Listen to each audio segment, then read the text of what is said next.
The bases loaded on a blooper to right. The Tigers are now 33-44 on the season. They start a 3-game series with the Yankees tonight at 6:10. Wyndham Clark is your U.S. Open champion with a wire-to-wire win at Shinnecock Hills this weekend. The 32-year-old shot a final round 73 yesterday to hang on and win his second major at 4 under par, beating Sam Burns by a stroke. Clark won the U.S. Open in 2023, and after the round yesterday, he said winning it twice was just as nice.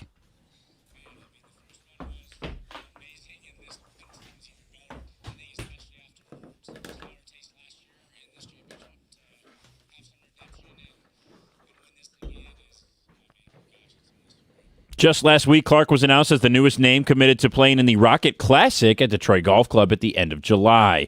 And a late trade in the NBA last night as the Thunder sent Aaron Wiggins to Atlanta for 2 future second-round draft picks. Rumors continue to swirl involving the Pistons and a possible blockbuster trade ahead of the NBA draft and free agency. At the Caldwell Health Sports Desk, I'm Brendan Shabath. For more, go to 97.1theticket or Odyssey.com.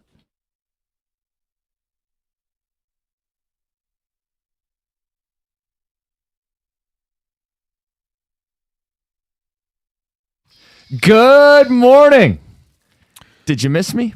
Don't answer that. Jim Costa, John Jansen, Heather Park, Gov and Greg behind the glass. It's a Monday. We're ready to roll. Yeah. How was your couple days? It was good. Yeah. So reset, recharge. Uh-huh. Beautiful weather. And I know that you were north of the border. We'll get into that a little bit later, but just give us a quick what did you have a good time? Yes. It looked like it. And I do appreciate the pictures that you sent. We had a little bit of fun with it. I'm sure you did. You know, sending a selfie of yourself was that is by portrait definition mode. What a selfie is. Yes. Yes. Portrait mode. So everything we actually wanted to see was blurred out, but then we saw you. Trust me, I sent you plenty of video panning and photos and the flags on the field. Yeah, I tell you what, a great job of documenting your trip. I think it was nice to be able to share it in that way. And we'll do a review a little later. Because I do want to get into the atmosphere and, yes, the food. I know you had many questions about the food. It's where I always want to know. And the game. I'm watching the game, but I couldn't get you out of my head. Yes. Rent-free! Because it's tied for damn near the whole match, and I'm going, this mother... Uh-huh. And I know that at some point, because I asked you this, first of all, what was your rooting interest? Mm-hmm. And then...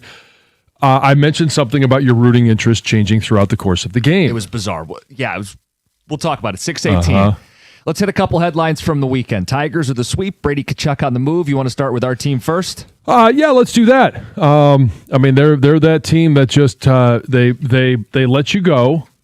They make you feel all bad feelings, and then they sweep what at the time was the first place team in the American League Central. Mm-hmm. And it's just then all of a sudden, hey, they beat the Sox 3 in a row, and you're left with, all right, here we go. Question mark. There is a question mark at the end of that. It's not definitive.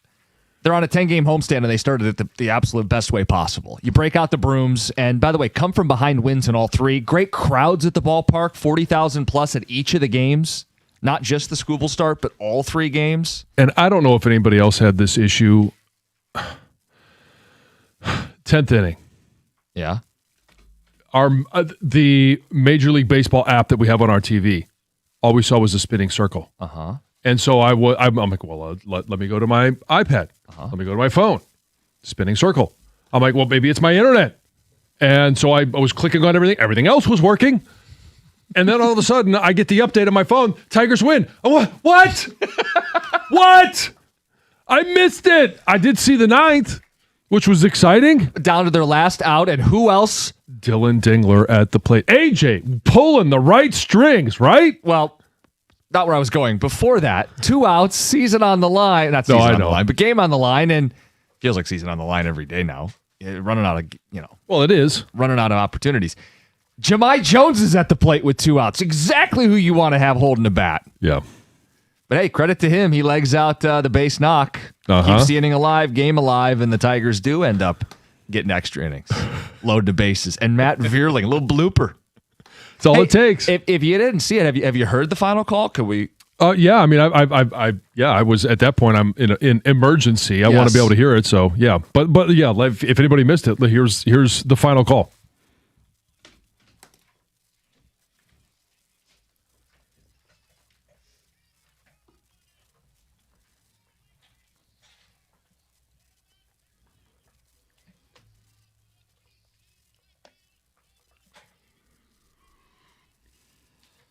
Gania on radio, Dickerson on TV.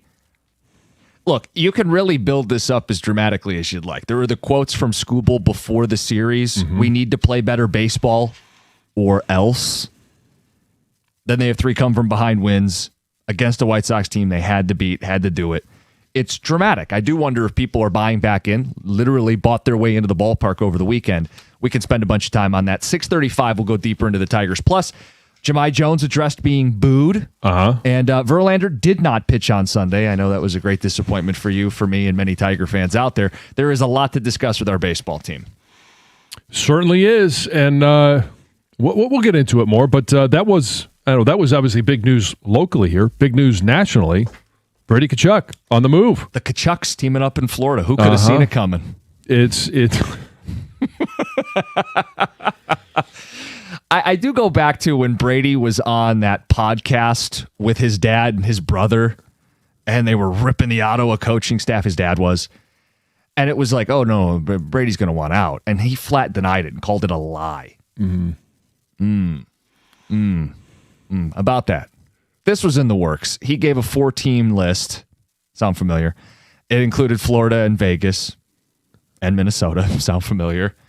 And he got his way where he wanted to go. And Ottawa gets back 3 firsts and a second. So none of us care what goes on in Florida. None of us really care about the Tkachuk brothers. None of them are here. But it did up, in my estimate, when I saw it, first thing I thought was, why can't we have nice things? Mm-hmm. And second was, well, if we're going to get nice things, this upped the ante for Dylan Larkin. Because it was, as you mentioned, 3 firsts and a second. Dylan Larkin playing the center position, 60-point, a guy 5 years in a row. Like it's plays both ends of the ice. It's going to up the ante. But what does that mean? Does that mean we get 4 firsts? Oh, yippee! Picks. Woo! Yeah, for the next 4 years, we can then wait, respectively, 5 or 6 for each of those guys to end up making it. It doesn't do anything for Yzerman or the Yzer plan. No. Like, Ottawa's going to have to trade some of these picks. There's no sense in them holding on to all of them. They made the playoffs the last 2 seasons. They've got a relatively decent young core. The time to go and win is right now in Ottawa. Problem is, this division's a pain in the ass, but the alternative is you wave the white flag. They're going to have to use some of those picks to get players. And it's what Yzerman would have to do if he gets exclusively picks back for Larkin. I think we'd be disappointed if he got exclusively draft picks back for Dylan Larkin. Oh, there's no question we would be disappointed. And it sounds like Florida was unwilling to move Lundell, who's their 3rd center, who they reportedly think could be a number 1 center. They were unwilling to move him. Well, to me, it means Florida's off the board for Larkin. At that point. Yeah. Well, they were unwilling to move him at that point. Now, if you get a center back, would it be an upgrade for them for the next, say, 3 years or 4 years, whatever, for what's left on Dylan's contract? Oh, if I was them, I would trade Lundell for Larkin, but they feel very strongly about Lundell. And they don't really have the picks to put around a Lundell trade now either. It feels like Florida's off the table for Larkin, which means there's only 2 teams from his original list, additional teams to be added later. Right. Man, that USA group chat is real. Of course it is. I mean, those guys, they've shared success. Mm-hmm. They shared some great moments. And obviously, they would continue to love to play with each other. They're not all going to form one team, but the maximum amount of guys. And obviously, the Tkachuk brothers would love to play with each other, I would assume. I just go back to, however we feel about Dylan Larkin, I think Brady handled this terribly. To say, obviously, it's a lie. I want to play here. I want to win here. And then you're dealt like a month later, just gaslighting the fans. And by the way, your team made the playoffs the last 2 seasons. Like with Larkin, I think we're going to make him out to be a villain. Some fans already have. at least his point was, we don't even get to the playoffs in Detroit. I've been here longer than Brady's been in Ottawa. We've never been in the playoffs. His request feels more reasonable than Brady's. Brady's was slimy, lying publicly and snaking around behind the scenes. The seeds have been planted a little bit by his dad. People felt this was coming. You know, he doesn't need to lie publicly, but no, is any better than coming out of nowhere and saying you want to play here? Okay, so the only people that feel like he handled it in a slimy way are those in Ottawa. No one else cares. And certainly down in Florida, they're like, hey, this is great. Now we don't have to hate him anymore. I don't know. If I was an Ottawa fan, I wouldn't have believed it when he said it. I would have made fun of it, say this is the biggest lie ever. I felt like there was enough smoke around this for a long time that it was going to happen this offseason. I mean, the bigger problem is guys not wanting to play in Canada. That for the league, not that you care about or that around here necessarily, especially the U.S. players. Mm-hmm. And another player goes to Florida, and again, people have speculated about the tax breaks. We've talked about this before, John. I don't know how big a deal you think it is.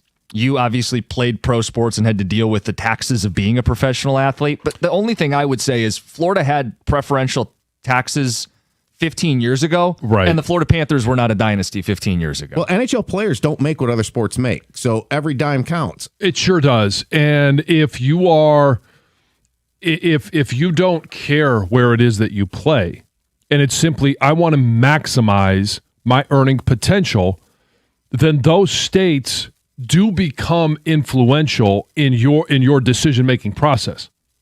It's dollars and cents. It's not rocket science. You know what? Sue didn't want to be here, but I also think he went to Miami strictly because he wanted the tax breaks, because he was all about making every single cent he could while he was playing. It was a business for him. Can you break it down, though? You still get taxed. If you play a game in New York, you get taxed with New York taxes. If you play a game in California, you get taxed with California tax. So it's not like your whole salary is no income but it's tax. A substantial. When you're talking about money that Sue makes, and it's obviously different for hockey players than it is for NFL players, Major League Baseball players. Like that's a huge price tag when you're talking about a contract that's going to pay you $30 million in a year. It's not that it's nothing. It's that if the Florida Panthers were a bad hockey team, he wouldn't go there. Right. The bigger thing is they had his brother. They've won 2 Stanley Cups, and they're loaded. Yeah, and I mean, it was basically an injury-plagued one-off season for them. Which gave them the number 9 pick that they could use in this deal. Right, and now they are they not better team going into this next season than they were when they won their last cup? I mean, on paper. Yes, on paper, they absolutely are. Look, I know we're going to discuss what it means for Dylan Larkin, but it's one of the big headlines. Brady Tkachuk on the move. He's going to Florida to play with the Panthers. Coming up next, World Cup experience. I'll give you my review. It's 97.1. Tell you about Shaner Roofing, windows and siding. Shaner does it all. 30 years trusted service and a proven track record serving Michigan homeowners. That 5-star quality to roofs, windows, and siding. Shaner, a family-owned company. They can treat you like family because they are one. They answer to you and not some private equity investors. The no-pressure promise is a great example. Forget the high-pressure sales pitch. You get a true, honest assessment of what your home needs. Peace of mind. Every roof installation comes with a lifetime transferable warranty. This is the stuff that adds up. It's how you build an unmatched reputation. 4.9 stars on Google. Thousands of satisfied homeowners. A reputation they've earned through doing the job right. Locally committed to you. Shaner is here committed to their Michigan customers, not some investment firms. Call, get started, get your quote. I tell you, go to mymichiganroof.com to get your quote today and get started. That's mymichiganroof.com. Shaner Roofing, windows and siding.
Hey, when you leave the house, doesn't matter what it's for, you shouldn't be worrying if someone's trying to break in or if you're sleeping in the middle of the night. Guardian Alarm protects your home from break-ins, fires, and emergencies with smart cameras and real professionals monitoring 24/7. And I love the alerts.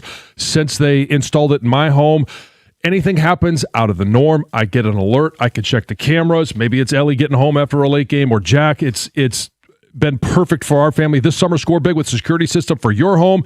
Installed at no cost at the pros at Guardian Alarm for 0 down and 0% interest. Call 1-800-STAY-OUT for a free quote. That's 1-800-STAY-OUT.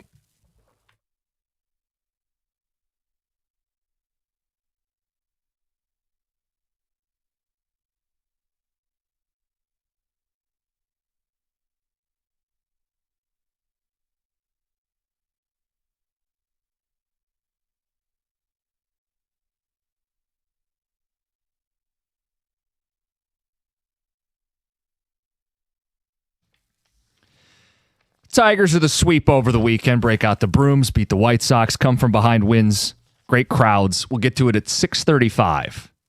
Real hope? Fake hope? Good morning, 97.1. Had the chance to check something off the bucket list last week. Yeah. A trip to the World Cup. Jealous. It was an awesome time. And I'd recommend if you get a chance at some point to do it in your life, you should see it. Because the atmosphere is really unlike anything I had ever been to. There's just something different. And you, John, you could imagine the passion of people there rooting for their country. Yeah. So you get, flags and chants and dances, a beer shower on a near goal. Yeah. And I'm sure there was probably a buzz in the stadium. You go to a major sporting event, there's going to be a buzz, but it's a little bit different. Yeah. Baseball's different from football's different from basketball, hockey, and obviously soccer. There's a different buzz, and it's one of them that actually comes across the screen pretty good. You could tell there's a difference in just the atmosphere in the stadium, and I'm interested to hear more specifically about the food. We'll get to it. I got thoughts on the atmosphere, the game itself, the food just for you, and getting to the game, which was quite the adventure. But let me just say this was the other unique thing. I can't remember the last time I went to a sporting event where I knew so little about both teams. Like what we do, I have a storyline or a player, or I can find a rooting interest. I went in thinking, I'm going to root for Ghana. Okay. And there were a couple guys at our hotel that were wearing Ghana jerseys, and we were talking about their team, and I'm going to root for Ghana. Well, then our section was deep in Panama territory, and they had the ball most of the game. I'm like, hell yeah, this would be great. What if they score? We're right in the heart of it. So I'm rooting for Panama. Let's go. Then the second half rolls around, and the game flipped, and Ghana's got better chances, and I just wanted to see someone score. Right, it was at 0-0 some point through 90 minutes. We're into extra stoppage. Someone's got to score. So Ghana scores, and I'm excited for Ghana. I can never remember being at a sporting event where I was not rooting for a side really consistently at all and had a great time. Like, that's part of what made it so unique. You were Switzerland. Yeah. I was Rob Lowe with the NFL hat, which I'd never been that guy before. Normally, like, you got a preference. Right, yeah. There's a player, you're rooting for someone, and you're clearly booing for someone. Right.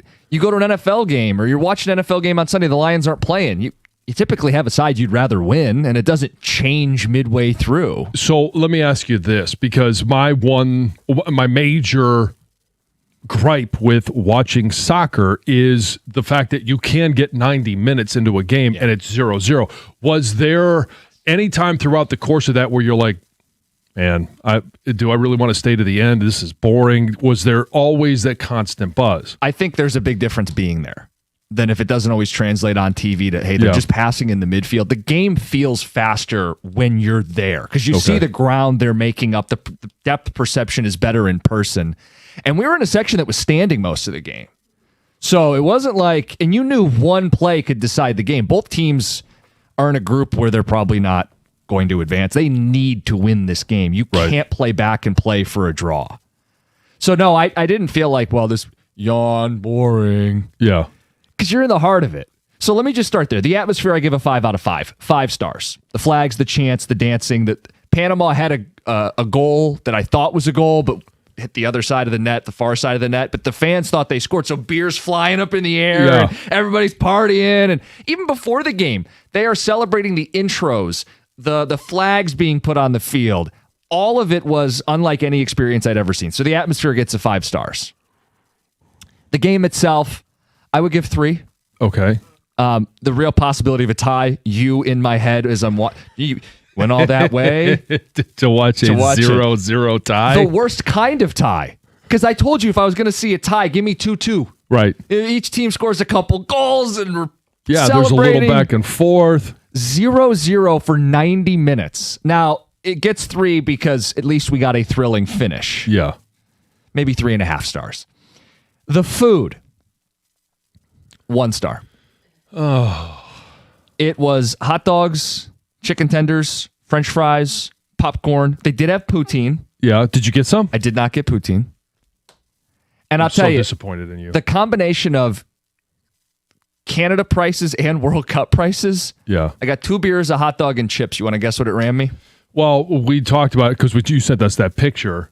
Are you talking about the conversion? What it cost you in American dollars? What it cost me in Canadian dollars. I got the foot-long hot dog. Yeah.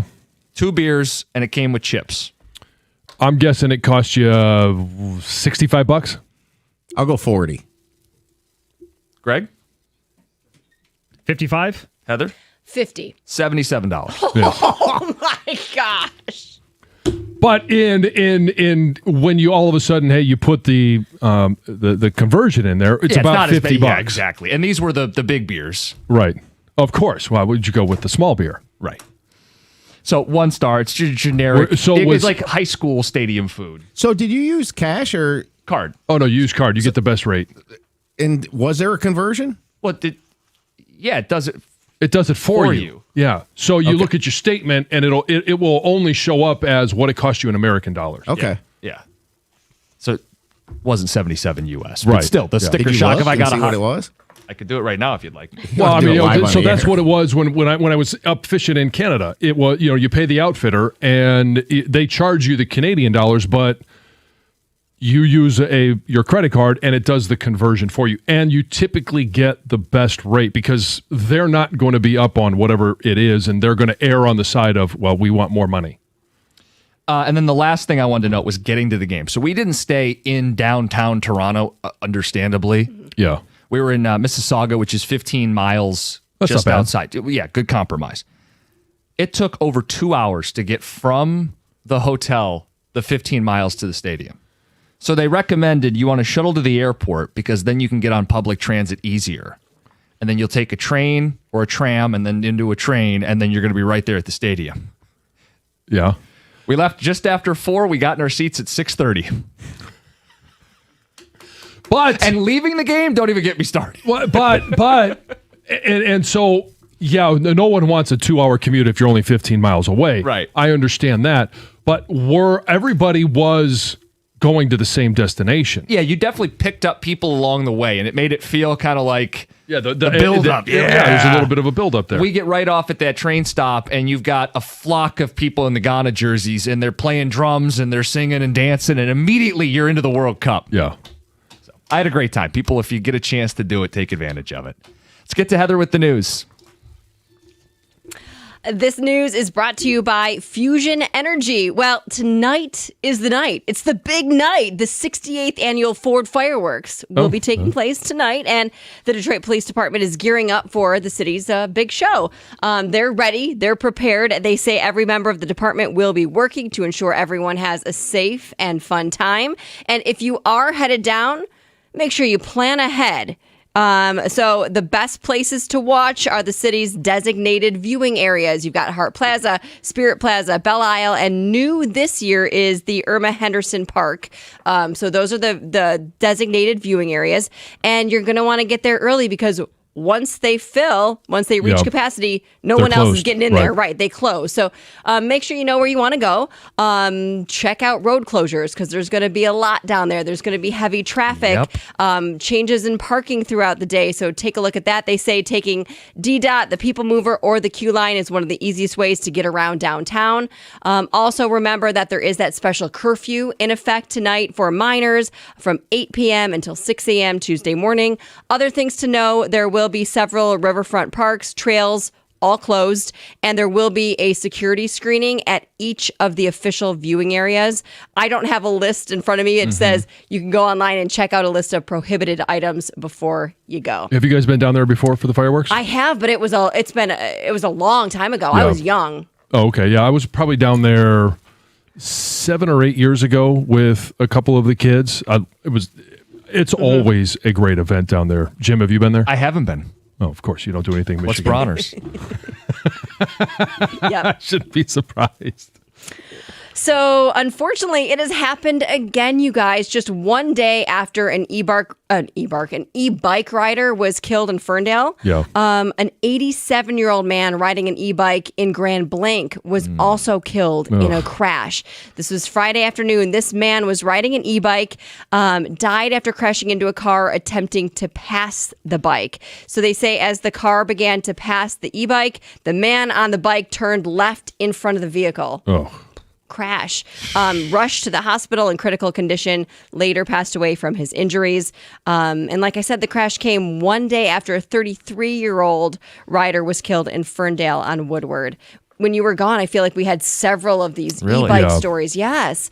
And it is, we saw one in our neighborhood. In fact, we couldn't believe that this person didn't, driving down my neighborhood, and then a person was on an e-bike coming out of a different street and just no stop, just right through a stop sign?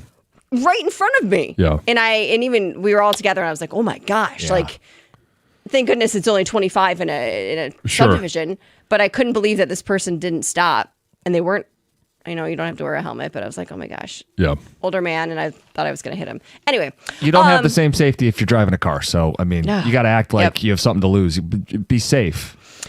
Troy police are investigating a scam that targeted a DoorDasher that was working in the community. So a 72-year-old driver says he's been locked out of his DoorDash account and cut off from several thousands of dollars in earnings after the scammer called him while he was out on a delivery, posing as this DoorDash fraud department representative. What? And these scams are becoming more and more real looking, right? So this guy said it was on Friday. He was out. He just picked up an order from Chipotle, was headed to Taco Bell. Phone rang. Caller ID displayed DoorDash. So it wasn't like a random number that he'd never seen. So it seems real, right? Legit. When it comes up with a phone number you already have. The scammer told the driver that his account was compromised and that they needed the card information on his DoorDash Crimson card. And that's like this debit style card where all of his earnings are deposited after each drive. And he gave all of that information over to the scammer, and it was like, boom, all of his access to that account cut off. So he's lost out on a lot of things. Police are saying these scams in general, not this scam, but scams in general are becoming more and more common. So they're urging people just to look for warning signs.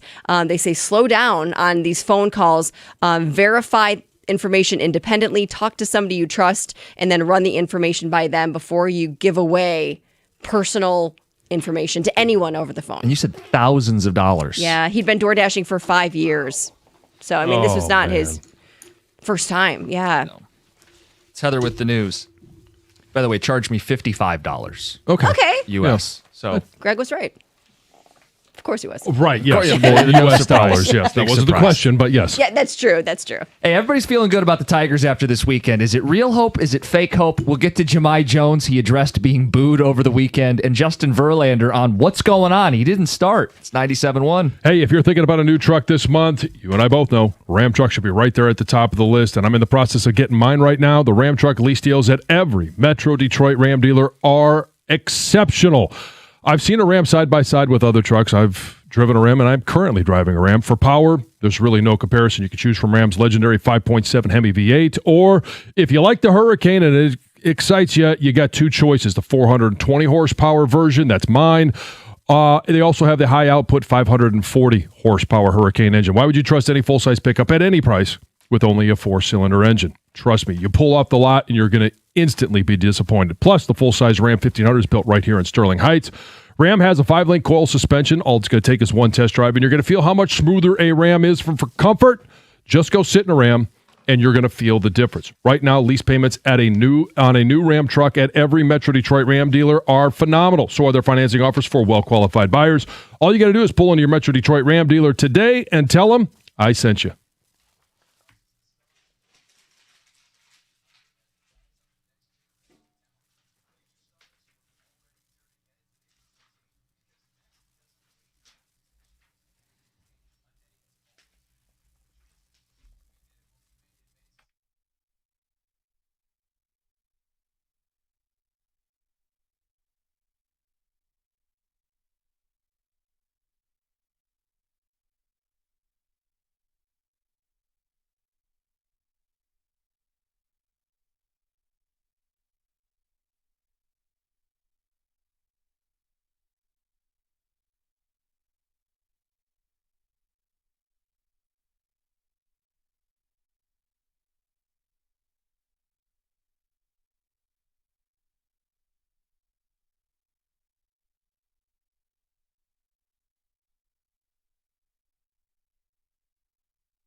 Lot to talk about with our Tigers from the weekend. Jahmai Jones booed. He addressed the booing. Verlander's supposed to pitch on Sunday. He didn't. He addressed that.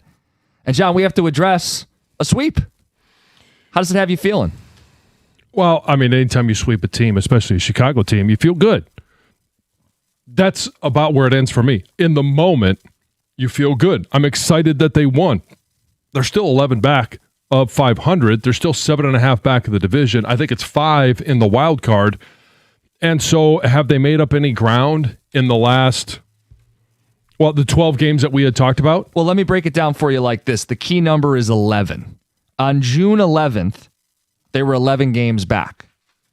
They've played 11 games, and they're still 11 back. So 6-5 in that time. So the answer is no. No, they haven't. And not to be that guy, if you're feeling good, the crowds were awesome this weekend. But is it real hope or fake hope? 248-539-9797. You're never going to fault the team for putting it in gear. Scooble called him out, right? We need to play better baseball or else.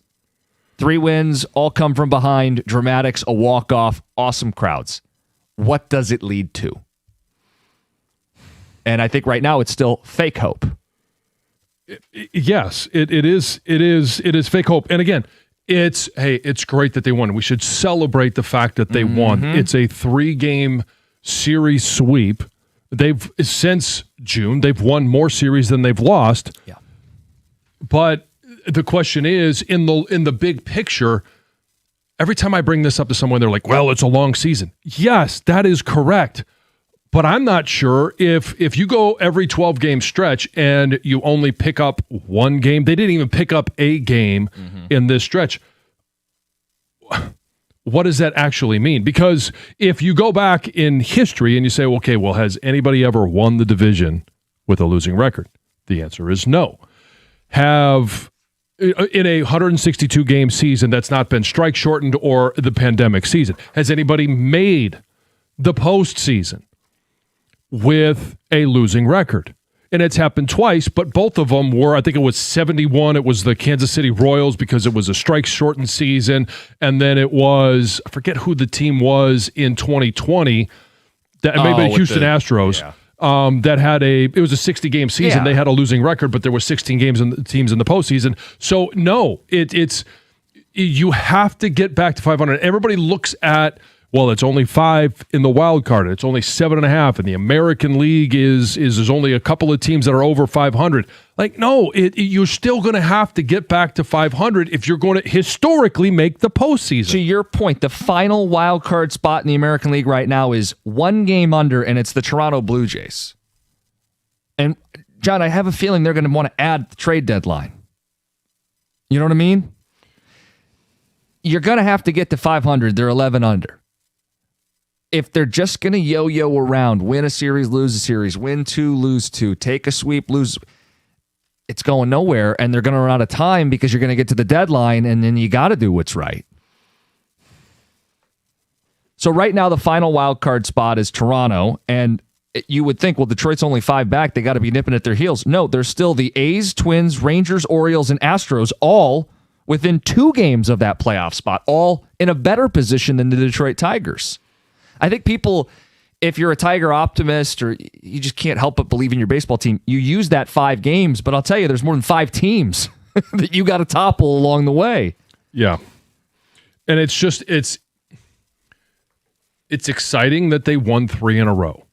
It's frustrating because you still have the month of May as a part of your resume. It's still that 6 wins and 22 losses is such a mountain to overcome. And yes, it is a long season. Can they do it? Sure. Will they do it? Right. I don't know. So I asked them to be 6 under at the end of June. And that's when they were 16 under, if they were going to ever find anything. And they made up no ground in 11 games. So what, to do that, they've got to go 7-2 here? To round out the month, you're saying? Yeah. Against the Yankees, 6 games, and the Astros 4. Right. I mean, it's just It's part of this 10-game I'll say homestand that. plus a trip to New York. Yeah. I needed the 6 under. It's like, well, how's 7 under any different than 6? If it's Right. just, Yeah. the 6 for me was just, okay, maybe we back off on selling potentially because you made up 10 games in a month. And where do you feel like you're at on that today? I'm selling, man. Yeah. I don't know. I look at the 3 games this weekend. I saw nothing that would make me buy in long term. I kind of feel like they got lucky to sweep them, to be honest, especially yesterday. Typically that this team doesn't win that game yesterday. No, I am happy for fans who bought tickets to Sunday's game thinking they were going to see Justin Verlander, maybe got their dad out to the ballpark and did something with dad, and then you don't get JV. At least you were treated to a dramatic walk-off winner and a great atmosphere. But I mean, I remember that Dodgers win a couple years ago where they came back and won. It was kind of similar to that, not quite as far as a comeback and stuff. But that happened in the year they actually made the run and make the playoffs. But it happened in early July. It's like there's no carryover in baseball. I didn't see baseball reasons why I think this team's going to go like 6-1 on the next 7 games on the remaining homestand. Yeah. Like that's what I need to see. I need to see. Just, okay, now something's starting to come together. It still seems like it's a grind. You still got this Jahmai Jones situation. What do you mean? He had 2 hits over the weekend. Yeah, great. Good. One of them, the infield hit, he ran hard. Don't you mock the infield hit. They needed that. That's what kept the game alive. I know they did. But do you see what I'm saying? Yeah. It's just like there just seems like there's no substance to what happened. Hey, look, there's no reason for me to believe they just won't go lose 2 or 3 here. It's like I still got the taste of the Astros series in my mouth. Right. Well, it does line up. They're going to throw Valdez, Mize, and then Skubal against the Yankees for the next 3 starts. All at home, part of this homestand. 248-539-9797. Is it real hope? That was a dramatic weekend. Right. Are you caught up in that? Is this real to you, or is this still a fake hope that they need to do more before you're fully bought in or even partially bought back in? 248-539-9797. We mentioned Jahmai Jones. He got booed all weekend when he was inserted into the game. Yeah. Talk about that and his response to the booing next. It's 97.1. Hey, Greg, I don't have it. I'm sorry.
Hey, you could be a great driver doing everything right and still get hit, and you probably never even saw it coming. That's life on the road, especially with more people out in the nice weather. You got bikes, motorcycles, the summer traffic's picking up.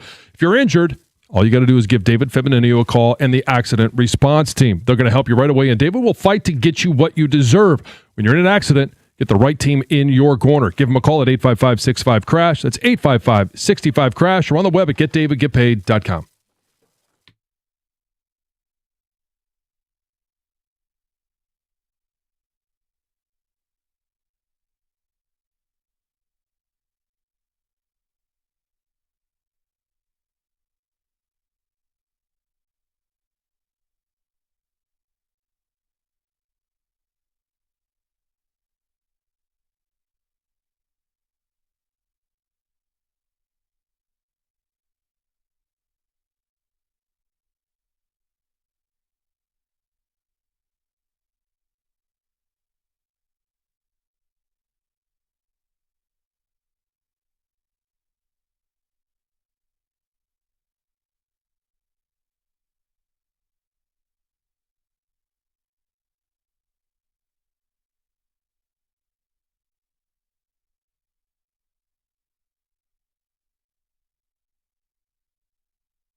Tigers start a 10-game homestand with 3 straight wins. Come from behind efforts. Skubal saying, got to do it now or else. Mm-hmm. Is this real hope or fake hope? Here's some of the response. It's fake hope unless we sweep the Yankees as well. I'm sold that this season is done, but I still want to see us win games. I agree it's fake hope on the Tigers. They will trade all expiring contracts by the deadline. I also agree right now that every game is a playoff game, and for a baseball geek like me, it couldn't be more exciting. I enjoyed John's comments about anytime we beat a Chicago team is a good day, Stan and Shelby. Sure. The team is still dead to me. Make no mistake. Every game we win increases the potential of Scott Harris screwing up this trade deadline. Has that thought entered your mind? Well, yeah, until...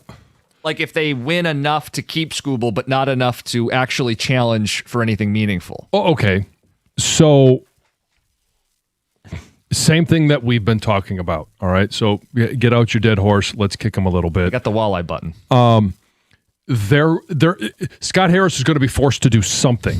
You can't just continue status quo moving forward. Oh, well, hey, the names may be the same, but the players are different. That whole ship has sailed. Mm-hmm. And I start to get a little bit angry when this comes up because, yeah, you could win enough to keep Skubal. If that's the case, then you have to go out and buy another bat or 2. That's what this text says. It says, I haven't bought in, but their starting pitching's been good. My issue is always coming back to the lack of offense. And honestly, with New York coming to town, all right, it might just be as satisfying if you're able to sweep a New York team, just like you were Chicago team. That's Mean Dean squad. But it's, hey, you've got Valdez, who you paid a bunch of money to, Mize, who has pitched well when he's been available, and then Skubal. Yep. All right, so you're giving yourself the best odds possible by the way the rotation has lined up. So look at 2024 when they made the move and made the run that we didn't see coming after they sold. Yeah. You know, we kind of circled that Yankees Little League World Series game on that Sunday night as kind of the hallmark turning point. But they had turned the corner about a week before that. They had started playing better baseball, and that seemed to kind of like give them some mojo. Yeah. I kind of feel like that's what has to happen this week. That something kind of needs to happen to kind of provide that spark. We had a ticket texter say that Jahmai Jones running out the infield hit, the worst hitter on the team yesterday, could be that. I think it's a little bit more than that. I think a player needs to kind of rise, and that player back then was Parker Meadows. Yeah. Parker Meadows played the best baseball of his career those 2 months, and he had that grand slam in San Diego, remember? That was the only runs they scored in that game. That somebody needs to kind of step it up, or maybe one of their best 2 hitters needs to go on a tear the next few weeks. Well, Dingler's already doing it. The guy is on fire right now. Yeah, it needs to continue. Yeah. Like there have been examples of this in baseball that this time of year, not teams in a 16 under 500 hole, but teams that are in a hole have done this, and it's usually done by a player that just gets white hot at the plate. Like I remember years ago, Don Mattingly hit 8 home runs in 8 straight games, and it sparked the Yankees on a run. It's that kind of thing that needs to happen, because I just don't see, like this weekend, I felt like the wins were just kind of wins they've come by throughout the season. That there just needs to be something kind of a little bit extra that gets them some sort of mojo. Yeah. And they're coming to the ballpark free and loose, because that's what the 2024 team, that happened to that team in that August. They looked like they didn't know better. Yeah. Like that's the best kind of, like I always feel like in sports, especially baseball, when you're just coming in and you're just, letting it fly and having fun. No more tenseness. They've been a very tense team this year. They've been pressing. Hey, to the point about Dingler, 7 homers this month already and counting. Well, and McGonigal 386 in the month of June with an OPS of 1194. And McGonigal has found more power in the month of June. Yes. Here's the issue that Tigers fans are dealing with is what Tom just brought up. It's the 24 season. You have the Little League game, and all of a sudden you make this great run. It was historic.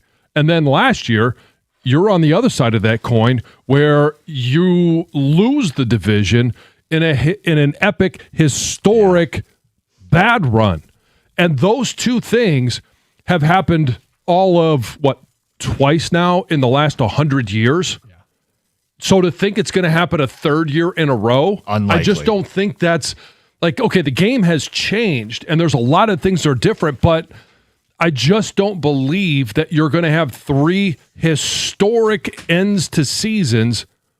That hasn't happened in the previous 100 years, 140 years of baseball. Certainly not likely.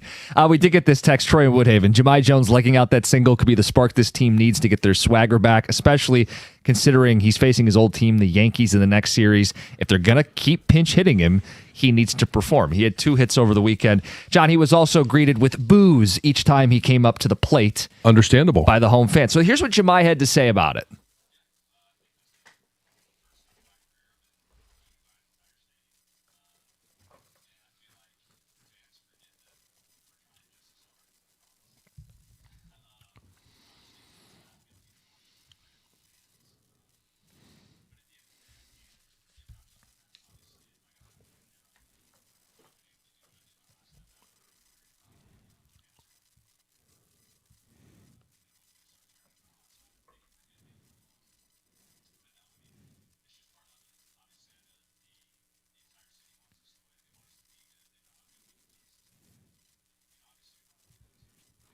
The boos weren't just for him. The boos, okay, yeah. Do we think that these guys aren't trying? No. We never thought that with Javi when Javi was at his worst here in Detroit. We felt like he was trying, but there's a difference between trying and doing or having the ability to do it. And if you don't have the ability to do it, then the boos are also for the manager that puts you in the game or for the president of baseball operations that keeps you on the team. I'm so happy that you said that because that was my read too.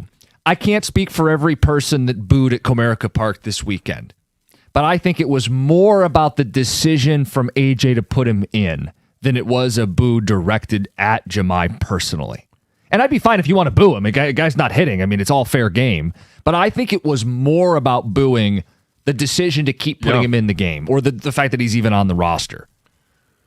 I agree with you guys. And I'll tell you what, I think some of the boos, too, were just be a fan for a second, okay? Let's get out of our business here and be a fan. If I'm at that game and I'm a fan and I've seen this guy do this in situations, a clutch hitter, Carpenter, I'm not thinking lefty, righty, all this crap, none of that garbage. I paid to see Kerry Carpenter bat with the bases loaded down 1 run. Yep. Mm-hmm. That's what I want to see as a fan. You know, take all the stupid analytics out of it. I mean, it just feels like you're in the moment. You're at the ballpark. You're willing this into existence, and all the momentum feels like it comes to a halt when Jahmai Jones picks up a stick. All the excitement, the air is out of the room. What do you mean this guy's coming in the game with the bases juiced? And then predictably, guess what? He strikes out. And he's going to continue to. See, that's the thing. And that's the thing yesterday with the infield hit. Yeah, he saved that game yesterday, and he's by doing so and running that out, he's not giving up. But it's an infield hit. Well, so I get he had 2 hits this weekend. He's turning the corner. Right. Do you think that? No, I don't think that. What I do think is it says something that you're willing to hustle it out even when you're struggling. This is all good. No one's got an issue with Jahmai's hustle or effort level. It's a performance thing. He is not performing to a major league standard. He's not performing to the standard of a guy whose only role is to hit lefties off the bench, and his manager keeps doing it. And eventually the fans, we've been taking those phone calls. It's been festering. It's a packed house, and you're going to keep doing this? That's where the boos came from. I would ask fair or foul, but I think everybody agrees. It's entirely fair. Let's get to Justin Verlander coming up next because he was supposed to pitch yesterday, and he had some interesting quotes. 97.1.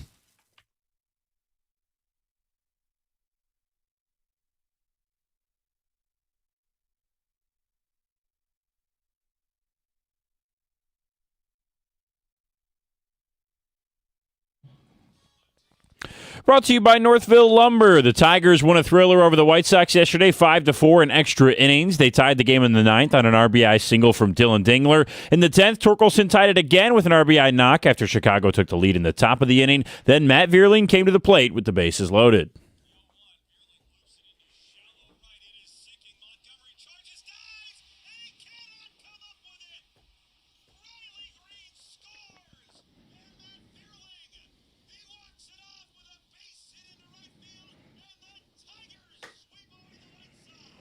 The Tigers rally started with a Jahmai Jones infield single with 2 outs in the ninth to keep the game alive. He talked about facing boos at Comerica Park all weekend after the game.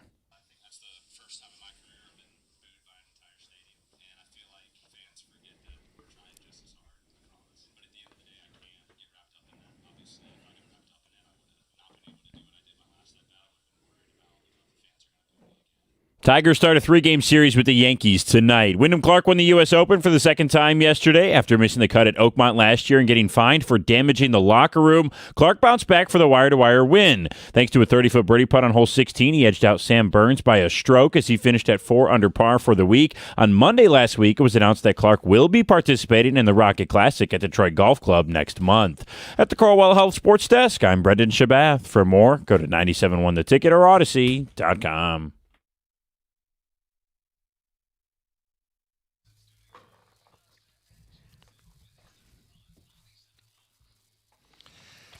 Some text on Jahmai Jones and the boos. Text says, I think it was more directed towards AJ for his manager decisions. That's from Nate.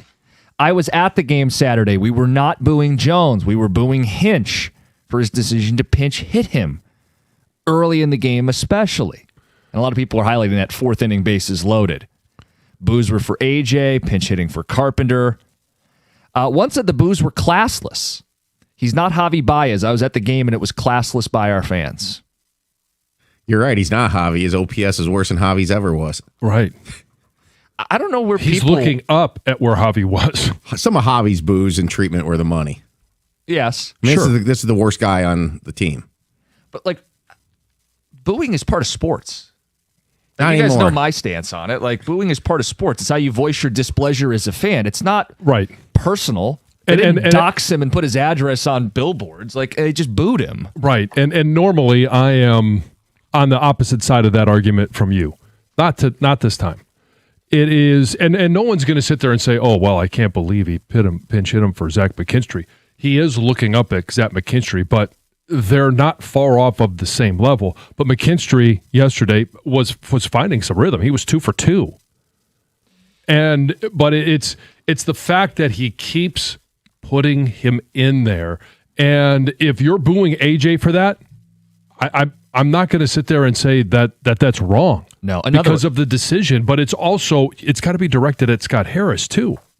It's hard because you don't really have an avenue to boo. No, but so that's why you're booing the player or your manager. This is the chance to do it when you disagree with the decision. I will say this: that was a spot for fans to voice their displeasure for this situation where they're absolutely exhausted by it. It wasn't as dramatic and it wasn't as bad, but fans get their spots once in a while, and it was kind of like when Calvin, during his ceremony, Sheila, they had their spot. And I'll tell you what, fans. I was there, and it was uncomfortable. It was uncomfortable, and I can see why some people who don't believe in booing think it was uncomfortable, but it comes with the territory. You get your spot, you're paying customer, you're a season ticket holder, and you're seeing this guy. You bought season tickets to see Kerry Carpenter play baseball, not Jahmai Jones. Well, and I think it's all of it. Maybe you bought season tickets thinking this team was going to win the division, and they're 11 games below 500 even after a sweep this weekend. So that frustration is more than just, I wish Jahmai would hit a little better. It's a lot of things that add up. And Mary echoes that, saying, I was at the game Saturday. Boos were loud. Everyone in my section was booing, and it was for Hinch. In general, taking out Carp in the 4th inning. We do have a correction. This texter says, no, correction. I was at Comerica Park booing Kelly Stafford's kids. Just don't throw your pretzel. Okay, we have the Verlander sound we want to play for people because total bummer. Like, he was supposed to pitch Easter Sunday. It was a big deal, and then he couldn't. Father's Day. Well, no, one step at a time. He was supposed to pitch on Easter Sunday, and people made plans for that, and then it gets scratched. Well, then, okay, it's going to full circle. We get him on a big Sunday start. It's Father's Day. People bought tickets specifically to see him pitch, and he had another setback. We've got audio, but John, how do you want to address this? It's just I was going to be amongst those individuals. I thought, earlier in the week, you know what? Hey, Verlander's pitching. I do want to see him pitch one more time. Who knows how many times he's going to be able to get that opportunity throughout the course of the rest of the year? And I'm glad I didn't because he ended up not pitching. And when I saw the news that he was scratched, it's like, now Now I don't want to spend my Father's Day doing that. It's just it's too bad because he is such a legend here in Detroit. And there are a lot of people that, when he was signed, had realistic expectations, didn't believe he was going to come in here as the Cy Young JV, that he was going to be the ace of this staff. No, he was going to be a guy that was going to be used throughout the course of the season, but there would be long periods, maybe not necessarily on the IL, but there would be long periods where they would skip him in the rotation just because he needed some extra time to recover. He made 29 starts last year. Now, it wasn't always pretty, but he had a 3.85 ERA.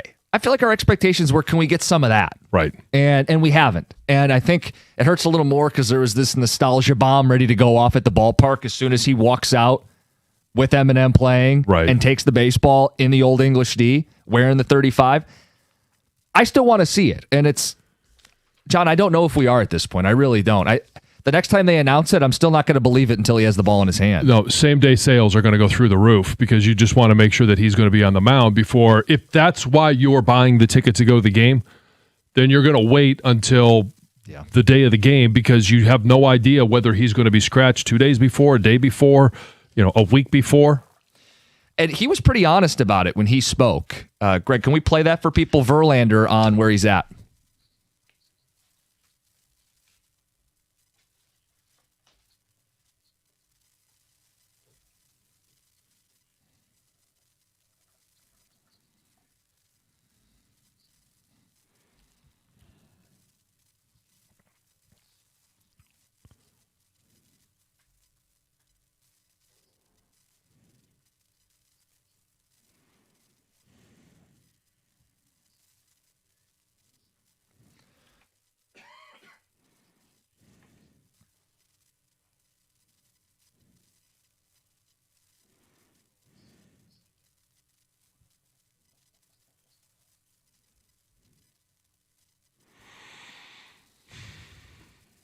Maybe the wheels are falling off.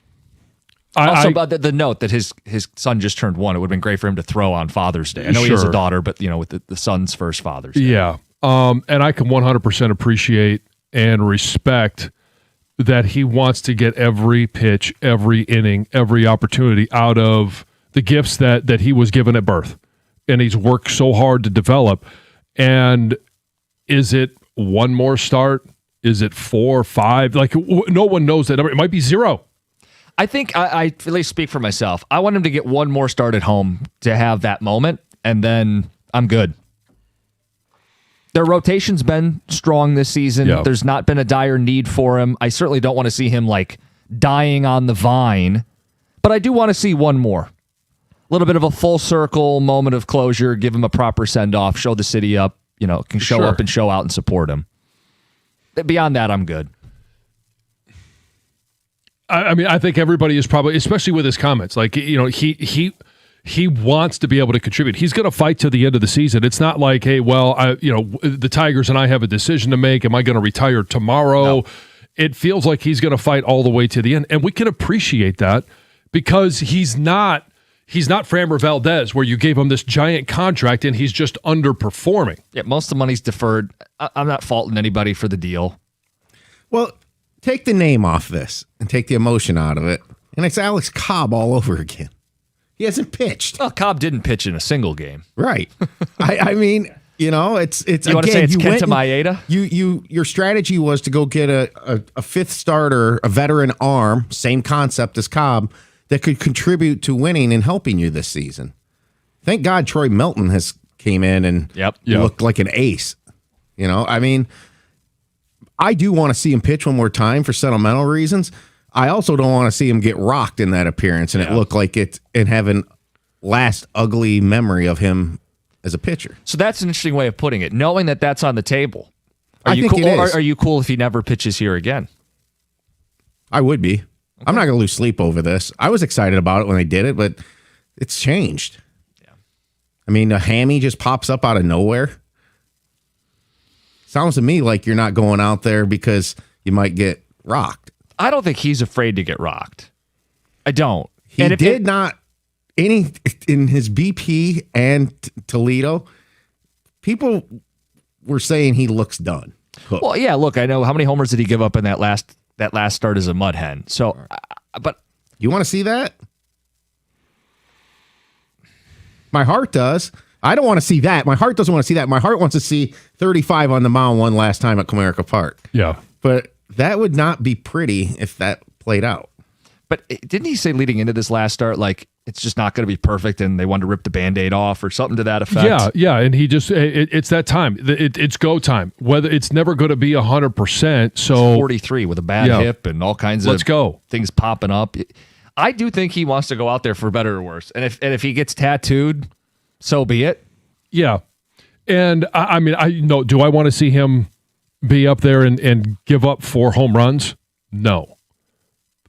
But I do want to see him on the mound one more time. Whatever that means for the team.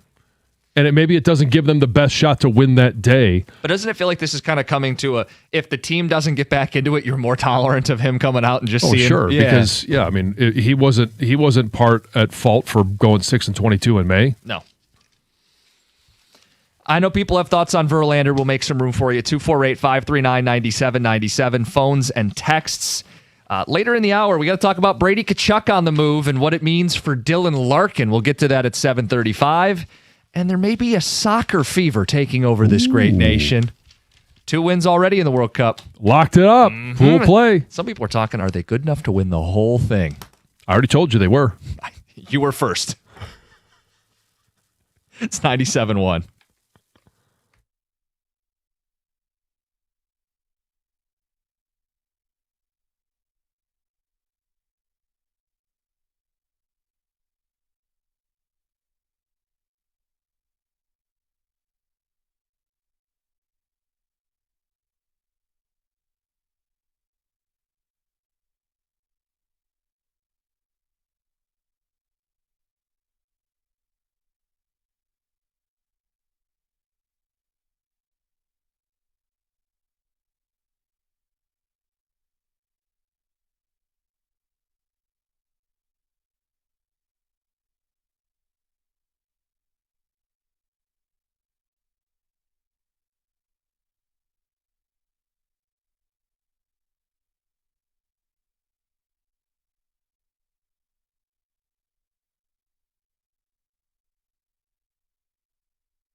Talk about Brightside Dental. They're community dentists. They're the people I go to see. Cleanings, fillings, whatever I need done. If you've been dealing with problem teeth, skipping foods, hiding your smile, now's the time to get your life back. Forget about dentures. There's a better solution. All-on-4 dental implants. You can replace a full set of missing teeth with just 4 implants, and it gives you a strong, secure, natural-looking smile that stays in place. A one-day transformation. Walk in and leave the very same day with a brand new smile. Your new smile is closer than you think. Call and schedule that consultation. Find out if all-on-4 dental implants are right for you. 1-800-PAINLESS. BrightsideDental.com. That's Brightside Dental. No judgment, just care.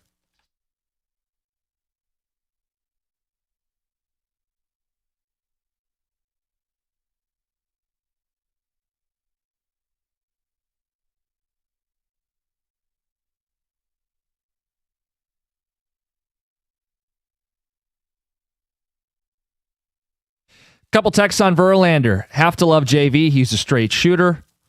I feel for Verlander, ferocious competitor, just battling against his body now. He wouldn't have pulled himself out in a playoff game, Daniel, in Berkeley. Guys, I know it sucks for Verlander. However, this rotation is probably better without JV. He's looked bad across the board this year. Skubal, Valdez, Mize, Montero, Melton. Those are our horses right now. Yeah, I think kind of the hope is maybe you get that one game where that ultimate competitor in JV is able to muster one performance. And maybe that's all you get. Maybe that's all you want. That's all I need as a fan. I want one more full circle. He's got the baseball, old English D. Yeah. For love of the game. Love of the game. He's 43 years old. Yeah. This season's not gone how anybody anticipated. No, and I feel bad for him. I feel frustrated for him because it's not at all. You heard him in the audio. That's not how he's wanted this season to go, obviously. It's pretty rare for a guy to suggest out loud the wheels may be falling off if he basically doesn't know they are. Says that's just the state of Verlander right now. And it could just be a lot of it has to be just his age, the wear and tear. Yeah. Could also be some bad luck right now.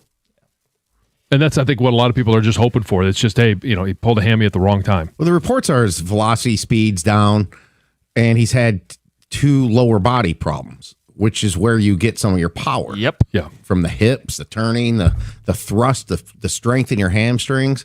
Is that where you get the thrust? Yes. You did a great job of describing that. He never misses anytime a chance. I try to be somewhat serious, dirty mind here. Yeah. Not even you time sound for like news Chubbs. yet. It's all in the hips.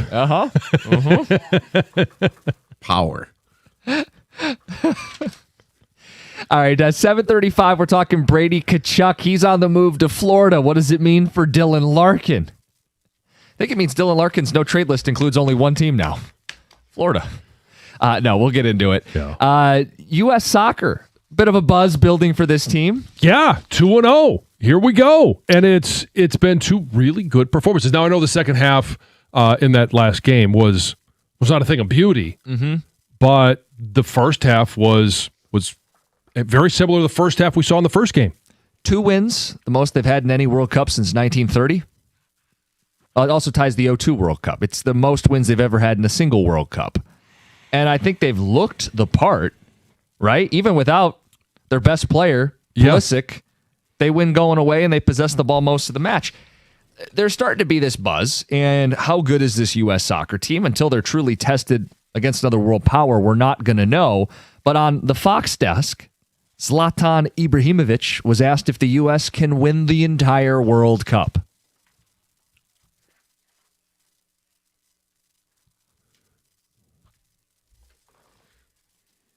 He has spoken. I'm glad he's finally on board. The rest of us. The Janssen Express. Uh-huh. But there was a more nuanced debate between a couple former USA soccer stars. Landon Donovan and Tim Howard debated on the Unfiltered Soccer podcast. Does this team have the goods to do it?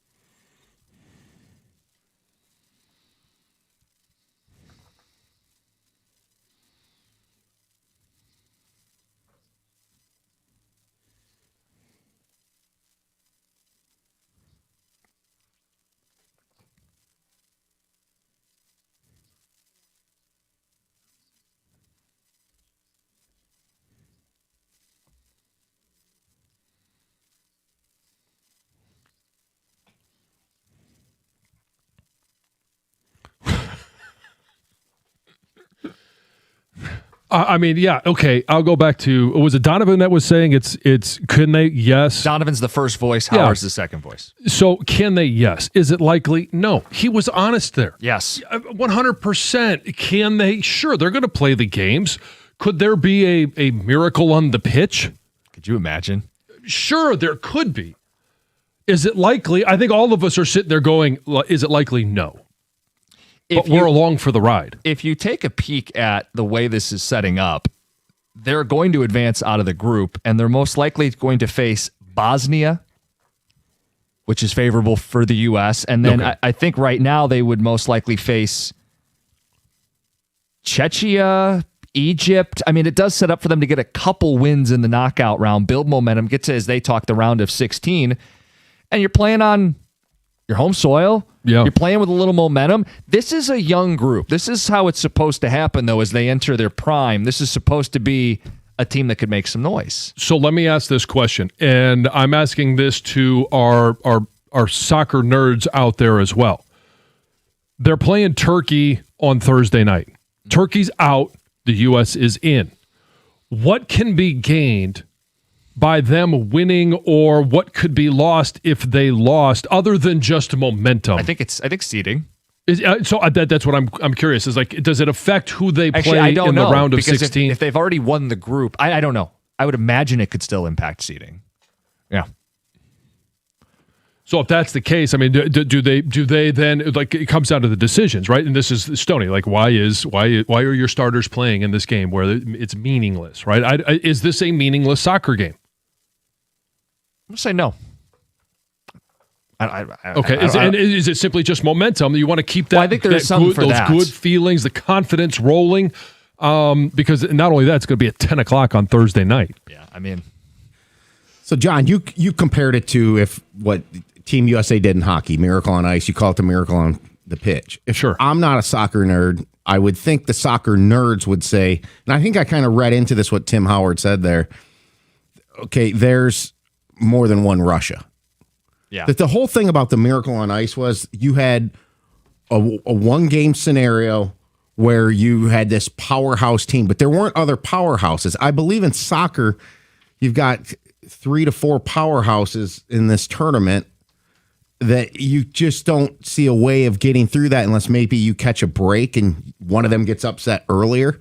Something along those lines. And it would just be the fact to do it. They have to do 4 times almost what Team USA had to do in hockey. There are 8 teams with better odds to win the World Cup than the United States. When the World Cup started and John stood up, hand over his heart, they were 50-1. Now they're 33-1. The teams that are prohibitive favorites are France, Spain, England, Argentina. Those are the teams that are all heavy favorites. They're the same teams that everybody thought was favorites going in. So, I mean, so what you're saying is, okay, if they do beat their Soviet Union, there's no Finland waiting for them. Right. Yeah, I haven't gotten far enough down the bracket, but yeah, you'd have to essentially beat an England and then a Spain. Okay. You need to catch some crazy wild break too, where that team, the hockey team, they scored a goal with a second left in one of the periods. I mean, it was just magical. The Soviets let up, and then they pulled their goalie, the best goalie in the world. Yeah. The coach over panicked, and you need something like that. So you're saying there's a chance? Well, it's always a chance. People are talking U.S. to win the World Cup. Got to play the game. That's right. We'll get to Brady Tkachuk and what does it mean for Larkin, but first, Heather with the news. This news is brought to you by Gardner White. Well, the University of Michigan could soon look a little different on game day. So athletic director Ward Manuel says that the school is exploring new revenue opportunities that could include jersey patches, field sponsorships, on-field logos, and additional digital advertising inside the Big House. So Manuel emphasized that the Big House will remain like a sacred space, and said any changes would be implemented strategically and tastefully while, preserving the stadium's tradition and game day atmosphere. So the potential new sponsorships would be part of Michigan's new Leaders and Best Champion Partner program. And they say the revenue generated would be invested into scholarships, NIL opportunities, facility upgrades, and retaining coaches. I mean, this is just the way college sports are going. Yeah, you're kind of almost numb to the changes at this point. And do we want to see advertising at the 20-yard line? No. Do we want to see a jersey patch on Michigan's jersey? No. And at the same time, if Ohio State's going to do it, or I'm just using them as an example. Well, Michigan State's doing it. If your competitors are doing this, you got to keep up with the Joneses. Yeah. So a Holly toddler that was seen wandering alone on someone's doorbell camera has been found safe after, weirdly, the parents denied that the boy was there. So I saw this all over my social media because I live very close to Holly, right? So a lot of people in the community were like, oh, keep your eyes peeled for this little boy, this toddler, 18-month-old. Sparked this huge police search after it was spotted on this camera. And officers, Oakland County officials, the community, all started looking out for this boy. And eventually, Holly police received a tip that said, you know what? We think the boy lives at this home near where he was spotted on this doorbell footage. And police say that they had been to that house 3 previous times while they were searching. And the couple there denied that the toddler was their child. Well, when the police returned again and confronted the couple with some new information, this tip, that's when they eventually admitted that, yes, they were the parents. They didn't want to get in any trouble. They said that the toddler wandered off and they didn't realize it and that he returned home on his own. So police say the toddler is safe and sound, but they do say an investigation is continuing with the family. Would seem strange to be like, well, I don't know who that kid is. Not my kid. Oh, right. 3 times, and the 4th time you're finally like, actually, I've been in a couple of restaurants where I'm like, I don't know who those kids are. Sure, but they all know. What kids are making those noise? That mess? No, not get mine. the manager. So the homeowner at the center of this Birmingham pool party, man, this story won't end, has apologized for this disruption and also did dispute some of the details that have been circulating about the event. So in a statement released on Facebook on Friday, the homeowner acknowledged that guests leaving the party did cause significant traffic congestion, inconvenience nearby residents. He said, regardless of how the event began, I understand that many neighbors were inconvenienced, and for that, I'm genuinely sorry. He said, I value this community and want to be a good neighbor. The homeowner did say a future events, because he said he's not going to stop hosting parties. This is something he likes to do, would include additional parking, oversight, and crowd management measures to prevent similar issues. Now, he did note something we've heard before. He already said this, that this event was not a rental through an Airbnb type, website. Right. It was not a short-term rental. It was a party that he planned. Somebody hosted, a buddy of his. He did also reveal that he does plan to appeal the citations he received, saying that he was surprised when they showed up at his front door on a Monday, which was 2 days after the party was there. He says the communication with police and the timing of the citations are 2 of the reasons why he plans to appeal. He said the police were there in contact and no one was ticketed at the event. Like, everything was under, he says, according to police, accordance with the law. Everything was going fine. So he was shocked by that. He also did note that he's addressing how people on social media are reacting to the event, saying that some criticism crossed into racist and dehumanizing language. So he wants everyone to know that, yes, these are people. They're his friends, they're his family. Personal information about his children have been spread on social media and things like that. So he's addressing that as well. So anyway, that might be the last we hear of it. I have no idea. You would. it's Maybe not. The party that keeps on giving. It is. No kidding. All right, Heather with the news. Coming up next, Brady Tkachuk dealt to the Florida Panthers. What does this mean for our captain who wants out? It's 97.1. Hey, if you're thinking about a new truck this month, you and I both know Ram should be right there at the top of the list. It is for me, and I'm going to have mine by the end of the month. The Ram truck lease deals at every Metro Detroit Ram dealer are exceptional right now. And I've seen the Ram side by side with other trucks. I've done the comparison, and I've driven a Ram. I'm driving one right now. there's really not much of a comparison. You could choose from Ram's legendary 5.7 Hemi V8, or you got the 420 horsepower Hurricane engine. That one's going to be mine. And the high output 540 horsepower Hurricane. Why would you trust any full-size pickup at any price with only a 4-cylinder engine?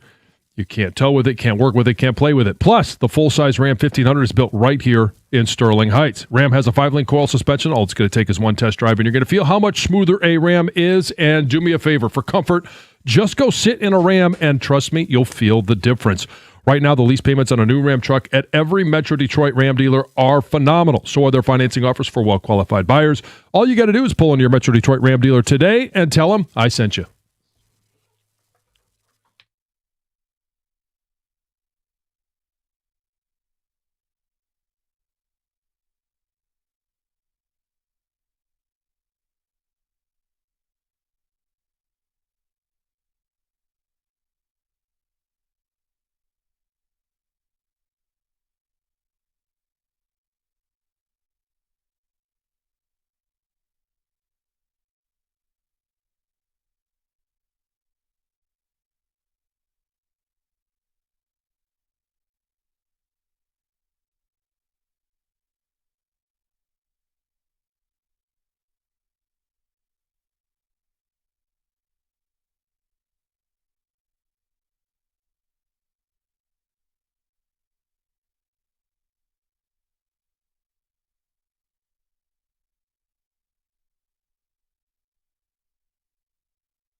Tigers complete the sweep. Greg Gainey on the call. We're talking a little World Cup, little Tiger baseball. We'll get to Brady Tkachuk and how it impacts us here in Detroit with Larkin. A few texts. The U.S. has already won the group. Play the reserves. Avoid injuries. In terms of can this team win it all, they're not going to beat Argentina. They won't give them cards for anything. Guys, help me make the comparison. Is the U.S. winning like Michigan beating the Lions? Is there a better comparison? Mike in Charlotte. John, you shrugged. This says, I don't know what's more awkward, John talking soccer or rappers. Yeah. So our blind ranking on Friday, I gave to Stoney. I don't know if you guys heard it, and it was in reaction to Nelly doing the post-game Friday night. Yeah. So I gave him the ability to blind rank the top 10 rappers. Back to that Michigan Lions text, I do think the Miracle on Ice was a college team beating a professional team. We've all wondered if could ever happen. That was the example of it. Miraculous is the whole point. I got some odds to just give you a comparison. The U.S. to win the World Cup is 33-1. Okay. It's the equivalent of the Cleveland Guardians winning the World Series. They're 35-1. The Tigers are 55-1. The U.S. men's soccer team is more likely to win the World Cup than the Tigers are to win the World Series. Okay. I would think that would be especially given the hole they've dug themselves in. College football, you're a college football guy.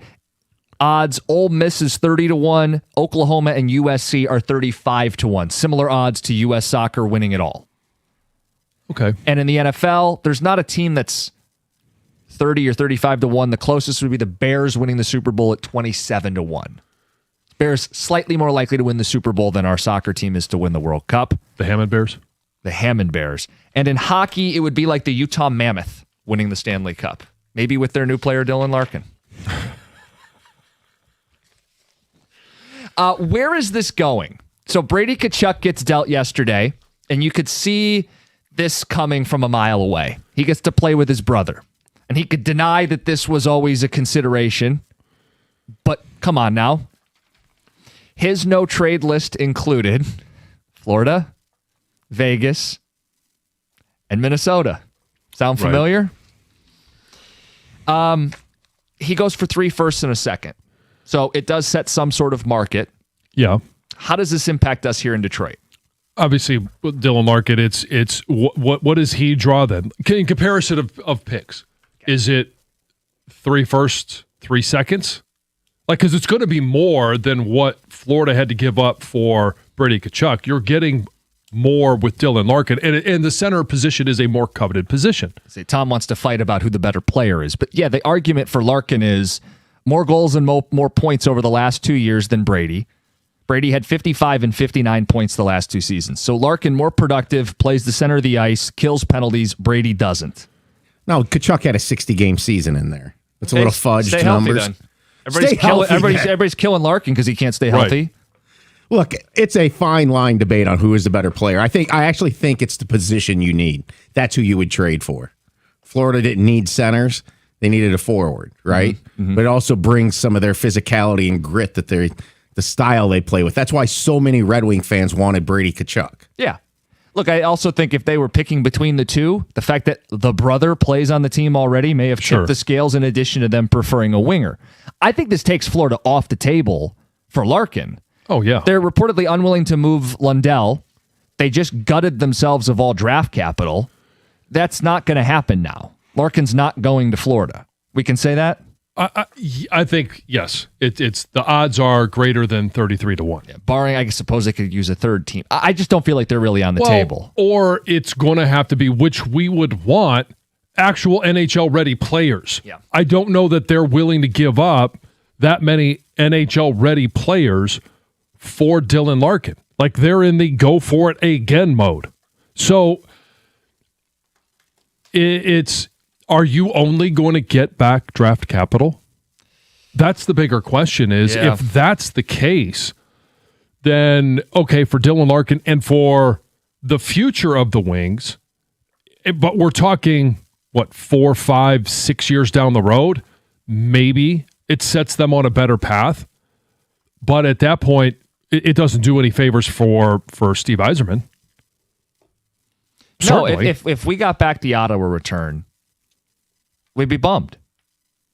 And now maybe they can use those picks to get players. I think they, as a team that's made the playoffs the last 2 years and has some young players in their prime, kind of feel like they have to do that. Well, and so it's also, why did they get 3 1s and a 2? Well, they get the number 9 pick this year, so that's a coveted pick. Sure. In the next 2 years, when they have the next first-round picks, are they going to be last or second to last of the first round? Well, so it's 9 and 25 in this year, and then it's the 2029 first. Right. Because they can't get, they owe a They're pick. late firsts. They're late first. They owe a pick to Boston in 27 or 28 that's conditional. So they can't trade that first. So they took the next first they could, which is in 29, and then a 2030 second. Like, they don't have the capital to make a Dylan Larkin trade. And they love Lundell, apparently, who makes less money on a long-term deal as their third center. So, yeah, I think we can take Florida off the list for Larkin. But how does it shape what Yzerman's going to ask? Well, look, the market is set now at 3 firsts, give or take, or equivalent to 3 firsts. I wonder, does it any way push you into these two got to get into a closed room, mend defenses, and Dylan Larkin is still, because I'm not saying that is the least of all outcomes. I still think that is a possible outcome. That Dylan Larkin is still a wing, even if it's just to start the season. Well, I think it's more on the table because of, like, Yzerman is not going to just cave. It feels like Ottawa caved, right? Right. Hey, he wants to go play with his brother. We're going to lose one way or another. He's only got 2 years left on his deal. We're not going to fight it. All right, what's the most we can get for Florida? I don't see Yzerman as someone who's just going to say, all right, I can't fight it anymore. Yeah. I think he's going to stubbornly fight tooth and nail for the best return possible, and that does increase the chances that Larkin's here beyond this week and into the season. Yeah, which is why I feel like there's if it was any other general manager. Now, I'm not, some expert on all hockey general managers. There are some stubborn individuals out there. Steve Yzerman might be the most stubborn, and he's not going to give them up for a song. 248-539-9797. A lot at play here. Got that USA group chat doing its thing. Florida off the board for Larkin. What is the market for Larkin? Plenty of feedback and phone calls to get to. It's 97.1. Hey, there's nothing like holding the keys to your first home. But in today's market, getting to that front door can feel out of reach. And I want to tell you that my friends at First Merchants Bank, that's where they come in. They offer incredible programs for first-time home buyers, and I'm talking about down payment assistance, grants up to $10,000, options with no down payment, and below-market interest rates to keep your monthly payments much more manageable.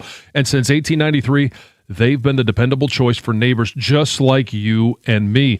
That's where I secured my mortgage, and I love that they're not just another lender, but rather a community-focused partner that moves with the speed and agility that you need to win in a fast-paced market. Stop wondering what if and start planning.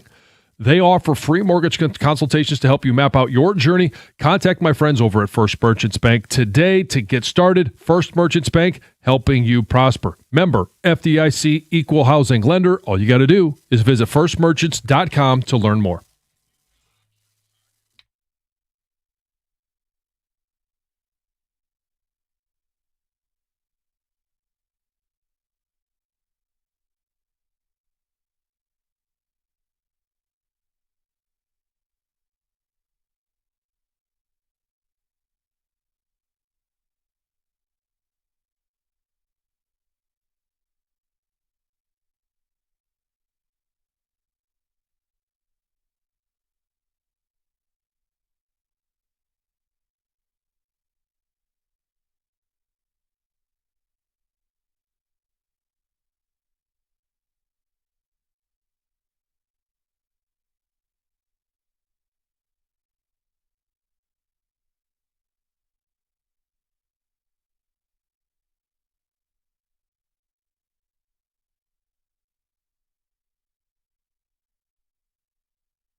Brady Tkachuk joins his brother in Florida.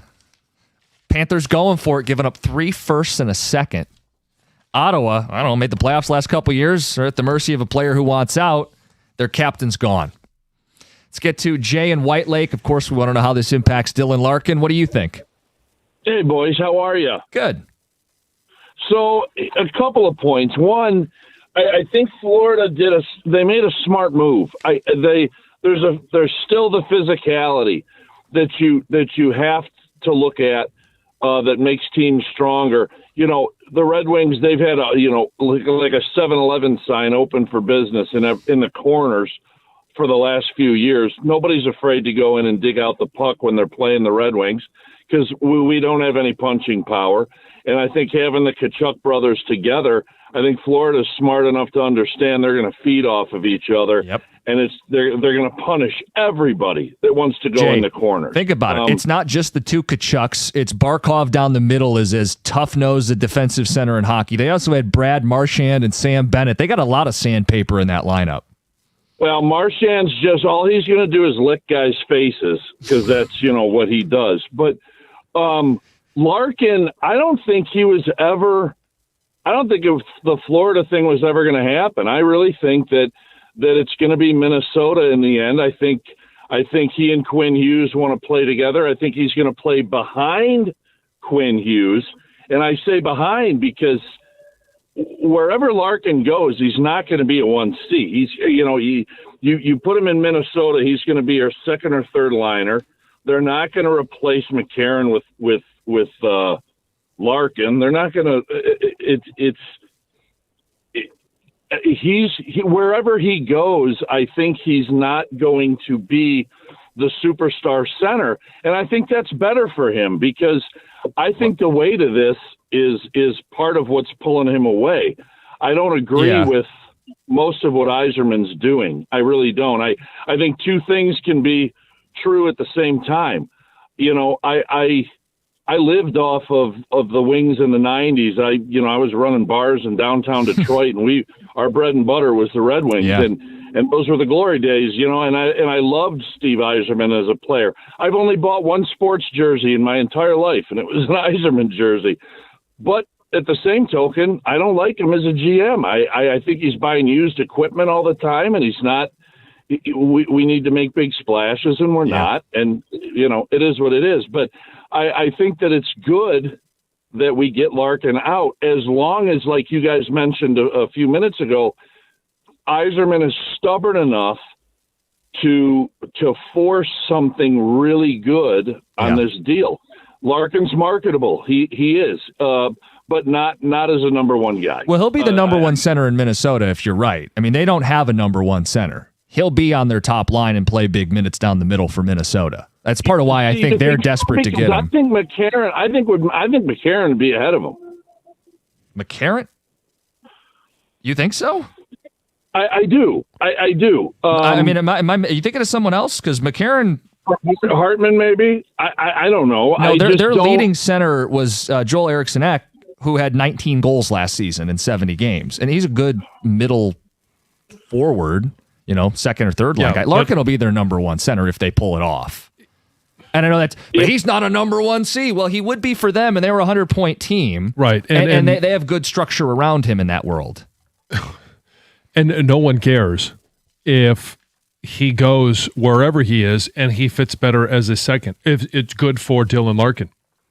Ask us at that point if we care. It's not our problem at that point. But does this help set the market for Yzerman if he's going to drive a hard bargain going, hey, Brady Tkachuk got 3 firsts and a second, and he had 55 and 59 points the last 2 seasons. Larkin outperformed him. Larkin plays the middle and wins faceoffs, and Larkin kills penalties. I know we have this idea of Brady Tkachuk is this like big rock'em sock'em ogre robot. He doesn't kill penalties. Money puck 3 minutes on the PK all of last season. Larkin had 100 minutes of penalty kill time. So if I'm Yzerman, I'm going, my guy's more valuable. So I want that or the equivalent in players. Right. Well, and that's the thing is you're going to have to find somebody that's willing to part with equivalent in players. Right, that's the hard part because those teams that want Larkin don't want to lose NHL roster players because they're trying to win now. Exactly, they don't want to water down their chances, and especially got to keep up with Florida. Right, and no one here in Detroit wants if Brady Tkachuk goes for 3 first, and Yzerman, let's just say he comes back with 4 firsts. Whoop-de-doo. We're rebuilding. Yeah. So it's the best thing for the franchise, and I've been stewing over this for 2 weeks since it all came up. It seems like the best thing for the Red Wings franchise is to do a mini rebuild. Yeah. A retool, Unfortunately. a 3-year type deal here where you would start to bring up some of your guys from Grand Rapids, but also these picks or capital you get in the future would be ready in 3 years, some of them, the best one, Yeah. The problem is you've missed the playoffs for 10 years. Yeah. Yzerman's been here 7, and does Steve get to do it? Yeah, that's because and you here's trust the deal. him to You don't do it. You do best what's for the super long term here, not necessarily next season. Like Right. it feels like who's the guy from New Jersey? I cannot remember his name. Nico Hischier. Yeah, that seems like the one move that's sitting out there where you're getting a little bit younger version of a Larkin potentially. He can still improve his game. You're going to have to probably pay him more than Larkin. But does New Jersey want to do it? Well, maybe Jersey wants to get Larkin with Jack Hughes. Yeah, and then incentivize Quinn to come because he still hasn't signed long-term in Minnesota. That would be why they would do it. I guess, Jim, because there seems like that would seem like a save face move from Yzerman to keep the timeline steady and moving forward. How many more guys are out there in the league than that? Yeah. I know people, Mason McTavish, if you can convince yourself he could be a 1C out in Anaheim. But are they moving off him, though? I don't. Well, I think they would move off him. I don't know that you believe he's enough, or that Yzerman believes he's enough, or that Larkin would okay Anaheim. There's just so many different layers to this, and like you have to get these boxes checked to make the deal. Like taking the paying customer Costa hat off. Like I don't want a lost season next year, so I'd like to get good NHL players and compete and make the playoffs and push this thing forward and not have to reboot. There's a real argument that what's best is you're not beating Florida the next couple seasons. Is that what Ottawa did? Well, I don't know. Ottawa's in a little different place. They've made the playoffs the last 2 years. They have a true number 1 center in Stützle. They've got a good D-core. But maybe they are going to bow out for the next couple seasons. They have to make that determination with the draft capital they get. What I'm saying is there might be a world where what's best for the organization is the Wings are going to have to go underwater for a couple more seasons. And that sucks for anybody who is a paying customer who's on the hook for tickets for the next season or that wants this team to make the playoffs. And it would really be unfortunate for Yzerman because if he wants to keep his job, I'm not sure how much longer of a leash the guy's going to get. So that might be playing into... But we also might... I mean, he might know the answer to that question, and it might be, okay, lifetime we'll be contract. good in 3 years. I have a lifetime contract. We're going to take 3 more seasons to reboot the rebuild and deal with it. My number's in the rafters. Do you know who I am? I don't know. John, I don't know.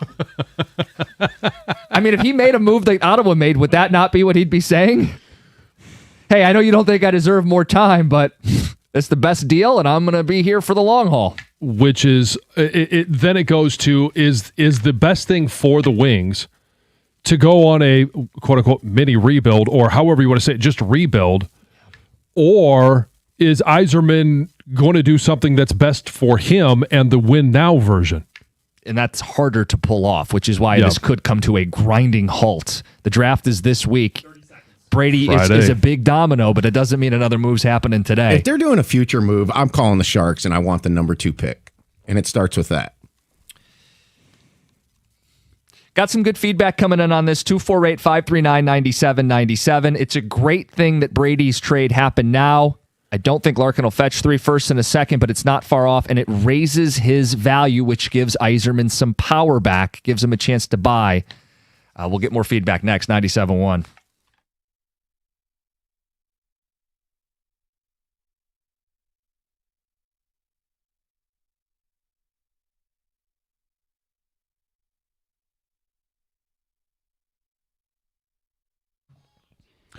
Brought to you by National Benefit Plans. The Tigers defeated the White Sox 5-4 yesterday in 10 innings as Dylan Dingler tied the game in the 9th, while Spencer Torkelson tied it again in the 10th before Matt Vierling dropped in the game winner with the bases loaded. It was Jahmai Jones who scored that game-time run in the 9th after beating out an infield single to short. A.J. Hinch talked about Jones's weekend and effort after the game.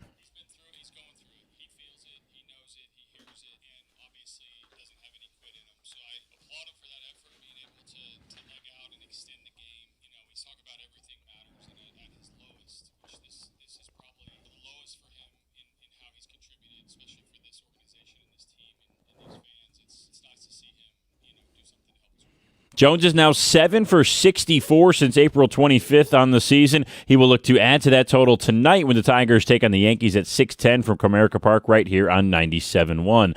Wyndham Clark is the U.S. Open champion this year after a final round 73 helped him edge out Sam Burns by 1 stroke. And we had more shocking results in the World Cup yesterday as Cabo Verde once again tied with a seemingly superior opponent. This time it was Uruguay as they drew with Cabo Verde 2-2. The Americans will not take the pitch again until 10 p.m. Thursday for a no-stakes game against Turkey. And in big NHL news, Brady Tkachuk was traded from Ottawa to Florida yesterday in exchange for 3 first-round draft picks and a second-rounder. At the Cornwall Health Sports Desk, I'm Brendan Shabath. For more, go to 97.1 The Ticket or Odyssey.com.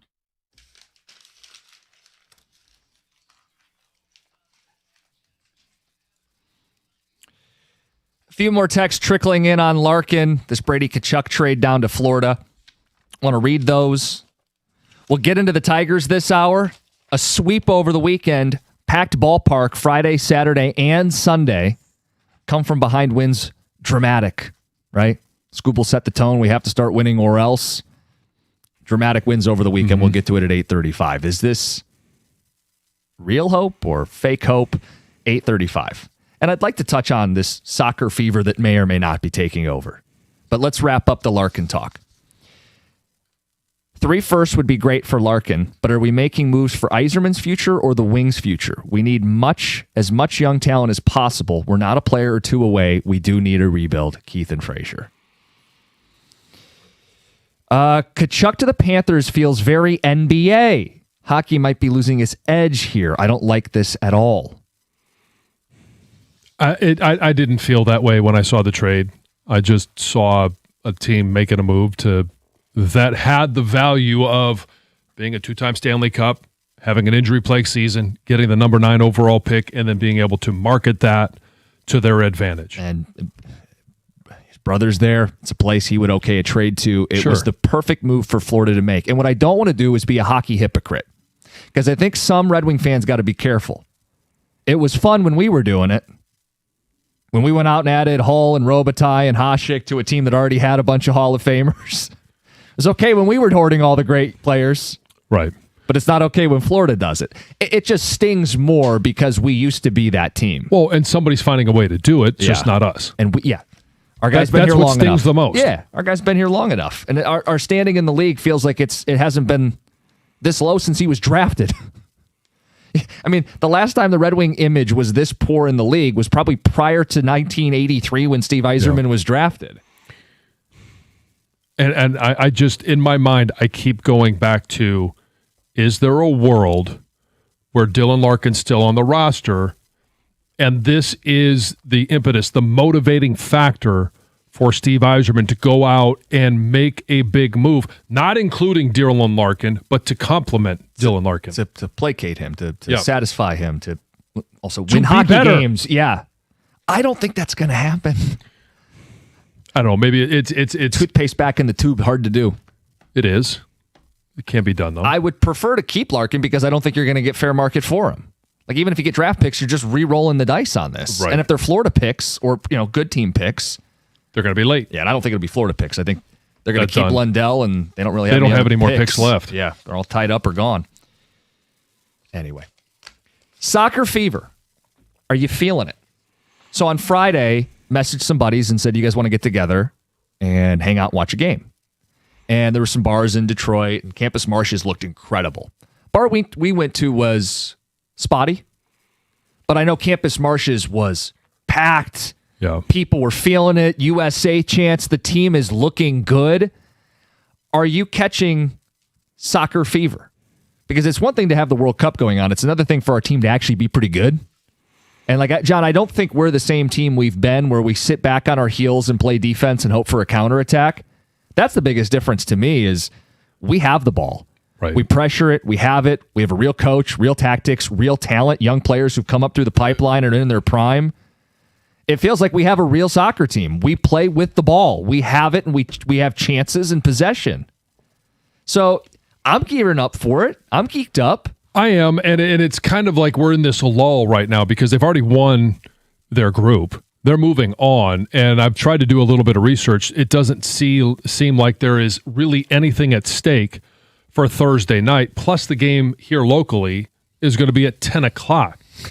So it's until they get out of the group stage, it's like there's a pause on the excitement because it feels like the only thing that can happen Thursday night is bad things. Whether it's more guys get yellow card, they're out. Yeah. Yes, they can win. Sure, we'll be excited about that, but who's actually even going to be playing? Well, and right, they may strategically sit some guys, a whole bunch of guys on Thursday. But I thought it was telling they won without Pulisic on Friday. Yeah, against Australia. It feels like they're a little deeper, and whether they win or not against Turkey, they're on to the knockout rounds. And they've already won more games in this World Cup or tied their most wins in a single World Cup ever. And I get it, it's the more teams, a little watered down, but they have momentum in a way that they haven't had in a very long time. Sure. And when I say that, that is the perspective on the outside looking in. Do I think that if there's a whole bunch of reserves that get a chance to play Thursday night against Turkey, do they want to make a name for themselves? Do they want to keep things moving? Do they want to be, like, who was on the field when they won their third, which they've never done? Well, what I've liked, too, is in terms of buy-in, I'm feeling like we're gravitating more to the storylines of these players. It used to be like, well, how talented is this group? Christian Pulisic played for Chelsea. Now he's in one of the top teams in the Italian league. This Balogun guy got his moment in the first game, right? Like, born here in Brooklyn. Yeah. Picked us. How about the guy that scores on Friday? Freeman? 21 years old. Great story. He's just starting his career and could be blossoming into a soccer star for us in the United States now. I feel like we're starting to really get buy-in, but I won't speak for everybody in the audience. You can do that yourself. 248-539-9797. My favorite text we've gotten this morning is you mentioned who they're going to play on Thursday, John. Yeah, Turkey. It says, Turkey's always good once a year on Thursday. Yeah, but it's more noon Eastern. Yeah. Not 10 p.m. No. 10 p.m. is a rough start. Yeah, but by that time, it's all leftovers. Yeah. Which may actually be the description of that game. What do they have to do to pay this off? Like, they have to make some noise in the knockout round. They're into the knockout round. They got to win a couple games at least, right? Oh, I would think at least win a game. Right. Right now, they're set to play like Bosnia and should be favored, should win that game. Okay. And if they win, I think could be like Czechia or Egypt, who just won their first game ever. So again, expanded field, more teams advancing, maybe a couple easier matchups. Take advantage of them. Start stacking. I mean, this could be 3 or 4 wins in a World Cup. This could be a team before that you get to all of those games where you're going to be the dog in the game. You've got to be able to do what you're supposed to do, beat the lesser opponents. And then I think they have to beat at least one of the big boys to really pay it off, right? Yeah. So if you go in and you beat all of the teams that you're favored to beat, and then you lose to Spain, England, France, right? Yeah. Portugal. I haven't looked that far in the bracket, and we don't really have it set yet. But yeah, if they can beat one of those teams, coupled with the most wins they've ever had in a World Cup and the most goals they've ever had in a World Cup, that to me would be a success. And I think you'd see it as a launching pad. 248-539-9797. Some text coming in. Watch your feedback. We also have what they're saying nationally. Zlatan Ibrahimovic. He's on the Fox desk. Very intimidating presence. They certainly build him up that way. They asked him a yes or no question about the U.S.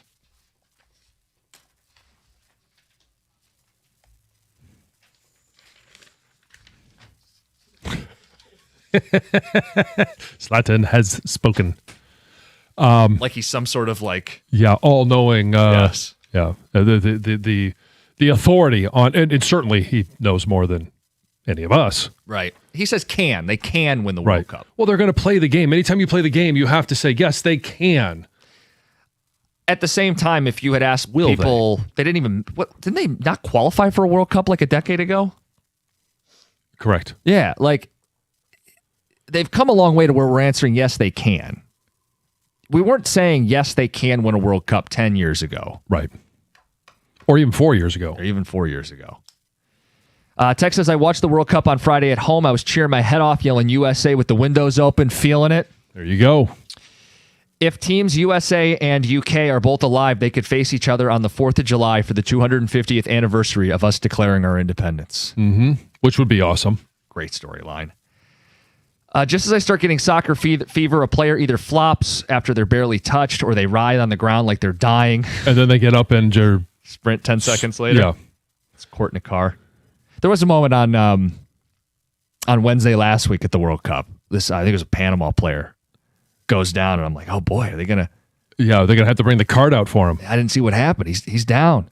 Yes, the writhing in pain on the field is a bit much. And then he's jogging. Right. And he's right back into the play. Yeah, that's a turnoff. Not getting the slight bit of soccer fever, but I am looking forward to football season. Dan in Plymouth. Hey, training camp. Yes, right around the corner. Okay. Soccer. Zzz. Another says not catching soccer fever after that game. How did that text read? Snore. I know what it was. Snooze. Z. Not a B. But he sounded out the Z. This does have the setup to make if they could go on some run here, get to the quarters or the semis would be a humongous breakthrough. And it occurs over the Independence Day and the 250th celebration. Oh, yeah. You're going to see a lot of people show patriotism and get behind this. The people who are saying they're not watching, they'll get interested. They'll still be bored by the game probably itself, but there's going to be, you imagine the hype as the country, this is going to be a big celebration this year for 4th of July. It's on a Saturday. It's a lot of patriotism. There'll be a lot of that. And yes, if they are playing, if all the stars aligned and they're playing England on that day, I'll be could it not be more perfect? There will be a ton of people. I don't think it'll rival, at least here, the Super Bowl yet, but I think the buzz and the excitement around it, I think leading up to it will. It would be I think it would be the most watched non-Super Bowl event we have this year. Oh, I don't think there's any question that it would be. Yeah, I think it would pass a Stanley Cup, NBA, World Series. Oh, yeah, certainly. Yeah. I mean, not to dog on the Stanley Cup or the NBA Finals. No. The NBA Finals were exciting this year, but yeah, this would 100% surpass it because it's more than just the New York or San Antonio fan base and then other random NBA fans. This is a good text. Didn't John play against Freeman's dad, Antonio Freeman?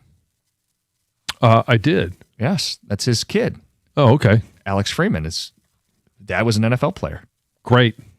Okay. Had one of the greatest catches ever on Monday Night Football.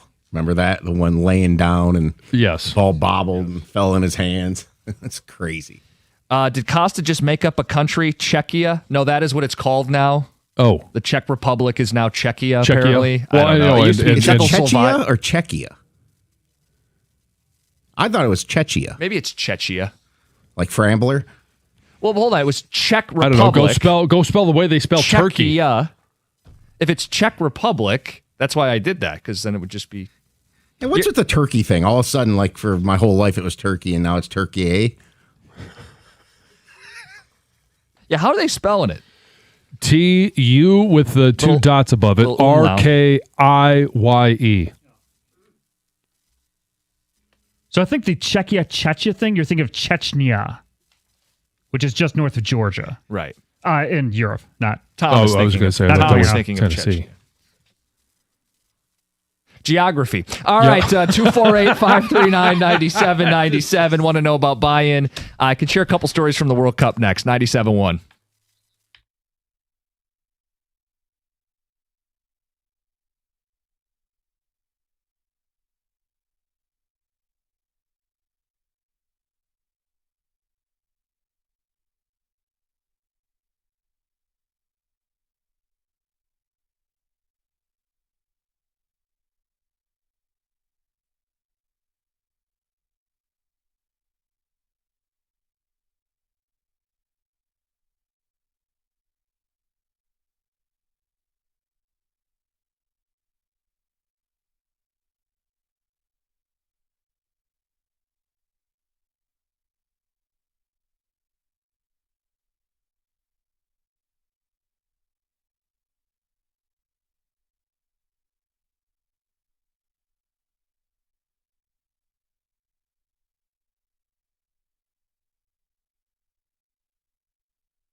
All right, you guys, there's a certain head football coach in this town who's known for drinking 2 large coffees, both with 2 added espresso shots, and that's a ton of caffeine, and it's not the good caffeine. So maybe he should try the Fusion Energy that I've been telling you about. Fusion Energy from 7-Eleven is heavily researched and tested. So when they say it's a good for you caffeine, they mean it. It has a slow release caffeine. It also has things like Cellflow, Chromax, and Cognitique that increase alertness and mood. You won't feel a crash like you would with a coffee or a pop. So go grab a can of Fusion Energy today at any 7-Eleven or Speedway.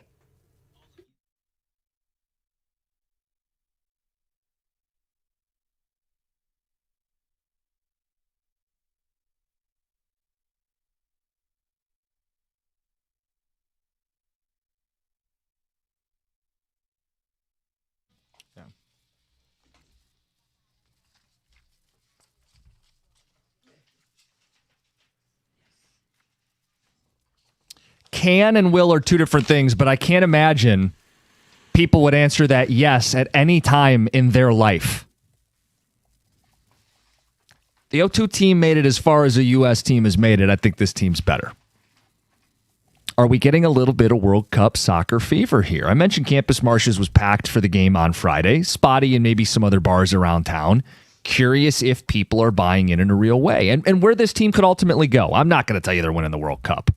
But the fact that they're in the mix, the fact that they play this way, they're not sitting back in a shell and hoping for a counter so they could score maybe a goal, maybe get a draw, try to stay afloat. This team's dictating. They're playing with the ball. They're putting shots on goal. They're playing like a skilled club. They are, like they belong, like they got a seat at the table. And if you're looking at this long term, I know they won't do this again for another 4 years, and they'll play other games, other tournaments throughout the course of the next 4 years, which I will pay no attention to.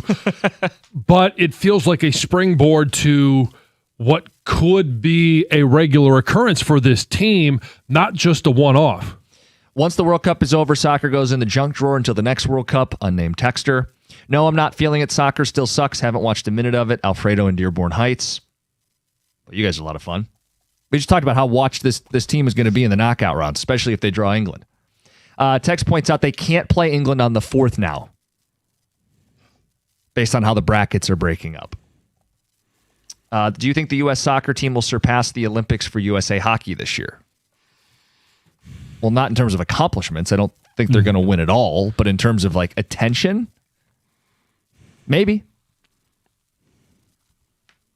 That's a good question. I don't know. I think that they probably will.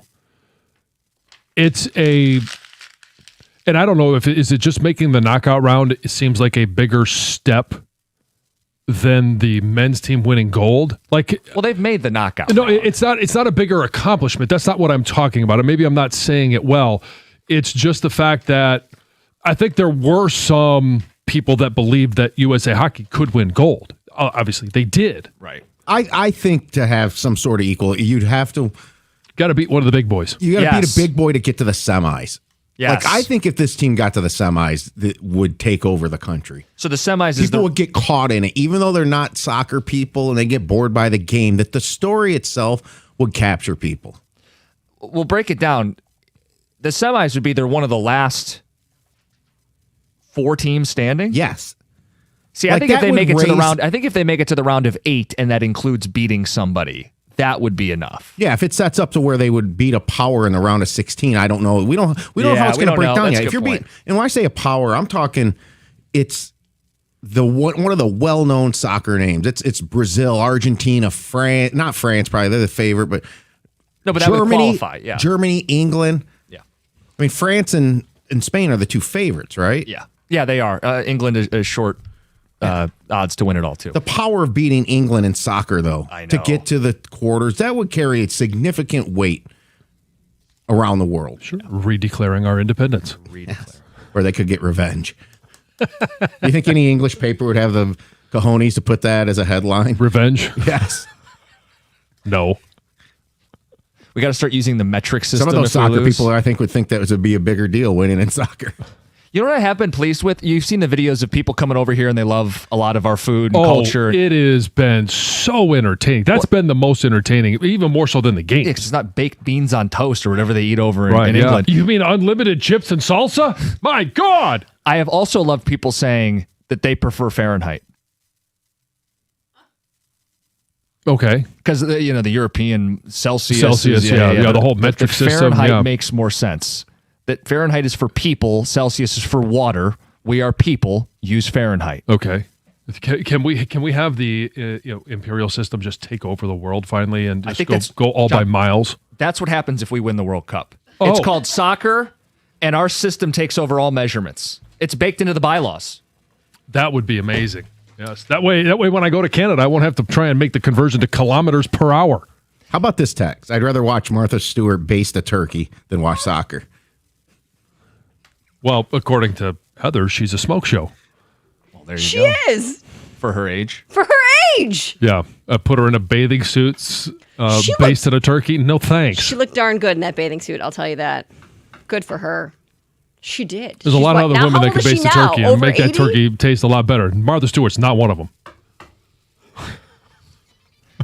Heather with the news. She's 84. She's 84 years old. Well, I don't happen to be 84. She looks good. She's 84. Wow. Wowzers. All right. Wow. This news is brought to you by Gardner White. Listen to this. Michigan workers could soon have a legal right to ignore work emails and texts after hours. So state lawmakers are considering what's being called a right to disconnect law. Oh. Okay? The proposal, it's known as the Workplace Employee Boundaries Act, would prohibit employers from requiring workers to monitor or respond to any work-related communications outside their scheduled hours, except they say for certain emergency situations. So they say it would also ban retaliation against workers who use this potential law and would allow for fines of up to $500 per violation.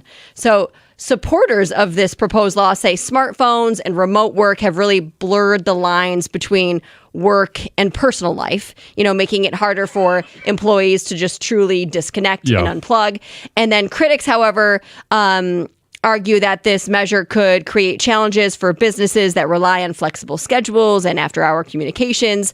We'll see what happens. There are some of these laws that have already been adopted in other countries, in France, in Australia. I guess several U.S. states have also considered their own versions of this type of law. The bill is still in its very early stages of the whole legislative process and has not yet received a committee hearing, but it's being talked about. So interesting. The 68th annual Ford fireworks will light up the Detroit River skyline tonight at 10 p.m. Cool. Hopefully, I haven't looked at the forecast. Obviously, I know on our drive in, it was very rainy, but I do think it's supposed to be it's supposed clear, to be nice, and it's not going to be that hot. Which would be great. So if you are heading down, plan ahead and leave early because hundreds of thousands of people are expected to fill the area. Hart Plaza, Spirit Plaza, Belle Isle, and a new location, the Irma Henderson Park, are all designated viewing areas, and they all open at 2 p.m. So people can get down there early. Obviously, entrance is free, and they say get there early because once they fill up, once they hit capacity, nobody else will be allowed in. Also, check out road closures. Know where you want to park. Be prepared for heavy traffic. They say using, the People Mover, DDOT, the Q line is going to be the easiest way to get around downtown. Be aware of the curfew that's a little new this year, moved up to 8 p.m. until 6 a.m. on Tuesday if you're under the age of 17 or under. And then there's things you can and cannot bring into the park. Tents, alcohol, drones, pets, and contraband, which are like weapons, knives. Can't bring those in. Right. Flames, fire, cooking of any kind. Banned. Okay. Obviously, you can't bring in your own fireworks. And then they say you should not reserve an area for more people than you have in your party, in your group. Because there's going to be so many people down there. Yeah, the weather looks amazing. It's going to be 68, dew points at 50, humidity's 54%. I mean, it looks like it's going to be really nice. That's great to hear. This is a cool Father's Day story. I hope you guys all, well, not you, hope you two had a great Father's Day. Yes. was nice. It was really nice. Good. I had a nice Sunday. Thanks, Heather. Yeah. No, Jim can have a nice Father's Day too. He's not a. I mean, a cat dad does not count. No, it does not. No, it doesn't. Listen to this story. 17-year-old golfer Miles Russell had quite a Father's Day gift for his dad, the chance to be his son's caddy at the U.S. Open. And it was a complete surprise. So he surprised his dad, Joe, on the 18th hole on Sunday when his caddy, brought over Russell's clubs, took off his, what do they call it, caddy bib, and handed it to him. And he got to, be the caddy for that last hole. But That's it's still really pretty cool. darn cool. Yeah. According to the NBC broadcast, the entire thing was Russell's idea. He approached USGA rules officials before teeing off to ask them if they would make an exception, because this is basically against the rules normally. To switch caddies? Yeah, well, and to have a caddy that's not registered and things like that. So they made the exception for Father's Day, and it sounds like it's going to be one they'll both remember. That's which is cool. pretty cool. That's really That's cool. an awesome story. Did Roomba get you anything? No, John. Puke on the carpet. No. Oh, okay. A mouse? It's a good Sunday. No mouse. No puke. Although Because it was, I know. almost this time of year last year. we're going to be back at Shanty Creek later this week, and that's exactly when it happened. It was. The 1 year of the mouse. That's Heather with the news. Tex says, this week on the Power Surge, John ranks his top 5 celebrities he'd like to see baste a turkey. I could do that. We could do that. We are going to talk about the Tigers. Smoke a knot. Look, if you were at the ballpark, you had a blast this weekend. The Tigers won every single game. The crowds were 40,000 plus. Scooble challenges the group, says we got to start winning or else. And they have come from behind wins on Friday, Saturday, and Sunday. Is this real hope or is this fake hope? We'll talk about it next. 97.1.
All right, we have a lot to discuss from the Tiger weekend. The Verlander start that wasn't, the booing of Jahmai Jones and his response, and then the team itself. They get a sweep. They start a 10-game homestand, winning all 3 games. Skubal had challenged the team. They responded, come from behind efforts in every single win, and they do it against a White Sox team they're chasing in the standings. John, the question is, everybody's feeling good about their baseball team today. Feeling good about the momentum. Is this real hope or fake hope? Well, right now it's fake hope. And I mean, I don't want to crush anybody's hopes and dreams. How dare you? But they're no closer right now to getting back to 500 than they were when we originally talked about all of the 3 series against division opponents. Throw the Houston Astros in there. It was 12 games. They were 11 back of 500 when those 12 games started. And where are they now? 11 back of 500.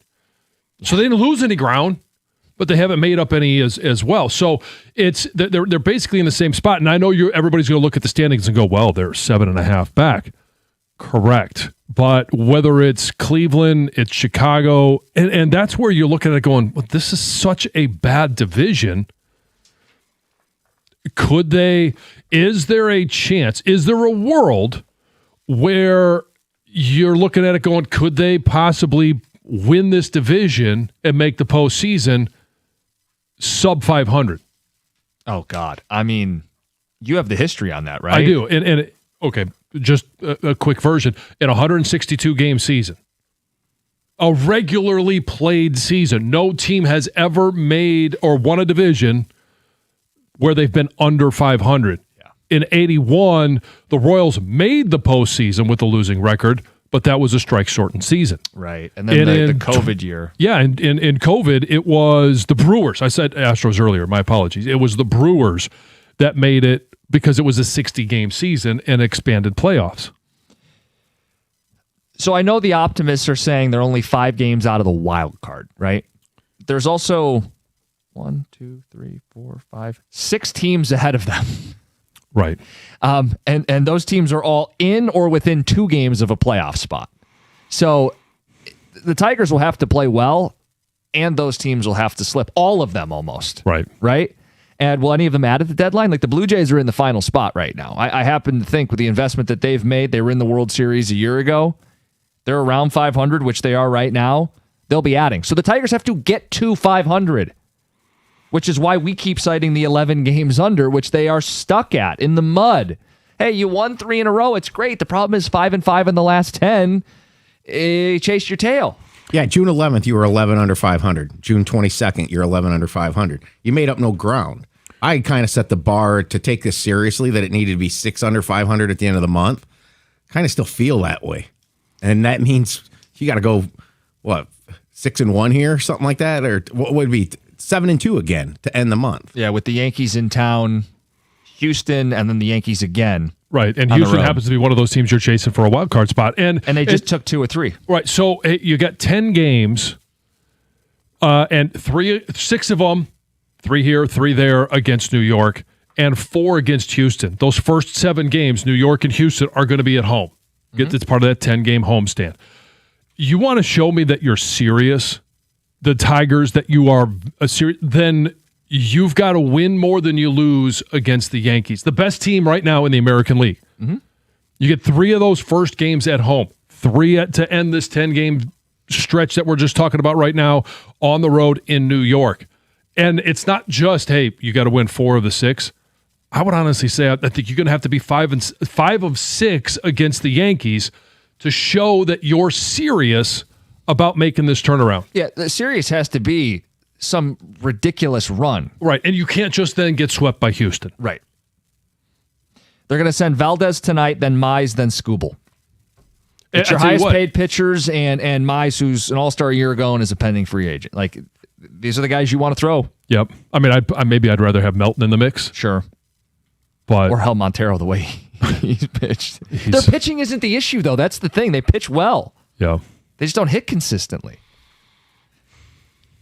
And so to make it real, again, in this, we keep talking about smaller chunks, because if you're just looking at it saying, hey, by the end of the season, you've got to be 11 games above 500 from now until the end of the season, yeah, that it doesn't feel realistic. This feels like it's a 500 ball team, and at best, that's what they're going to be. And by the way, they're doing this like kind of standing in place, running in place routine, while Dingler's having an incredible month of June. Yeah. He was a huge reason that they came back on Sunday. And for the month, he has 7 home runs in June. He has 9 multi-hit days. He's hitting almost 400 with an 1190 OPS. He's been unbelievable. But that doesn't carry an entire team. No, it doesn't. Going to need some other guys to step up around him. Yeah, I mean, certainly you're going to have some guys step up, and it's when you're looking at McGonigal has now 6 home runs. Mm-hmm. His WAR is 4.2. You have some good ball players. You just don't have enough playing at a consistent level on a day in, day out basis for it to matter. And you know what? It might be that this team is about a 500 baseball team in reality. But if they play 500 ball the rest of the way, they're going to be 11 games under 500 when the season ends. Right. You're going to have a ridiculous 180 flip from what happened in May. May is ultimately what's got this team sunk. You can blame whatever you want to blame, but it's the hole they got to dig out of, and it's not winning 5 of every 10 and saying, well, but the wild card number's really low. You have to go win these games in mass. You have to go on a run. Yeah, and so it's great that they didn't lose any ground. But they dug themselves such a hole. You're going to have to find a way to start digging yourself out, and you're going to have to make up chunks of games. And it's a great start. 3 against the Sox. They went into the weekend leading the division. They left the weekend not leading the division. There's also a danger, and we've talked about this. This isn't the first time I bring it up, but that they could win just enough games to convince themselves to keep Tarik Skubal, but ultimately not win enough games to make the wild card or sneak in as the wild card, but advance no further than they have the last couple seasons. That's a very real possibility if they get, quote, back into this. Well, if they do, then they better generate some excitement. One, by winning games to try and make it even plausible that they're within striking range, but also at the deadline, you have to be either or. You're selling Skubal, Mize, Torres, anybody that's not bolted down, or you're going out there and saying, okay, well, we know we're not going to have Skubal next year. We're going to keep him. We're going to let him walk for nothing. So what are we going to do? We have to go out there and make our team better at the trade deadline. And it would generate some excitement. Yeah. One thing they could do to make themselves better, maybe less pinch hit opportunities for Jahmai Jones. Hey, he got booed this weekend. We'll play the audio coming up next. What does Jahmai think of the booing? And yes, I know he had 2 hits, and I know he legged out that big single with 2 outs in the 9th. But people are fed up with Jahmai Jones, and they let the team hear it over the weekend. Jahmai's response in our discussion next, 97.1. Hey, if you're thinking about a new truck this month, I certainly am. I think we all know that the Ram truck should be right there at the top of your list. The Ram truck lease deals at every Metro Detroit Ram dealer are exceptional right now. And I've seen the Ram side by side with other trucks. I've driven them, and I've driven a Ram. I'm driving one right now. For power, there's really no comparison. You could choose from Ram's legendary 5.7 Hemi V8, or if you like the Hurricane engine, you got 2 choices. A 420 horsepower, that's my choice. And you also have the high output 540 horsepower Hurricane engine. Why would you trust any full-size pickup at any price with only a 4-cylinder engine? You're just not going to be happy with it. Plus, the full-size Ram 1500 is built right here in Sterling Heights. Ram has a 5-link coil suspension. All it's going to take is one test drive, and you're going to feel how much smoother a Ram is. And for comfort, all you have to do is go sit in a Ram, and you're going to feel the difference. Right now, the lease payments on a new Ram truck at every Metro Detroit Ram dealer are phenomenal. So are their financing offers for well-qualified buyers.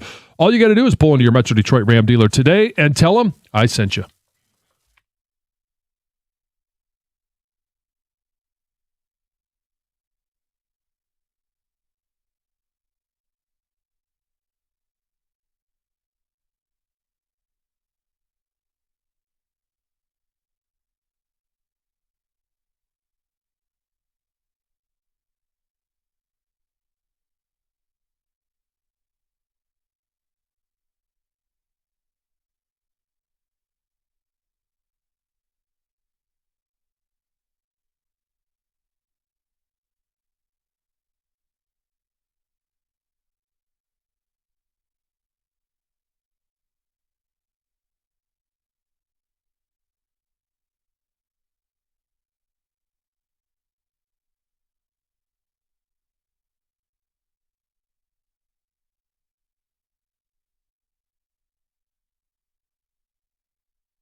Hey, don't worry. We'll talk Brady Tkachuk and how it impacts Larkin and the Red Wings. I actually do think there's something good that comes of it. We'll do that in the 9 o'clock hour. We've been talking Tigers. Is it real hope? Is it fake hope? It's a sweep over the weekend. People are feeling good, but to what end? And fans made sure to let Jahmai Jones know how they felt about him being put into the game, repeatedly booing him, including when he came in with the bases loaded and struck out. Fans are fed up. They are. And I don't... Well, some of the boos certainly were directed at him. Not all of them were directed at him. Some of them were directed at A.J. Hinch. Some at... And maybe the majority of them were just simply booing the decision to put him in. Not necessarily the individual that was taking the field. And also Scott Harris. Like, there's three there that take plenty of the blame. It's the guy, it's the athlete in the arena who's going to take all the bullets, but it's A.J. Hinch and Scott Harris for being on the roster and for continuing to put him in those positions. You're saying it's a layered booing. Yes. You got to decipher it. Yeah, I mean, when you're booing, you're not sitting there and actually shouting out who you're booing for. This is at you, AJ. It doesn't work that way. Right. Also, you don't really have a chance to boo the manager outside of like moments where you have a decision, right? Yeah. So Jahmai was asked about it, and this is what he said after the game.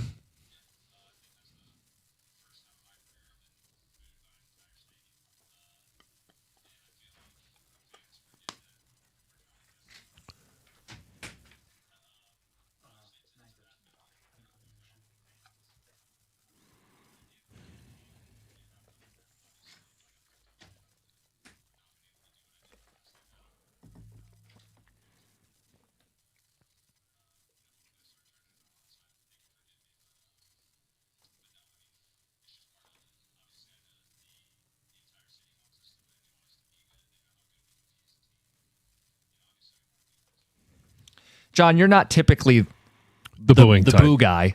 No. I didn't have an issue with this because it's more than just the player.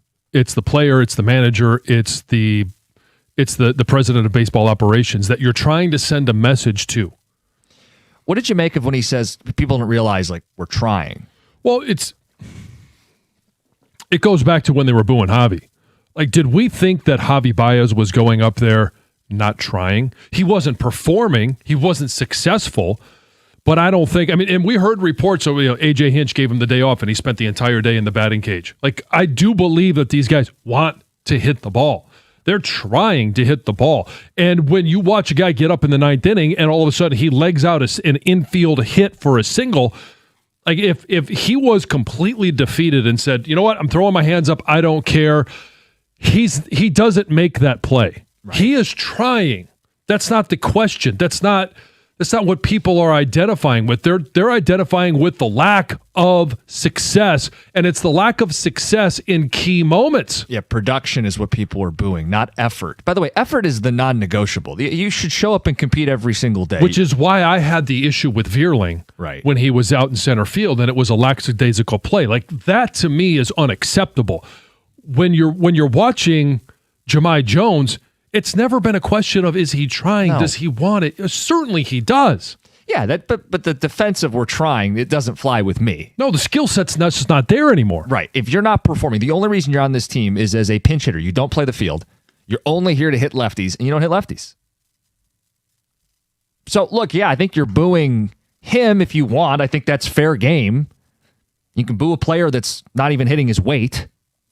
Yeah, you can boo him, but I think it was more. I think they were booing AJ and Scott Harris, too. He had a 937 OPS last year. So the Tigers, Hinch and Harris, took a lot of value out of that and thought he'd probably drop off and get more to a career norm, probably something sub 800. Mm-hmm. But it's like 450-ish. Yeah. You know, at some point, you can boo that garbage, especially when you continue to do it. But I think the boos were directed at AJ. You get fans rarely get a spot in sports to single out a situation like that. You know, it's I guess it would be trotting a closer out there. Maybe Tommy Kahnle got close to that last year, but then they pulled the plug. There's an example, by the way, of pulling the plug on somebody, and this guy had way more of an established career than Jahmai Jones. Yeah. The stubbornness here and I think too, you got to realize we got to step aside sometimes, and we are fans, but I don't think we're like normal fans. And a normal fan who picked to go to one game this season and went Saturday, I'm going to see Kerry Carpenter hit with the bases loaded in the fourth inning when you're down 1-0. Yep. It's that simple. And people want to see the best players play. Yeah, fans are emotional. You're there, and all the energy is zapped out of the room when Jahmai Jones picks up a stick. I mean, I would have at the game. I would have been beside myself. Yeah, I probably of would have course. had my Tiger hat on, taken it off, and hit the chair with it or something like that out of frustration. Yeah. You got to be kidding me. That's exactly what people were doing. Exactly. And you don't get those spots very much. I think it was more at Hinch than anybody. I agree. Some people think it was actually at Harris. I don't. Look, I think they're dual responsible for this. I think they're lockstep in doing this. And I think they've probably had conversations about how much longer do we go here. Yeah. But they're giving them way more rope than a fan wants. And the fans let them hear it. So I think it's more than fair. I agree it's about Hinch more than Jahmai, but I'm cool if you wanted to boo Jahmai. And I think just being in that moment, it's a great point, Tom. You're fed up. You've been watching on TV. This is a game you paid money to go see.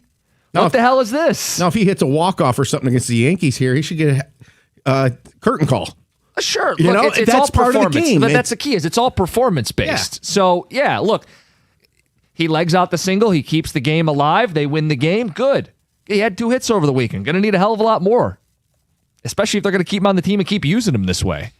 I mean, ultimately, it just seems like they continue to do this, they're going to get burned by it. I mean, Well, they already have been. well, yeah. I mean, but even more so. I just don't see how this suddenly changes. Other than that these guys are right, and the hard hit balls are going to find grass. There's also the JV part of this. Like, I am happy for people who went on Sunday because you probably bought tickets with the thought that you were going to see Justin Verlander back at Comerica Park. Right? Yeah. I mean, John, you were even considering it. I was thinking at the beginning of the week, I'm like, you know what? Lisa always asked me, what do we want to do on Father's Day? And I didn't say it at the time because I was trying to figure out like where was everybody going to be in the family. But having JV on the mound for Father's Day, it was like, you know what? Maybe a trip down to the ballpark, taking Teddy down there so that he could, he won't remember it, but he could at least say future, hey, I saw Justin Verlander pitch. Mm-hmm. Maybe you saw his last season. And I was considering it, and then I got the news. What was it, Friday that it came out? Thursday or Friday? Yeah, I think it was Friday.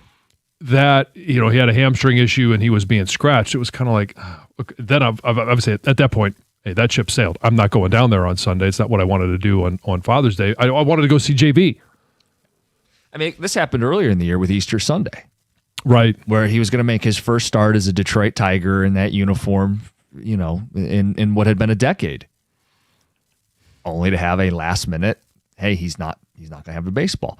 And it's deja vu. We just went through it this last weekend. And yeah, I wanted to go both times. I want to see it.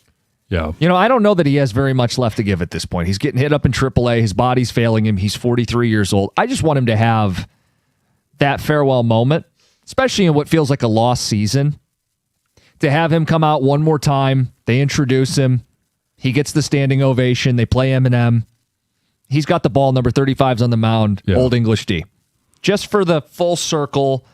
It's what we all wanted to see when they brought him back. I still want that moment, even though I don't know that we're going to get it, and even he admitted that. So, we'll play that audio in the 9 o'clock hour, but he was pretty blunt about it. Yeah, he referenced the wheels falling off. Yep. Sure. And they may be, but got to appreciate the fact that he wants that one more time, as do we. We'll continue to discuss 97.1.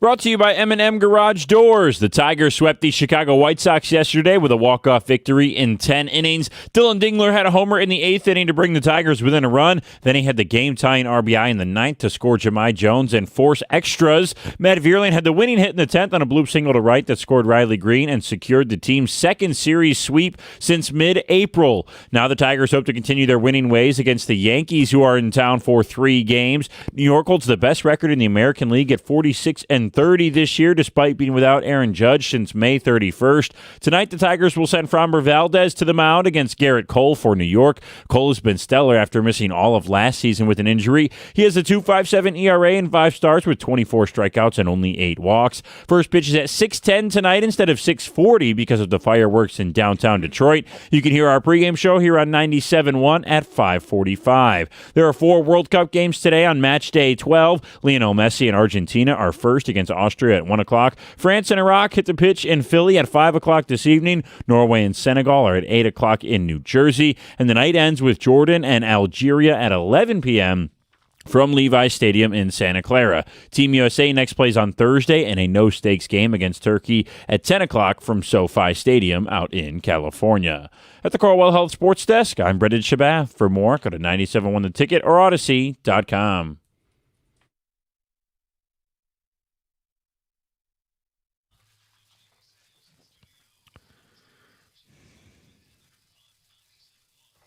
Got some NBA breaking news. We'll mix that in. You see what I'm seeing?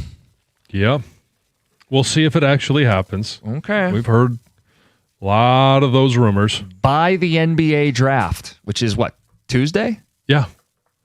Giannis expected to be moved. That's from Shams on ESPN this morning. Get up. That was expected. That would be the most likely thing, but now he's confirming it. So that's going to create dominoes. Well, and people will wonder if the Pistons going to get involved as a possible landing spot for Tyler Hero. Yep, saw some of that. I know Stoney's been talking about that. Mm-hmm. His sources.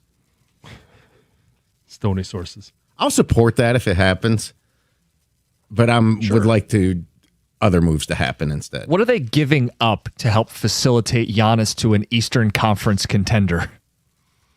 Because that is part of this too. They would be strengthening Miami by getting involved. What are they giving up to add Tyler Hero? Well, that's what I want to know. Stew is involved for sure. Well, the reports came out that he is on the block. Sure. And some of that is, if you're so hell bent on paying Duren, it does make Beef Stew more expendable. Plus, Beef Stew averaged 9 minutes per game his last 9 playoff games, and he insists he was healthy, and the team insists he was healthy. And I don't know if I buy that, but I just know, he's expendable. I read a rumor too that Duncan Robinson would be going back to Miami in this 3-team scenario. So I'd have to give up Stu and Duncan, but I keep 21 and I keep Ron Holland? There would be more involved than that, obviously. And am I extending Tyler Hero? He's got 1 year left on his deal. I don't think you do that for a rental. Right. If I'm giving up Holland in 21, it better not be for 1 year and then Hero's out the door. You have to believe in him enough that you are securing him for years. Yeah, but I don't know. I mean, when you hear Trajan Langdon talk about the big 3 and all this stuff, he has asked about the draft, and he mentioned possibly moving up, but he didn't mention not drafting at all. Right. Because they don't have a second. Yeah. The reason I'm not super crazy about this, number one, he doesn't play any defense. But you can get away with that. Look, if you got a sharpshooter out there hitting 38+% 3, that's going to change this offense significantly and open up all kinds of things. Well, Duncan could shoot, but the difference is Hero can dribble and create too. Yeah, he's got a little bit of an injury history too. Yeah, I feel like he had some big moments for them in the postseason. I mean, when they took that 8th seed to the finals, he had some big shots. I was listening to Mike. I don't have the numbers, but on Friday he was talking about this scenario a little bit and said a nice first postseason, and after that it hasn't been so hot. Well, he would be, but with Kane, a sidekick here. Yeah, as opposed to at times, I mean, he had to initiate all their offense. Right. Look, I don't love helping Miami, but if you can make yourself better in the process, hey, he gives them shooting and creating, which is what we've been harping on. And if you can do it at a discount, because again, you're hell-bent on paying Duren, I can see some of the vision there. But again, we expect it by the draft on Tuesday night. Yeah, so maybe something, maybe even a little bit later today we hear something. 10:02? Hey, we'll get the Brady Tkachuk trade at 9:35. You know what? Real quick with that, we always complain that things don't happen during our show very often. Yeah. I heard Doug and Scott complaining about it the other day. No. Yeah. They get it'll the happen show, guys? It'll happen at 2:00. They have no right to do that. No. How about it'll happen at 12:45 or 11:45 when they get these short shows all the time? Right. I'd love for someone to get the metrics on breaking news per show. Yeah, a ton of it. The analytics on that. Yeah, I think the only the last breaking news that we had would have been Scotty Scheffler arrested. Yeah. Since I've been here, the biggest breaking news during the show was that Wings hired Yzerman. It was like 6:05. They put out a press release. We're like stunned. Oh, what we thought of then what we think now. That tape has been destroyed. Hey, everybody loved it. I loved it. I was an Yzerbot 2 years ago. I mean, I think we all were at some point, but we reached a breaking point. And Larkin himself has reached a breaking point. I wonder if this Brady Tkachuk thing greases the skids at all. We'll get to that at 9:35. On the Verlander stuff, we mentioned we had audio. He was pretty blunt about his future and where he's at.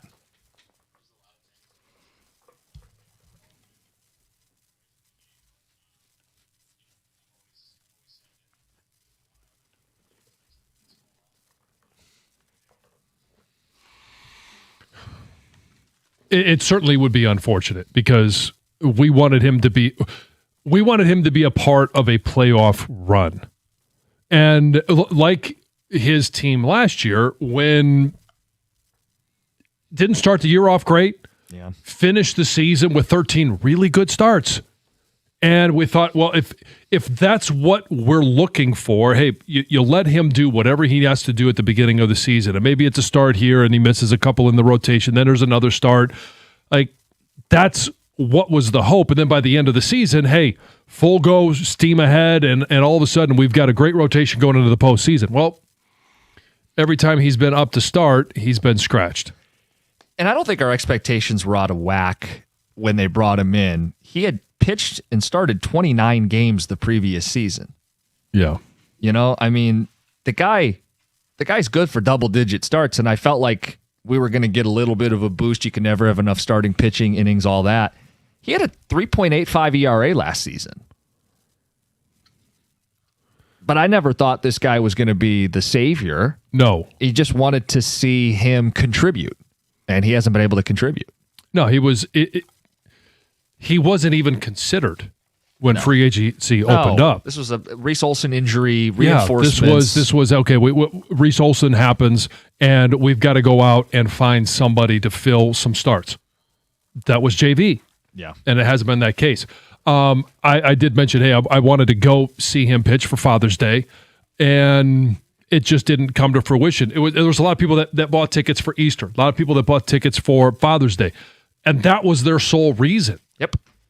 And how much do you want to see him pitch one more game? Badly. I mean, and it's sentimental more than it is anything beyond production. Yeah. I mean, I don't expect. He might get hit up. It might be ugly, but I still want to have that moment. Like I plan on being there when he pitches, if he pitches this season. And I think there's a lot of people who've already made that commitment that will do it again, but maybe not until the day of. That's not going to be, hey, he's pitching on Sunday. Let's get tickets on Monday. No, I think it'll probably be same day ticket sales will go through the roof. I'm going to make sure. If he's still scheduled for a 1:40 start, if he's still available at about 10:40. I'm so sick and tired of this Justin Verlander bromance crap. I just want to see him pitch because I love him, end quote. I want to see JV pitch to get the Tigers in the playoffs, but this bum comes to Detroit, takes his money damn well knowing he's washed up. Go ahead, Justin. Take advantage of the team and the fans. We love you so much. Unnamed texter. He wasn't washed up last year. No. He started bad, finished strong. You provided the numbers. There is an Alex Cobb element to this if you take the name off here. Sure. In terms of another poor Never contributes. Yeah, 1 year signing, similar money. Part of me, my heart wants to see him pitch at least one more time at the Tigers. So, okay, let's go with that. And the Alex Cobb signing, after they signed him, did it prevent them from going out and signing an everyday bat? It may have last year. Them going out and signing JV with all that deferred money, did it prevent them from signing anyone else? No. So You could call it a bromance. You could call it whatever you want. And Alex Cobb signing, it didn't prevent them from adding anybody that they would have otherwise added. See, that's such a great point. And I know it's been like an easy joke, the Maeda and the Cobb stuff. That just kind of is the market for a Band-Aid starter. You're going to have to pay $10 million. Yeah. I don't fault them for trying to get those Band-Aid players. Our fault has just been that it's only been pitching. Right. I would have loved to see them fail on a bat, at least attempt to bring in a bat. They just haven't been willing to do that. Well, now they're going to have to win enough to justify force that. It. I know. Texter's coming in. Says Tyler Hero is intriguing because he's cold-blooded. That's what I like about him. And then the rest are Verlander. Says, I'm sick and tired. Read that one. This one. Guys, isn't it time to go to JV and say, maybe you just can't be a starter anymore? Come to the pen. We can get you 3 to 6 outs in big spots. I think that world exists. I think a lot of first off, I think they have to get back into contention. I think because the problem with him has been lower body, so he's lost velocity, speed.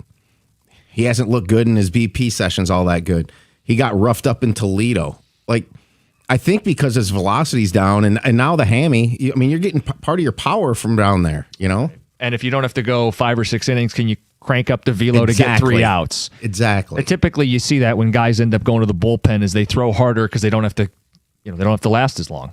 Can you imagine that though? If they were to get back into this, and they were to move him there, how kind of cool and electric that could be. Mm-hmm. Him coming out of the bullpen in a big spot. Yeah, pitching well.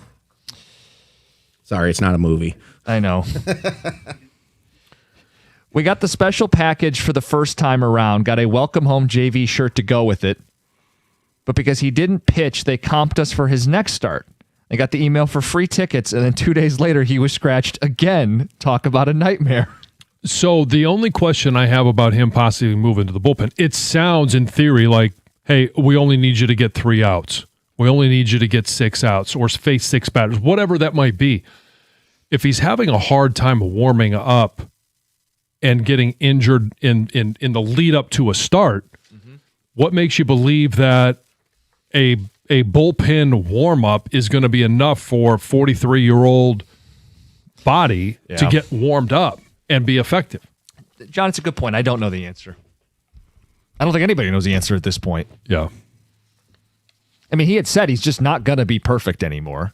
And what was the quote? We don't see a point in putting it off and waiting any longer. Yeah. And I mean, if they had waited another week, would the outcome have been different? Probably not. That's why I say if he makes another appearance. Yeah. But again, if this is truly a lost season, I mean, if they get back into it, maybe it shifts things. If he's no good, then he doesn't have a roster spot. But if they're not in it, yeah, give people their feel goods. Sure. Yeah. Get him out there for, hey, give him his crutches. Get out there. Oh, God. Throw a ball. They're assisting him out to the mound. It won't be that bad. Yes. How about the Use your first teeth pitch? if you have to. Yeah, have him throw out a first pitch. Oh, boy. Tip of the cap.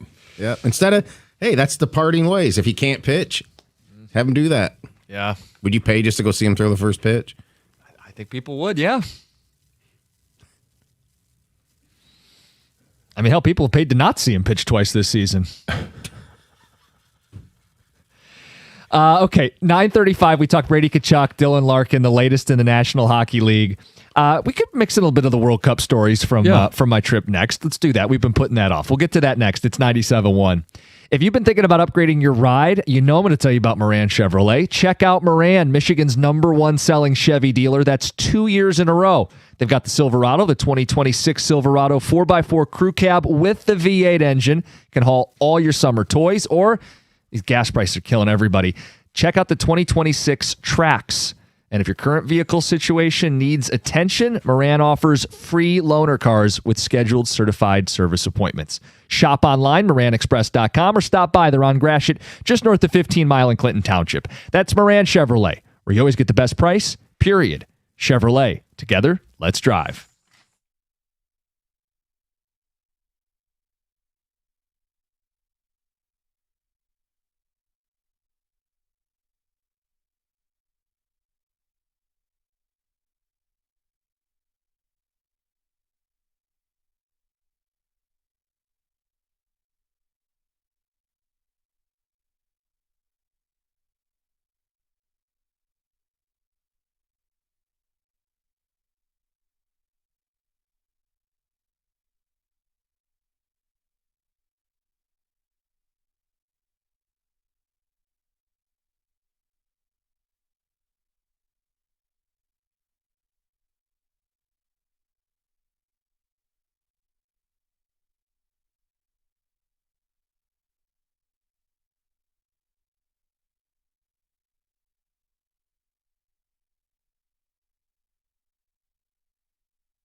John, you'll get some satisfaction from this, I'm sure. But you're in my head when I was watching the World Cup. Oh, rent free, baby. Well, on a couple fronts. One, I wanted to check out the food for you. You had many questions. Yes. And then the possibility that thing was going to end in a tie. I couldn't get you out of my head. I'm like, this guy's going to give me such a hard time. But I have a full World Cup review planned for you. Okay. And I'd like to break it down with the atmosphere, the game, the food, and getting to the game, which was an adventure, planes, trains, and automobiles. Okay. But the World Cup absolutely delivered. It's everything I thought it was going to be and more. I do think it was weird as a sports fan to go to a game where I didn't have any rooting interest at all, and it changed in the game. I told you it could be a possibility of happening. And I thought, that's weird. Like any game I watch, it's my team playing, or I like a quarterback, or there's a storyline. Sure. I know enough about the teams that I have a rooting interest. Well, I told you guys on Wednesday last week, I thought I was going to root for Ghana. And when we got to the hotel, there were a couple guys in Ghana jerseys that were also going to the game, and we're chatting them up, and they seemed friendly. Yeah, you know what? I'm going to root for Ghana. We get off the train, and there's a bunch of Ghana jerseys, and they're banging drums, and they're celebrating. I go, this is cool. Then we find out we're seated in the Panama section. Uh-huh. And they were great. And they controlled most of the play for the first half, and I'm like, yeah, pretty cool. You were in there with the Panamaniacs? Yeah, the Panamaniacs. And they sing the Olé chant, and then they put their own little spin on it. Panama, Panama. Oh, I thought maybe they'd go full Van Halen. Oh, they could, yes. Yeah. They're also, they do like a Yes We Can chant, but it's in Spanish. It's great. The chants, the atmosphere is everything I thought it was going to be. Did you learn any Spanish? Si se puede. Yes, we can. It's about all I got. It's educational. Yeah, sure. But I'm rooting for, I'm like, you know what? This is great. I want them to win the game. Let's go Panama. And it looked like a goal, but where we're sitting, it was off of the outside of the net, and the beer's thrown in the air, and it's a beer shower, and then we scored, and it's going to be great. So I'm rooting for Panama. But then it's 0-0, and I just want someone to score. So when Ghana had a chance late, let's go Ghana. I mean, John, it was 90 minutes of soccer without a single goal. And that was a fear that I was going to get the most boring draw ever. 0-0. Sorry, I can't say 0. 1-1, 2-2. I'll take a draw where at least I'm seeing action, that like rush of a goal, and we got it at the very end of the game, like 95 minutes in. How was the trip with the in-laws? It was good. Because it was without your wife. Yeah, it's a good time. Yeah. They're great. It's like a... Don't know what I expect him to say publicly. It was the worst. I'd never do it again. No, we had a blast, and it's funny. We stayed just outside Toronto. Yeah. You're not going to get gouged with these hotels, but we weren't that far out. We were in Mississauga, which is like 15 miles. It took over 2 hours to get into the game from Mississauga. So you have a unique experience where you were in Toronto about 3 weeks ago. Yeah. And obviously not for World Cup. Right. How much different was the atmosphere in Toronto with the World Cup being there versus where you were there for a wedding? No, just for fun. Previously. Oh, just for fun. Yeah. Okay. Well, I would like to give you a more nuanced answer, but we left at 11 a.m. here, and we didn't get into our seats until 6:30 for the 7 o'clock start. So I couldn't exactly canvass Toronto. Right. I'll tell you, leaving was even more of a disaster. Just in this mob of humanity trying to make your way out of the World Cup. But no, the atmosphere is 5-star. The game, I would give 3 stars. Getting to the game, 2 stars. Some of that's to be expected. It's annoying. Sure. The food, I gave a 1 star. I'm disappointed in Toronto on that because, I'm disappointed in you because you admitted earlier that you didn't get any of the poutine. I don't know how you go there. Poutine is on the menu and you don't get the house specialty. It's like going to a steakhouse and ordering tofu. If it's any indication of the rest of the food, it would have been mediocre at best. Okay, well, it could have been worse. So at least you had a chance. I mean, putting gravy and cheese curds on fries, how can that not be great? Salt it up a little bit, you're good to go. So you didn't get the poutine. It had nothing to do with your wife not going, right? Right. Because, I mean, you guys, in your lifestyle, you get the poutine in other ways. This guy. No, I got a couple beers, a hot dog, and chips, and it ran me 77 Canadian. And the hot dog, I was telling you, too salty. The old salty pizza? dog. Yeah, they had pizza on the menu. You're a pizza guy. It looked pretty rough. It looked like the pizza had seen better days. I would have been better off with the chicken tenders. I mean, it was basically a high school football game spread. For the World Cup? I'm just surprised that they didn't have any. Obviously, the poutine's local flavor, Yes. but that they didn't have something for the two teams that were coming in Oh, there. no, I didn't expect that. That would be a nice touch. Or if they like did. even a food truck outside. Yeah. Well, the problem is security. I guess they could have done the Yeah. food trucks inside the security, but outside the stadium. They did have like an area for fans to hang out. Yeah. Well, just still disappointed. Did you get any gear? Did you buy anything new? Great Souvenir? question. Yeah, It's because a great question. You sent us the picture, and there was no soccer ball on your T-shirt. Yeah. And you made sure to point that out right away. No, again, I got 30 minutes from when I sat down to the game started. So there wasn't really a chance to walk around and shop for stuff. It's no break times. No, I got, well, soccer's, you just play. I hydration break. wanted to make sure to bring Yeah. this up because I know you guys talked hydration breaks a little with Stoney. I saw some of the Yeah. clips on social media. The fans boo mercilessly for the hydration breaks. Oh, really? They hate the hydration breaks. How long is a hydration break? It's like 3 minutes, right? Oh, okay. So it's Yeah, not breaks that holding long. up. But as soon as they stop the game to go to the hydration break, the whole stadium's booing. They hate this. What happened to my game? The game yeah. I love. Oh, yeah. Missed opportunity for flops. Guys rolling around on the ground like they've just been, like they lost a limb, and then they're up and running. It is also kind of comical to have it raining and be in the 60s in Toronto and do a hydration break. I get it. It's standardized and it's for everywhere, including Sure. when it's hotter in Mexico City. But it's raining and we're doing a hydration break. Amen. Yeah. Well, it's soccer. There you go. I will say this: you would be bored watching on TV. It is in person. You get a greater appreciation for I was the watching depth the perception, game how much room there. much more than I would normally watch a 0-0 game going into the 90th minute, just because I was hoping to get a glimpse of Costa and the in-laws on TV, going bonkers in the crowd.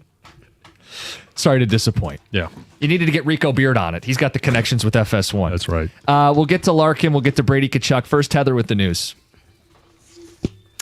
Well, a former U.S. Olympian was arrested and is now facing charges after allegedly vandalizing the Lincoln Memorial reflecting pool in Washington, D.C. David Hearn, a three-time Olympic canoeist who competed in the 92, 96, and 2000 Summer Games, was arrested on Friday on a misdemeanor charge of destruction of government property. Authorities allege that he vandalized the recently renovated reflecting pool, but he strongly disagrees with that claim. He says that he was just out, on a bike ride when he noticed part of the pool's liner was already peeling and he simply reached down to touch it. He says he didn't remove or damage anything and he was surprised when he was placed in handcuffs. He was held, he said, for nearly 5 hours and that now is scheduled to appear in court on July 9th. Now, this arrest does come as federal officials are warning visitors that, taking paint chips or debris or other material from the pool could lead to felony charges. And So apparently multiple after the- arrests have been made. Multiple millions they spent on fixing it. He thought that he was going to fix it. No, he didn't think he was fixing anything. He just saw something and according to him, that he went and touched it. He said he never removed anything. He let go as soon as he was told he wasn't supposed to be touching anything and that it was still attached to the pool. It was Have they fixed floating. it? No, Okay. it's still green. Right. I don't know what the guy did or didn't do. I've already read more about this pool than I've ever cared to know about. Yeah. Just fix it, make it right, move on. Serena Williams, Wimbledon comeback. Just won't be for doubles. We talked about this last right, week. yeah, when you were she got the gone. wild card spot. Yes, she did. So the 44-year-old tennis legend will compete in the ladies singles tournament as a wild card. It comes just after we heard that she was going to return with her sister as well for. So is she not allowed to play in doubles? Can you do both? I'm assuming I'm she can do taking it both. that she's doing both. Yeah. Okay. Yeah. You. Okay. I'm saying, so the way I heard you say it was that she was only going to do the singles. No, okay. but the news came after we learned she was going to return with Venus okay. Yes, for the doubles. yes. They got the wild card for that, and at the time I think there was 2 openings for a wild singles card, that yep. we hadn't heard about, and now we do She know gets one that of them. she is getting one That's of those. cool. So yeah, very cool. Yeah, she got the wild card by beating the Cardinals in Week 17. Yes. Good job. This is interesting. The TSA is issuing a serious warning to international World Cup This is visitors. awesome. Serious warning.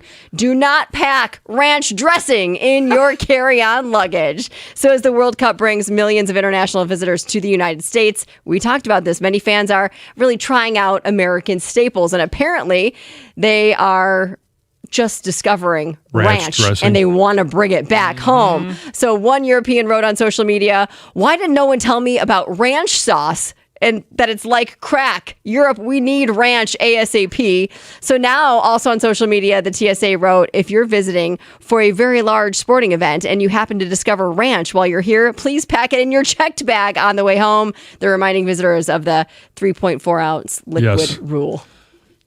So I'm just funny. glad that ranch is more than just a Midwest thing, that we're now learning ranch is popular everywhere. Ranch sauce.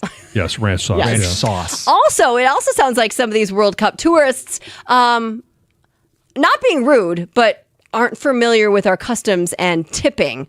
A lot of servers are saying, man, it's been fun, right? Our restaurant has been packed. People are in here. They're having a great time. They're loud. They're drinking, but they're not tipping. And because of that, a lot of restaurants are now adding automatic, like 20% gratuity to the checks during the tournament so that their servers can get receive paid. compensation.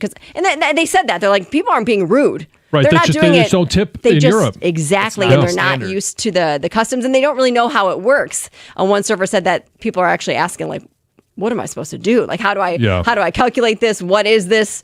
Talk me through it. So, Yeah, well, yeah. If I'm a server, I say, well, typically people tip 50%. no, But no, do what no. you want. Yeah.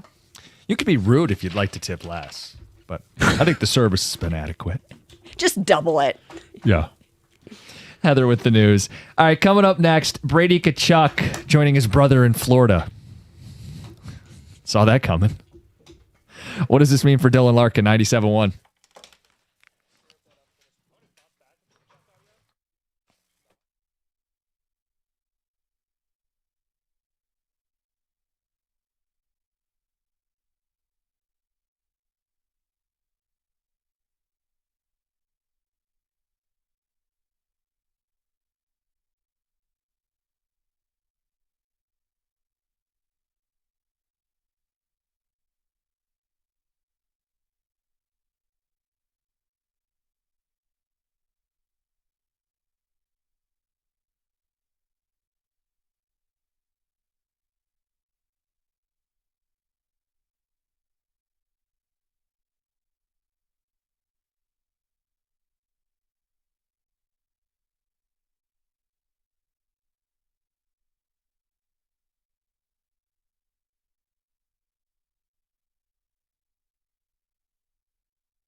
It's Brady Tkachuk in Ottawa. I want to be here. I want to play here.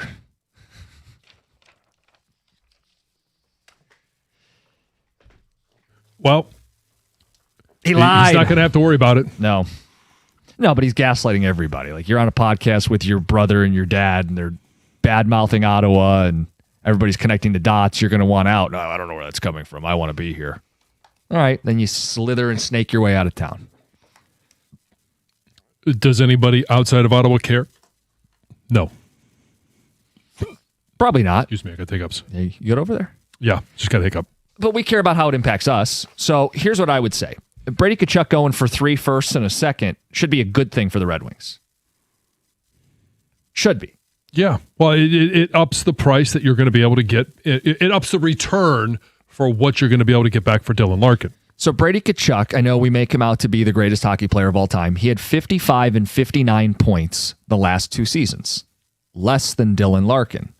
Larkin plays the middle of the ice in a more premium position, wins faceoffs, kills penalties. Brady Tkachuk doesn't kill penalties. For as much as we think physical, goonish style of hockey, he doesn't kill penalties.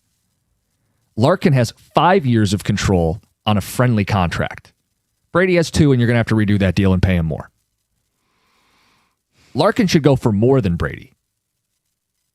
And Yzerman doesn't have to trade him to play with a brother.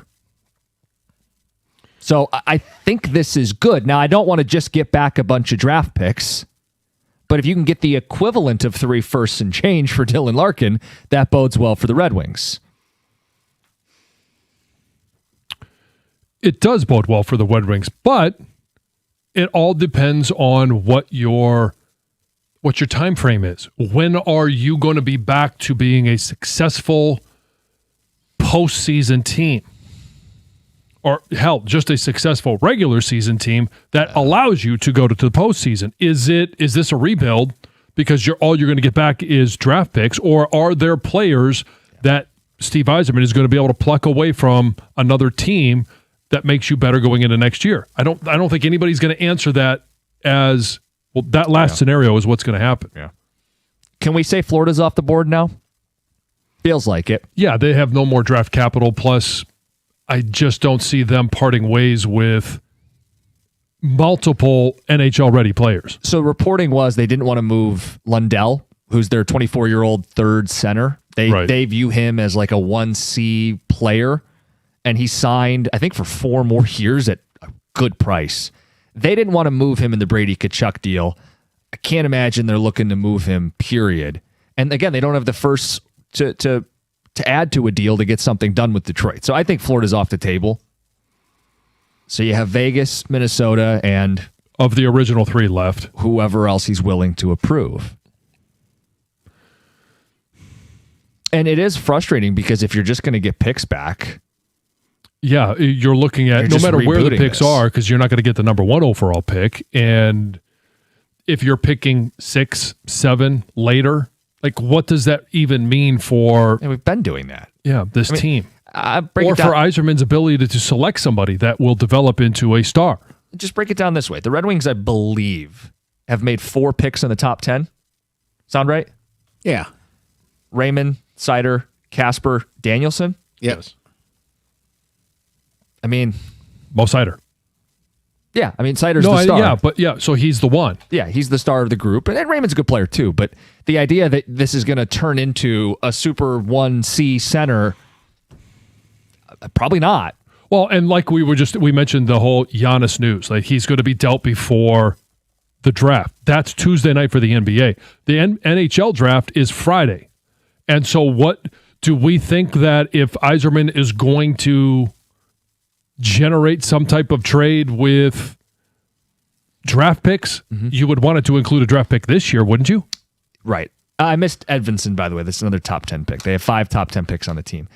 Yeah, you'd want, if you were getting draft picks, the sooner the better, but the Vegas and Minnesota don't have top 10 picks. They don't have top 5 picks. You're not getting picks from them, and if you get picks from them, they're going to be late picks. So it becomes really hard for them to get the type of return that's going to make this worth it. Right. Which is why I think it's going to drag on, because Yzerman's not going to just take... The longer it drags on, the more I believe, even though it's the least likely outcome, the longer it drags on, the more I believe that Dylan Larkin will be on the roster at the start of this season for the Red Wings. Look, anything can happen here. If I was sitting in Yzerman's shoes right now and I can't get a player that's in the league that has some upside to be what Dylan Larkin is right now, I'm calling the San Jose Sharks and I'm asking for the number 2 pick and I'm selling to them. Here's your number 2C right behind Celebrini, and I'm getting probably not McKenna because he's probably going number 1. Although there is some talk that this Stenberg guy out of Sweden is the real deal, and some people think he could go number 1. Mm-hmm. So you're getting one or the other, but you're probably getting Stenberg. Mm-hmm. He's NHL ready. I'm getting one of the top, the thing I've never won, finally referred to it a few years ago, a top 3 lottery pick. Mm-hmm. And yeah, you're going to hit the regress button a little bit, and you might be moving DeBrincat too in this situation. Well, I think DeBrincat's a whole different conversation because he's his own person. But if he doesn't want to be here long term, he's only got a year left on his deal. Absolutely, you're trading him.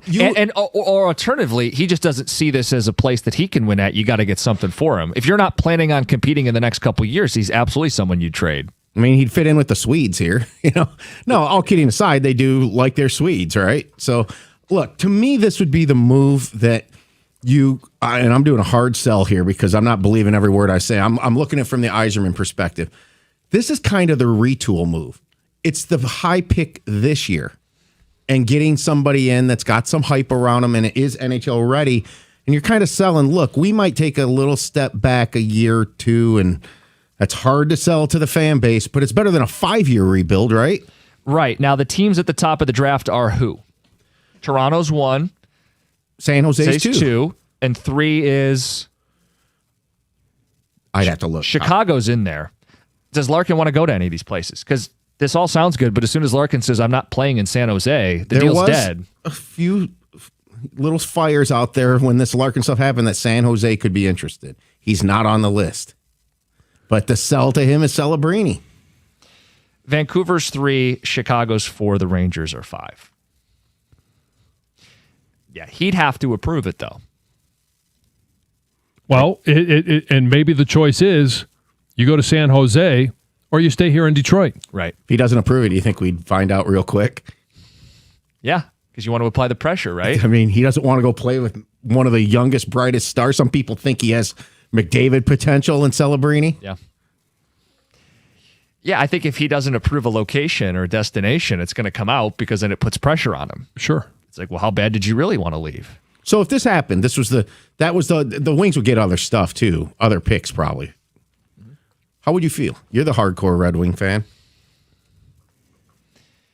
I mean, I have to see the full package, but you're trying to maximize Dylan Larkin. I hate you guys. I bet you would. Sorry. He just lost me with that. You know what? I'll give you an answer next. 97.1. Hey, we're in the middle of it, and the weather's looking nice. You're probably planning vacations and backyard barbecues, but let me ask you a question. When was the last time you actually looked at your roof? Summer storm season is officially here, and you don't want a leaky roof ruining your summer plans. Don't wait for the damage to happen. Do what I did. Call the pros at Rapid Roofing. They're fast, they're local, and they get the job done right the first time. Beat the summer rush and secure your peace of mind. Call Rapid Roofing today, or you can go to rapidroofing.com to schedule your free inspection and lock in your appointment. That's rapidroofing.com.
Text says, got him. You guys are good. Too funny. Keep it up. Well, we like to have a good laugh here and there, usually at your expense. Don't I know it? Some text coming in. A Larkin trade to Utah could pave the path for McDavid to Detroit summer of 2028. Yzerman has the opportunity, but I hold zero faith he'll make it happen.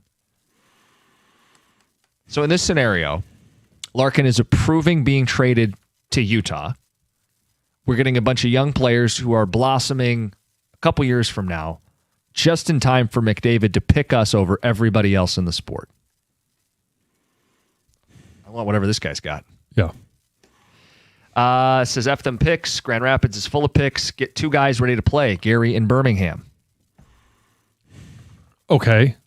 So who is going to be the team that gives up two NHL-ready players that you're going to bring into Detroit that's going to make Detroit better, but that Dylan Larkin is going to say, yes, I'm going to go to that team? You know what you're getting in return there? Cop and Comfer. Right. In the NHL. That's the kind of players you would get in that situation.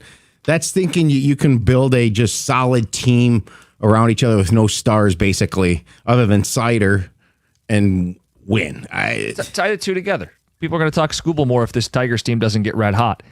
You want quality, not quantity. Right.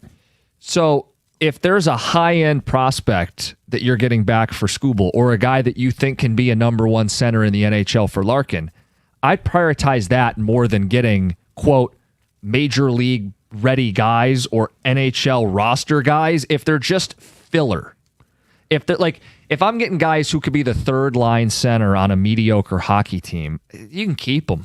Right. I have no interest. I'd rather roll the dice with the unknown that someone could turn into a star than I would just collect bodies. Right, because it's of those players that, hypothetically would be traded, NHL-ready players that would be traded here. And the key words that I said were that make this team better going into next year. It's. I don't know how that's even possible. It's a riddle that Yzerman has to solve, and it's a problem that he created. Well, and the easiest answer is kiss and make up. Kiss and make up. Candlelight dinner. Put your big boy pants on and be like, okay, it's fine. But I think the one caveat to make that a possibility is Yzerman has to actually go out and make the team better. Has to add somebody without losing Dylan Larkin that makes this team better going into next year. Don't you just think there's too much friction and bad blood? If I'm Yzerman, I'm going, I would love to help you this offseason, but I already traded a first to try to get your ass in the playoffs this year.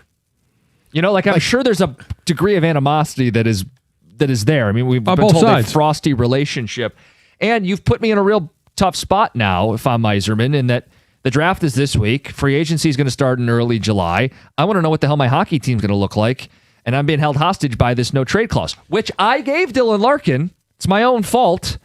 But now it's a really tough spot to be in. How about this for negotiating, though? The Larkin and his agent would say, look at what just happened. A guy that my player is arguably just as good or an equal to Brady Tkachuk. Look, that trade's out there.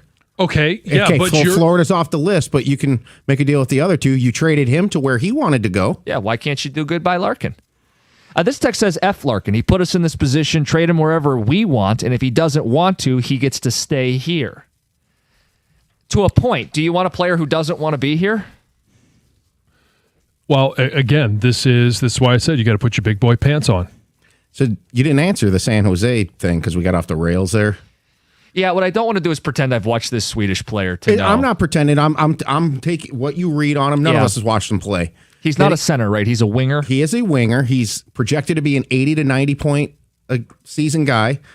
NHL ready, which helps soften the blow a little bit. The retool that he will play, most likely be on. I don't know, with the Red Wings, it might keep him down 3 years, but in a normal situation, they say he's NHL ready. Am I trading DeBrincat in this world or keeping DeBrincat? He's got a year left on his deal.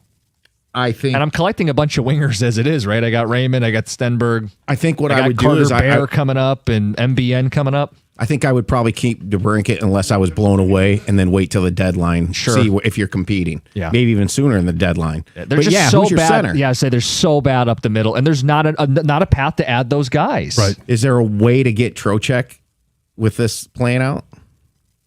They've inquired before, right? Is it what you want exactly? No, not for next year. So are you getting Stenberg and picks and then using those picks to go get Trocheck? And now you have, in theory, how much better are they than last year? They're not going to get better than last year unless he just hits something out of the park. I know. So this is going to get worse. It's getting the kid out of New Jersey that's got upside and he comes here and blossoms. That's the one. Right. Yeah. It's just a painful realization that it's going to get worse. Mm-hmm. But it's going to. I've come to terms with I don't expect him to be as good next year. I am processing that in terms of who the general manager is. The only path forward for them to be better is if Larkin is here. See, this trade idea is taking a shot on a guy who's starting to get in the conversation of being drafted ahead of Gavin McKenna. Okay, there's people out there that think that, so he has to be a good hockey player. It's a type of prospect they haven't brought in here yet. And guess what? Next year, obviously, Yzerman's staying around. If this doesn't look good and you decide to part ways, you've got an elite prospect in your system still playing young. I get leaving the franchise in good hands. Kudos for creativity. I'm not mad at the idea and bringing it up.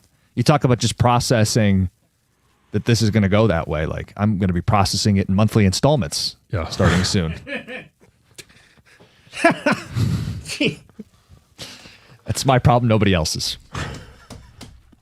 Got Gator in studio. Gator, what's going on? Good morning. How is everybody? Good. Excellent. Yeah. Excellent. How was your weekend? I was good. Yeah, it's good. Tigers helped out, so that certainly makes everybody feel better. Yep, sweep the Sox. Yeah, you got the U.S. Open winner is committed to Rocket Classic, so that's good news. Mm-hmm. Got with a bang. I was rooting for him all weekend. I'm like, just hang on and win. Okay. I know some people don't like him because he tore up a locker room. I don't care. It shows he's passionate, whatever. I just want the best players that you can get playing at the Rocket Classic if this is going to be the swan song. And for this guy being committed, like literally a week ago, okay, great. So that's a good win. Yeah. And soccer, I guess. And soccer and stuff. What's your take on the sweep of the Sox? Other than just it's fun. This week with the White Sox? Yeah. He's always okay. I thought you said the Sox. I'm like, what do you mean, like soccer? John's gonna ask me about soccer. No. I thought it was not unexpected, actually. I thought they had the pitching advantage in 2 of the 3 starts, and we didn't know what was going to happen with Verlander. And then Friday afternoon, hey, guess what?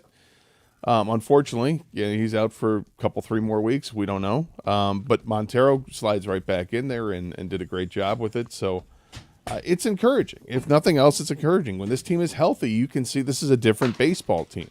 Can they stay healthy? Leading up to the trade deadline? That's a big question to ask. You got Champ and Shump on Mondays. We do. And get to that. Start talking with Tiger Baseball. We got some Dylan Larkin stuff to get to as well, and lots to talk about. Karsch Anderson next. 97.1.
Well, things are afoot in sports. As you heard there in the update, the Giannis trade might not involve a third team now, which has an emotion bubbling up for me that I did not expect. But we'll get to that. I didn't. I was like, wait, what? We'll get to that coming up. It's not there's a tear coming to the eye. It's a different kind of emotion. No, it's, well, we'll get to it coming up. How are you? I'm all right. Yeah? Yeah. Good weekend? And you were going to play some golf. I know that. Did you play some golf? I played golf on Friday. Buddy asked me to help him out with a foursome. We're going to play at his club where there was a fundraiser for the Evans Scholarship. Mm-hmm. So got to play in that. That was great. Always good times playing with my buddy Brad Grava. So Grava. Yeah, and I played reasonably well. Although I'm surprised I scored well. I didn't think I played all that well. And I look at the scores, I'm like, oh, that's not bad. So that was good. And then just a lot of baseball to watch over the weekend. My mom came over on Friday to watch the dog while I was out golfing, so hung out with her for a couple hours after that. And then it was her birthday on Saturday, so I went and saw her actually last night. We took her out to dinner because Father's Day with my brother. Yeah, we just had a good time. Good weekend. Yours? It was good. Got up north and had a good weekend with some friends and scrambled back yesterday to watch a little baseball and had a overall very good weekend. So thank you for asking. Did you golf? I did, and I think I was the opposite of you. I felt like I hit the ball well and I didn't score well. Where'd you play? Hidden River. I know Hidden River's great. If you've never been Hidden River is like a middle class in terms of price for up there, but the payoff it's in great shape. Nice course. It's beautiful. It's in great shape you too. And I are big Hidden River fans. So Brutus, Michigan. It's a little bit of not much of a drive from the Petoskey Harbor Springs area, but it's about a half hour. Yep. At best, depending on where you're coming from. That's true. End of the day, it was just had a good time. Had a very, very good time. Finished strong-ish. Ish. Okay. Finished strong-ish. Yeah. Yeah. I shot a 50 on the front and came put it together on the back. I went through a stretch where I lost 5 golf balls in 2 holes. Ooh. Yeah, and that'll ruin a round. That'll turn a decent round into a 50. I was like bogey, bogey, bogey, bogey. Then I lost 5 golf balls in 2 holes. I'm on a little bit of a stretch here. Yeah, you are. He's white hot, people. Where I've only lost. I don't know if I've lost. I don't think I've lost a golf ball in the last 2 rounds I've played. Yeah. Which for me is incredible. But then again, I mean, the courses I played are kind of wide open like that. There's not a ton of trouble where you'd be searching for your lost golf ball, but nonetheless, it makes me feel good. I've avoided the water in the few water holes there were. Okay. Me? You? Me? I'm surprised he's even still here. Jahmai Jones. I'm surprised he's even still here. Yeah? And, I thought AJ kind of laid out a bit of a roadmap and said without saying what he might be thinking. If I'm guilty of reading too much into what he said, so be it. Sometimes you have to read between the lines. And he goes out and he goes 2 for 4 this weekend, including a game-saving leg-out single with 2 outs and nobody on in the 9th. Down a run. And good for him. He got roundly booed all weekend. And I was thinking about it. Like, I think what really bothers people in amongst the lack of production, like that's the number one thing. Yeah, the fact that he keeps getting used and got his first 2 hits of the month. First 2 hits basically in a month, damn near, this past weekend, is he pinch hits a lot for Kerry Carpenter. And Kerry Carpenter is a guy who is not like an established superstar, but he's a little bit of a hero here in Detroit for postseason home runs, right? I mean, for that one he hit in Cleveland. And, his name is associated with one of the great Tiger moments of the last few years. And it feels as though Jahmai Jones is frequently pinch hitting for Kerry Carpenter. Now, yesterday it was McKinstry, right? I believe so. Because Carpenter was in the game. He pitched it for McKinstry. Yeah. And that, I mean, I don't think that people fully expect McKinstry, with all respect due, he was an all-star last year, but McKinstry's not a guy that I think people have huge offensive expectations for. No, but I mean, we expect Zach McKinstry to be better this year than what he has been. He's been horrible this year, as has Jahmai Jones. Jahmai Jones has actually been worse. But these are the last guys. These are guys at the end of your roster. McKinstry's maybe thought of way more than that. You know, he seems like to be their super sub. He plays everywhere, and yet he's not hitting this year. But he had 2 hits last night. So, you know, it's a lot of what have you done for me lately? What did your eyes tell you last? But I mean, the longer view is that neither of these players has really contributed for the Tigers this year, and particularly it's Jahmai Jones. But when he legged out that base hit yesterday, and look, that's what you're supposed to do. You're supposed to beat it down the line when there's 2 outs in the bottom of the 9th inning, and you're in trouble here. Good for him. He did, and you know, if you want to look at Montgomery, the shortstop at the time, who probably lollygagged it a little bit. Okay, whatever. That's his fault. I don't care. Do the little things you have to do. Little things matter in baseball. Little things matter in life. Everything. And it's a little thing like that has the White Sox going, we just blew that game. Jahmai Jones beats it out and then goes first to third and then comes home and ties the game in the bottom of the 9th inning. All this happened with 2 outs. So give him credit for nice job. I give him credit, yeah, but I mean, I still think he should be DFA'd. Yeah, I'm with you. And you know, he probably won't get DFA'd today, but probably not. I'm shocked he's here, and I don't understand it. Other than they must still think, like we've seen corrections, and you know, guys starting to hit the ball better, and. Are they expecting the same thing to happen with Jahmai Jones? Well, I don't know. I mean, I'm trying to figure something out. Like, is he hitting the ball hard and it's just hitting it right at people? I've seen a couple of those, but I haven't seen an overabundance of it. He struck out 7 times in his last 18 at bats, so that's not a good strikeout rate. So, I mean, there's that to it.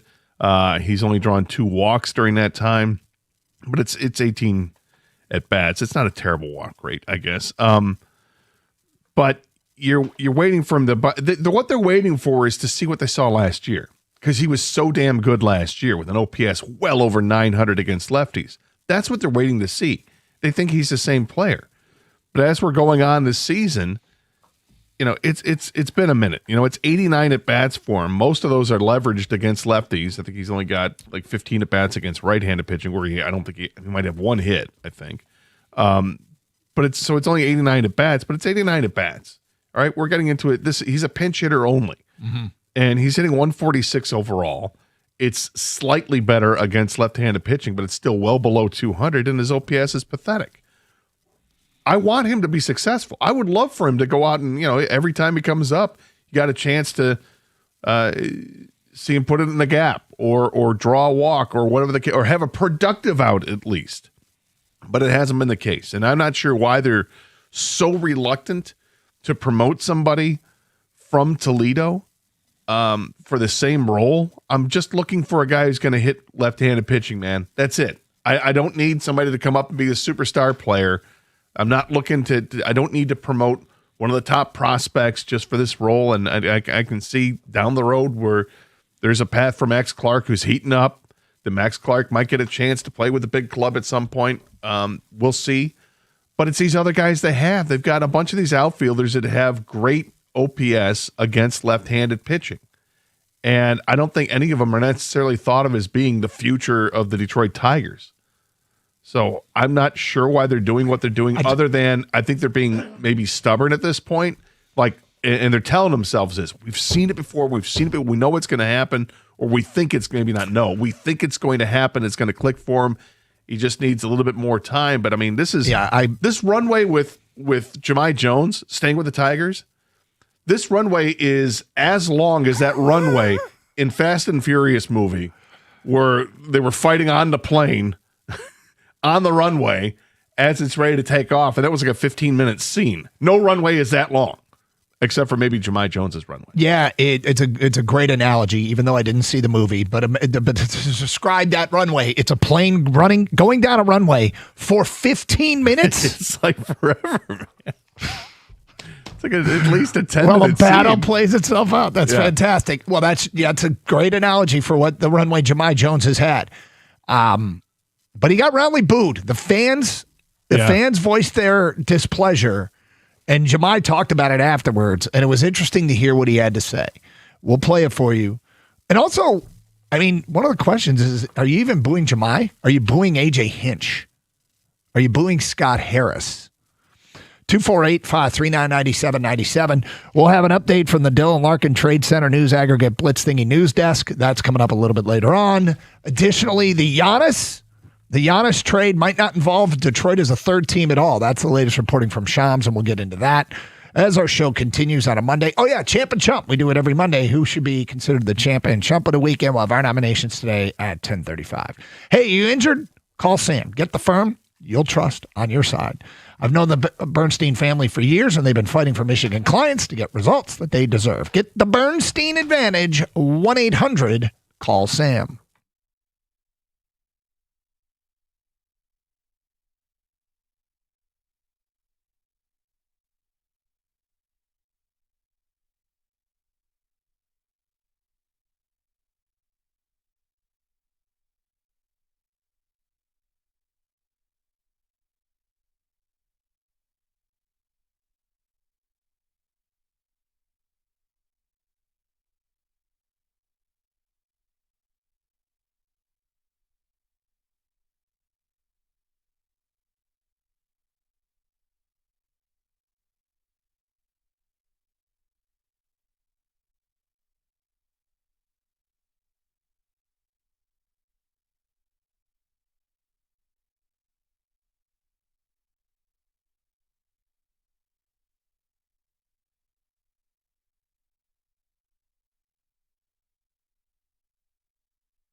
Doug Carr, Scott Anderson, 97.1. 248-539-9797. Champ and Chump, we do it every Monday. We'll have our Champ and Chump nominations today coming up at 10:35. All right, so look, yesterday's Tiger game was exciting, and hell, they swept Chicago. They're 11 games below 500, 7.5 back in the Central, 5 back in the wild card. I mean, just hanging on. Like, I feel like the Tigers collectively this season, they're like just hanging on. Like, they just when you think they're dead, they'll go out and do something like sweeping Chicago. And they're, as a team, functionally, they have massive flaws. And their stretches of bad play, there have been long stretches of bad play and some very frustrating things that have happened along the way. But, Scott, they continue to just hang on. Yeah, we talked about going into the weekend that this was a series that I thought that they had the advantage. What's that? I said this was a series we thought that they had the advantage because they had the pitching advantage.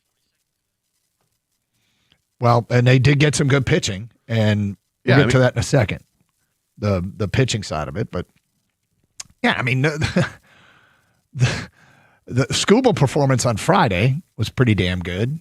And he got fired up. Yeah, it wasn't his best, but it was good enough. And the fact that he did get fired up, I thought fired up his team. I mean, he promptly gave up a run after that. But hey, giving up 3 runs in 6 innings or whatever it was, and then it keeps your team in it. And the Tigers got into it, and they end up winning that game. And then you get a great pitching performance on Saturday from Troy Melton after giving up a home run to the leadoff hitter in the game. He settled the hell down. And the bullpen did their job over the weekend, and then you got Montero on Sunday, who pitched awfully well. Perfect game stuff through like 4 innings, and then gave up a couple runs. But again, the team had a chance to get back in it because they kept it close. It's 25 straight starts the Tigers starters have made where they've given up 4 earned runs or less. That's how good that they have been. This starting rotation has been outstanding. No matter who's in it, they've done it. They've done the job where they keep this team in the game and give the bats a chance. This is where you need bats, right? This is where your real weaknesses show up, and it'd be nice if they had another reliable bat or 2 in the lineup, and then you think you're really cooking if that happens. All right, so Twitter is down for us here at the station, but we do have some pretty major breaking news. Uh-oh. University of Michigan coach Dusty May has agreed to become the new head coach of the Dallas Mavericks. According to Shams Charania. Sources tell me Adam Schefter and Pete Thamel, major college to pro jump for the 2026 NCAA championship coach and a swing for the Mavericks. Wow. Anything on your phone? No, look, I mean, I found a link to this story, so I'm assuming, and it appears to be Sham's account. That is a major blow to University of Michigan athletics and basketball in particular, and not good for Ward Manuel. So that's 2 years, 2 fantastic years. Yep. For Dusty May. Yep. And gone. National championship. It's that would suck. I'm trying to take this in as a Spartan fan. Would suck. It does suck. Yeah. As a Spartan fan, I think it's the best news ever. But if this happened at Michigan State, I'd be devastated by it, right? I mean, you think you got things going. You got the younger coach. You've won a national championship. You've got recruiting going. You're hitting. You work the portal better than anybody else has, and this happens. That's devastating for Michigan. I want to. What's going to happen is people are just going to blast Ward. They're going to blast Ward Manuel. Why? Because he didn't get him locked up. Hard to get a guy locked up if he's got his eye on the next step. I understand that. And I don't even want to defend Ward Manuel. Yeah, I'm not a fan. fan. Ward with the Harbaugh thing, I didn't blame Ward. I think Harbaugh wanted to leave, and I don't think that relationship was going to last. I think it's kind of typical with Harbaugh. He goes to places, he wins, he wears out his welcome, he moves on. But in this case, did Ward do anything wrong? I will be interested to do some digging and find out why a contract never got signed. Because they had one of the best young coaches in the game. He had quickly adapted to the new world of college basketball and built an absolute powerhouse team. And Indiana came after him last year, and they signed him to a contract then. But apparently, whatever Dallas brought to the table was too much for Dusty to say no, and they didn't get a deal done.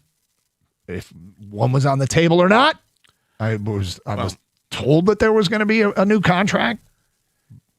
If you're Dusty May, you're in this profession for a reason. You want to reach the top, perhaps. Some people don't want to go pro. Some people want to be in the pros. Want to be an NBA coach. I imagine when you win a national championship at the college level, that maybe that changes what your aspirations could be, because you've conquered that mountaintop. You're still young. How old is he? Dusty's in his, I was going to say he's in 40s, right? Yeah. So you're that young. You've just won a national championship. Go ahead, man. Ride the lightning. Go for it. Well, it used to be, and I'm texting people right now. It used to be that you go to the pros because you didn't have to deal with recruiting. Like, recruiting was such a monster part of the job. But in the new NIL world, it felt like recruitments were fast and furious, and there was less about building relationships and more about just offering contracts. And I think Dusty himself said, I used to spend years working on recruits. Now, everything happens in a smaller window and much faster. It's actually easier. But then there's also the money. Like, it's possible that Dallas came at him with money that... Well, I imagine they probably did. Adam Schefter reports, he says, Dusty May led Michigan to a 64-13 record over 2 seasons there. In his previous job, he led FAU to back-to-back NCAA tournaments, including the 2023 Final Four. He'd ruled out other college jobs this offseason, but the NBA has always been intriguing to May. I think it's also interesting that Adam Schefter's doing the reporting on a basketball story. Yeah, but I mean, the thing is, obviously, Dusty was doing very well, in the college, the new college landscape, right, Doug? Yep. And yeah, when you're that young, maybe you have aspirations of being in the NBA. But my guess is the Mavericks went ultra aggressive in getting Dusty May. I mean, they have a new GM right now. They got Cooper Flagg. They got some young pieces over there. That's enticing. And then I read that they actually wanted John Shire as well. And if he turned them down, they went right after the next guy, the next young, great college coach, and that's Dusty May. And I bet you they were ultra aggressive and taking part that maybe, he had his eye on the NBA. Done deal. It's not really surprising. I think it's surprising it happened right now. Yeah. I mean, it's not a shock that Dusty May went to the NBA for me in general. If you just told me that, right? Like last month, he'll be an NBA coach one day. I'm like, yeah, I could see that. I just didn't know it was going to be like today. You can't force somebody. Yeah, right. Huh? We're all concentrated on Giannis and Dylan Larkin. Right now? Yeah, Tigers. What just happened? Dusty May just got hired away from Michigan. He's going to coach the Dallas Mavericks? What? I just looked down at some of the responses coming in. Look, dude won Michigan a national championship. Michigan fans, you might be a little hurt right now, but some of what I've seen here, he did it, and he did it in a quick period of time. And you got to give him a ton of credit, and you should be grateful for that. There is some hostility coming in. I guess you could expect that, but I want to hear. You can't make a guy sign a contract he doesn't want to sign. And the question is, was Michigan aggressive in trying to keep? How aggressive was Michigan trying to make sure that he would not leave this offseason? Do you know what his salary was? It was pretty good. Because he'd already gotten one raise when Indiana came after him. Right. Yeah. Is he approaching like the $8 million range, something like that? Give me a second here. He had a 5-year contract for $25.5 million. Third highest paid coach in the Big Ten was where he stood, according to a quick Google search. Well, I'm going to guess he's getting paid a lot more than that. I'm going to guess he's getting paid a lot more than that, too. 248-539-9797. It's Carson Anderson reacting to the breaking news. Dusty May to the Dallas Mavericks. It is Carson Anderson on 97.1. Hey, when your garage door's seen better days, don't settle for patched up. Call M&M Garage Doors. We did. Family owned and operated right here in Michigan since 2011. These guys arrive in fully stocked trucks, giving you upfront pricing, and they back every job with a warranty. Right now, check this out. Right now, buy any new garage door, and they'll throw in a free garage door opener. That is a $600 value on them. Just mention my name, Doug Karsch, when you call. Call 844-ONLY-DOOR or visit GarageDoorRightNow.com. M&M Garage Doors. Open your door to exceptional.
So this is the kind of text I'm talking about. Damon and Frazier, blank Dusty May, blank Ward Manuel. I hope Dusty fails miserably like Beeline did. Damon, dude. Beeline was a great coach. Dusty May was a great coach. They have career aspirations and financial considerations that, the truth be told, yeah, it sucks. And maybe, I don't know that Ward dropped the ball yet, okay? Like, I get that people are frustrated with that. Ward brought him in. Ward, is ultimately responsible for the department. And Ward now has another coach to hire if he gets that opportunity. I don't know if he dropped the ball, there should be consequences, but you can't make a guy sign a contract or stay. I mean, contracts aren't, I guess, all that binding, but NBA money is NBA money. And if that's his dream, I'd like to hear what Dusty has to say before we start with the F everybody thing, man. Well, it's the first stage of grief, isn't it? Yeah, maybe. We're getting to the first stages of grief. That Dusty May hire was a great hire that Ward Manuel doesn't seem to get the credit he deserves for making. The question is, can he do it again? That's from an unnamed texter. Phenomenal hire for the Mavericks. If Michigan sucks the next couple of years, we can just blame it on his departure. That's from an unnamed texter. Well, I mean, it certainly is a blow. And the players that are currently on the roster are there. A new coach will get hired, and 5 days after that coach gets hired, the transfer portal will open for those players, and they will be allowed to leave. So it'll be hiring a coach that will have to recruit the roster, which happens a lot. That when new coaches take over programs, they have to recruit their own roster, and there are cases where an entire roster will go into the portal. I have a feeling that you're always recruiting your own roster. Oh, that's kind of true, yeah. Yeah. 248-539-9797. Let's go to Brian on a cell. You're on 97.1. Hello, Brian. Hey, good morning, guys. So Champ and Chump, it actually changed with the breaking news. My champ is the same. It's going to be Florida for getting Tkachuk. Good acquisition for that team. My chump is now going to be Rieger, who immediately just started cursing Dusty May. That's a really good job opportunity for him, and I hope he's successful as he was in Michigan. And then lastly, I just want to make a comment. Listening to the morning show, people calling and texting saying, ask Dylan Larkin, and it's all Dylan Larkin's fault that Yzerman's in this position. And I disagree. I think Yzerman's fault that he's in this position, because if he did his job well, Larkin would want to play for this team. People would want to come to the Red Wings and play. You're making people leave, not want to stay. So to me, it's all Yzerman's fault that this team is the way it is. I mean, I mostly think it is. It might be. Yeah, I mean, there's three sides to a story, right? So I think we're all looking into seeing what would be Dylan Larkin's side of the story. And if he's asking out, is he just fed up with it? We still don't know. You know why? Because Dylan Larkin hasn't said a word. And we don't know what's up with Steve Yzerman because he hasn't said a word either. There's an interesting parallel with the Brady Tkachuk and Dylan Larkin story. Well, maybe it's not parallel. I guess it's two ways of handling a situation. Anybody here, raise your hand if you knew Brady Tkachuk was going to get traded over the weekend. Well, I didn't know, but it started to come out. I don't know when we first saw those Twitter rumors. But it wasn't, it wasn't like the Dylan Larkin stuff where Larkin wants out. It wasn't. Right? I think and I don't recall hearing anything about there's a 4-team list of teams he wants to go to. Well, I saw that today. Today, yes. Yeah, but I also had heard, there were Twitter rumblings, and I take them all with a grain of salt. But my point is that the Tkachuk thing was kept quiet. Nobody leaked it. The Larkin stuff has been leaked now for a couple weeks.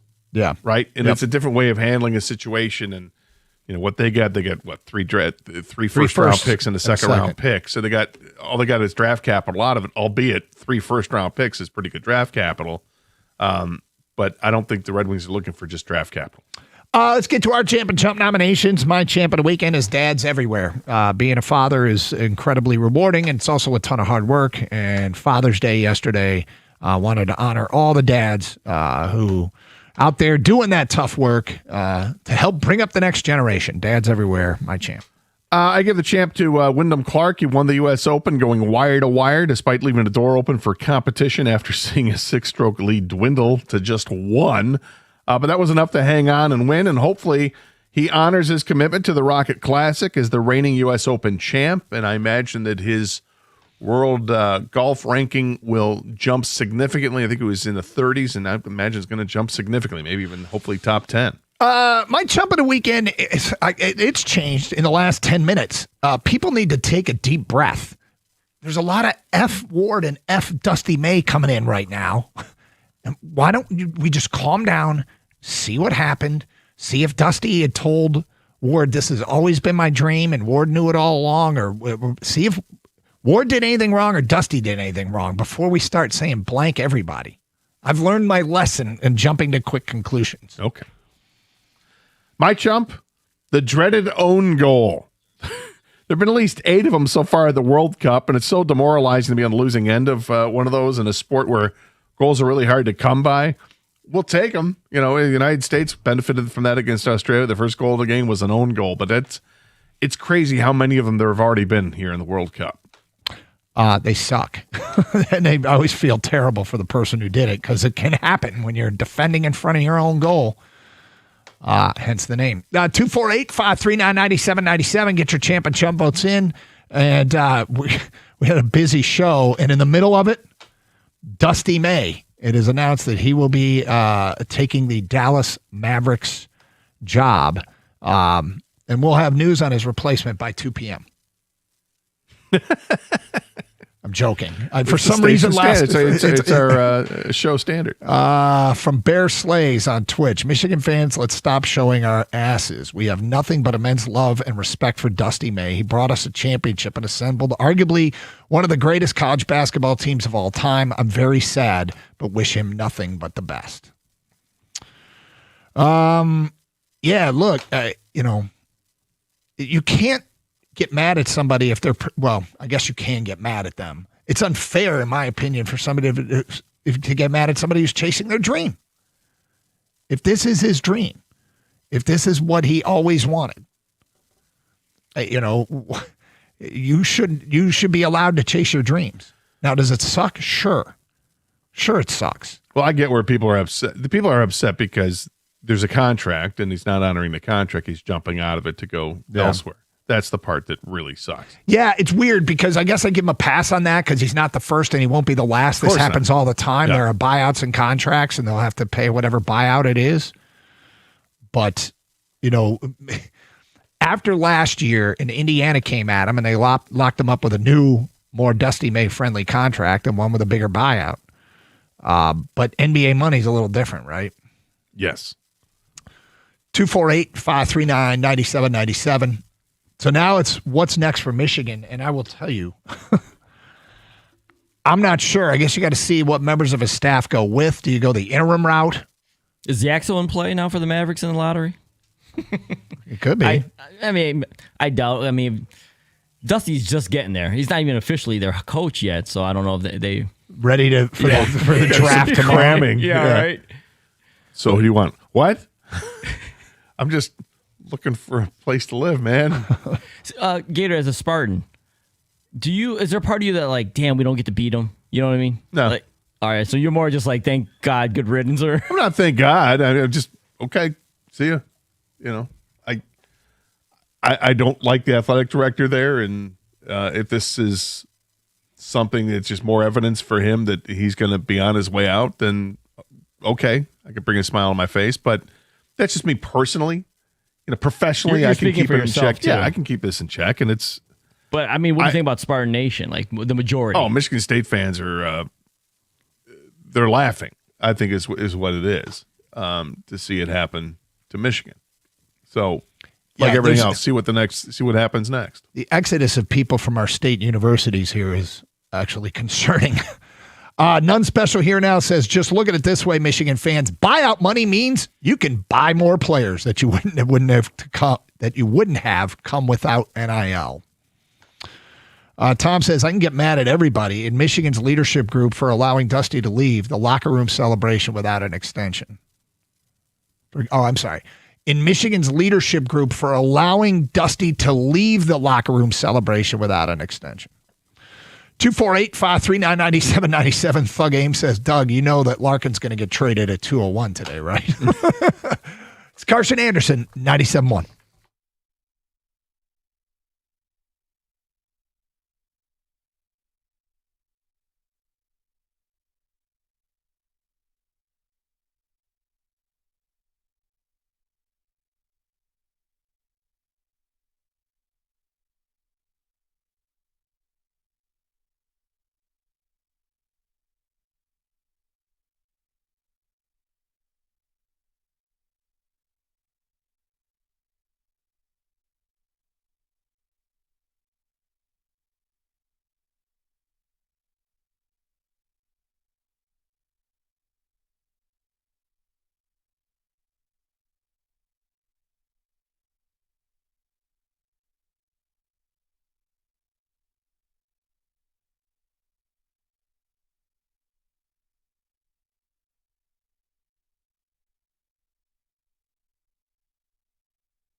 Champ and Chup on this Monday, but huge breaking news in this first hour of the show. Dusty May leaving Michigan to become the head coach of the Dallas Mavericks. There is a lot of immediate and emotional reaction. I would encourage everyone, you can do whatever you want, but I would encourage you to take a breath and hear some sides of the story, let some reporting take place to find out why, if anybody did anything wrong, and particularly Ward Manuel.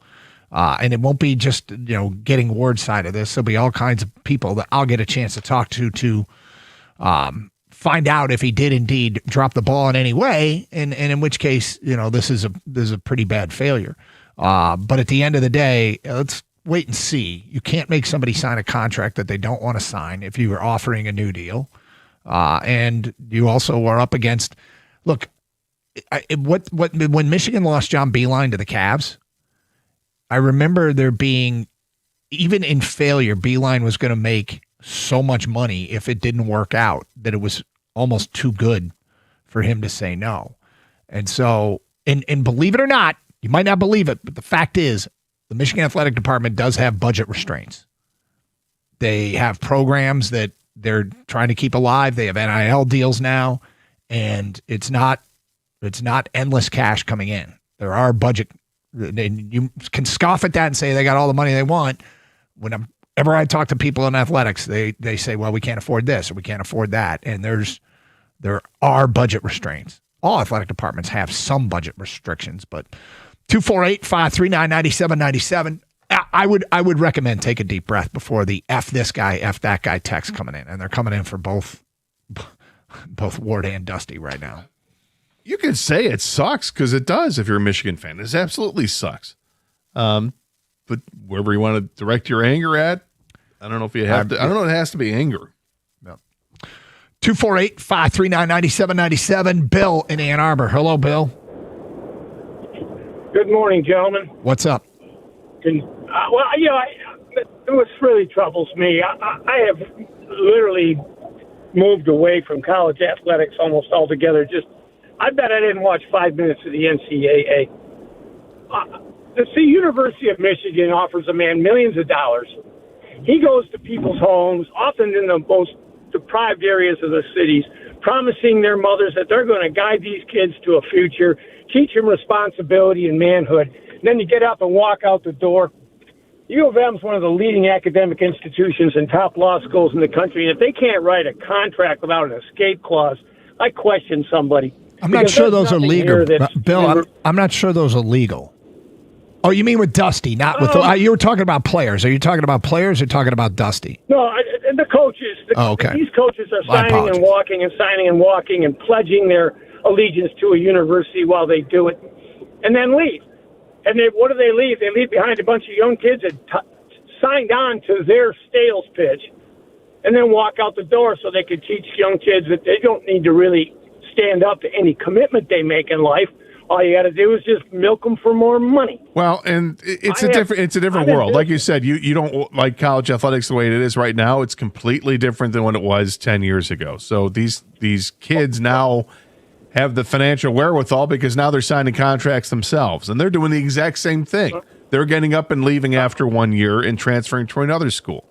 It goes both ways now. I think that substantiates my point, is that they've learned. This is what they learned. If you don't like it, then you don't. It's fair. I understand it. I'm just saying that it is. Let's call the other side out on it too. That the players have the opportunity to get up and leave when they want to. I thought when he brought up recruiting, I thought he was talking about trying to lock up players in contracts. That's why I got confused there, and which I don't think you can legally do yet. But there's discussion of there being more long-term commitments, binding contracts. Yeah. I don't know why. The point he brings up is something that's always been true in sports, and maybe it's just more focus and attention comes to it. The word binding. Contracts in sports aren't binding. And would it be a better world if they were? Like when you fire a guy, you do have to pay his contract. And I guess legally speaking, there are buyouts in just about everybody's contract if they are choosing to leave that have to get paid. But would sports be a better place for the fans if contracts were binding? I mean, you can make that case, you can make that argument. What he brought up, though, has been true for a long time, hasn't it? A long time. And, it's brought to the fore because it just happened to, obviously, a coach that he didn't want to leave, even though he didn't watch 5 minutes of the NCAA tournament. Yeah, that's been going on for a long time, and but now it's so prevalent now. Well, I mean, it feels like with coaches, I mean, with players, obviously, it's way more prevalent now. But with the coaches, it seems like that you're either hired to be fired or you're hired to take the next job somewhere else. Champ and Chump still taking votes. Brought to you by Sarah Chevrolet, Sterling Heights. Ryan in Arizona says, my Champ is a Tiger for showing signs of life. Chump is Dusty May for betraying us. Prior to it would have been golf fans at the U.S. Open. Ryan, I get the frustration and I get that what hurts, but think about whatever it is you do for a living. And if you had a dream and had a chance to pursue that dream, and I'm not saying it doesn't suck, okay? It sucks for Michigan basketball. It sucks for Michigan fans. But, if Dusty always had this dream. Now, if there was any dropping of the ball in Ann Arbor with athletic administration, that's a whole different story. But Ward had spoken openly about having a contract that they had agreed to and that Dusty was going to sign it and he was going to be here for a long time.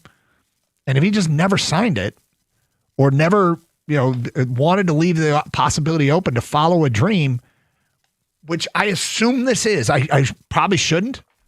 Or if this is like insane money. Does any of this, I mean, is the loophole here that Dusty was waiting to see what happened with Ward Manuel based on the Sharon fallout? I doubt it. They seem to have a very good relationship. So, I mean, it could. But I mean, if he didn't sign a contract, he just agreed to it, but hasn't signed it yet. Does that just leave open? I don't know. That's again as we take all this in. Yeah, and there'll be a lot of reporting done on this and a lot of chance to talk to people about what happened here. Guy got slapped in the face with a bass. Like, what the hell just happened? Yeah, 248-539-9797. Joe and Wyandotte. Hello, Joe. Hey, how you doing? What's up? I'm glad that Dusty May got the chance to go coach pro basketball. Okay. Yeah, it's going to be tough for Michigan, but the guy was here 2 years. He's a great coach. He's still young. He can still chase his dreams. He didn't sit here, wait 10, 12 years. He got an opening and want to go, and then he went. That was good there. And my chump for the month would be Steve Eisenman for letting Dylan Larkin get away. That's okay, too. They might have had a riff in there between the two of them. But I'm glad Dylan Larkin, maybe he'll get to play with Brady Tkachuk and Matthew Tkachuk. Maybe they were childhood friends because they got on two little different teams playing the Mighty Mites or the Squirt League or something in a house league or something before they became the superstars they are. Yeah, I don't know if they played against each other that young, but Dylan hasn't gotten away yet. No. They haven't traded him yet. Love Joe's call. 248-539-9797. What's next? Could they bump up assistant Mike Boynton? Would that be an interim? They going after Billy Donovan, who's still out there? Breaking news here this morning that Dusty May is taking the Dallas Mavericks job. From an unnamed texter, no athletic director can keep a coach around if the pros are wanting them. Better lifestyle and way of life. I think that was pretty much a given in athletics for most of our lifetime. However, it's changed a lot. The college game is turned into a version of the pro game.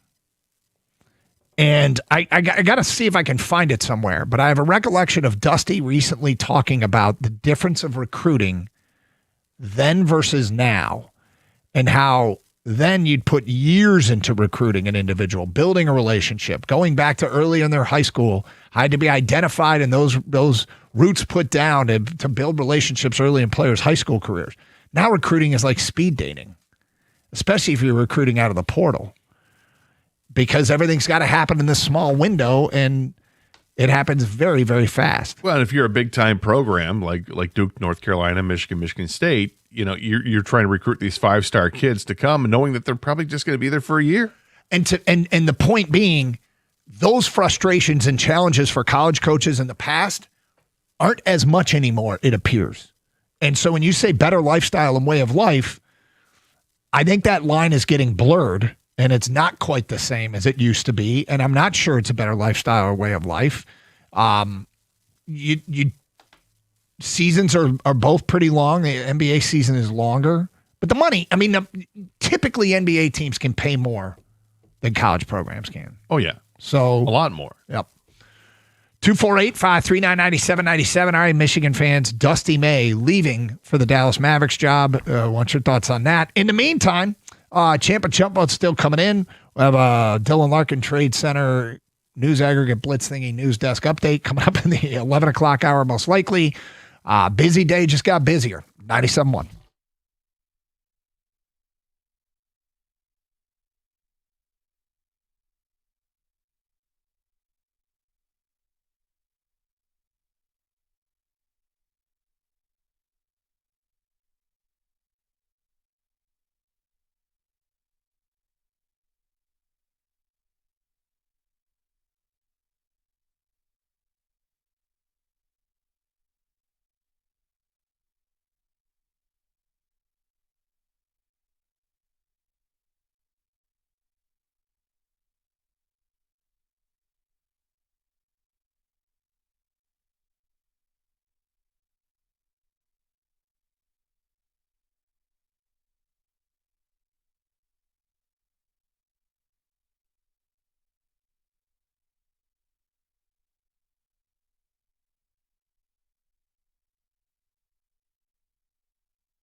Brought to you by Michigan Auto Law. As first reported by ESPN and confirmed by The Athletic, the Dallas Mavericks have named former Michigan head coach Dusty May as the new head coach of the NBA franchise. Just 77 days ago, May led Michigan to its first basketball national championship since 1989. He is the first college coach to leave a school for the NBA immediately after winning a title, since Kansas's Larry Brown did the same in 1988. His launch to stardom caused much speculation that he was going to leave the school. Michigan AD Ward Manuel tried to put an end to that speculation at U of M's national championship celebration when he told the crowd that he and Dusty had, quote, already reached an agreement, unquote. Now May is leaving for the NBA as ESPN cites the allure of coaching Cooper Flagg as a deciding factor in why May chose the Mavericks. 3 players from Michigan's national championship team are expected to be taken in the NBA draft tomorrow night in Brooklyn. In other breaking news today, Shams Charania says Milwaukee will trade Giannis Antetokounmpo either today or tomorrow before the NBA draft. He will only be traded to Boston or Miami, with no other teams involved in the deals. After sweeping the White Sox over the weekend, the Tigers will now face the best team in the American League for 3 games in the New York Yankees. Series opener is tonight at Comerica Park, as it will be Framber Valdez for Detroit against Garrett Cole for New York. First pitch at 6:10. It was moved up 30 minutes from its usual start time due to fireworks celebration downtown tonight. Pre-game here on 97.1 at 5:45. At the Corewell Health Sports Desk, I'm Brendan Shabath. For more, go to 97.1theticket or Odyssey.com.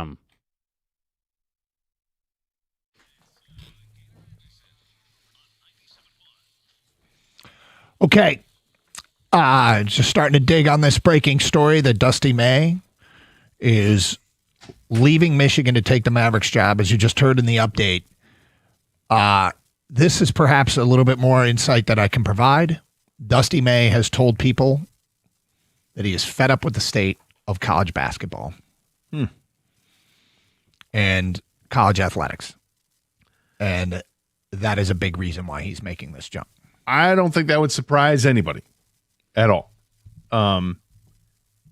Everything we've talked about with college basketball, it is, I mean, the recruiting and re-recruiting and dealing with making all the egos happy with the NIL numbers and everything else that comes with it, and all the, it's a storm to try to maneuver through. It doesn't surprise me that he's tired of it. I think that lots of coaches would like to see some real changes made, and I'm curious to hear what Tom Izzo is going to say, because I think Izzo respects Dusty May. I don't know if they like each other, but I think he respects him, and this will go in. Tom Izzo's been railing against the NCAA and the system of college basketball for a while. Well, it feels like it's not the NCAA sport to rule over anymore. No, it feels like it's being ruled by lawyers and judges. Yep, and now it's chasing really good coaches out of the profession, moving them along to other avenues like the NBA. And so there's a few things here. I always talk about the court of law is different than what we want. If you want change, you pretty much have to be able to defend it in court, right? You can't come in and make rules that are later. I mean, you can try, but you think about when you're trying to make rules on how to govern this sport, will it hold up to scrutiny in a court? That's the reality of the world we're in right now when it comes to college sports. You can try to put rules in place, but those rules will get challenged in court. Right down to gambling on games got challenged in court. So everything that you try to put in place is going to get challenged in court. So we could say, because right now, if, what I've been told is Dusty May, citing his frustrations with college basketball and college athletics, is a big motivating factor for him to leave and just say to hell with it and go to the Mavericks. We can say, Michigan fans can be screaming that this is why we need reform and this is why we need some new rules. But the thing is, you have to be able to defend those rules in court. And I don't know how you do that when a player gambling found a judge to give him an injunction to be able to play. Everything's going to get challenged. still can't believe that happened. I can't either. And that's even. And that might be an extreme case, but that is an example of how even that rule that seems the most basic and pretty much universally agreed upon that should be in place and should be enforced, that got challenged and it lost.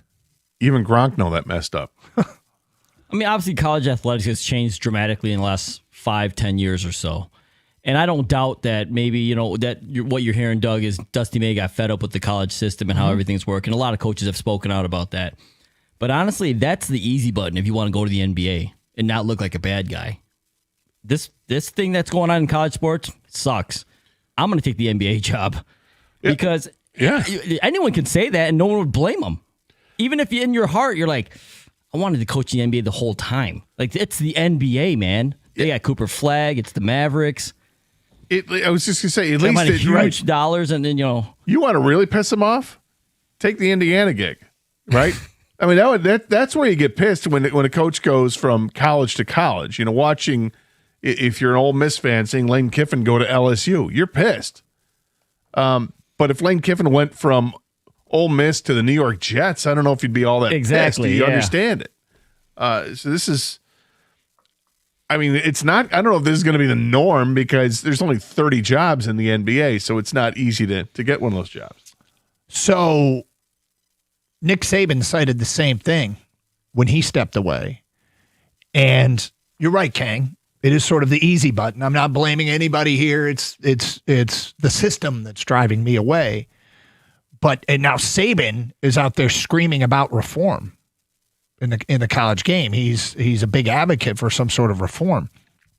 It's just any reform you come up with. This is why we're moving quickly towards employer employment status and collective bargaining, because I think that's the only way that you can probably come up with rules that govern the sport and that are mutually agreed upon. Because if gambling can get challenged, anything can get challenged, right? Yes. Without question. 248-539-9797. Well, that is interesting. Again, source telling me that Dusty has indicated he was sick of the state of college basketball and athletics, fed up, moving on to the NBA. He takes the Dallas Mavericks job today. Wow.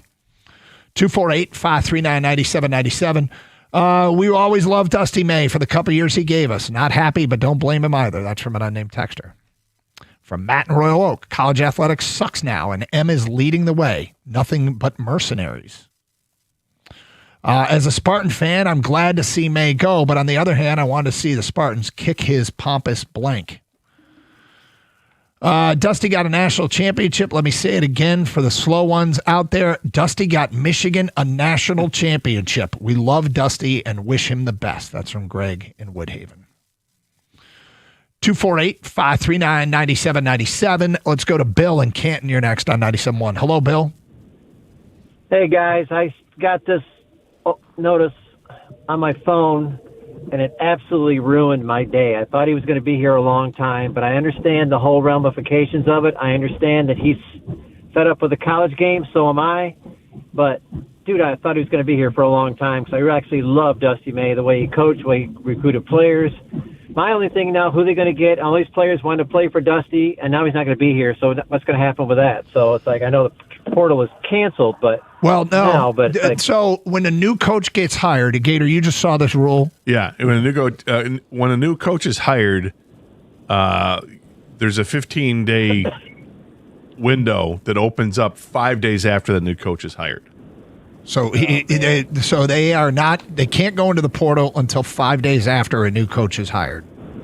Yeah, who's gonna bail? I mean, a lot of these guys could just say, "Well, I want to play for Dusty. I don't want to play for whoever." They might just leave. I mean, Michigan could be down to bare minimal. They only got McKinney and the other guard that is going to stay. Can't remember. Well, I can tell you, I know of one instance that I've been told that a new coach who was hired came in and the whole team put their name in the portal. And, I mean, that's just the way things happen. And I made the point then, you got to recruit your own roster, and Gator says everybody's got to recruit their own roster, whether they're a new coach or not. And that's what Saban cited when he left, was I'm constantly recruiting my own roster. Gator's doing a great job of keeping his delight tone down. This is a glorious day for Spartan fans. That's from Brian and Dexter.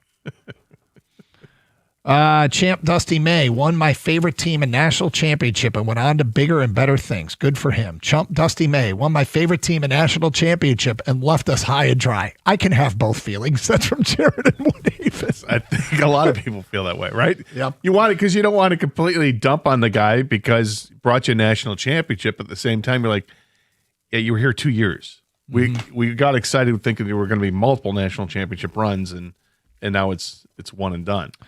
John in a box writes in, y'all talking professionally. Yeah, he did the right thing. In sports, he left them high and dry on a heater.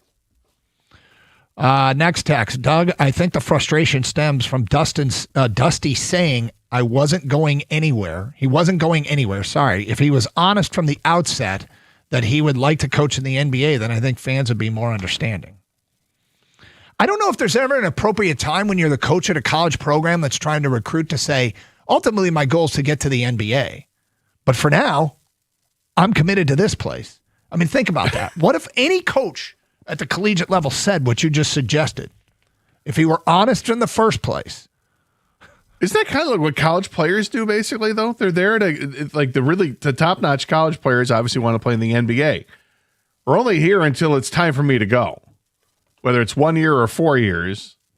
Yeah, I'm going to be on my way out the door. And that's fine. fine. Has a college coach literally ever foreshadowed their departure at any time? And they're. I mean, unless they let everybody know they're going to retire and they're setting things up for the heir apparent. I mean, that's one thing. But no, like this, no. Yeah. What he suggested, what the texter suggested. I plan to take my talents to the next level if I'm successful enough here where I'll be, getting opportunities.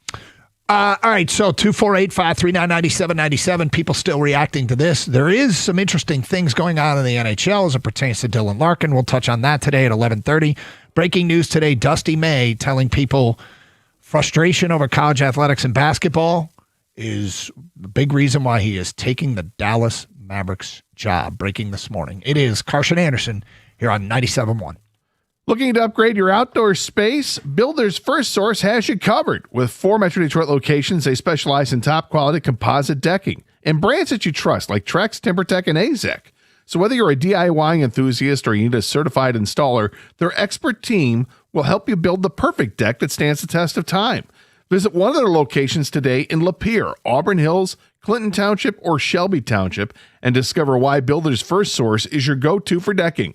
Quality, service, and unbeatable value, that's the Builders First Source promise. Search buildersfirstsource.com.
Doug Harsh, Scott Anderson, 97.1. Open lines, 248-539-9797. I just saw something here. I don't know if there's been a more true statement said about college athletics right now. And it was somebody on Twitch. And if you're just joining us, Dusty May has taken the Mavericks job.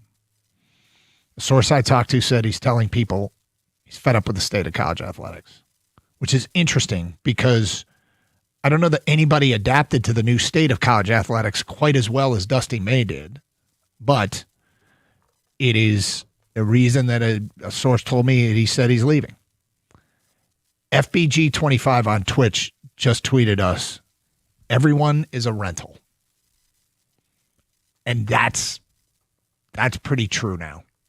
The relationships with players are fleeting.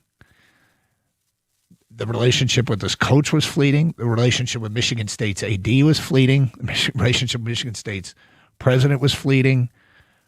The relationships with your rosters, which is probably the thing fans care about the most, is you have to adjust to the fact that everybody's on a one-year contract. That is a hard thing for people to deal with. Yeah, I don't like it. I think you and I are kind of walking the same path here when it comes to college athletics, that we'd like to see.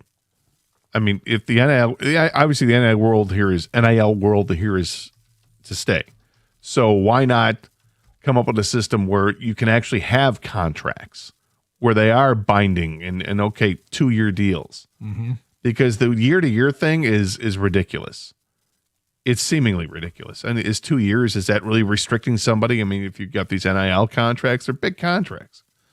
But the coach is jumping too, is like, that's a coach's contract really should be binding.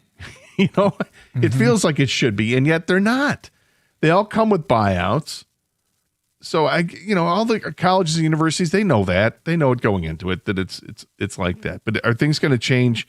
Do you want them to change more for players or more for coaches? I don't know.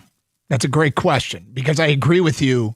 It feels like the coaches should have more responsible, you're a professional, you're the leader of men, blah, blah, blah. And yet, as a fan, it's more fun when you have a freshman and you think he's going to be around for a while. Yeah. As opposed to, crap, right, this we're guy's not really playing him and good. He's going to leave. Either crap, we're not playing him, he's going to leave, or crap, he's really good. Everybody's going to come after him. You're right. Yeah, there's that. Did you guys see what Duke's Twitter account just posted out 32 minutes ago? Is it trolling? Oh, yeah, a little bit. What is it? Picture of John Shire as a kid in a Duke t-shirt.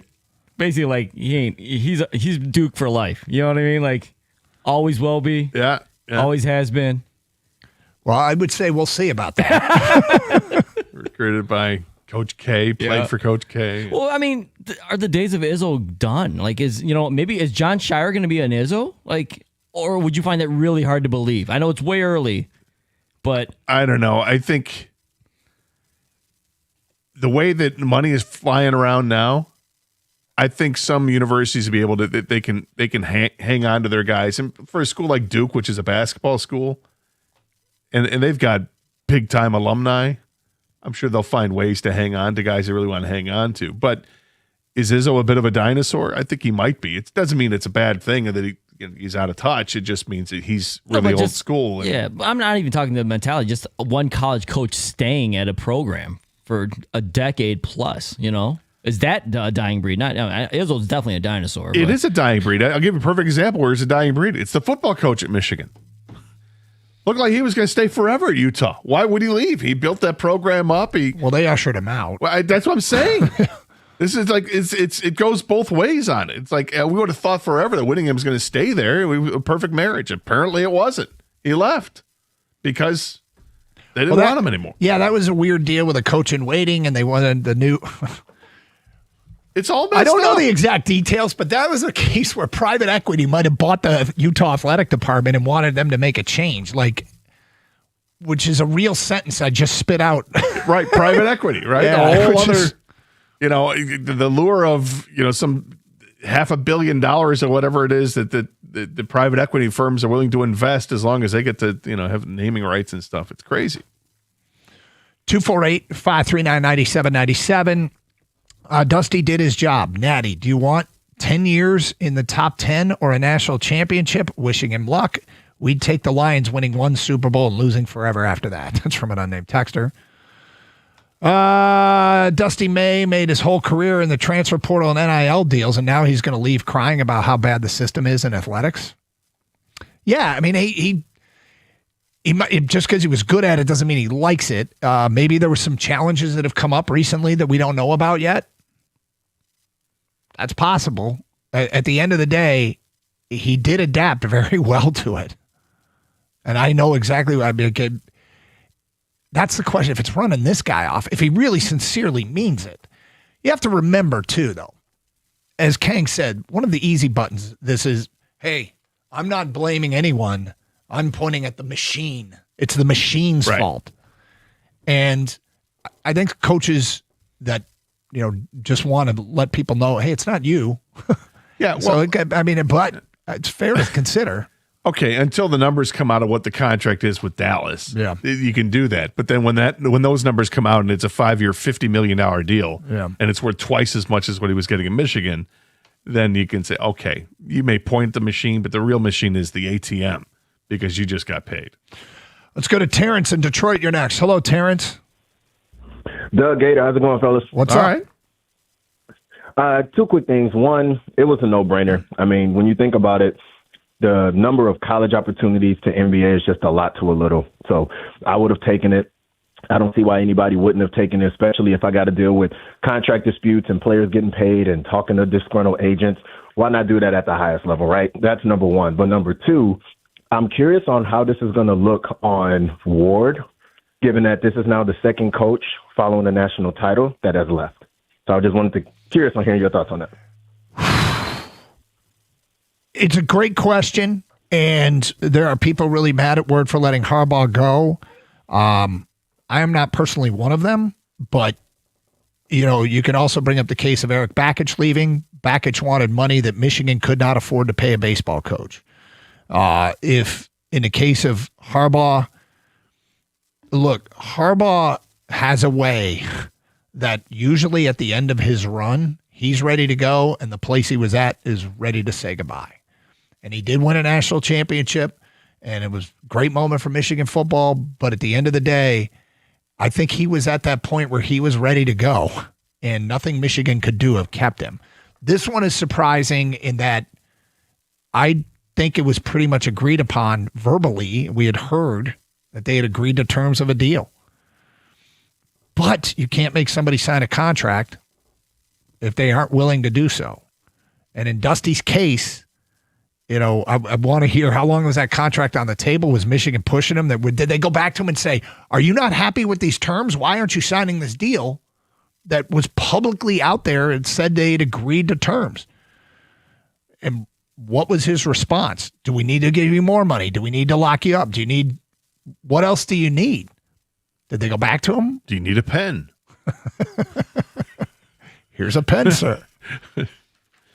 248-539-9797. We got another Dylan Larkin Trade Center News Aggregate Blitz Thingy News Desk update coming up. You're on Carson Anderson on 97.1.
Well, the Dusty May news, big headlines today. Other stories are going on, including time for another Dylan Larkin trade center, spelled CENTRE. News aggregate blitz thingy news desk updates.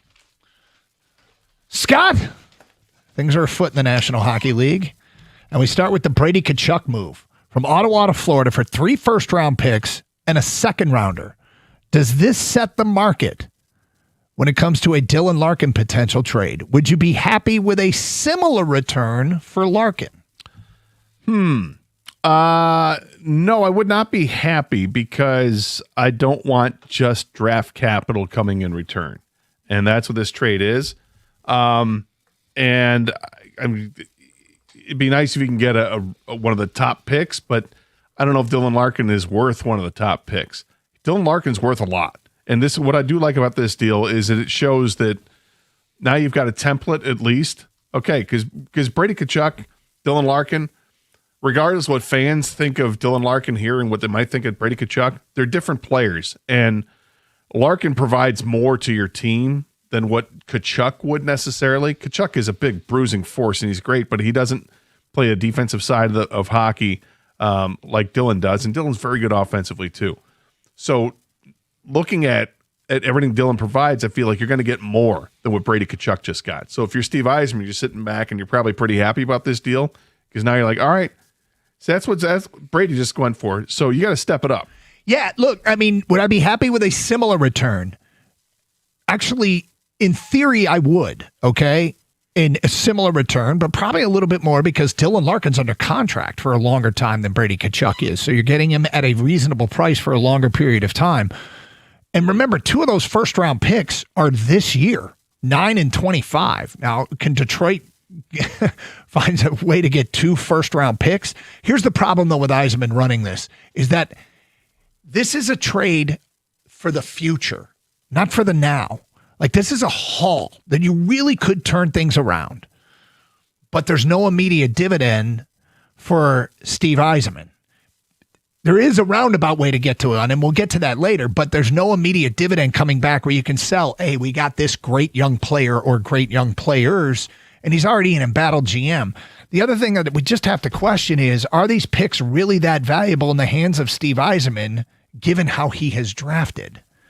The drafts have been, especially of late, have been and maybe those dividends will prove down the road that he drafted really well, but I would say a similar return might be the best kind of trade offer he gets, in which case he needs to make the best trade for the Red Wings, not the best trade for his job security. Yeah, and I thought it was watching, I guess we'll get into a little bit later of what could happen here, but I do like that this has already happened because I think that it sets Red Wings up for greener pastures than what Ottawa got. All right, next up, could we get a situation where talks stall? Nobody comes to the table to meet Steve Yzerman's asking price, and we kind of reach an impasse, and Larkin is stuck here. Well, Chris Osgood and John Keating, their podcast, this topic came up, and Keats asked Ozzy, could it play out this way, that Larkin actually stays in Detroit?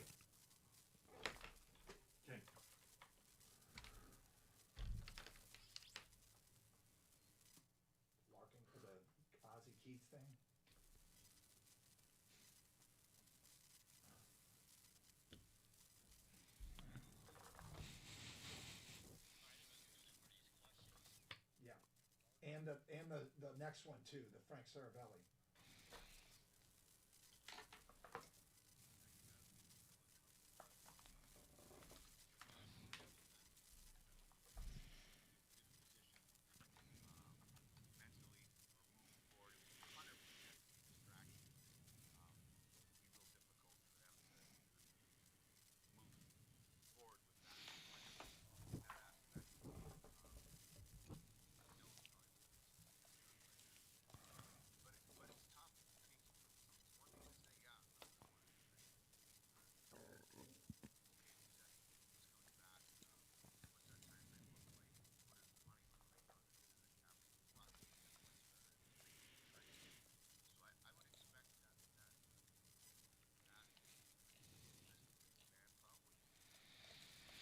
All right, so that's Ozzy. Ozzy knows better than we do whether or not a guy could go back to that locker room.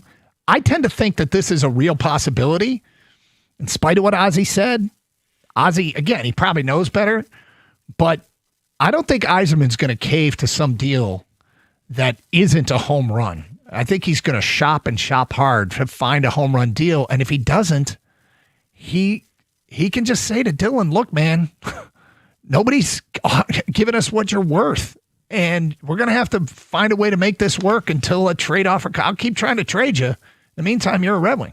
Yeah, I think there's a very small possibility, very small percentage that Dylan Larkin starts the season with the Red Wings. I think that, it's interesting when you look at this perspective from the former players route with Chris Osgood, and he's talking about it's tough to come out there and the way the crowd's going to react and all that. What about how the room is going to react? Dylan Larkin asked for the trade. Mm-hmm. He wants out, and players will look at that. Some players will look at that and say, he's bailing on us. This is almost now, as this has gone on for a couple weeks now, I feel like it has to happen. They have to move him because I don't think his team wants him back at this point. If this guy's asking to get out, it's like he's leaving what he deems to be a tough situation, or is he leaving? We don't know what the reasons are that he's leaving. But if he's leaving because he's tired of the losing for 10 years and all that, okay, well, these other guys are still committed here for contracts, and they're going to have to deal with the mess that he's leaving, which is, I don't think that's going to bode well for Dylan Larkin either way. It's kind of a no-win situation for Larkin in terms of Detroit anyway. Once he goes wherever he wants to go, he's going to be happy, but his time as a Red Wing is completely marred.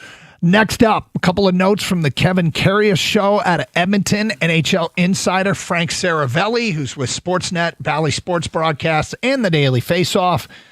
He had the following to say about young restricted free agent Jason Robertson from the Dallas Stars and what kind of contract his camp is hoping he will get.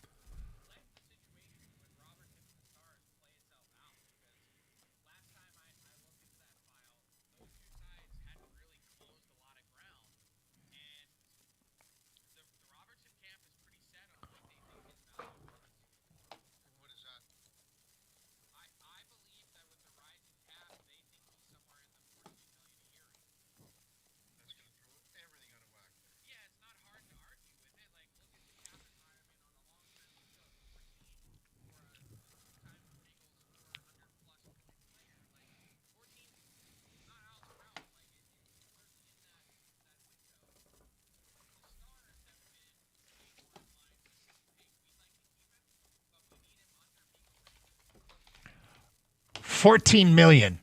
If you trade Larkin, you're freeing up $8 million. You got other cap space. You might be relying on some younger players.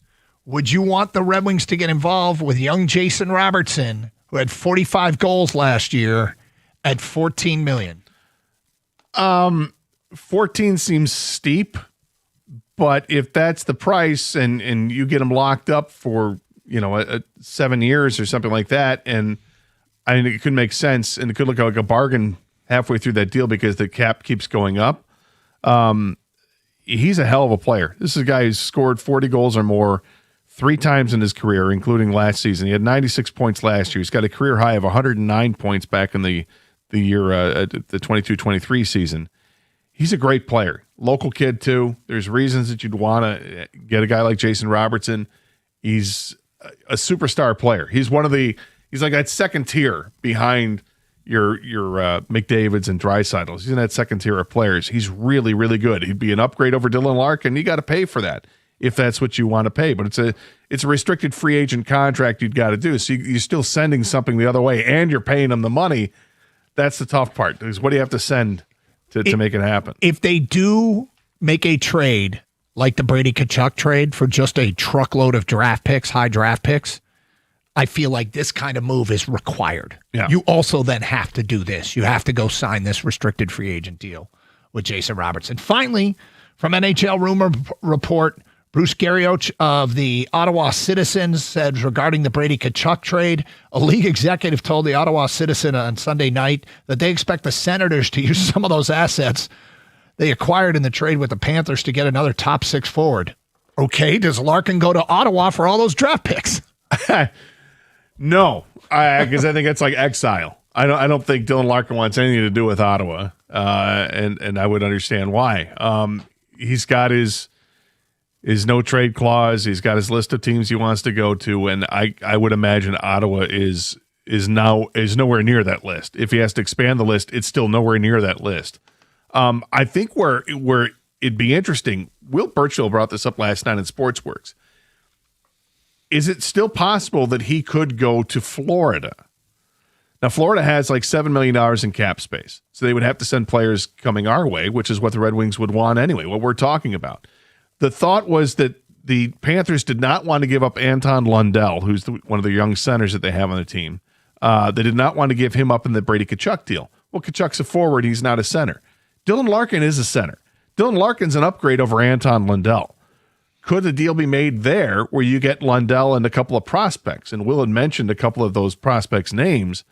Jack Devine, who's a forward, who played in the AHL last year, had 43 points in 63 games, but played 4 years at Denver and got better and better every year he was at University of Denver, including a 57-point season his senior year there.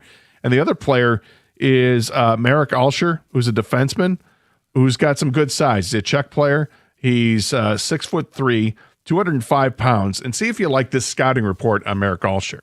Defensively sound and robust. Alsher brings the skills one expects from a 6'3" defenseman. He hits, clears the front of the net, and suffocates the opposition with a tight off-puck gap. Details like heel pushes instead of crossovers, keeping his stick on the inside and angling attackers on the boards, manage risk life a pro-level defender.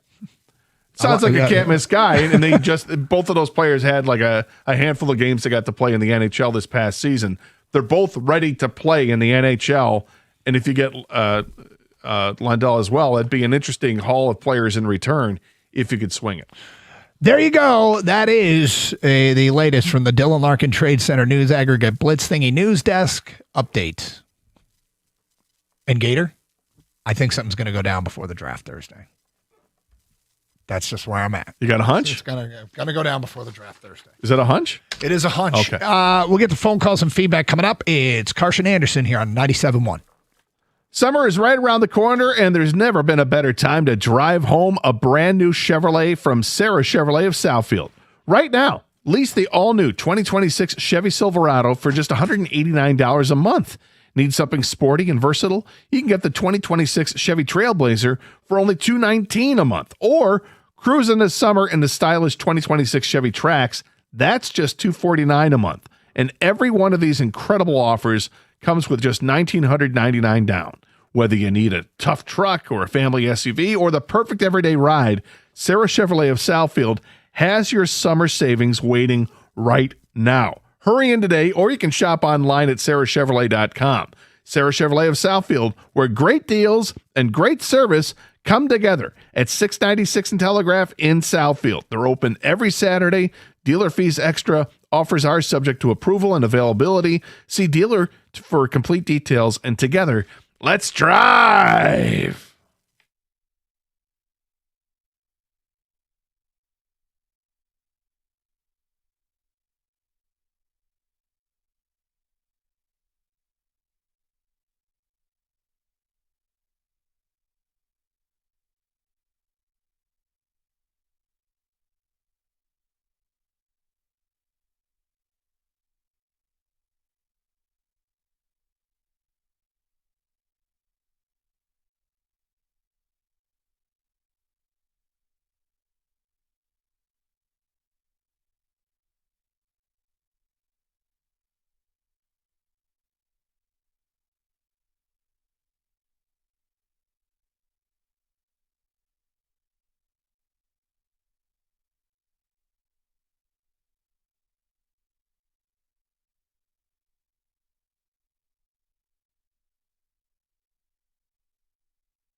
All right, lots to get to here.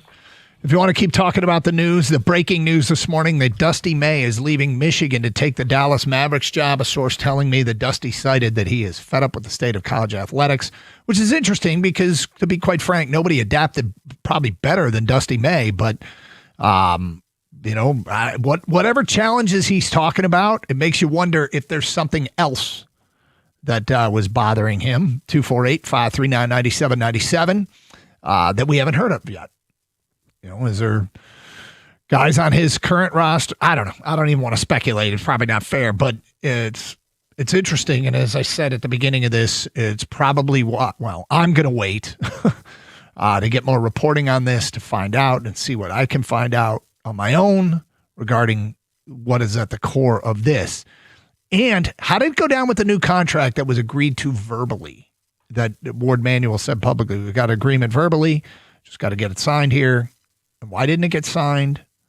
Was there a problem with the contract? Is there culpability here? Or was it just a case of he didn't sign it, left the door open, and eventually left Michigan?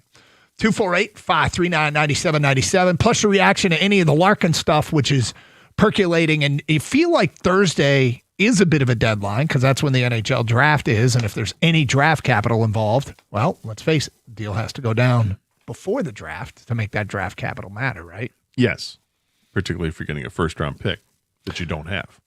248-539-9797. Tim in Kalamazoo. Hello, Tim. Hey, guys, what's going on? What's up? Hey, just, thinking about this whole Larkin thing, I know it'd be a tough sell, but I just feel like Steve's only path is take a step back to take 2 steps forward. I'm okay with trading away Larkin. He talked to DeBrincat. If you trade away DeBrincat too, you could just get a massive haul of young prospects, draft picks. You could just have an absolute war chest. You graduate 3 or 4 guys from Grand Rapids. You bring them up next year. That way you know what you have in these guys. And basically next year's going to be a wash either way. So you evaluate what you have. You have this war chest. And you go from there. I feel like that's most likely what's going to happen, but I would be okay with that, I guess. I don't want to wait any longer to win, but that seems like Tim, that's you would be if that hadn't happened. Tim, the one thing you're bringing up, and I think there's merit to it. The best offer is most likely going to be one that we don't see an immediate dividend. Because, we all know how this works. You don't trade for a Dylan Larkin and then not try and win with Dylan Larkin. So you don't want to undermine your own roster by giving Detroit NHL caliber players that Detroit would covet. So it's going to be almost assuredly more like this Brady Tkachuk deal. That's probably going to be the best offer he gets. And it might be good enough to take. And what I mean by that is, 3 first-round picks, including 2 in this draft, that would have been appealing to me. I think you probably could have got more for Dylan because he's under contract for a longer period of time. But, it makes you wonder, did Florida talk to Detroit about Larkin? And what were those conversations like? Because Florida then turned around and traded with Ottawa for Brady Tkachuk. So he gave up. The only thing that we had talked about coming from Florida was the number 9 pick being part of a package of players, right? Mm-hmm. So, and now Florida doesn't have the draft capital to go out and trade for Larkin. And so was Yzerman. Did he have an asking price that was way higher than this that made him say, we'll move on to go to pay this? And I think this is a pretty high price to pay. I think they want players. They want players in return. They don't want draft capital. They'll get draft capital, but if you're going to trade Dylan Larkin, you got to get something that is – you got to get a player that's going to join your team right away with high upside. That's why the Anton Lundell thing makes sense. Yeah. Because he's been in the league for 5 years now. He's been stagnant. He's good. He's not great. I think his career high in goals is 18. He's done that twice. He's had 44 points twice his first season and then last year. But he's also a guy who's been may not be playing with the best players out there just yet, but holding his own. There's a lot to like with him. if they can and get more players. But I don't know if Florida wants to keep dealing because Florida also right now, they don't have a goaltender. So they're trying to retain Bobrovsky, but they're not sure they're going to be able to do that. There's rumors they're in on Hellebuck to try to trade for him. Florida's making moves happen because they see a window here. They want to win a Stanley Cup again. I also don't necessarily want to help Florida do that. I feel like if Florida acquired Dylan Larkin, then you'd be handing him a Stanley Cup. And I don't know if I'm still a little spiteful here, and I know that if you want to be a GM, you can't be spiteful. You got to be objective. But my spiteful self says, no way do I want to put Dylan Larkin on a team where he's playing with more of his buddies. I don't want to do that. I'm going to do what's best for the Detroit Red Wings, and that still remains to be seen. Let's go to Dale in Sterling Heights. You're next. Hello, Dale.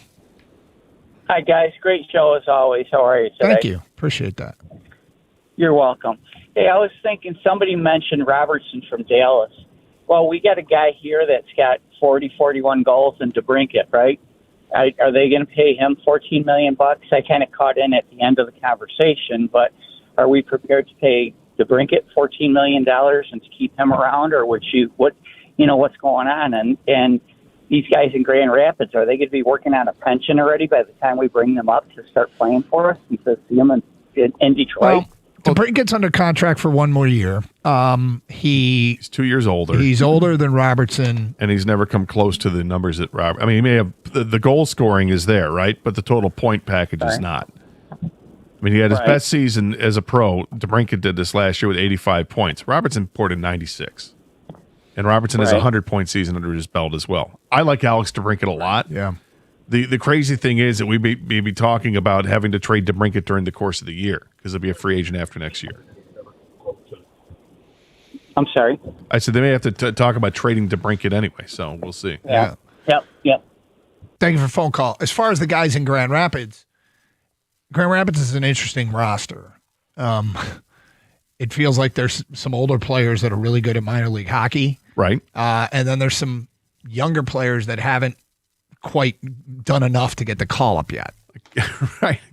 And guys that had their trajectory stunted a little bit because of injuries. Whether it's Carter Mazer, I think they had high hopes for him, and then he keeps getting hurt.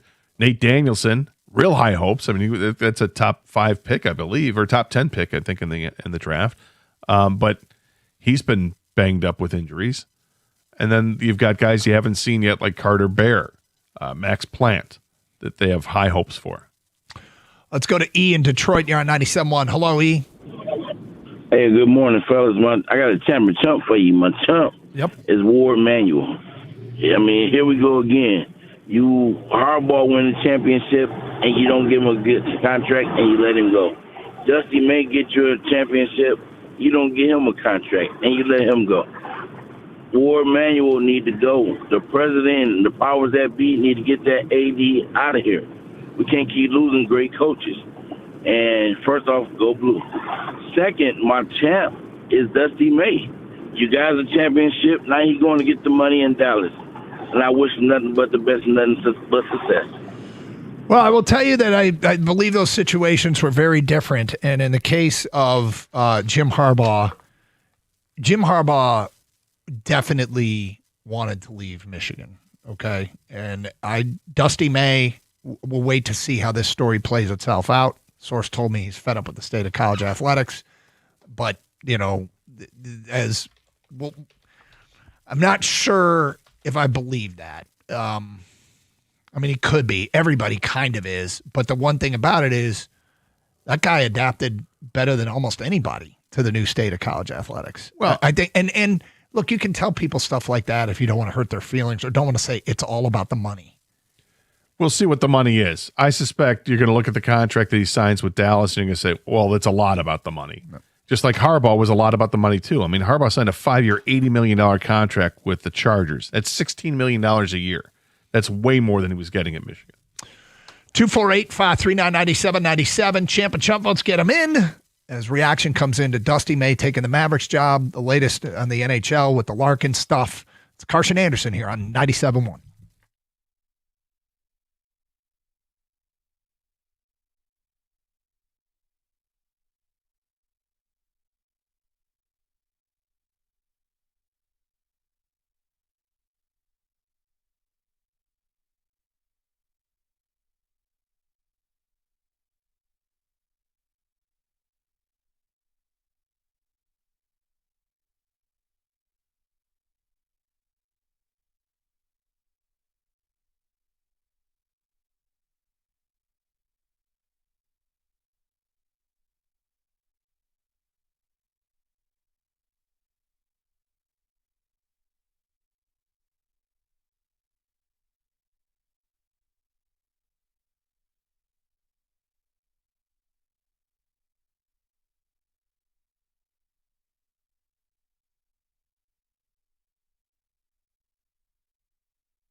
Brought to you by Mastercraft Heating and Cooling. The major news of the day, former Michigan men's basketball coach Dusty May is leaving Ann Arbor to become the next head coach of the Dallas Mavericks. May takes over in Dallas for Jason Kidd, who was fired after going 26-56 in his 5th season at the helm. May will now coach former Duke superstar and number 1 overall pick Cooper Flagg. Dallas also has the number 9 and number 30 picks in the first round of this year's draft. After winning the national title less than 3 months ago, 3 Michigan players in Adai Mara, Morez Johnson Jr., and Jaxa Lendeborg are all expected to be drafted in the first round tomorrow night. Players still at Michigan will be granted a 15-day transfer portal window 5 days after U of M announces its next head coach. The Wolverines had already pulled in commitments from 2 of the top 25 players in the portal and 4 of the top 100 high school recruits. In other basketball news today, ESPN says the expected Giannis trade will get done today or before tomorrow's draft and will only involve either Miami or Boston and not be a multi-team deal as previously rumored.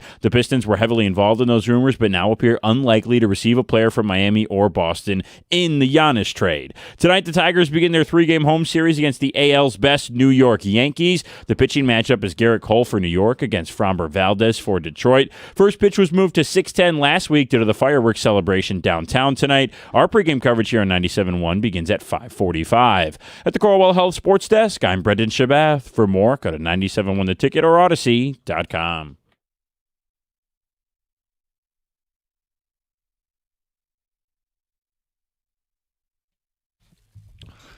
Early stages of this Dusty May story, and obviously for Michigan fans, it absolutely sucks to have a coach that came in and get the program to where it was on top of the college basketball world to win a national championship in year 2 as a young guy.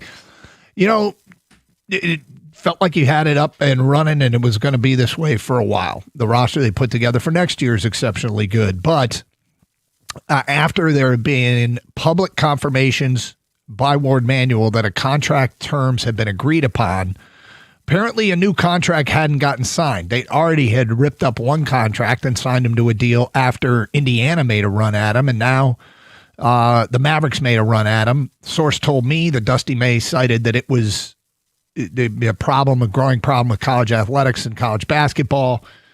And so take it for what it's worth. What it really comes down to now, well, there's a bunch of things. I guess it's not one thing that crystallizes. It sucks for Michigan. What do they do next? Secondly is there any culpability here? Like, did Dusty May have a contract that he verbally agreed to sitting on his desk, said, yeah, I'm going to sign that, and then just never sign it? Or said, no, I don't.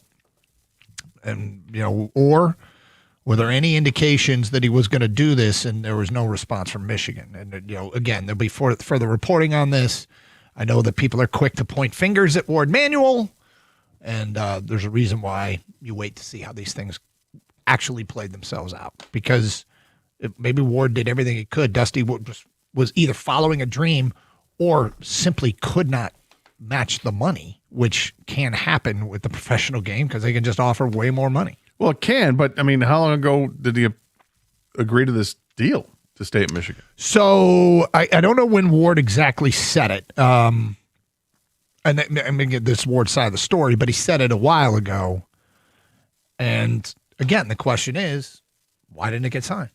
And I think it's a very important question that I want to answer before we really pass judgment if there's culpability here, because there might be. 248-539-9797. Champ and Chump, we do it every Monday. Get your Champ and Chump votes in. Champ and Chump of the weekend. Who had the best weekend? Who should be called out? Had a whole bunch of stuff. Once the Brady Tkachuk trade went down, it felt like that was a bit of a template set for the possibility that Dylan Larkin could get that or something similar to that, likely even more. But we'll see how that plays itself out. If Brady Tkachuk gets 3 first-rounders and a second-rounder, it feels like Larkin, who's under contract for a longer period of time, a very team-friendly contract, just feels like that's something that should be able to fetch probably more. I think definitely more. I think they're different players. Larkin and Tkachuk are different players, and as a hockey player is concerned, Larkin is technically a better player. He plays both ends of the ice. He's just not as physical as Tkachuk is. But Dylan's a very, very good player. I think in a couple of years, Red Wing fans are going to there's going to be some rueing that they let it get to this situation where where Dylan Larkin goes somewhere else. I think we're going to miss out on him, unfortunately. But at the same time, you tell yourself he has to leave, and he wanted out. How do his teammates respond? The guys that are left here. How does Mo Sider, Lucas Raymond, how do these guys respond to it? Simon Edvinson, Alex DeBrincat. Are they going to welcome the challenge? Hey, that means new leadership on this team is going to let somebody else lead the way. And does that mean for better futures for this team? Plus, what do they get in return? I hope it's way more than just draft capital, because I want this team is, they were good enough to just miss the playoffs again. This is the same story we've seen for 3 or 4 years, whatever it is, which is brutal, that they're good enough to just miss out in the playoffs. And can they get players and can they address free agency to the point where they improve this roster to be a better team than what they were a year ago? Like, you're counting on players to get better themselves, but also if you bring in new blood. If they bring in a defenseman, it's a stay-at-home defenseman, all of a sudden it makes you better on the blue line. You're giving up fewer goals, you have a better chance to win. If you can bring in a player in your to add to this roster that's a bottom 6 forward, but they're more of a proven scorer, you're scoring more goals. I mean, there are ways to make this team better in this offseason to compete for the playoffs. Probably not a Stanley Cup, but at least to compete for the playoffs and give yourself an upward trajectory with younger players that are going to be introduced throughout the season. 248-539-9797. There also is a report today that was reasonably big news.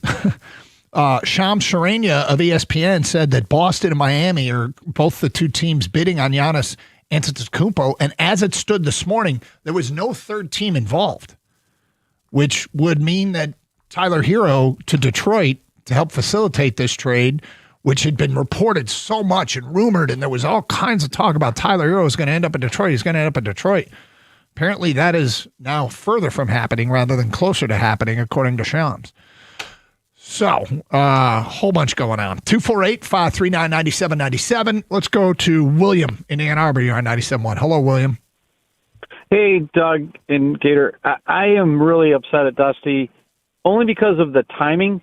It's obviously his right to do whatever he needs to do, best his family. But his quote very directly a month ago, Doug, and you're right, we need to see what happens, was basically the contract is done. It was done when we shook hands. We're just nailing down a final few terms. I'm going to sign it in July. There's a video of that. It is all over the internet if you Google it. And those are his words. Mm-hmm. So you're right. What happened between now and then? But leaving now, if you look when he signed with Michigan, he signed on March 24th of 2024. Whoever we get in here, it's going to take at least a few weeks, right? I mean, minimally. You're bringing somebody in mid-July. The program is now in chaos. And I wish he had just not been committal following the win. But what he did is he said all the things he needed to say to put him in position, if he wanted to stay, to have the best possible roster, and then still gave himself the opportunity to take an NBA job. Very selfish, very disappointing, if that's, in fact, what ends up happening. And, okay, let me go back. First of all, these are some good points. The timing is terrible. The timing is really, really bad. Well, the timing is the end of the NBA season. But it probably coincided with the beginning of the NBA's offseason. So you can understand why maybe an offer didn't come. But to wait that long to sign the contract, it does beg the question, why? He could have taken the Chicago job, though, right? The NBA season for some teams ended a while ago, and that Chicago job was open. So, again, he took a great job where he's got Cooper Flagg, and he's got the 9th pick, and he's got a later first-round pick, and he's got some Kyrie that's left in him there. That's a much better situation, you have to agree, than the Chicago situation. I do, but if the Chicago situation, if the Dallas offer didn't come in until recently, I mean, and he could have said no to Chicago and waited for a better offer. There are some good points there.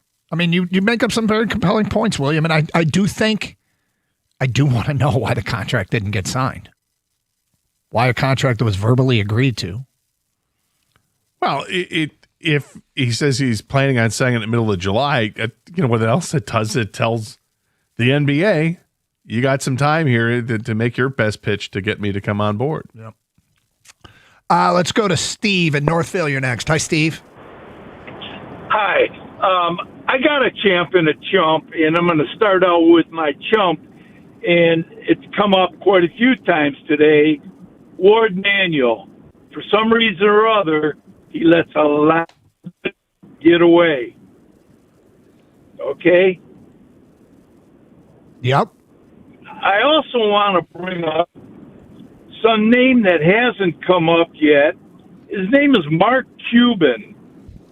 Now, Mark engineered the deal, which I considered the biggest snake job of all time, by stealing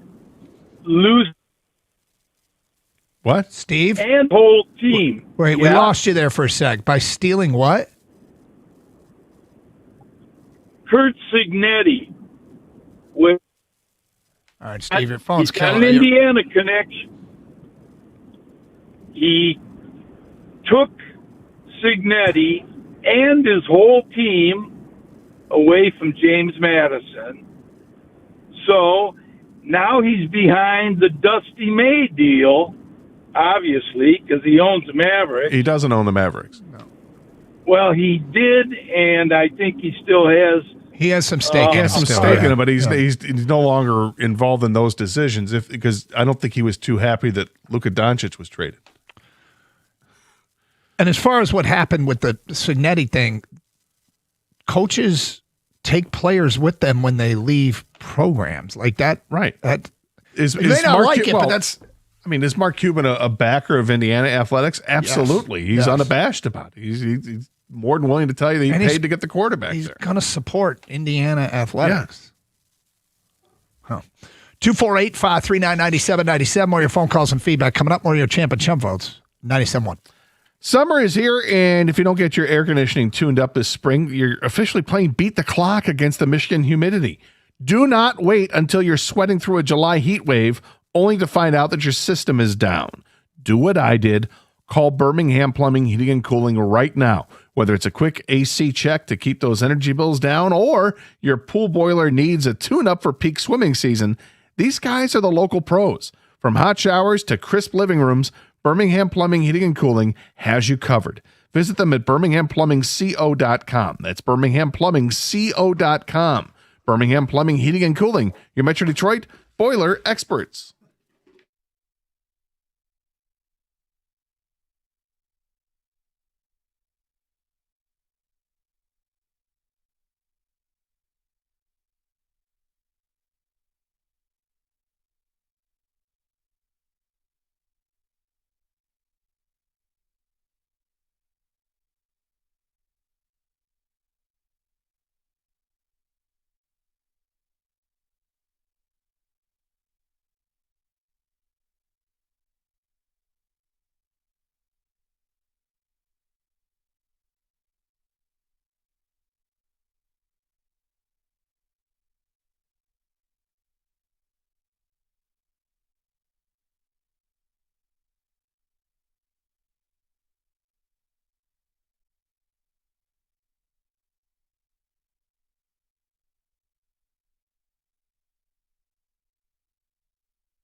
Doug Harsh, Scott Anderson, 97.1, 248-539-9797. Let's get back to your open line calls. John is in Detroit and next. Hello, John. Hi. What's up? I think the Wings should trade for Sam Bennett and that other center that has been playing with Florida for 5 years. They get those two players, that'll be enough. We don't need the defenseman. We've got. Why would Florida do that? Why would Florida give up Sam Bennett and Anton Lundell? Because Larkin doesn't have a big contract. They have to pay big money for Larkin, and he's a center, and those two are centers, so they're getting an upgrade in center, and we're getting the haul we need. Yeah, but you're giving up. If you're Florida, I don't mind getting one of those guys. I mean, I think that makes sense, and then some other players involved there. But I don't think Florida would give up two centers to get Dylan Larkin. Florida's looking for a goaltender also. Maybe we could give him Kosa.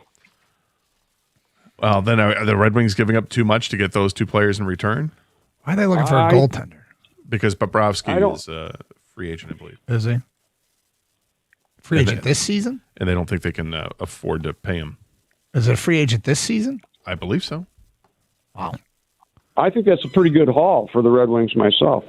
Yeah, I mean, interesting. I know the Red Wings had to have talked with Florida. They had to have talked with Florida. And, the fact that Florida pulled this trade, Florida pulled this trade for Brady Tkachuk, I don't think they're trading for Dylan Larkin. I think that door probably slammed shut. I don't know if the door slammed shut. I do think there's a way, and I like how Birchie laid it out last night. I think there is a way to get it done, but I don't know if that's going to be appealing enough to the Red Wings now that they see what's happened here with Brady Tkachuk. Tkachuk and Larkin are both guys that wanted out. Both guys that had their list of teams. Tkachuk had a list of 4 teams, and Larkin had a list of 3 teams. The difference is we didn't know about Brady Tkachuk until after the trade happened. Larkin's got leaked out, and that it speeds up a timeline for sure. And I think this is something that maybe this would have been done maybe earlier had it not gotten out that Dylan Larkin wanted to be traded. Okay, there is breaking news on the Michigan front. At this hour, Pete Thamel of ESPN. Sources, Michigan is working towards hiring Mike Boynton Jr. as interim coach. Per me, Jeff Borzello, and Adam Schefter. Michigan players have been told that this is the expected direction per ESPN sources. Mike Boynton Jr. has been a head coach at the collegiate level before in the Big 12 at Oklahoma State. And this feels like what you do when you lose your coach in late June. The most likely case scenario is you bump up an assistant who's been a head coach before to hold the fort down while you try to seek a permanent solution. And so that probably goes at least a step or two towards keeping that roster together. One would imagine, but we'll see how it plays itself out. In the meantime, they can continue to look for the best possible replacement for Dusty May. And if you're just joining us, breaking news this morning that he was taking the Dallas Mavericks job. 248-539-9797. TJ's in Grand Blanc. And next, hello, TJ. How's it going, guys? What's up? Yeah, I'm just frustrated about the Dusty May stuff, mostly because if he has interest in an NBA job, just come out and say that you have interest in an NBA job. Quit beating around the bush of, I'm going to be back here, we got to work things out, blah, blah. Just come out and say it, because save us some time, and then Michigan can get things in order. But also, what's the point of contracts anymore? Because it seems like these coaches can, and even players can just get out of them whenever they want to. But to my understanding, he was still under contract until the 29-30 season, I believe, unless there was like a buyout clause in there. But then if you're Michigan, why would you even put that in his contract? So it's just frustrating as a fan, because you think you have something and then, it's gone right before you know it. But it's just frustrating, having poor timing, and you're under contract. So finish your contract, and the NBA will be there when you're done. TJ, the one thing about what you suggested that he do, can you think of any coach under contract in college who's recruiting that also would say publicly, I'm interested in leaving for the NBA or the NFL? Yeah, but because what's worse for recruiting now? Him leaving in late June or just coming out and just saying it? I'll tell you what's worse. Earlier. If he came out and said it, that's way worse because then players aren't going to commit until they know. At least this way, they committed. How do you think well, I'm just saying, at least this way, they committed. Well, hang on a second. Hang on a second. At least this way, they already committed, and now Michigan's going to have a chance to retain them. Because if this story that they're hiring Boynton as the interim coach, he's probably built up a relationship with these recruits already, and you have a better chance. Maybe you don't hang on to them all, but you have a better chance. If I was a player and Dusty told me 2 months ago he was going to be here and I committed to Michigan and then 2 months later he's leaving, I'd be pissed. You would Of be course you're pissed, gonna be pissed, but you yeah. also would never probably have come to Michigan if he had come out and said, "There you go. I'm thinking of going to the NBA. I'm the Michigan coach for now." Like what you suggested, I don't know that has ever been done. That a coach talks about his next job while he's still employed at the collegiate level. TJ, I mean, no one would do that. I mean, it's wording. You like say things like, I plan on being at the University of Michigan for the rest of my career. Right. Yes. And you say, I plan Now, on. You know what I mean? Those are the words, verbiage. It matters. What TJ is suggesting is noble. And what you're also suggesting is, I think, unprecedented and would undermine. He basically may as well resign because I don't know that you're going to get players. Well, I mean, you could return to our recruits. Well, are you for sure staying with me for 4 years? Are you not going to look in the portal? Are you not going to leave for the NBA? You know, it works both ways, and they can't guarantee that either, the player. I think everyone, big-time athletics, you should know at this point what you're dealing with. 248-539-9797. Let's go to Bill in Farmington Hills. You're next. Hello, Bill. How you doing, man? What's up? Let's play champ and chump. Chump, Ward, Manuel, bar none. Guy is an absolute zero. Sat there during the cheating scandals, during the Sharon Moore scandal, when people knew this crap was going on. Now he loses a national championship coach because he doesn't nail down the details. People slamming Dusty May, that's a huge mistake. No contract is good until you get your name on the bottom line. Manuel didn't get the name on the bottom line. Now, you want to go another step? Go champ. The Florida Panthers. Zito is doing something that Yzerman will never do, and that is make a bold move. Yzerman's not making a move. We're going to have a dumpster fire of a hockey season coming up because he's going to botch this whole Dylan Larkin situation. And, bottom line is we should be playing the kids to find out who can actually play. Get rid of guys like Rasmussen and Comfort and some of these other guys who are basically empty jerseys. Play the kids, find out who can play, because this is going to be a dumpster fire of a season. But kudos to the Florida Panthers because they did something bold, and they're going to get rewarded. You got one team dealing with a position of strength like Florida because they had their bad season because they had several high-profile players that were injured, and now they're like they can do an F&M picks move, and they just did. They're going to be contending for years. Two organizations in very different places. Yeah. And as far as playing the kids, last year when they were going for the playoffs, they were doing everything they could. I'm not sure they could have been playing the kids. As for Ward and Ward's culpability in the May contract situation, I think it's important. Well, I'm going to wait to see details. I think it's important to know exactly why that contract didn't get signed, that they both stated publicly had been agreed upon. And you're right, it doesn't matter until it's signed. But given the fact that he was already under contract and broke that contract, maybe he would have broke the new one too.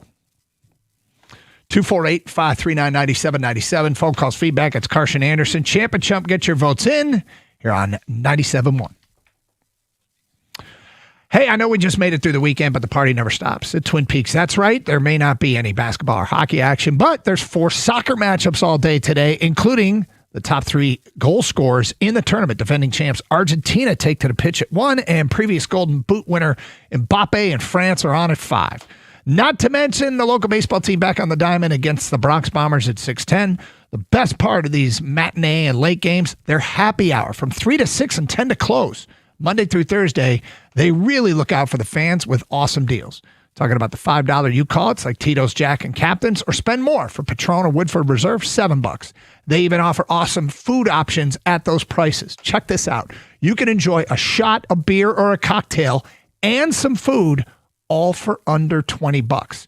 And with gas prices being what they are, well, you don't have to miss out on a great time. And the best part, it's served up by the beautiful and hospitable Twin Peaks girls.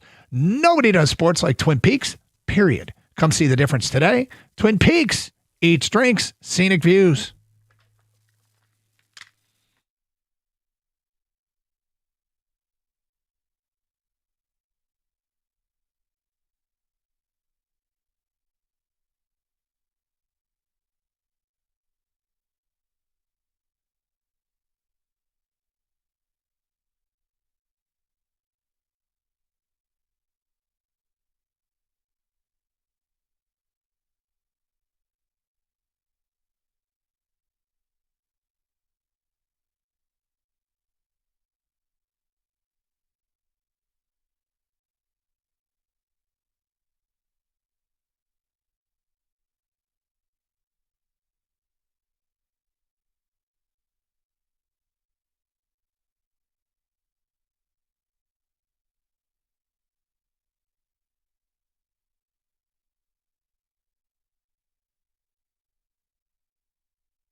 All right.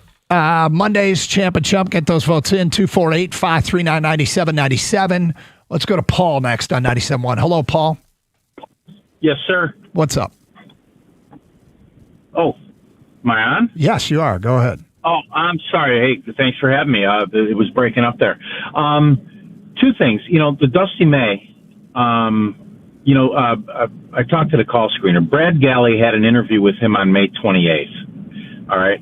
And in that interview, he said that he had an extension. He was grateful for it. Anytime someone wants to keep you, you should feel good, but it was for no additional money.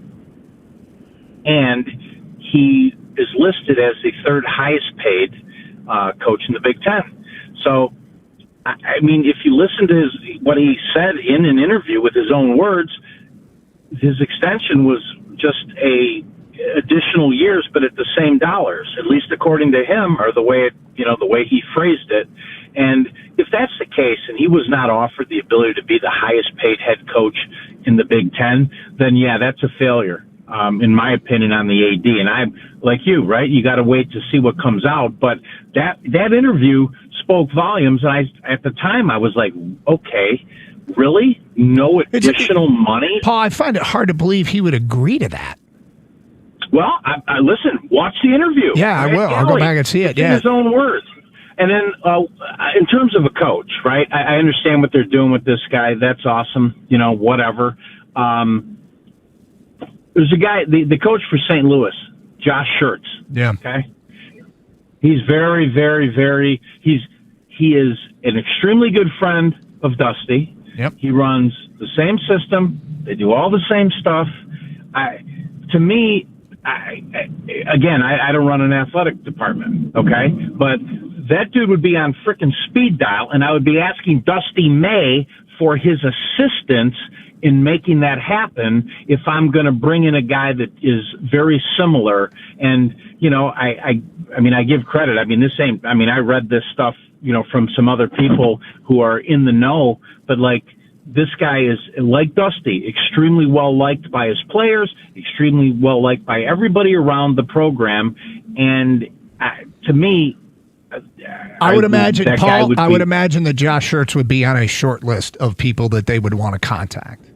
And it should be on an unbelievably short list. And if Ward Manuel is making that decision, Ward Manuel will see a candidate that if he is as tight with Dusty May as all the reporting was when they met with each other, when they met in the NCAA tournament, Michigan and St. Louis, then I feel like he'd be interviewing a guy that he would recognize as another Dusty May.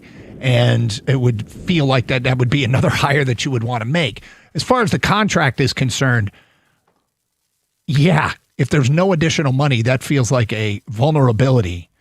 Also, it would be stunning to me that May would have agreed to that. But I'll go back and find that during a commercial break.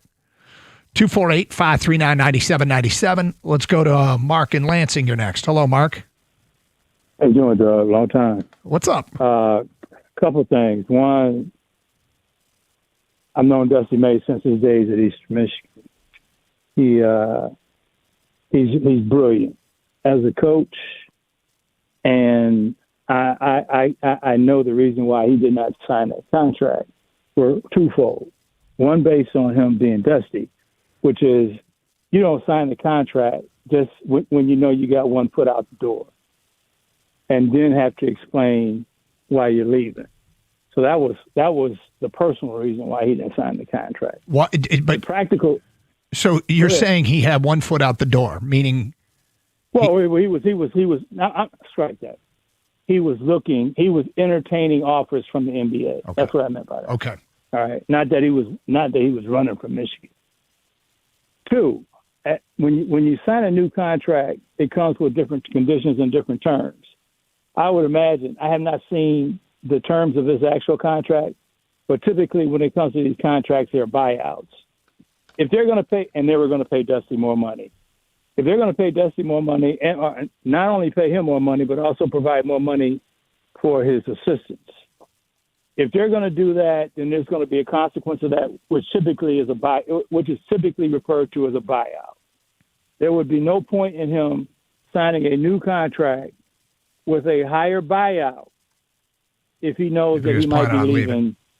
That's right. And it's all right there. You're saying that you know it was for more money. Yes, it was more money in terms of salary, more money for him, and then more money also for his assistants. Well, look, than what he was making under his current. On face value, certainly. I mean, what you described as a scenario, Mark, that could make sense, right? I mean, if we trust you, it's a scenario that makes sense. I've known you for a long time, and so I'm not disputing it. It's important to file away that all this warrants further investigation. Matt Norlander, who covers college basketball, says, I spoke with a source close to Dusty May. It is the college environment that is pushing him to this decision, which is what I heard from a source as well earlier today that I reported on the air, which feels weird to me, if only because Dusty May I'm not going to say he mastered it, but he really adapted well to the new college sports environment. He flourished. 248-539-9797. See, I agree with that caller, Doug. Like, just logically speaking, not knowing any inside information or anything like that, right? Logically speaking, it's weird to blame the machine when you were really good at the machine, so good you won a national title. Yep. Okay, and that doesn't mean you can still not like it. You but can still not like yeah, it, but you both were could good be at- true. Yeah. mhm. But the machine was working for Dusty May very well in 2 years here at Michigan, right? And then the other thing is, you keep asking, why wasn't that extension signed? From all we know publicly, both sides had agreed to an extension, right? But it was not signed yet. Why wasn't it signed? Well, to me, just thinking logically, is you're entertaining going on to another job, which is the NBA. And the reason why you don't sign that is he's right. If the buyout's enormous, could be bigger. You cannot sign that yet. You got to make sure you're coming back before you sign that, because that buyout, we think he's going to get more salary, which means that buyout will be bigger. That's just all makes sense to me. Why you wouldn't sign it yet? I have I'm no. not saying it's true, but that would make sense to me. It makes sense. All the sense in the world to me that somebody could be disappointed with how college athletics is going, and you're tired of it and you want to get out of it. I don't have any problem with that. It also makes sense to me that you're 50 years old, you have a dream of coaching the NBA, and you want to entertain that, and you've got some people that are reaching out to you, and you've got this contract extension here with Michigan. I'd have to believe it's for more money. There's no way that you're going to just take another 4 years on the deal at the same money. It's not going to happen. Not after you have the leverage of winning a national championship.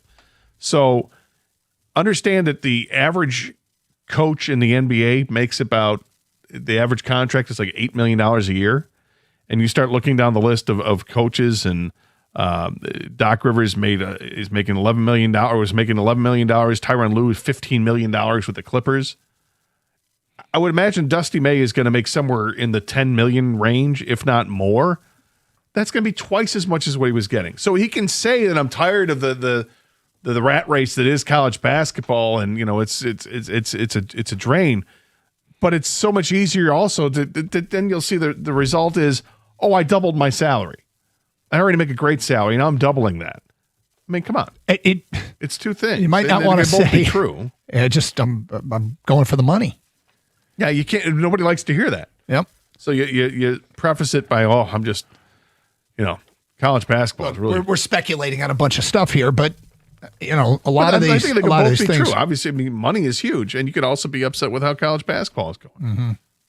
And if this leads to, because I'm seeing a lot now of people like college sports sucks now and all that. They need guardrails. Just keep this in mind. And we talked about this earlier. Any change you make to the rules in college football, college basketball, and all college athletics has to be defendable in a court of law. And do you realize how tough that is? We just had a player win a case that allowed him to play after gambling on games, including ones that his team was playing from his time at Indiana, when he wasn't playing, but he was on the team. If that lost in the court of law, do you know how hard it is going to be to put rules in place and guardrails in place to dramatically change and limit things like transfers or NIL money or anything like that? The only way that is likely to happen is if college athletes are unionized and there's collective bargaining. Yes. Another note on the John Schertz, the coach at St. Louis, that wanted to be on speed dial and all that. He just signed a 6-year. Did he sign it, or did he just agree to it? No, I believe he signed it. Yeah, right. So I don't know what the buyout is. Though there's a story that talks about it. So, but it'd be interesting. This is the buyout. This is from a Twitter story. It says, interesting that the buyout for Schertz's new deal is described as somewhat manageable. Clearly a deal that gives him flexibility for the future. Also clear, given the opportunity Schertz has turned down, that he really likes it at St. Louis University and he's bought in. See, the one thing about St. Louis, and this is a real thing, okay? St. Louis, Gonzaga, schools that the number one sport is men's basketball, They don't have to fight with football for NIL money. No, and that was one of the things that I guess Schertz explained when he agreed to his deal. He's like, we have a great structure here, including NIL structure. I am predicting schools that don't have football to play Division I basketball could be in for a real good time here soon because they don't have to compete with football for NIL money. Now, they don't bring in the money, but they're the big dog on their campus. Well, these crap conferences are going to have to schedule some better teams then.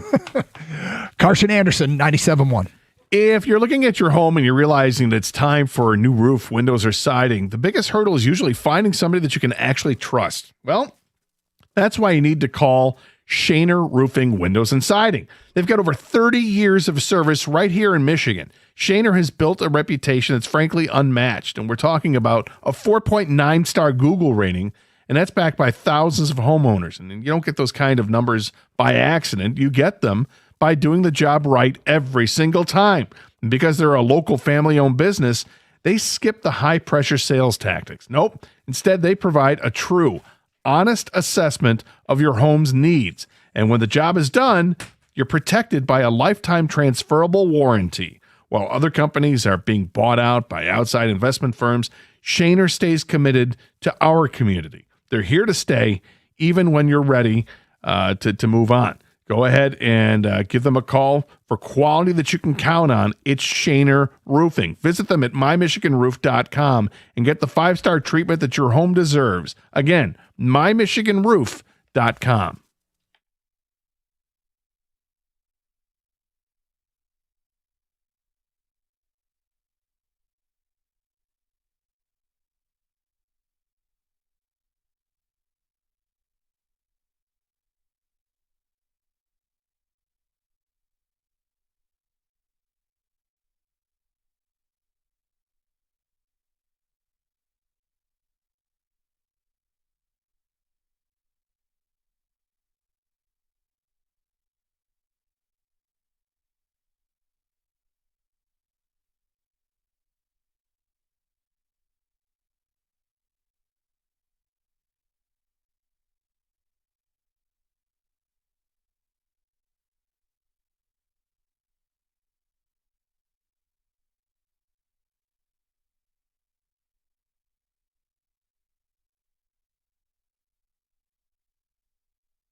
Doug Karsch, Scott Anderson, 97.1. Open lines 248-539-9797. We are sifting through, members of the staff, sifting through the Brad Galley interview with Dusty May from a couple months ago because we couldn't watch it during a commercial break because it's like 15 minutes long. But we'll let you know what was said there that might be interesting. In the meantime, a lot of reaction coming into this. I have heard from a source and others that Dusty May is saying it's the state of college athletics that's driving him out, which is, it may be what he's telling people and it may be what he believes. I guess it can be true that a guy who really seemed to master the new world of college athletics when it comes to the portal and NIL is being driven out by something that helped carry him to a national championship. Now, if his dream was always to coach in the NBA and, that's his personal deal, or if it's, obviously an incredible raise in terms of the amount of money and what the NBA can afford and what college, basketball and athletic departments can afford, because there is a budget and you can go over budget to a degree, but there's operating costs. And in the new world, every dollar that doesn't get spent towards players, well, that's not completely true. There's a rev share cap, but facilities are a big deal and all that stuff that goes with. It'd be interesting to see when all the reporting on this is out. I'm kind of holding off on a judgment here. Oh, but here's what is true. Sucks for Michigan. Sucks for Michigan basketball.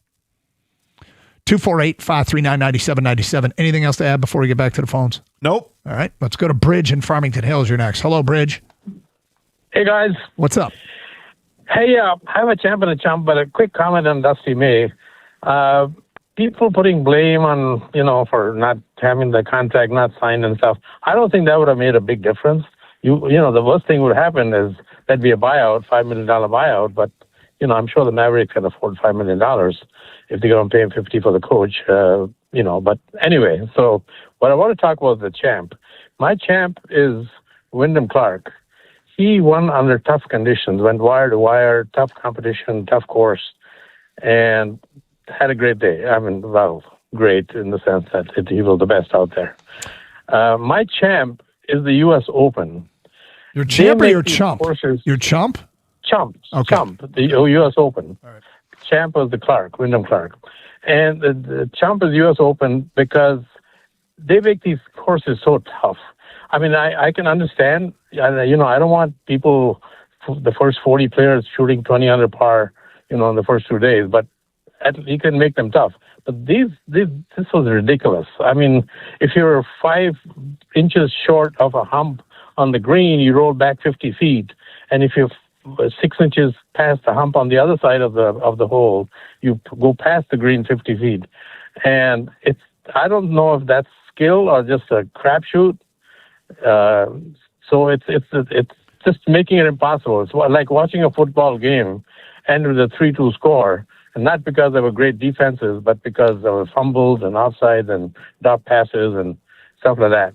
So that's my chump. I wish they do something about that. They always do that. So, Scott, you put on your show sheet, you got mad at the layout or the setup at Shinnecock Hill. Yeah, I hate the way the greens are there for the same reason that Bridge was talking about. It's a real balancing act, and is it skill? Is it luck? It's both. Obviously you have to have the skill to be able to, because you're playing enough rounds there where by the final round, that there are only certain flat parts on those greens, and you have to hit a very small target to get it there. At the same time, it also feels there's a tremendous amount of luck, because the wind is howling off the ocean there, and I don't know. It's not that style of course is not my cup of tea. I don't love that style of course.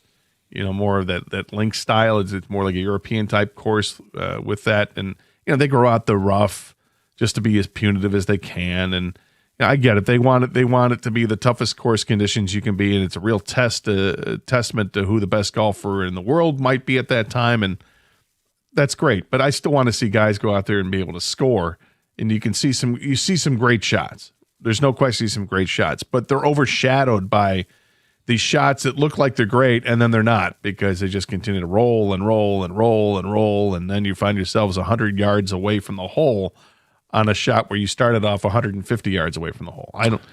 It's just some of it's fine and entertaining, but for the most part, I do not like how that course was setting up. Yeah, it's a different challenge, that's for sure, and I don't want everything to look the same and be the same. So I guess I didn't mind it, but look, I mean, one of the players ended up, I forget who it was. It was the guy that shot 70 all 4 rounds, but I believe he had a 41 on the front 9 and came back with a 29 on the back. I mean, that's wildly different. That was in the first round. You think you're on your way out shooting a 41, and the next thing you know, you bring it back in 29.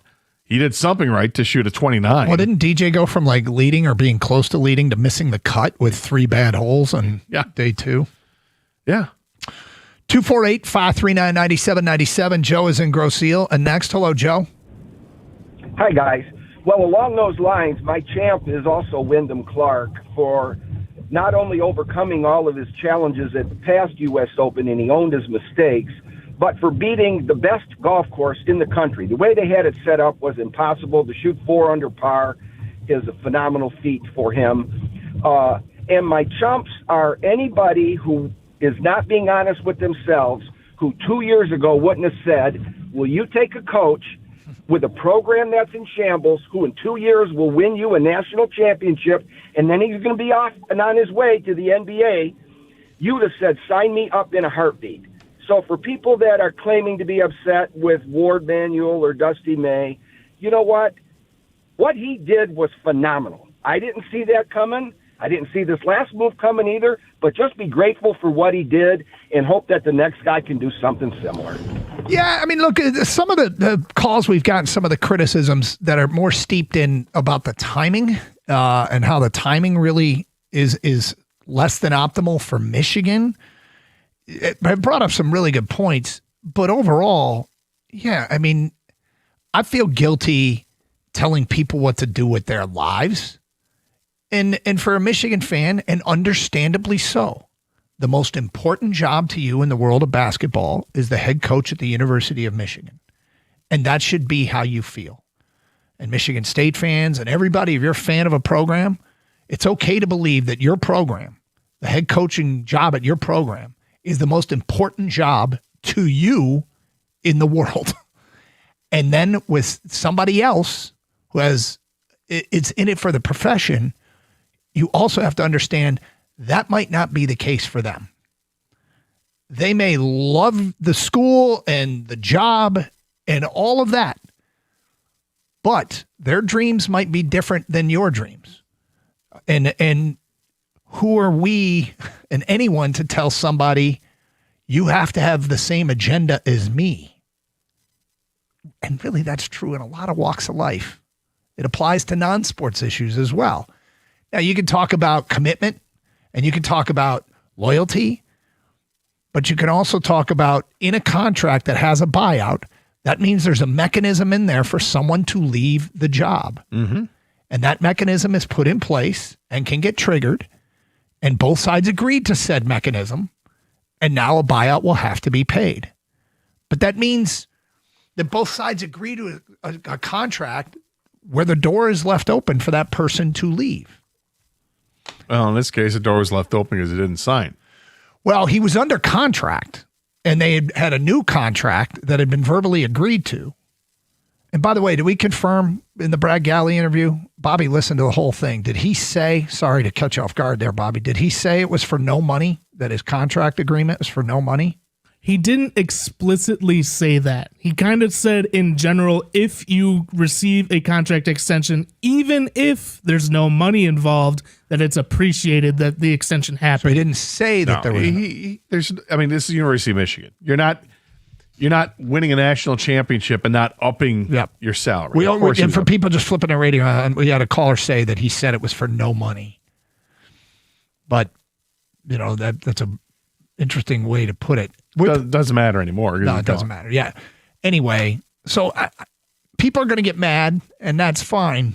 But would you like it if somebody told you what career advancements you're allowed to take and which ones you're not? It's Karsch and Anderson, 97.1.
Brought to you by Rapid Roofing. More news today in Michigan's search for a new men's basketball coach after Dusty May was announced as the next coach of the Dallas Mavericks this morning.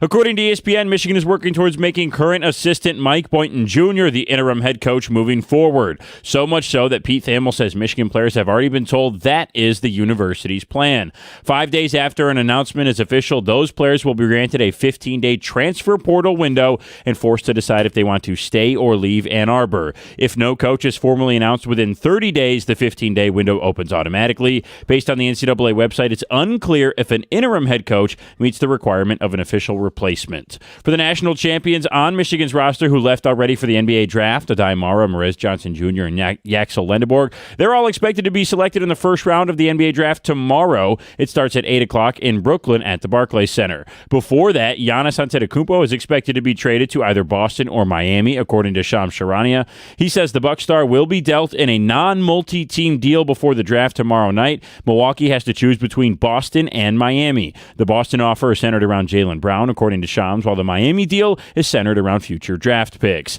Tigers and Yankees coming up tonight here on 97.1. The game's a little bit earlier tonight because of the downtown fireworks. It's a 6:10 first pitch and 5:45 pregame right here on 97.1. At the Corwell Health Sports Desk, I'm Brendan Shabath. For more, go to 97.1 The Ticket or Odyssey.com.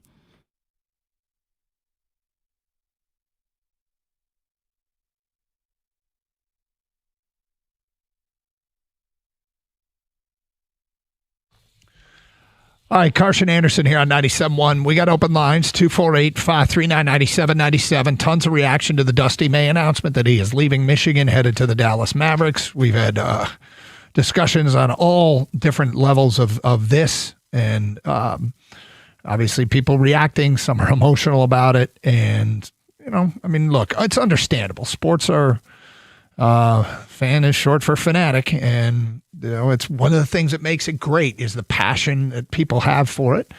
And sometimes those passions lead to emotions, to say the least. And today is one of them. 248-539-9797. Now, some of it's directed at Dusty. Some of it's directed at Ward Manuel. And even others, it's directed towards the way college athletics is these days.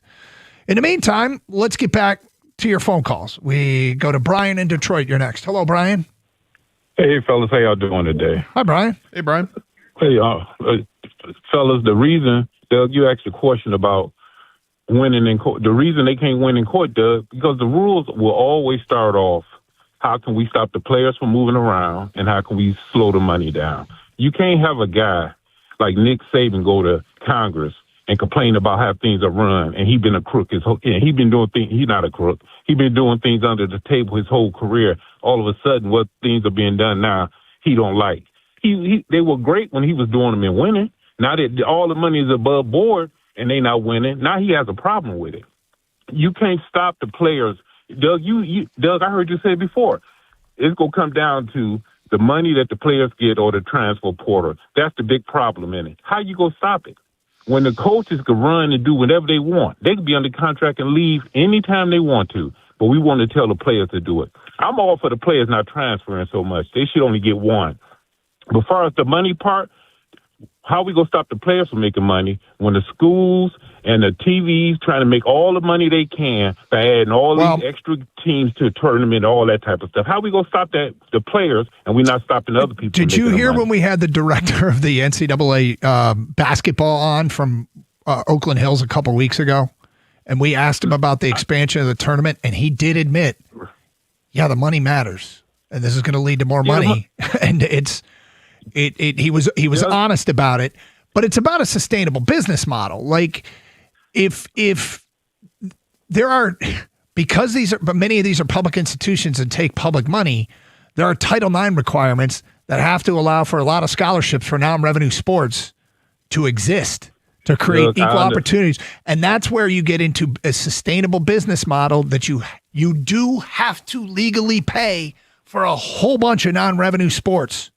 And it's gender to gender, but fellas, if they really wanted to put a stop to this, couldn't they get together, all the people in charge come together and come up with a plan to do it? They're not too concerned. Only thing they're concerned about, and you let me know if I'm wrong, fellas, how much money can we get from the TV contracts how much money can we make? That's what the schools, the coaches, the athletic directors, and TV stations are concerned about.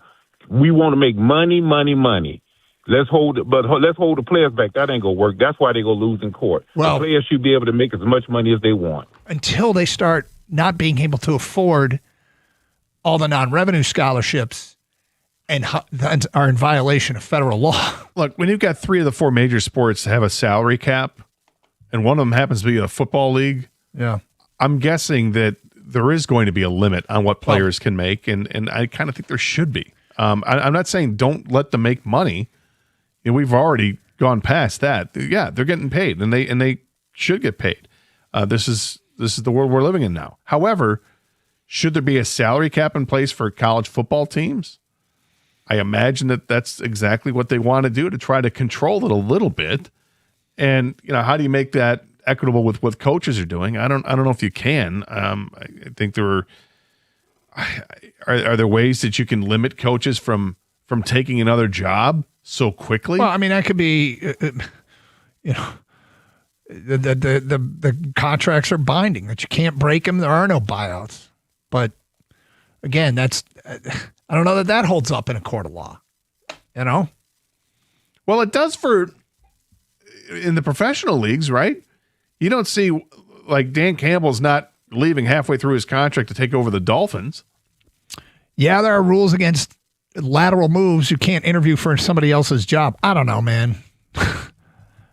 I don't know how you make, because I keep going back to, if Brendan Sorsby was deemed by a judge to be eligible to play, how do we make any rules that can hold up in a court? Now, the big difference here is that you got a college coach going to the professional ranks. That's the difference. Well, he's basically leaving the umbrella that the NCAA oversees. So I think you can limit movement from college to college by having a binding contract. I think that you can do.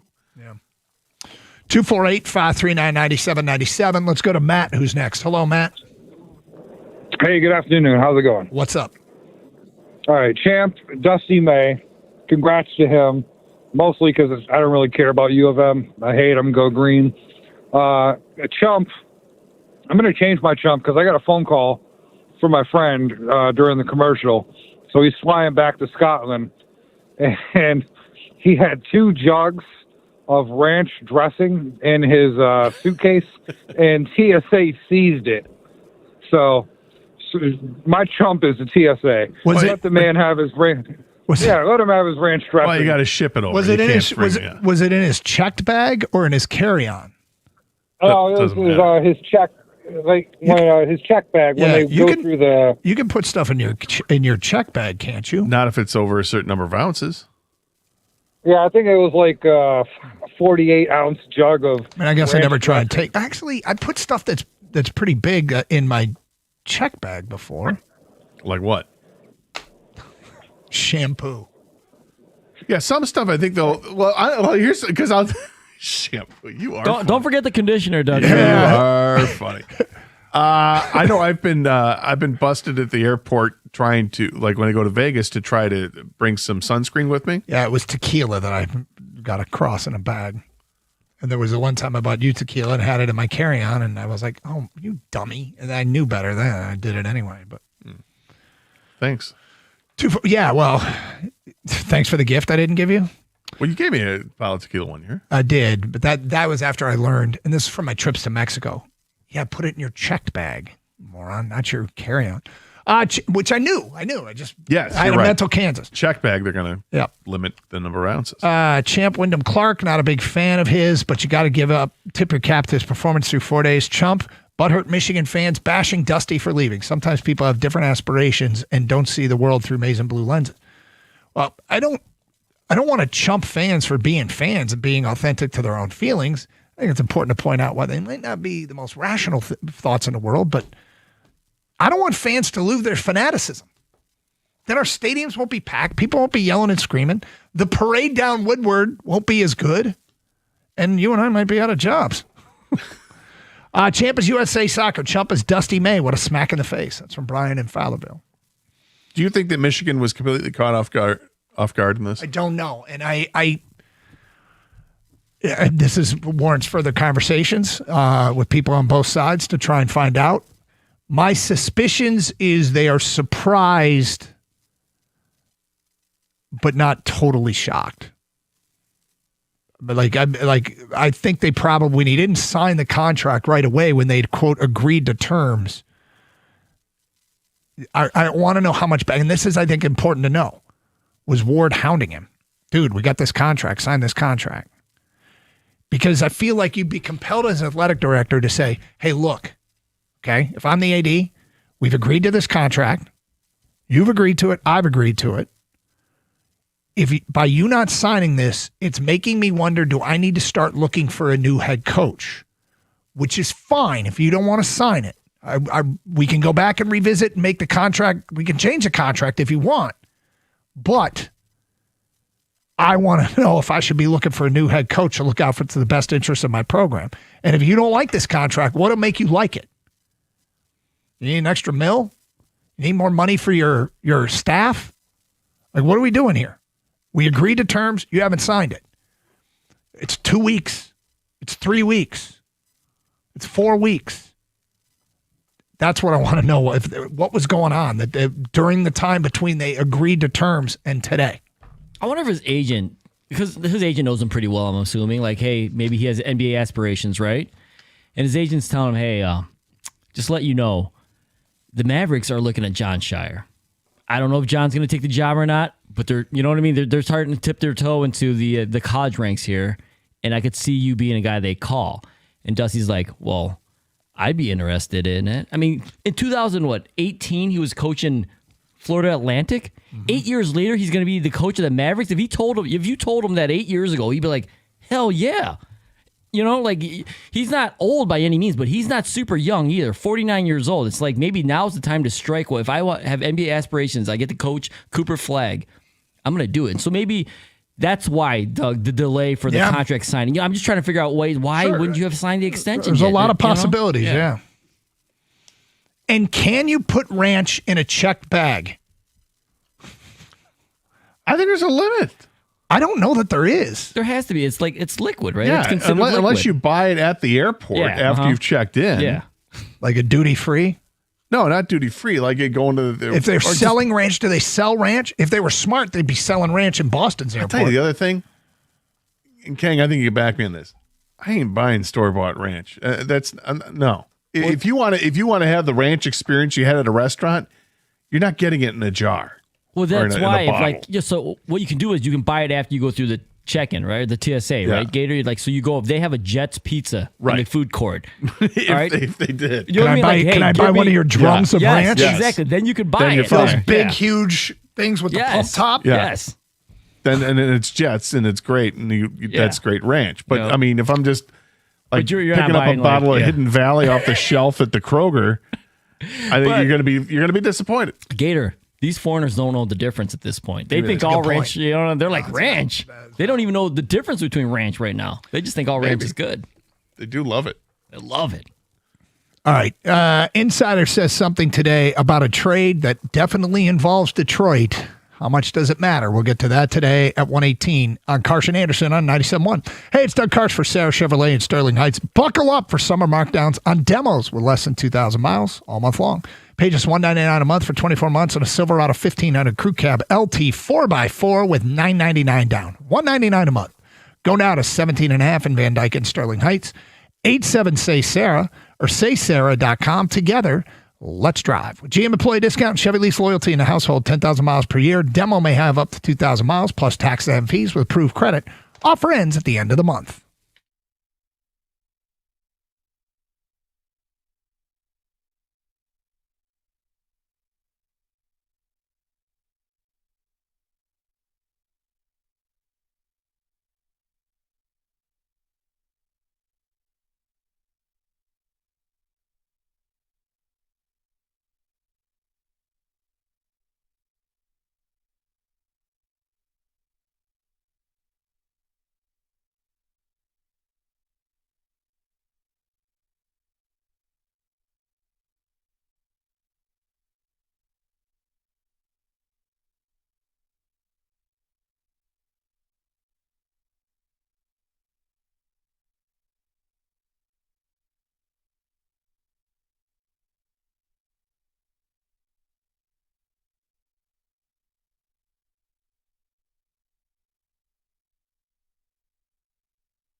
All right, Carson Anderson, 97.1. Boy, we had a whole show, all kinds of different stuff planned to talk about. And then, bam! Dusty May bolts for the Mavs. Kind of undermines what we had planned, but that's, hey, breaking news on our show. And it sucks, okay, for Michigan fans. There's another fan base that seems to be pretty pleased about what just went down. At the end of the day, it's a blow to Michigan basketball. I talked to somebody said Dusty May is saying it's a college game. He doesn't want to do the college game's driving him away. There are stuff that college coaches have to deal with now they never did before. The thing is, he was so successful under these rules. Such an odd way to have this come to an end, but we await for more details, including how much money it is. Because there is a possibility that he just doesn't want to say. It's about the money. I think it's definitely about money. I think that's a huge factor in it. I don't think you'd leave for the same money. No. And when you see the contract, whenever they announce it in Dallas, I think we're all going to be, oh, well, yeah, sure. Mm-hmm. Look at that. It's a 5-year, $55 million deal. Sure, it makes sense. 248-539-9797. All right, so this morning, there's been a lot of reporting and rumors and everything floating around over the weekend that the Pistons were going to be involved in a trade. It was a 3-team trade, or sometimes it was rumored to be a 4-team trade, where the Pistons would be giving up something. There were different rumors. Ron Holland was part of it. The pick at 21 was part of it. Then there were rumors that both Ron Holland, the pick at 21, and Isaiah Stewart were included. And what Detroit was getting back was Tyler Hero. Now, because there were so many different rumors, I didn't really believe anything. We get rumors all the time. But this morning, Shams Charania went on ESPN and had this update on a Giannis trade to either Boston or Miami. And here, listen to what he says.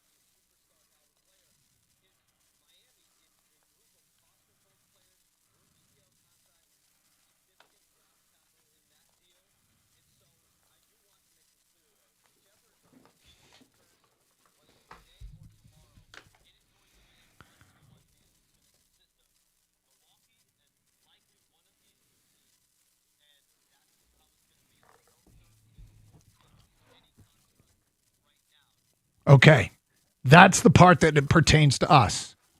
Apparently, Detroit isn't necessary to make a 3-team deal. They don't need a third team. And I realized how disappointed I was. So we're not getting Tyler Hero? And, look, I thought the price tag of one of the rumored trades of Isaiah Stewart, Ron Holland, and a first and the pick at 21 for Tyler Hero was way too much. Way too much. But when it was just Ron Holland, I could accept it. I feel like the pick at 21 or Ron Holland needs to be used to facilitate a trade with New Orleans for Trey Murphy or Brooklyn for Michael Porter Jr. I don't want to give up both of those assets to get Tyler Hero. Now, maybe I don't get the choice. You don't always get the choice. But maybe it's all off the table at this point. Well, it sounds like it is. And while you're having, you're swimming in the pool of regret here. Yeah. I realized it when you told me the trade's off. When Sham said that this morning, I'm like, oh, damn. I'm kind of in the pool of relief. All right. Yeah, I'm not a big Tyler Hero fan as much as you are. I don't mind him. I think he's a great shooter. But it is remarkable when you look at his career where he has spent 6 playoff seasons with Miami out of his 7 years in the league. The only year he didn't make the playoffs was this past year. In those 6 seasons, the drop-off for his production from the regular season to the postseason is dramatic. So it's not like a 1 year or a 2 year thing that you can look at like with Jalen Duren or If you wanted to look at that with anybody else, with Tobias Harris, where he had one or two bad postseasons, and then everything else is where he was. This is dramatic. This is a guy who's averaging over 20 points a game in the regular season, and in the postseason, it drops down to 14.5 points. That's pretty big. His shooting percentage from 3-point drops from like 37-38% down to 32-33% in the postseason. So I'm not as warm to the idea of adding him to the team as you are. He might be an overall better player than, say, Duncan Robinson, maybe more reliable with his defensive abilities and all that. But that's not the one that I wanted to chase. When you hear Trey Murphy, I want to chase that. When you hear Michael Porter Jr., we talked about that going to the trade deadline. Yeah, I'd like to chase that. When I listened to you on Friday, when I was out and heard the Austin Reeves stuff, I was like, whoa, is that really a possibility? Austin Reeves? But I'm not sure if you can get an Austin Reeves deal done without saying goodbye to Jalen Duren, because you have money match. I mean, it's just Jalen Duren's going to cost you a bunch of money, and Austin Reeves is going to cost you $40 million a year at least. So 2 comments. One is, I understand your concerns about Tyler Hero. I want him anyway because I don't know that that's a perfect indicator of future success. 2 is, I think the guy is a little bit better version of Duncan Robinson in almost everything he does, and a significantly better ball handler and creator. With that said, I understand your trepidation. If he were perfect, he probably wouldn't be on the market. But he's not perfect necessarily. It's not a perfect resume. But at the end of the day, I think they'd be better off with him in that primary shooting role. Secondly is, I'm in favor of acquiring, because when this first started, it wasn't Holland and the pick at 21. I feel like in a New Orleans trade or a Brooklyn trade, you have to include multiple draft picks, including probably this one, this year at 21. And those would be centerpieces I'd like to see go. So I didn't want to give up both assets because I'd like to get Hero and Trey Murphy, or Hero and Michael Porter Jr., or Hero and Austin Reeves. And I was surprised to see the Pistons involved with Austin Reeves, but I think they're pretty well committed to keeping Duren. That seems pretty clear to me. Yeah. Well, and then it's real clear because that's what the general manager said. Yep. And then why would they be going after Austin Reeves if they didn't think they could fit them both under the cap? Yeah, I have a hard time believing the Austin Reeves stuff is true. I understand why. And the other thing is, I mean, if you're the Lakers, you're hanging on to Austin Reeves. Yeah, and so he might, because he is a restricted free agent. There is a possibility that some team will just offer him a offer sheet that he can't turn down. But in the case of, that doesn't mean they can't go after Michael Porter Jr. or Trey Murphy. Because I like the idea of Cade, Hero, Trey Murphy, Ausar Thompson, Jalen Duren. Yeah, and then you wouldn't have Tobias. Yeah, having both of them makes me feel better. Yep. Having Hero and one of those other 2 players, absolutely. No, then I'd feel fine about having Hero, and okay, we'll see what happens in the postseason when we get to it. He wouldn't be counted on to be your primary scorer. He's going to be your specialist because you've got another guy who's a specialist in Trey Murphy or Michael Porter Jr. 248-539-9797. Phone calls, feedback. Carson Anderson. Hey, the latest on Dylan Larkin. What's going on in the NHL? We'll get to that straight ahead here on 97.1.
All right, Gator had a commitment he had to take care of. So, Doug Harsh, closing out the show here, leading up to the 2 o'clock, guys. 248-539-9797. Let's go to Al in Southfield. You're next. Hello, Al. Hi, Doug. I want to, in light of Dallas, Dusty May being the new head coach for the Dallas Mavericks, I had a couple of suggestions for his replacement. Number one is Travis Steele, who is currently at the University of Miami of Ohio. Of course, his team went undefeated during the regular season. Of course, lost their the one game during the conference tournament. And my other suggestion was Wes Miller, who was the head coach at University of Cincinnati. The reason why I suggest him, because of his familiarity with Mustafa Chiamba, just transferred from Cincinnati to Michigan.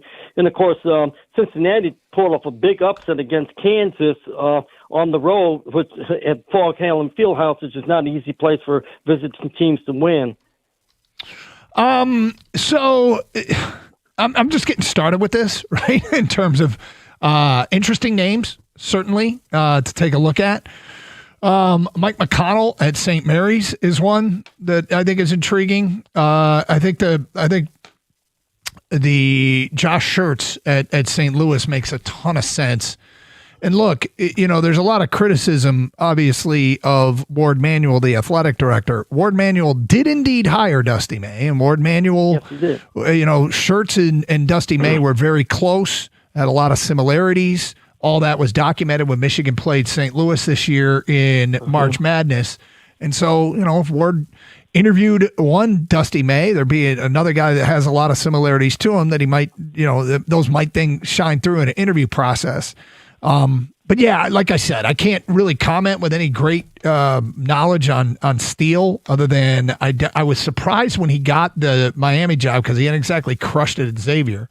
But but he did, he's done a decent job. It's not just this 1 year; it was the previous year. I have to go back and look. So, okay, here it is. At Xavier, he went 19-16, 19-13, 13-8, 19-13.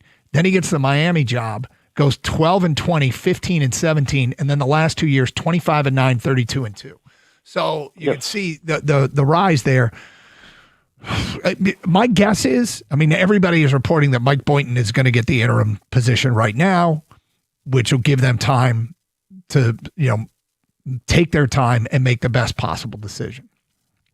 So we'll see how it plays itself out. Jeff Goodman has now tweeted out something else rather interesting here, because, first thing I did was make a call, and I was told Dusty cited the new system of college basketball, but basketball and college athletics.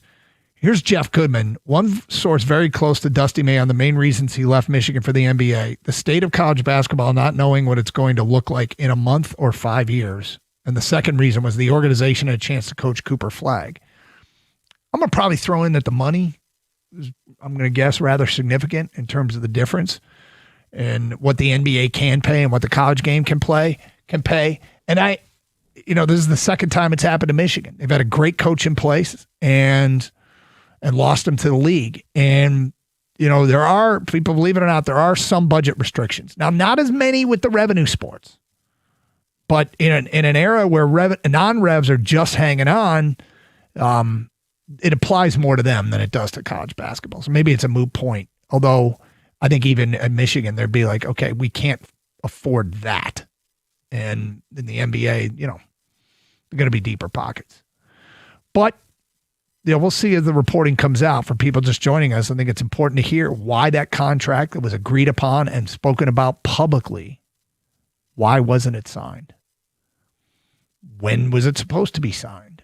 Why was there communication during the period where it wasn't signing the contract? Because if I were running a department, I would be like, okay, I need to know, do I need to start looking for another coach? Do I need to change the contract to keep you? Is there anything that could have been done differently to keep Dusty May at Michigan? And if there was, that's pretty bad. If there wasn't, like if he just wanted to go to the pros, which everybody has different dreams and aspirations professionally. And look, when you're a fan of a program, the most important job in the world to you is that you're a head coach.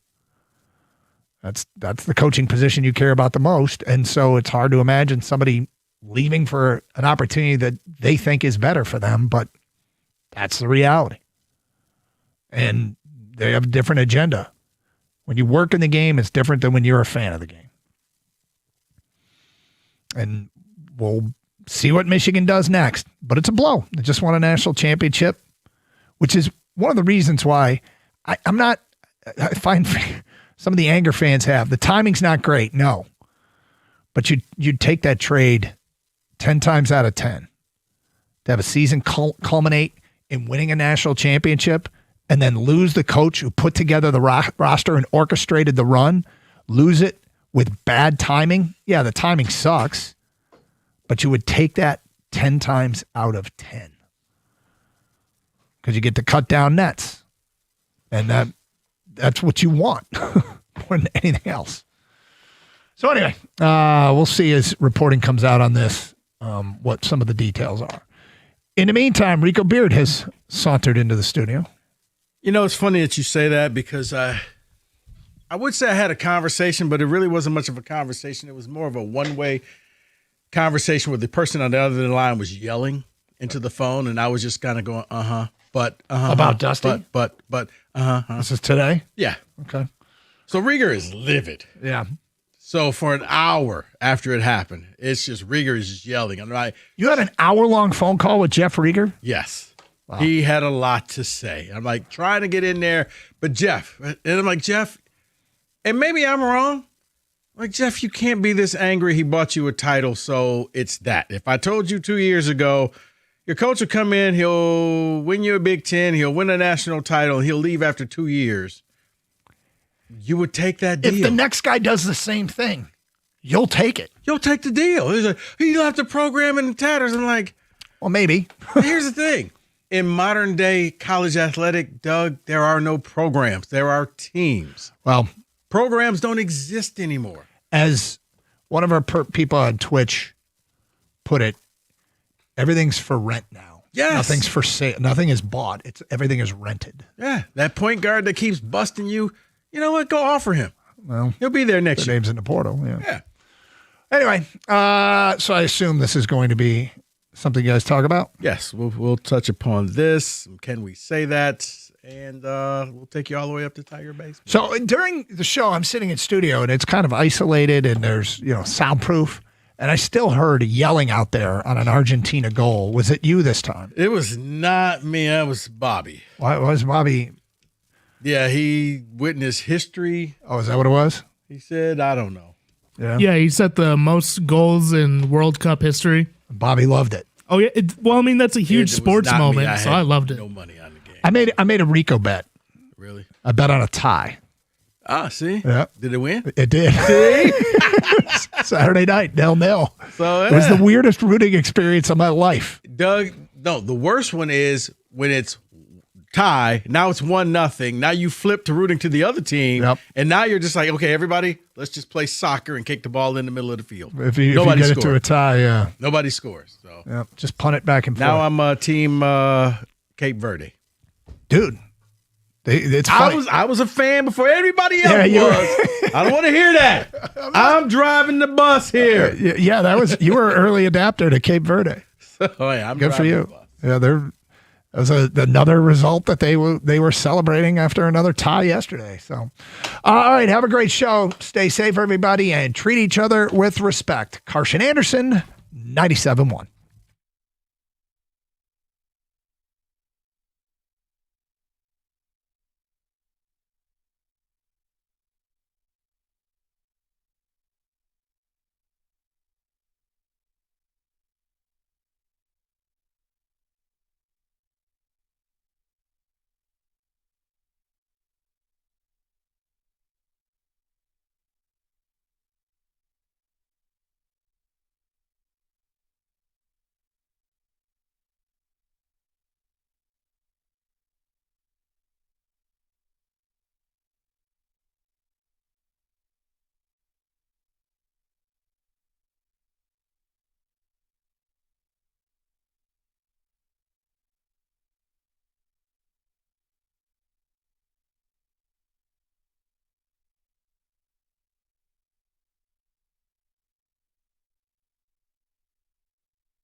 I'm back. It's Monday, brought to you by Summit Place Kia. Michigan basketball coach Dusty May reportedly leaving to be the head coach of the Dallas Mavericks. He said the following just 4 days ago when asked if he was frustrated with the college basketball landscape.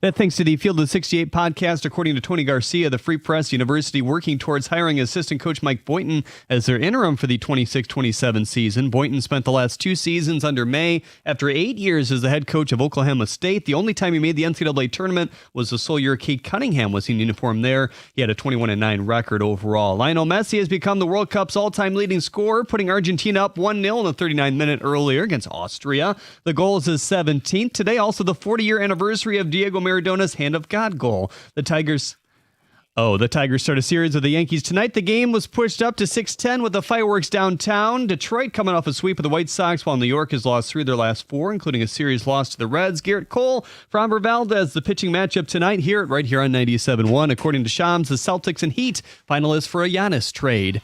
At the Corwell Hall Sports Desk, I'm Jeremy Otto. For more, go to 97.1 The Ticket or Odyssey.com.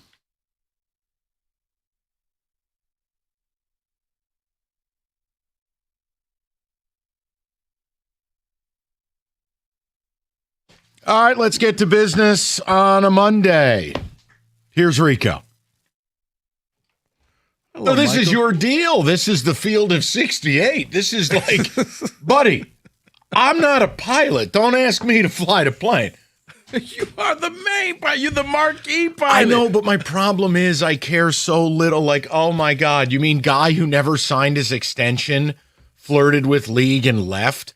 We said these things. Yeah. Then we were called like really low IQ Sparties. And it's like, well, wait, I'm telling you he should stay at Michigan because going to the NBA, he'll get fired. Okay, so here we are. Dusty May leaves. So he's a carpetbagger like everybody else in the sport, right? Cool. Am I supposed to be surprised? I'm not. Well, everyone's whoring around. I think the biggest thing for me would be, once again, why did Ward say he was here when he's not here? And my only other take, and then Rico, who looks beautiful today, fully in rhinoceros gray, very, very neutral to start the week. I just want to offer this. This is really simple to me. Okay. Like, for Dusty or any of this messaging coming out of Ann Arbor, he was really frustrated with the state of college basketball. The state of college basketball is the only reason you succeeded. You don't get to really say you're frustrated with how college athletic goes. When you bent every rule and are awesome at it. What are you doing? Right. You don't get to come down off the stripper pole and then say, well, this objectifies women. Can't do both. Thank you. Okay? As Akon blares in the background and there's glitter everywhere. Right. You can't do that. So, no, it was a shock because all of a sudden, my phone just started blowing up, and I'm like, what is the deal? And Rieger calls me, and he was just livid this morning. He just unloaded how angry it was, and I was like, I will ask the Michigan fans out there, the people, are you that upset from a man who brought you a national title? This is a rental business now. There it is. He's like, well, it hurts the program. I'm like, Jeff, there are no more programs.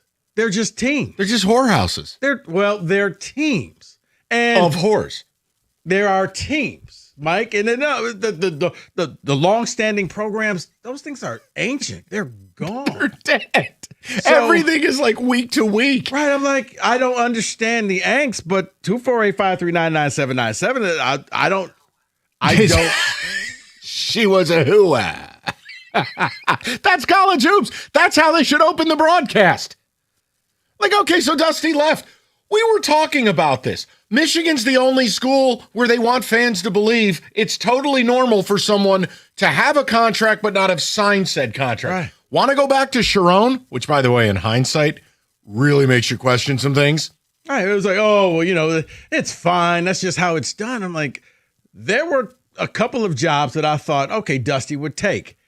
And then all of a sudden, when Kidd got fired for Dallas, I was like, you could add the Dallas job. Yeah, we said Orlando and Dallas. He's not going to the Bulls. He's not taking a bad job to take a bad job. When you're at Michigan, you can win there. It wasn't even cryptic language. He said, I'm not taking another college job. Okay. He didn't say anything about the NBA. Correct. Everything was fair game. And then all of a sudden, the news broke. I think the only thing that I can understand why Michigan fans would be upset is just the timing of everything, because you're kind of screwed. Wait, you mean guy not from here with no ties to school didn't prioritize alma mater over self-worth? Crazy. Yes. Sign Jay Batt. Sign, look, guys, I don't know what to tell you. Like, I would have stayed if I were May, because you're going to keep winning. All you got to do is you go to the Hoover market and you keep buying, and you're good at it. Now, you want to go to the NBA? He probably doubled his salary. You're at the Four Seasons. The travel's a little different, but the reality of it is you're not going to get to buy the best players. You're going to go there, and you're going to be victim to somebody else's Ponzi scheme. Yeah, you get Cooper Flag, you get Kyrie, Clay. You don't get Kyrie. And Clay's a cadaver. And whoever is left. Cool. So you guys can take it where you want to go. Look, if I'd be annoyed at anybody, it'd be Ward Manuel. Once again, why are you up there saying, wasn't it at the parade? We got Dusty a contract that'll keep him here for a long time. He never signed it. Mm-hmm.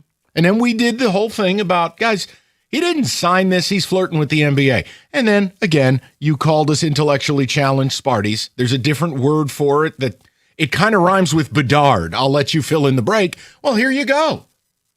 But I'm not mad. First of all, I'm not celebrating anything because my program's not going to win Stugotz. This isn't thank God Dusty's gone.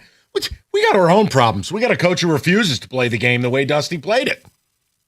I can't be mad at Dusty for that. I'm mad at him leaving. But I don't, again, to me, it's all about your AD. If a guy has an extension that he's not signed, buddy, what are you hiding? And I'm old school. Then all right, fine. I would have clipped him. Same way Jimmy Johnson ended in Dallas. You don't want to be here, don't be here. But the thing is, Ward has now said that this is a precedent. I can't get mad at you, Mike, because I didn't let David sign his contract, and I didn't let Bobby sign his contract, and I didn't let Evan sign his contract. So now that's a new precedent. Hey, here's a contract. Whenever you can kind of get around to it, could you please sign it to let me know that you want to be here? But it's okay if you leave. I don't care. And they won the title, and now he's But that's moved my on. point. They win a national title. Who the hell's actually upset about this? Because whether you believe it or not, guys, I'm telling you, I know I'm right on this. You don't care the way you used to. You can't care the way you used to. Oh, you can convince yourselves. And if I have another person call up and do on Saturdays, I just keep it about Saturday. I mean, that's the equivalent of a child putting their thumbs in their ears and going la, la, la. So fine, you won a title. You got everything you wanted out of it. So what if the team sucks next year? So what if it doesn't? Well, that's what I said. This is the college version of F them picks. Like, okay, you won. And now if you go into the tank for the next 5 seasons, you still won this year. Who cares? You don't And even know have what? basketball fans anyways. And the thing is, that was a low blow. It's the truth, man. I know, but this is a tough time for them today. No, it's not. They won a title. Hey, They're good. Look, hey, Jeff Rieger lost it. I'm like, it was a conversation where I'm trying to interject, and he's just, no, let me finish. Look, I'm at a time right now where 10 years ago, this would have been catastrophic. I don't think coaching really matters anymore. Did you buy the best Hooters or did you not? That's all this is. I'm sorry, man. I just don't think it matters as much. Okay, well, did they win because of somehow Dusty's greatness? He had a team where the average age was 24 years old. They were older than NBA teams. Right. Now, his skill, along with his GM and assistants, identify the talent that fits the system. Cool. But I'm not turning any of this into like John Wooden. It's the same thing for Izzo. If Izzo had better players, he'd win his second title. I don't think it comes down to coaching anymore. You either have the best players that money can buy or you don't. End. Well, now, if you're Michigan, now you got to figure out where you're going to go next for a coach. Who cares? Honestly, who cares? They'll hire some intern bum for a year, and then they'll They'll hire whoever they want in a year. Well, now then they got to play the whole, hey, we got to keep our guys here game because now that's easy. The transfer portal opens up. Money, money, money, money. That's all this is. Oh, you'd like to buy another hour? Here, put it on the nightstand. They weren't playing for Dusty. They weren't playing for the school. Mike, they wanted to play for Dusty. They weren't playing for Really? the school. They weren't playing for the school. They were playing for the dead presidents on their paycheck. None of this is relational anymore. It's transactional. I think they were playing for the coach. I don't think they were playing for the school. Cool. God bless. Okay. Or we can talk Jemai. No, not a hill I'm dying on. Okay. I want you. That's where I said, listen, I have to zoom out from this, and I want to be a passenger on this topic. I think it's all folly. But yes, people were calling in upset. My point would be upset at Ward. Your coach should never have a deal unsigned. Otherwise, you're getting played. That's it. So I don't know what to say. I can't be mad at Dusty. Guy probably doubled his salary plus. Well, better travel arrangements. He works in a better place to live because they don't have any state income tax. Less than 50 years old. And here's the thing. Chances are you'll be fired in 2.5 years and you can always go back to college. Boom. As far as I'm concerned, mission accomplished. Dusty came, he saw, he conquered, he cashed in. Right. No different than the players. Everyone's a carpetbagger. Right. Big deal. So you get a brontosaurus who coaches in East Lansing. He's one of the lone dinosaurs left that cares about his university. And what's it getting him? Nothing. Well, in actuality, Mike, around the same time as Dusty, he was about to take the Cavs job. So he flirted with it. He thought about it. But he ended up staying. What a disaster that would be. He ended up staying. Izzo in the pros, what a debacle. Well, no, but the thing is, the dirty little secret, Mike, they know it's not going to work, but my contract's guaranteed. We call it the beeline. And I can always go back. I can do a year on TV. That's and right. Then, you know what? Which school wants me the most? See, the year on TV is the best thing. You basically make your salary and you're surrounded by stupid people. So all you need to do is put on a suit, don't barf all over yourself, and let all the idiots around you, because all they do is hire ex-players who are dopes. And don't stick around too long or else you become Tony Romo. There you go. Because Romo at the beginning was like a genius. Then you inexplicably just start grunting and making noises to yourself. Ooh, giggity-goo. Romo year 1, articulate. Romo year 4, hammered and tripping balls. I'm still here. Ooh, I don't know. Commercial break. So go ahead. We'll get David's thoughts on Dusty May. Your thoughts on Dusty May. And again, if you're upset at him, why? Are you upset at Ward? Are you upset at all? I don't know. You won it. Who cares?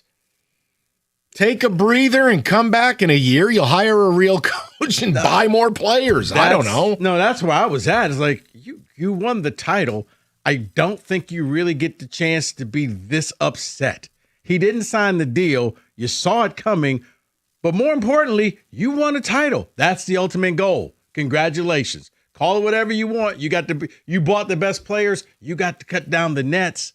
I don't see why you're now so upset that he's leaving. In a transient sport, he went full transient. I think the two things I'd be upset at, my AD for getting clowned, and I'd be upset at the PR crap that's filtering out. You know, he really didn't like the way college basketball was going. Yeah, I'm not buying that. Huh?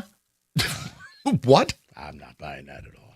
Okay, then. We'll hear from David momentarily. Here's Rico. Hey, what if you had the most reliable fiber-powered Wi-Fi and a price that didn't change for 5 years? Thanks to the Xfinity Summer Savings Event, you don't have to worry about that part of your future.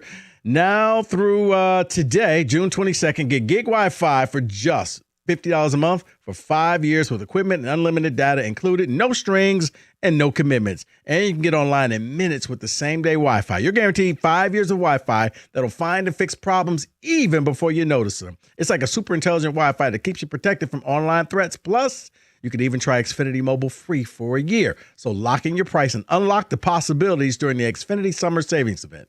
Get it now at Xfinity.com. Xfinity, imagine that. Restrictions apply. Requires paperless billing and auto pay with store bank account. Taxes and fees extra. After 12 months, regular rates apply to mobile select. Xfinity Internet requires. Speeds vary. Use of fiber coaxial cable.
All right, Hatchet, your basketball program, you tell me what you want. I feel like I'm very fair about it. But I'm also the wrong guy. I mean, it's college sports, and it's all farcical. So whatever. But David, go ahead. Where are you at? You pissed? Oh, If David. so, at who? Before that, also, by the way, Mike, and the news of Dusty leaving. The Celtics have acquired Giannis? No, he's going to the Heat. I hate you. They're all whores. That's not the same thing. Go ahead. It kind of is. Dusty May's camp started today at Chrysler Arena, just so you know. Huh? He had a basketball camp that started today. They're going to receive as much coaching as when Jawan was here. Oh, boy. But hey, you get lunch included for $600. Keynote speaker, Casper the Ghost. Here's a chair. Here's a COVID cardboard cutout of Dusty. David, your thoughts? See, here's the thing is I understand what the landscape of college basketball is. And I also understand Dusty May has been looking at the NBA since before he was at Michigan. That was his next step. He always wanted that. I thought he was going to Orlando. I truly did think he was going to Orlando, but I think he wanted a better opportunity, and he found one here. Coaching Cooper Flagg in Dallas is a much better opportunity. I am not upset at all. If we hadn't won a national title, I'd probably be upset. I'd be like, oh, man, I wish we would have done that before he left. But he got us a national title. I am not upset at all. It is what it is. That's the new landscape. Everyone's a whore. It is. You're right. They are. Period. The players and the coaches. Now, the Ward Manual part is where you get upset. Just in case you missed the highlights of this last Sunday's sermon. There's something, it hits different when a pastor says it. That's what I was like, wow. And now a reading from the book of Matthew. Hooer! The Ward part is the upsetting part because it happens over and over again with him. That's the problem. What, that I have. the hiding of scandals? That too. That and you're allowing your coaches to not sign their contracts. That's a problem. Buddy, look, ultimately, you won a championship, whatever. But if you're pissed, feel free. What do the texters have to say? We'll get to the calls in a second here. Go ahead. Someone says, thank you, Dusty. Good luck in the NBA. We appreciate what you brought us. Someone else says, show me the money. Show me the money. Nothing else matters. That's where the loyalty lies, in the money. Right. Brandon in a car. Which is why college sports is dying. This is happening right in front of your eyes. The fact that you're not upset, and I can't ask you to be upset, is every reason why this sport isn't real anymore. Everything about college was based upon, yes, ability to get to the pros, systems, facilities, tradition, blue bloods, all of which are dead. That in real time, I can't be mad at Dusty. I don't think you can. And the fact that you're not, this is why it's all gone. Carry on. Not upset at all. Very happy with the Natty. I maybe would have been a little bummed if he went to another college team, but it's all good. Someone else says, Ward can't force a guy to sign a contract. Dusty knew his agent was shopping the NBA and kept yapping about next season, the Final Four, and kept Michigan's contract on the desk, knowing it was a fallback Right, plan. so you got used like a side piece. Mhm. So here's the deal. The AD can go out and say, look, Dusty, sign or you're fired. Want to play it a different way? We're going to play it a different way. You're not bigger than this program. Yeah, that didn't happen. Yeah, that's the thing that keeps getting me with just the Ward Manual. Like, you're the boss. Hey, I need this signed by this day. What happens if I don't? As you say, well, we're going to start looking other directions. Because ultimately, you're not bigger than the program. You're not like, and again, I don't think any coach should be. I have problems where Izzo's become bigger than the program, and I got to listen, basically he wants to be the AD. I'm not interested. Like at a certain point, the university's got to be bigger. The athletic department is supposed to be bigger. Now, for Dusty, you've been there for 4 years, not 40.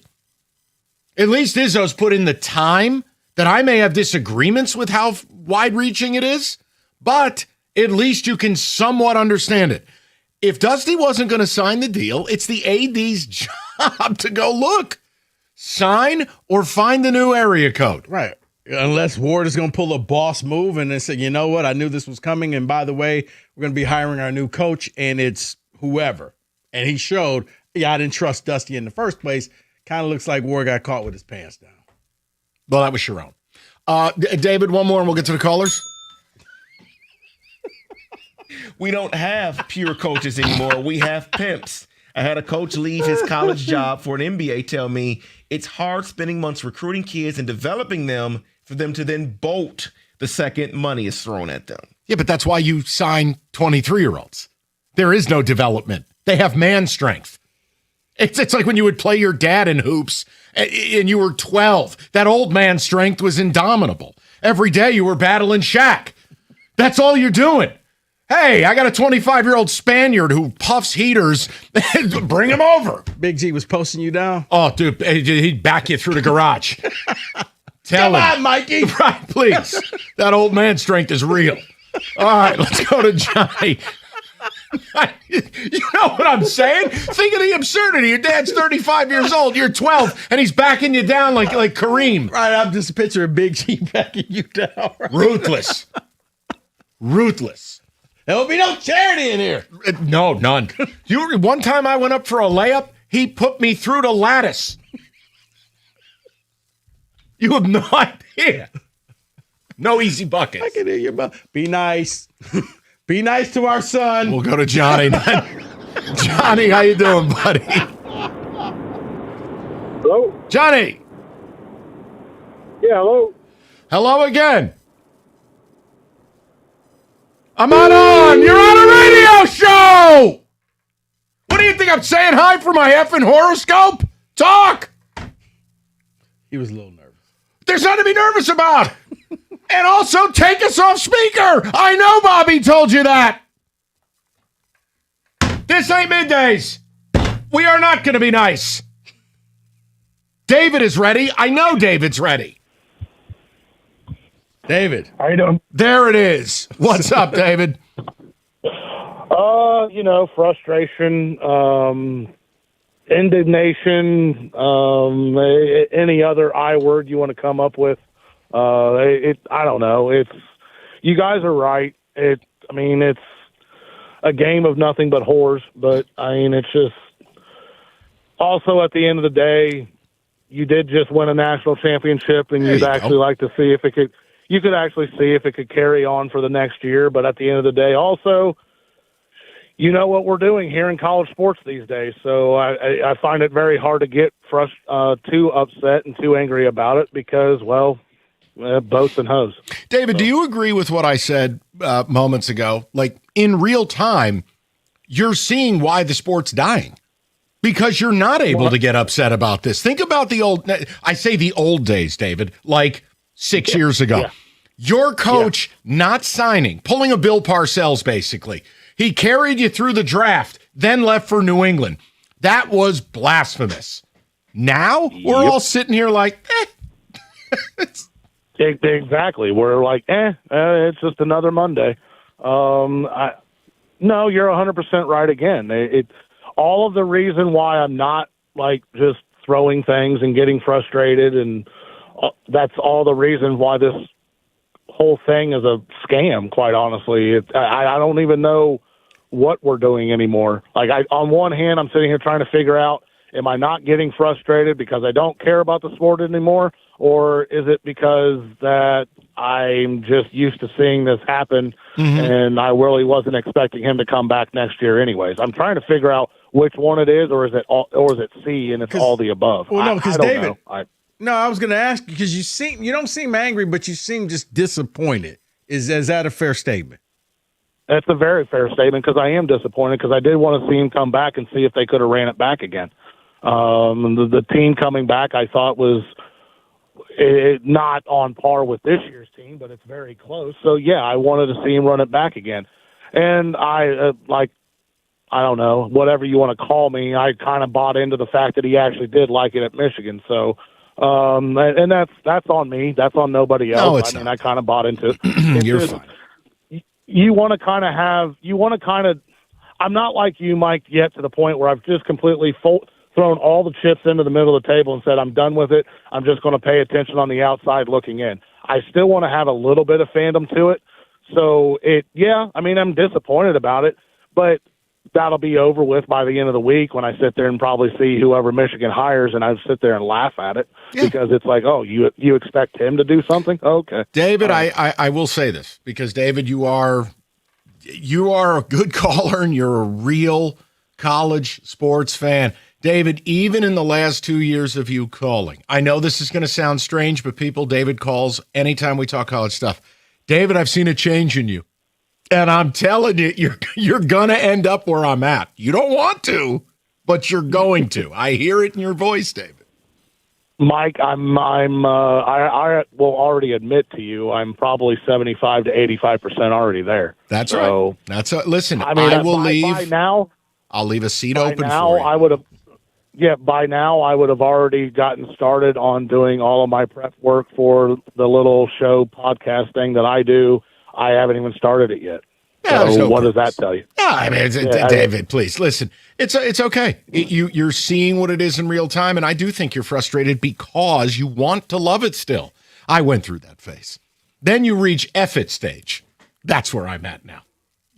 None of this is real. And I think that people will reach your stage, Mike, when they have something to fill that spot. I don't think there's anything. Yes, I fill. have a great suggestion. You can go to Costco and find this. It's called a Life. Try it. 97.1.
That was Dusty on Jeff Goodman's pod, 3 days ago?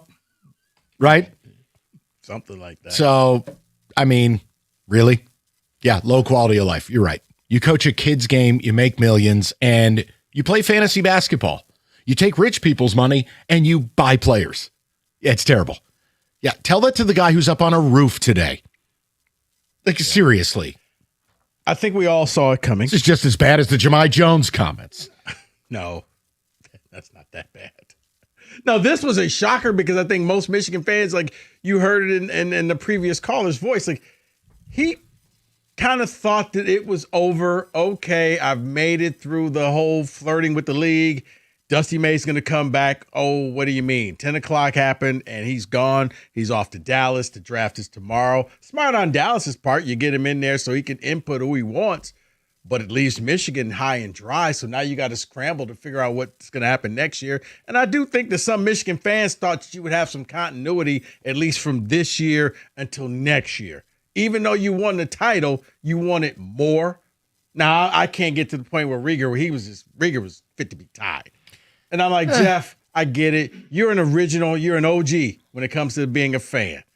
But he won you a title. You can't be this upset. And it's the word. It is, Jeff. He won you a title. Jeff's 101. He is. Let's go to Vern, 97.1. Vernon, how you been, pal? Hey, Rico, I don't know how much of it is Big G backing Mike down or Mike just can't hoop. It's either one of the two. I was 12. Come on. I mean, Big G got some ups. Yeah, I mean, you could have went around, stole the ball, you getting back down. Might speak to your hooping skills or lack thereof. Sorry, I didn't make the Portsmouth invitational. Go ahead, Vern. What's on your mind? So the strip club analogy is perfect. This is like getting mad at the girl who took care of you in the VIP room and then get mad when she goes dance with somebody else. I've been a diehard since I was 7 years old, about 40 years. Me seeing a national championship in basketball, I thought was a pipe dream. Mm-hmm. This is another Thanos moment. What did it cost you? Everything. I couldn't care less whether Dusty May stayed, left. If he would have recruited De'Aaron Fox to be his assistant coach, I don't care. I'm still watching highlights of the Michigan football championship because I'm living off of what I thought I would never see for another 30 or 40 years. And anybody who thinks this sport of college football, basketball is still genuine is living in a fantasy cupcake world. It is over. The only reason you watch on Saturday is to hang out with friends or just to see your team win. If you still care about this bastardized version of what we used to know as college sports, you are walking around with blinders on. Everything about college sports we have ever known and loved is over. You shouldn't care. I mean, why would you care when the higher-ups are basically thumbing their noses at us and really spitting in the face of everything we know? I mean, we got guys openly betting on themselves, point shaving, stuff that might send you to prison in the NBA or professional sports, and we got judges. I mean, this is like an episode of The Sopranos. So I'm supposed to be upset that a rental who just got me to the mountaintop is leaving for the pros to flame out in 4 years and be back coaching at Bobby Brown University. Man, please, let's move on. Let's flame it out for another 2-3 years, and who cares? We hung a banner there it is. In basketball. That's it. Who cares? Who cares? And Vern, you nailed it. I mean, at least in my view. I can't say you're speaking truth because I agree with it. I mean, that's not the same thing, but it's like I can't figure out these people who live and die with this crap anymore. It's not real.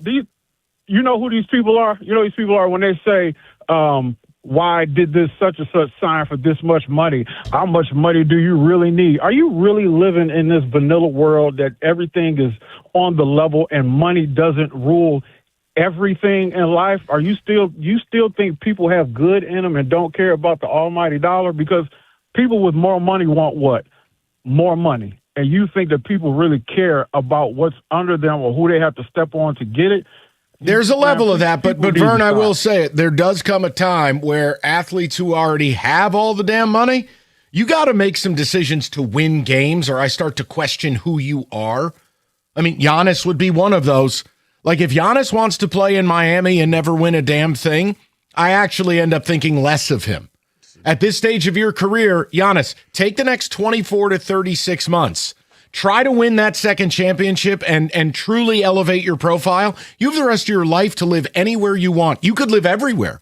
Giannis has enough money to have a home in every cool town on the globe. Or you could be Darren Peterson and we question you going into the draft. Rico wins. I have nothing further. We go to Jamie, 97.1. James, how you doing, buddy? I'm doing great. Thank you for taking my call. Yes, sir. I take it from a slightly different perspective. And I'll first say, one, when you said 15 minutes ago, I thought you only said there's one dinosaur. I thought you did. You got two in college. You said Izzo and Gray can't be from Oakland University. He's a dinosaur. Now I'll go on to my subject matter. I agree with you on the Dusty May and everything. But no matter what he says publicly, he took the money. Any fool would know that for priority number one and everything like that. Now, my different perspective. He is not the only one to do this. No. I was Rieger is pissed off like heck. I'm not like Rieger pissed off at him leaving. The closest I came to being pissed off with my memory would have been Larry Brown with the Pistons. 2 years and out. Sure. And they were doing great. I was pissed off. Now, and another example would be Karkanian for those people in Nevada. He went for the pros. Both of those people found out it's not the same. No, James, it's a totally different thing. And in the old days, yeah, this would have been wildfire today. This would have been not scandalous, but it would have been the number one story in sports where Fallacious. A guy who just won a national championship at a blue blood like University of Michigan, who had mastered the new wave of the sport, waited, played games, was knocking boots around town, and leaves a day before the NBA draft. That would have been 4 hours of radio, full lines. Wait, we're talking about Dusty or Sharon? Dusty. Oh, oops, both. You said knocking boots. I'm like, well, that wasn't Dusty. I just meant flirting with other teams. Oh, okay. Sharon was the literal wick wet other places thing. Okay, just trying to keep him. No, one guy was doing a power play with an assistant, and the other guy was just flirting around town and wouldn't sign his contract. Yeah, Dusty, the contract's on the depth. Yep, sure is. It's Dusty, can I have the password to the phone? Nope. You gonna sign that thing? Maybe. Can I see your text with your agent? Nope. Sharon was different. Can I see your phone? No. And I don't want to, because it's probably a collection of things no one needs to see. Which lake should I throw this thing into? Let's just call Connor. He's got all the hot spots. David, you can't be mad. That's factual. He killed evidence. Come on. I'm not mad. No, I'm just saying you had a look. You had a look. This was the trade-off. We talked about this. You got what you wanted. You got to live with the rest. Don't blame us. I think that's another reason why you got some people frustrated too, because even though it's different, but the whole Harbaugh won a title, walks away. Dusty wins the title, walks away. And it's just like, Ward, how come you can't keep these guys here? One had to leave, but I think Dusty. Thank God you said that. The other guy had to pull a Lou Holtz. Yes. He had to get out. They had like 20 assistants fired, show caused, suspended. He had to leave. Right. Dusty had the world by the balls. The difference is he played Ward. Ward put the contract out there and got up at the damn parade or whatever it was and goes, yeah, you're going to be here for a while. God sake. Nice. Well, I'm not mad at Dusty. If your AD's dopey enough to put the contract on the table and not require a signature, what do you want from me? Well, at least they spelled his name right. He did not. He did not. 97.1.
All right, it's Monday. It's one of my favorite segments. We've lost Rico.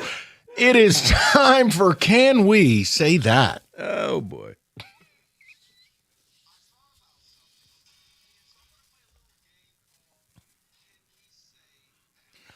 I'd like to hit leadoff. David, Rico. Yes. Can we say Wojo just penned a bottom 5 column of his career?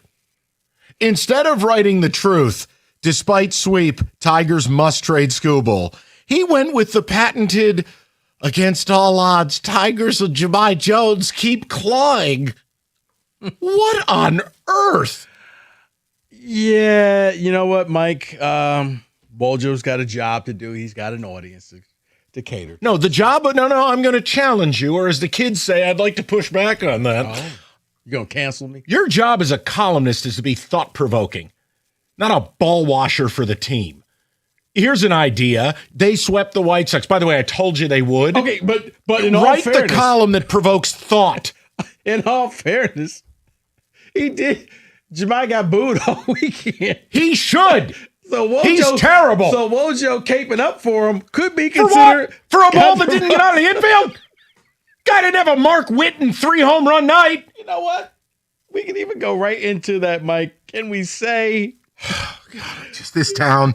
No. Where is it? Can we say that Tigers fans had every right to boo Jahmai Jones? They've been fans for 10, 20, 30, 40 years. The guy's been here for 10 minutes. He's paid to hit baseballs. He does not hit baseballs. What are we doing? We're turning him into Brian Piccolo. I love Brian Piccolo. I can't handle it, man. This town is so soft. What the hell is the problem? He's bad. You get booed. Yeah. End. You want to fix it? Here, I'll fix it. Put him down at Toledo. It was wrong to boo Jahmai Jones. Go to hell, David. Don't pass go. Don't collect $200. Go straight to hell. He is a person, too. He has feelings. We're all people. I've read that article before. Yeah, and guess what? You know how stupid that is? Chefs are people. Guess the restaurant shouldn't get reviewed. Actors are people. That movie blows. Dude, we do a stupid radio show. People have coronaries over the things we say. It's part and parcel of what we do. That's okay. I didn't need him crying and whining about the booth. I just did not need that. Oh, my God. Okay. Carry on. All right. Can we say that Giannis will end up with Pat Riley in the Heat? That Pat Riley will pull a rabbit out of his hat. Mike, I'm know abstaining. you want him at Boston. I'm abstaining. Now, if you want me to approach it from a place of sensibility, I can't make a single case for the Heat. They have absolutely no chance to win an NBA title. The roster will be so depleted that it will be Giannis and maybe a cardboard cutout of Bam Adebayo. That's what you're playing with. Now, and as for, well, Miami's cool place to live. Giannis can live there without playing for the team. He has maybe 3 years of prime left.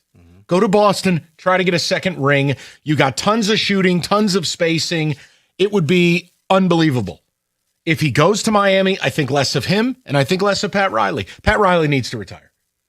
Pat Riley's had a storied career, but his comments earlier this offseason and having no grasp of the salary cap. The state tax. No, okay, point taken. But when you've made as much money as Giannis once again. It doesn't matter anymore, yeah. Yeah, that's like Mark Zuckerberg clipping coupons. I mean, what are we talking about? Yeah, Just pay for the Pop-Tarts. I will say this, and we've said this from the beginning, not just because, Mike, you're a fan of the Celtics, but when you look on paper, you rather have Jaylen Brown or Tyler Hero. There you go. I think. Well, and David, here's the other part of this. I always find the trades, the more stuff you get, rarely is that the win in the trade. If you need to get 5 or 6 pieces, that means you didn't get any one particularly great thing. You got hope. You've received bag of hopium. Versus if I give you Jaylen Brown and 2 first-round picks. You know what you have. Or Jaylen Brown's, Hugo Gonzalez, and a first. I have something like that is tangible. I could then respin Jaylen Brown into something more. Versus Jaime Jaquez is being offered to you because he's fallen out of favor in Miami. I do like Khalil Ware. Gentlemen, can we say that based off the Trae Young extension, that the Wizards do crack. May be building something. No. 4 years at 212 for a balding loser point guard? Trae Young, Anthony Davis, you got the number 1 pick. Like, potential The that Wizards are just as bad as the reflecting pool. Trash. Wow.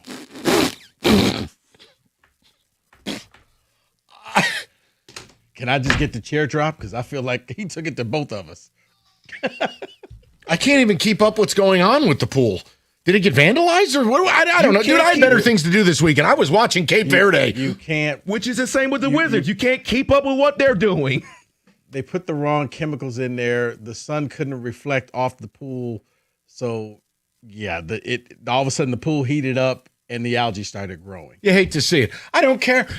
So Cape Verde. That's what I was focused on last night. Okay, you know what? No, just keep going. No, I'm just with the number 1 overall pick, and you got I players hear what there. you're saying. How about this? They're building something cool on paper or in a video game. Reality, I don't think they're winning a damn thing because Trae Young's a loser. Can we say that Cape Verde has become the new Cinderella I'm all of the in. World Cup? They were and one mixtape tour last night. The only thing they were missing was Escalade and the Professor. It was one-on-one abusing Uruguay. They had a 2-1 lead, and then one of their players faked an injury. It caused a bit of an odd man deal. Did you see this? Yeah. Well, their player's down on the ground faking a cramp. The guy's trying to help him, why is the other team trying to help him? Let him die. It's the World Cup, Mike. F you, we're playing. But then he sees the ball coming down the other end, and he goes, sorry about your hamstring there, Spank. Woo, throws his leg, runs away. Meanwhile, the refs, they don't care. NBA, somebody gets hit in the chops, and they're like, oh, stop the game. But Cabo Verde, they tied it up. I love them. The goalie's your age. I dig it. I can say I was there first. So Mike or Rico, I'm sure you remember Florida Gulf Coast, Dunk City. Remember that? Yes. Beat That's Georgetown and what got this John feels like. Thompson fired. Cape Verde's going up and down the field. I love it. Okay. They try. They might be limited as all hell, but damn it, they try. And they fly. We're doing a remote there. Just letting you know. Let's go over there. Let's do a remote. Sure. Why not? They can't get Duggan Scott a camera for the remotes at the ballpark. You want to do one from the Azores. They've had cameras. I've seen it. Uh-huh. I saw Gator.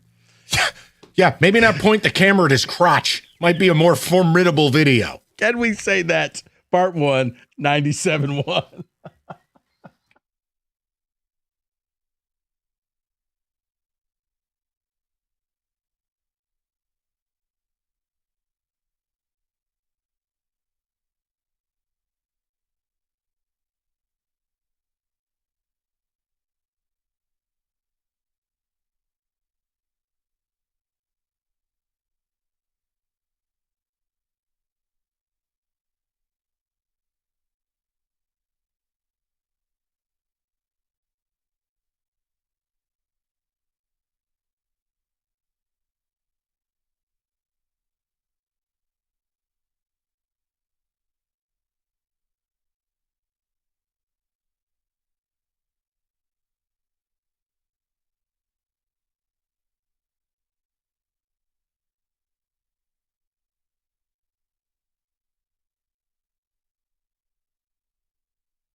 Brought to you by CNL Ward. Michigan basketball reportedly losing head coach Dusty May to the Dallas Mavericks in just 2 seasons. May dug the Wolverines out of an 8-24 season. The national champs, Yaxel Lendenborg, spoke about potentially reuniting.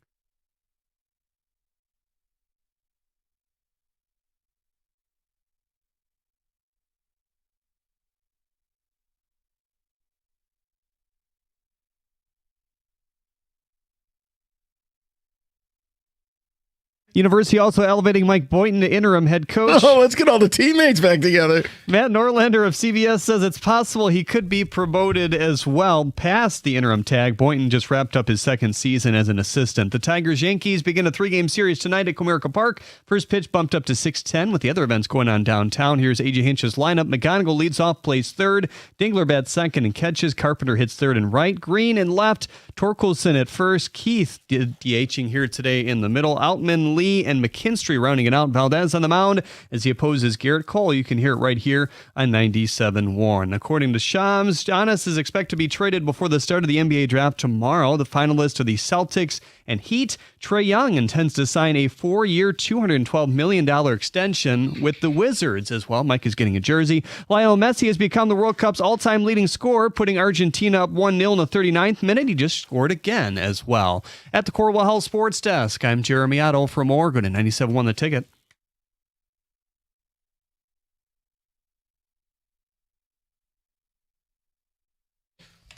All right, hour number 2. We just talked about Dusty May, so there you go. You do whatever you want with it, but that's the last time I plan on talking about it unless something incredibly salacious comes out. So Mike Boynton. No. Don't care. I said, like, whatever. Because, look, the reality here, I say this to you. The way this sport works now and the money Michigan's got, I give you 2 coaches they should really consider. These are 2 coaches I think are excellent at what they do, adept at the portal, and I think they could bring in another national champion. All right, one is TJ Otzelberger at Iowa State. I think he's great. I'd love to see him replace Izzo. That'll never happen. But the other one, Josh Schertz, formerly of Indiana State, now of St. Louis. The guy knows how to work the portal, find players. I love his offensive system. You gain an advantage on the system alone. 2 coaches I would love to see at U of M. See, I thought I would have went a little bit higher. I would have said Nate Oates. Oh, sure.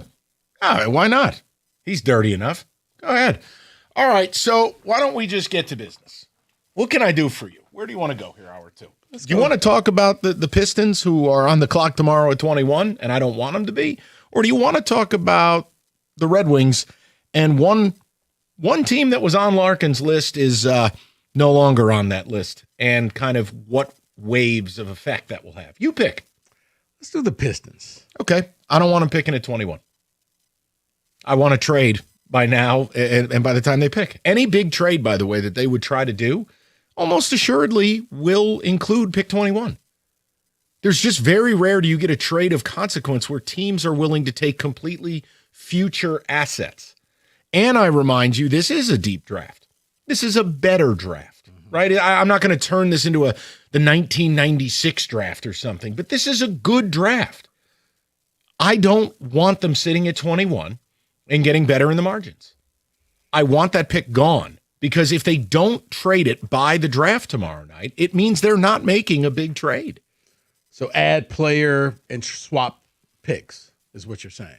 I think if you're going to get a Trey Murphy, it would absolutely involve pick 21 plus. If you use pick 21, you don't have the ability to make those trades. Okay, so you're saying don't have the pick because you want to go out and get a player. I thought you were saying you want to move up in the draft. If I power ranked it? Yeah. Trade the pick, number 1. Move up, number 2. Sit there, number 3. I won't even dignify number 4, which is move down.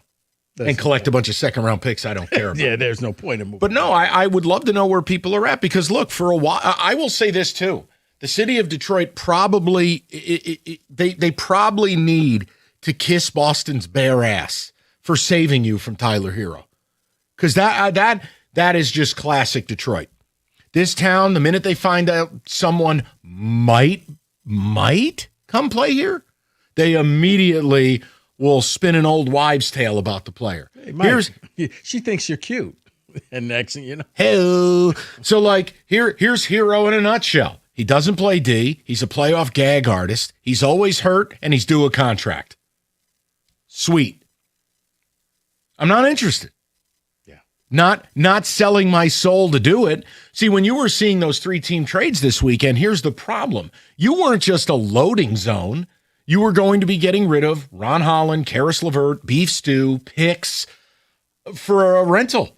And a player that, honestly, I'm not ready to commit 4 at 212 to like Trae Young. Absolutely not.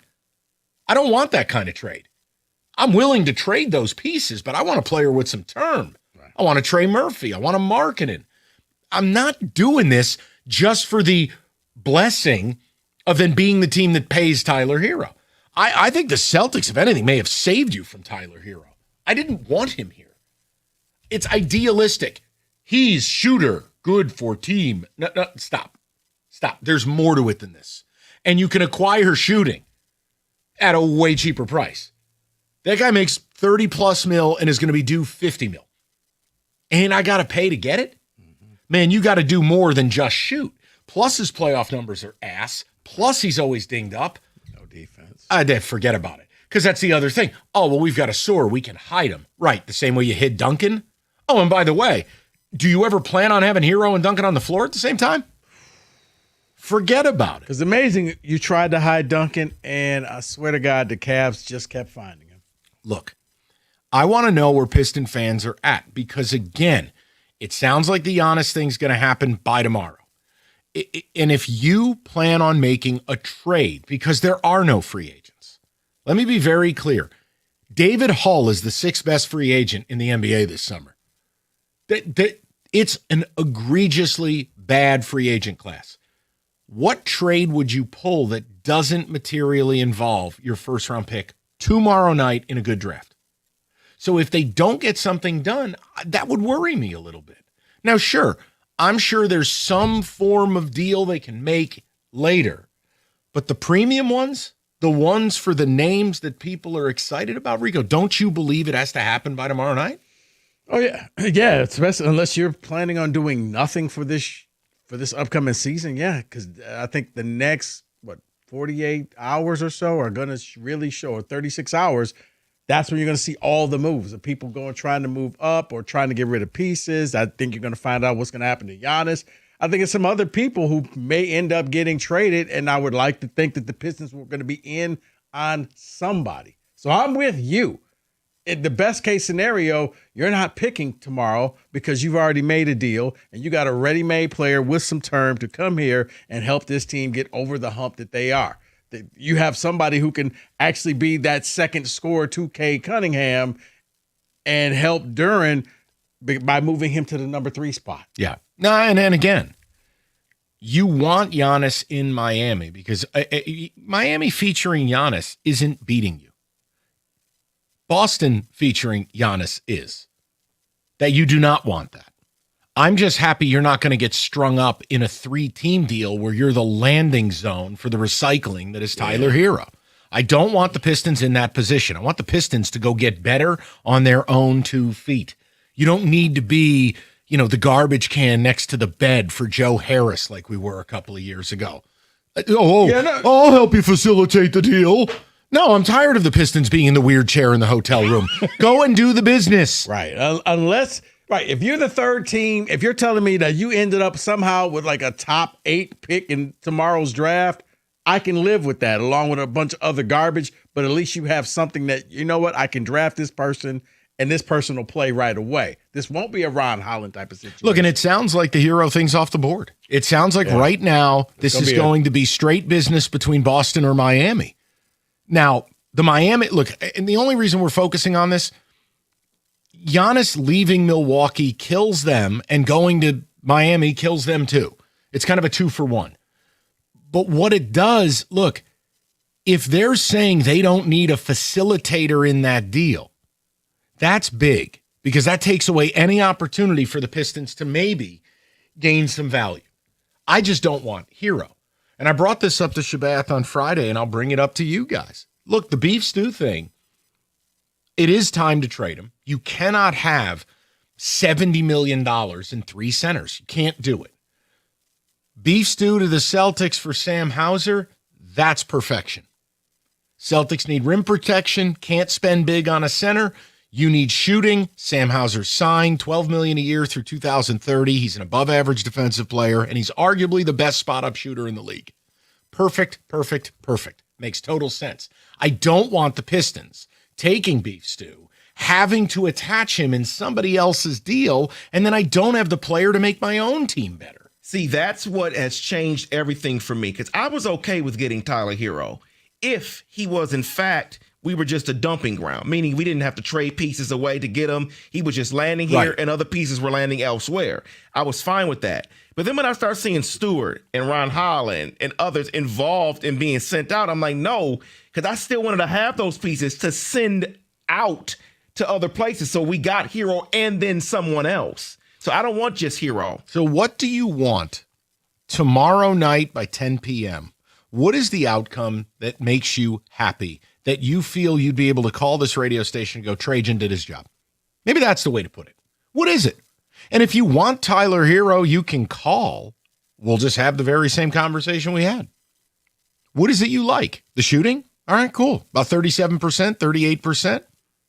Great free throw shooter. Can handle a little bit. And he'll take and make difficult shots. But the playoff numbers are the playoff numbers. The injuries are the injuries. And his defense is his defense. The insult to injury is, I got to be the one to give him a $20 million raise. That's where I would say no. The fact that you got to end up paying him that much amount of money and he doesn't have the success in the playoffs you could say, okay, this is a money player. Because we've already seen a good regular season team. Right. And I don't even see a great regular season team. Ask yourself, is the trio of Cade, Hero, and Duren winning a championship?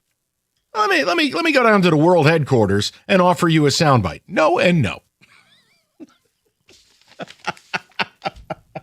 It's not a drop. It's just me saying it. Hey, warm weather's here and everybody's on the road, including goofball distracted drivers. People fly around like nothing else matters and boom, accident. Now you got a multitude of problems, including the insurance companies already ahead of you. You need a team. You got to call David Femininio and the accident response team. They will help get your life back. And David will fight to get you what you deserve. Don't let the insurance company run the show. Call 855-65-CRASH, or you can go to getdavidgetpaid.com. That's getdavidgetpaid.com.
All right, David, text, and then we'll get to the calls. And I just want to know what you guys want. It was a very NBA weekend with rumors, and you're in, you're out, you're in, you're out. The Hero thing feels like it's dead. I'm good with it. It's different if Hero were acquired at the deadline, and he's expiring. My cost of entry is lower, and I get a player to help me win right now. The way this was shaping up per the reporting, you were going to have to pitch in on a party and give up a lot to get the guy, and you have to pay the guy. And I'm sorry, I don't think Tyler Hero is elevating you to an NBA Finals team. Not with everything you'd be giving up. I don't see it. I want Trajan by the draft tomorrow night to execute his big move. Look, it's a lot like Yzerman with that draft in Buffalo on Friday. Like, you've got to have this Dylan Larkin thing done. You can talk patience, you can talk tough, and I'll take it into the season. Sure you will. See how that goes. Both these deals, if you're going to make a deal that's of substance, it's got to be done. And if you're the Wings, newsflash, with what Florida did, and I know we'll get to it, right. Dude, if the return is going to be a futures-driven return, what planet are you on if you're not active in this year's draft? And look, yes, we will talk Larkin a little bit later, but I'll do it right now. Nobody cares about damn Pistons. Here's a thought. Maybe they do what the Tigers are doing with Skubal, and you let this thing go all the way to the trade deadline with Larkin. And yes, it's going to be bad, and it may be some bad blood, but you may actually get more value because you could have a team a little more desperate because they need that one extra piece. You will have a player that refuses to report to camp. Skubal's actively playing. Okay. Also, it's a ridiculous move. Look, I don't want to go there. I'm not really interested, but fine. Rico, it's risk-reward with the Tigers. Your risk is you lose all your expiring players for nothing. I don't want to hear about the comp pick, just nothing. Mm-hmm. Anything short of making the World Series, it's a catastrophe. Or the reward. It hasn't worked out this year for a myriad of reasons. I trade all of these pieces, and I load the wagons that when baseball returns, we are ready to run this division. I'm sorry. And we're not doing this. I'm not doing these shows, but they won 3 in a row. They lost 4 or 5 before that. You have to play prolonged stretches of high-level baseball to be interesting. I'm not doing the hope casting. And I'm sorry, you know what? 2024 is dead. I'm not interested in creeping into the playoffs and then being cannon fodder again. Yeah. But we were one pitch from what? From getting eliminated by the Blue Jays? Yeah. Like, I'm sorry, but, like, come on, man. I'm trading Skubal. And I'm trading Larkin by the draft. And if the Pistons are going to make a trade of substance, it almost assuredly has to involve this first-round pick. So that's kind of the conversation. I didn't mean to sidetrack you there, but, man, the Skubal thing, it would take an act of God for me in good conscience if I were a steward of this franchise to not trade him. No. It was just a thought on Larkin that if you could, hey, Dylan, we're going to get you out of here. But we need you to show up. We're going to move you at the trade deadline. Okay. Maybe you get more for him. I'm all set. David, go ahead, buddy.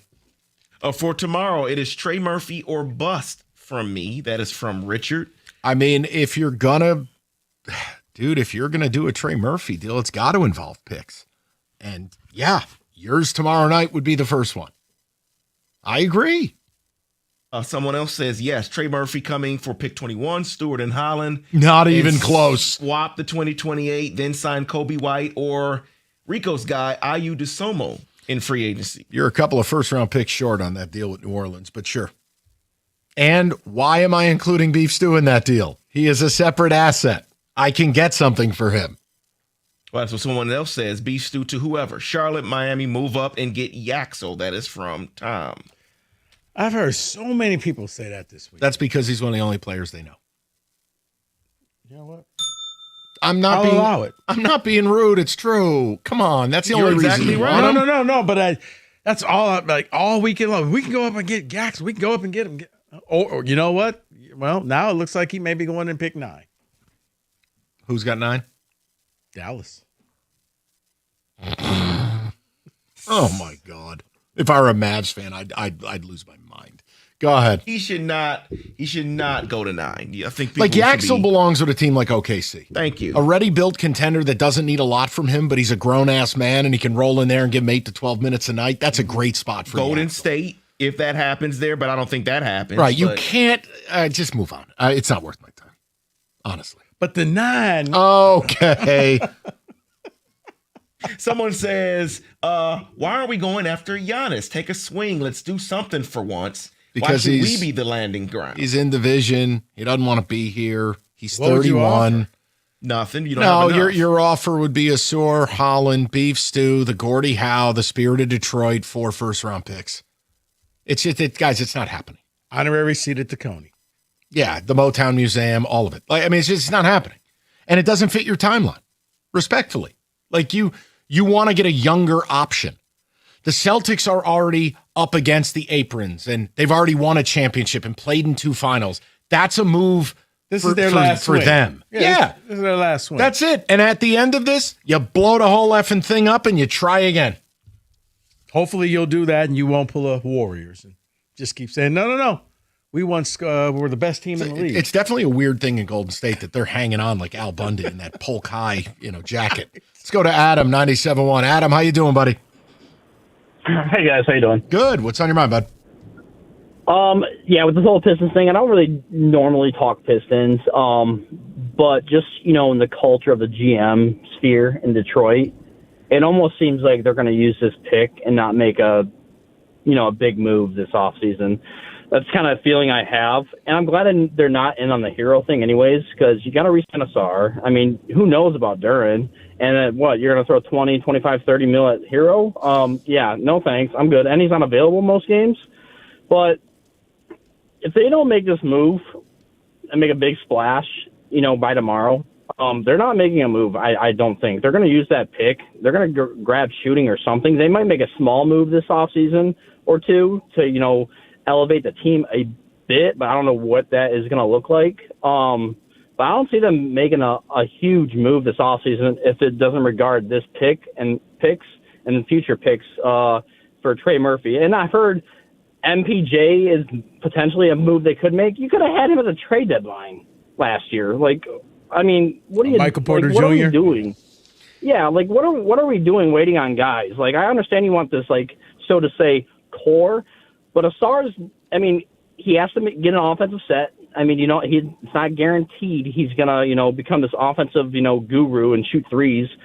Duren has to create a post move, and he has to, at least elevate his game to a mid-range, at least, to even think about, I would say even think about Detroit even extending him past 6 years or so, 5 years. So if they don't make these moves, what assets do you have of value besides, future picks where, you're probably going to be in the late 20s?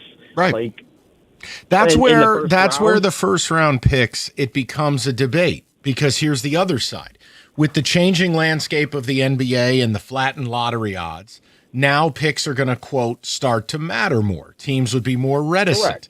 Now, I view that as an opportunity that if these brain dead teams are pick obsessed, weaponize it and use it against them.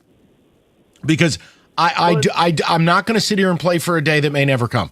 And if I make the right move and I'm picking and I'm never going to be a factor in that stuff, why do I care? I'm sorry. Would I miss Chaz Lanier? I didn't even know he was here. Correct. And, Holland, I don't think he has really much value anymore because, you gave him 0 minutes in the playoffs and look how he played.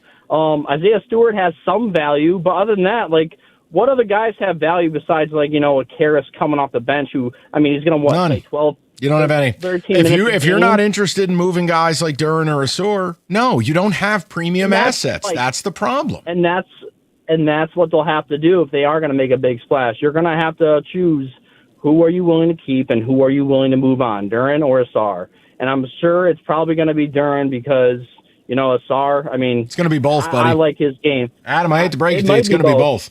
I think they have made that clear as day with his press conference. That's their core.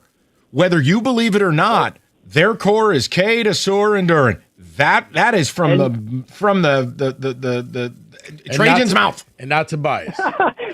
and guess what? If they do move on from one or both, bye core. You're basically resetting for Cade. And guess what? Cade in 3 years, if he's not even close to sniffing the championship, bye. Well, I don't want to think about that, but you're not wrong, Adam. That's the way the league works. You don't get unlimited runway. honestly, that's the way the league's going in every sport now. You know, NHL, we used to never see that. Now we are. Yeah. No, and Adam, I appreciate it. And look, they have time. They do. And this was a really nice move forward for them this season.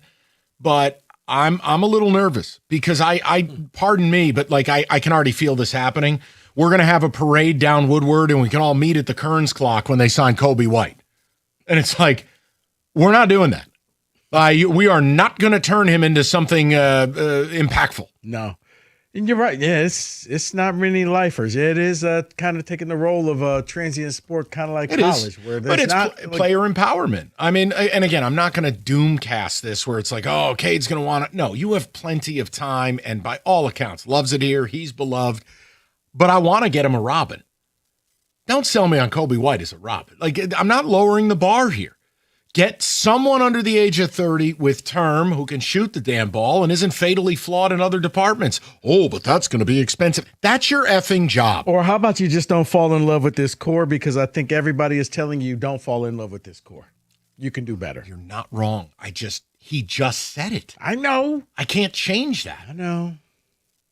It's wrong, but I know. Yeah. You know what it reminds? It's us saying, yeah, there's probably a reason that Dusty didn't sign that contract. No. It'll be fine. Everything will be fine. Until it wasn't. Yeah, I'll leave that alone. 248-539-9797. We'll turn our attention to the Dylan Larkin thing because there was a major trade in the NHL, and I think it forecasts a hard truth. We'll talk about it. 97.1.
All right, turn our attention to the Dylan Larkin fiasco.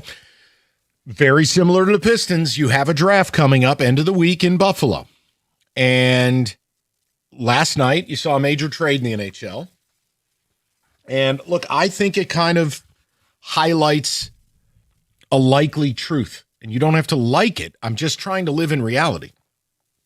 I've had doubts since the beginning of a challenge trade. The old school is my guy needs a change of scenery, your guy needs a change of scenery. F it. We'll swap them.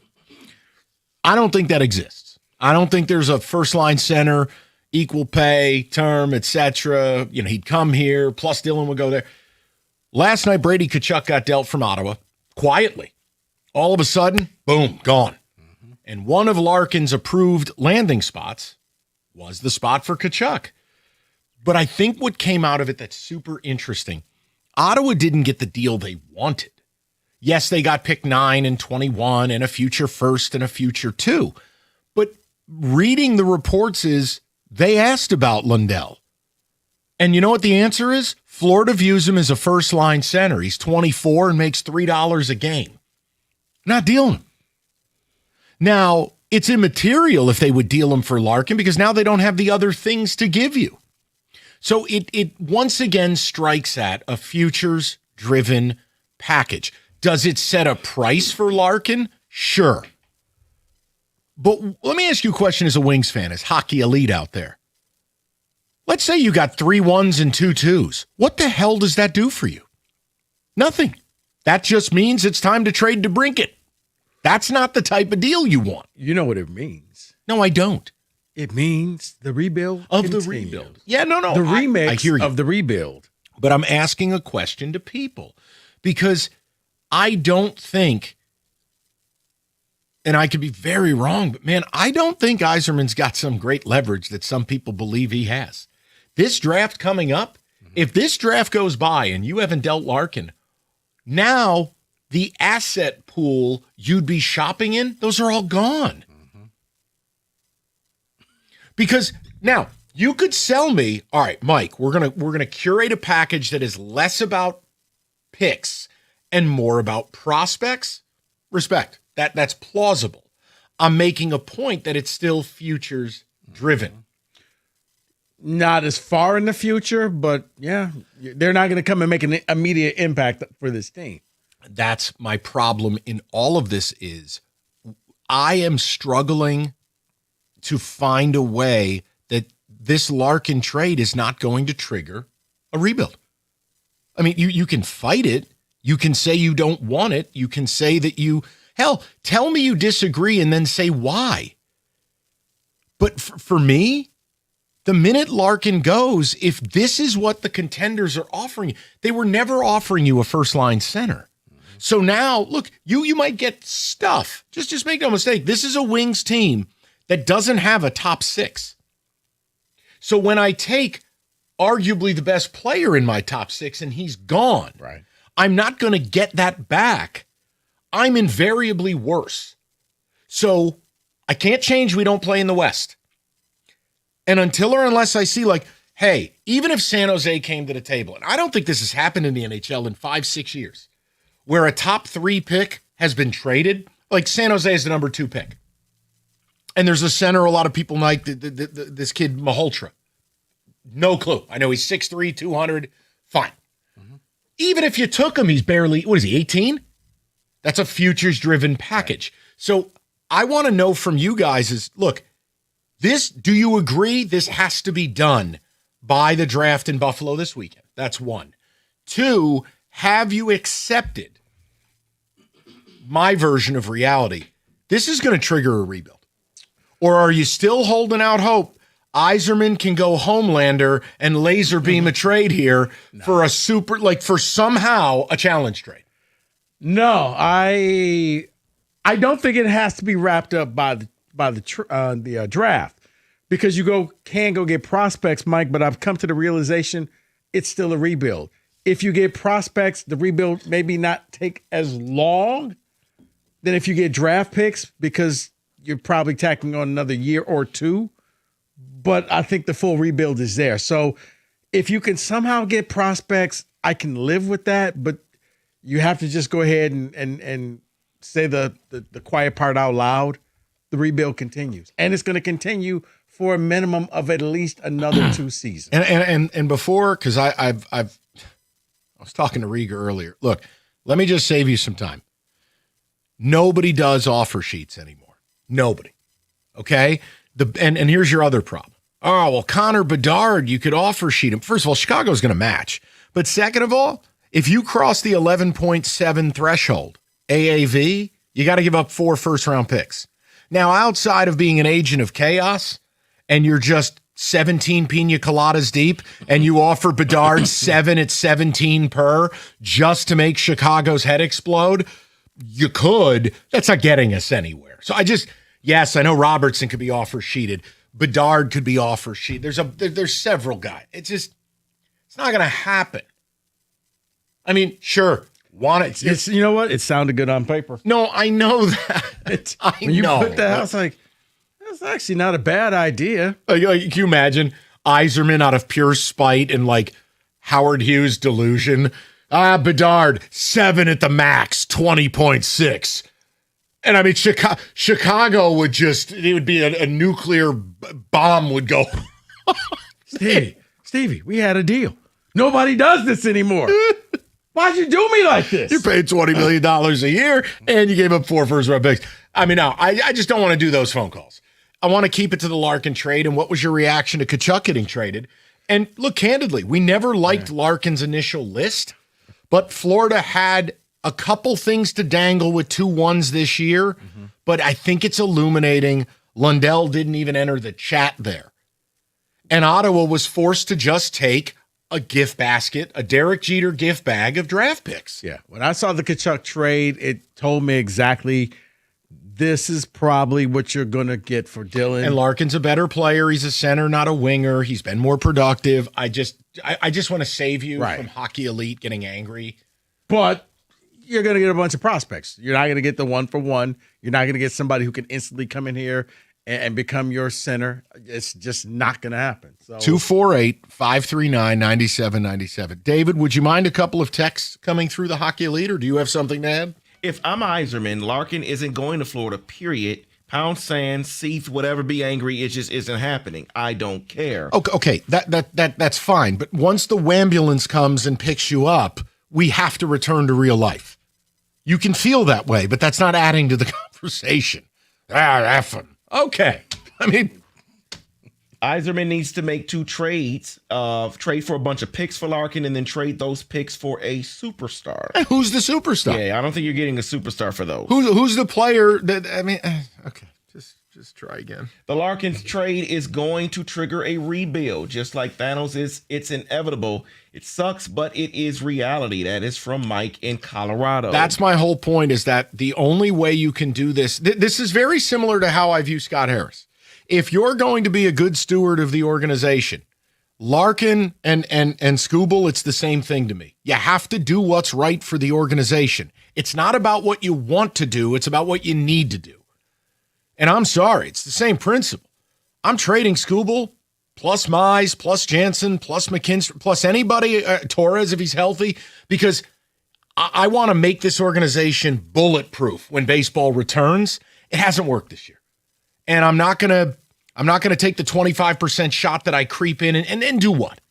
The AL's bad, and you're part of the reason it's bad. It's the same thing with Yzerman. I don't want to do a rebuild, but what choice am I left? We'll get to the people in a moment. 248-539-9797. All right.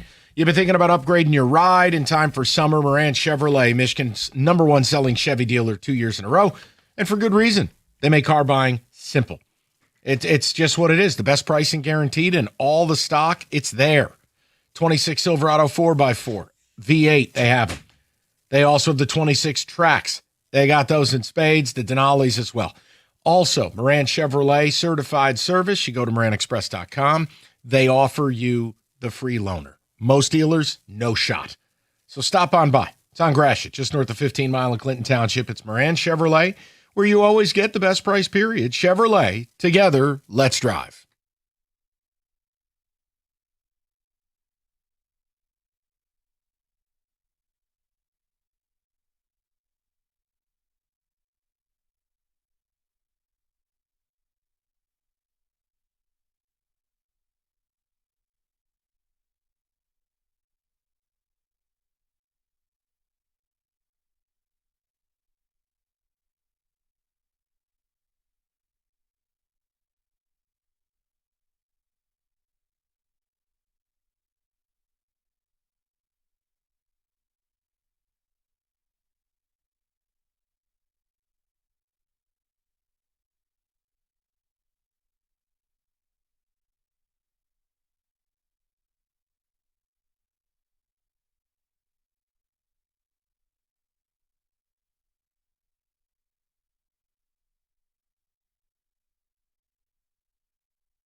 All right, let's get to it. Drew's going to bat lead off, 97.1. Drew, what's the good word? I don't know. Not too much. Happy Father's Day, belated Father's Day, guys. So, best case scenario here. Let me hear the best case. I'm like, cheer me up. Best case scenario. Best case scenario. After I saw the news, I immediately thought, okay, well, Steve, Dylan, it's time to kiss and make up. Because, and then, if I'm Steve, I'm going to Ottawa. Because now they're forced, they're at a fork in the road. They can either flip that stuff that they got for Brady for another player of his ilk, or they can go into a little bit of a retool. Well, if I'm Steve Yzerman right now, I'm going right to their GM, and I'm going, what is it going to take to get Tim Stützle? And you put Tim Stützle at 1C, you put Dylan at the 2, and you go and you make the playoffs, and you bring some juice back to the town. All That's right. best case scenario. Now that's a fantasy, but I appreciate the thought you've put in. Now let's join us in reality now. He said he was going to make us. No, I appreciated it. It's well thought out, but that has a 0.01%. So, Drew, what actually happens? What actually happens is we have to get comfortable doing a little bit of a rebuild of the rebuild with Steve Yzerman. So DeBrincat's got to go next then, correct? I think you have to. Exactly. You have to. I mean, I but here's the deal.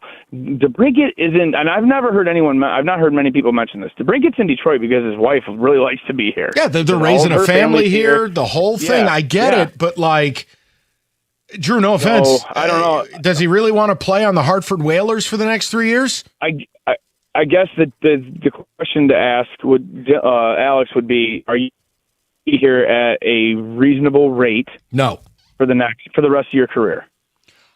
I'd be shocked, because why would I give a discount? It's the last big deal I'm going to sign. I'm off a borderline career year. Yeah, but dude, they're from wealthy hockey families. Does this stuff? Do they need to go get the bag? Like, come on. Drew, I love you, but hold on a minute. There's a difference between asking a guy to take a couple million less so we can add something for a championship. At no point. Okay, fine. He's from a wealthy hockey family. He didn't invent Snickers. Maybe. Okay, like the color blue. I'm just saying.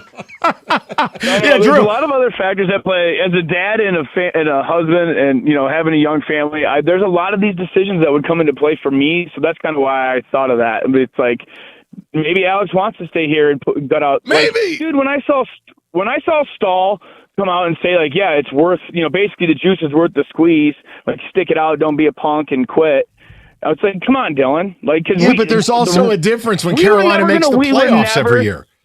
The Red Wings were never going to win the Stanley Cup until Dylan Larkin is at least 34 years old. That's just a fact. Okay, well, now here's the facts. Now you're not going to win a Stanley Cup.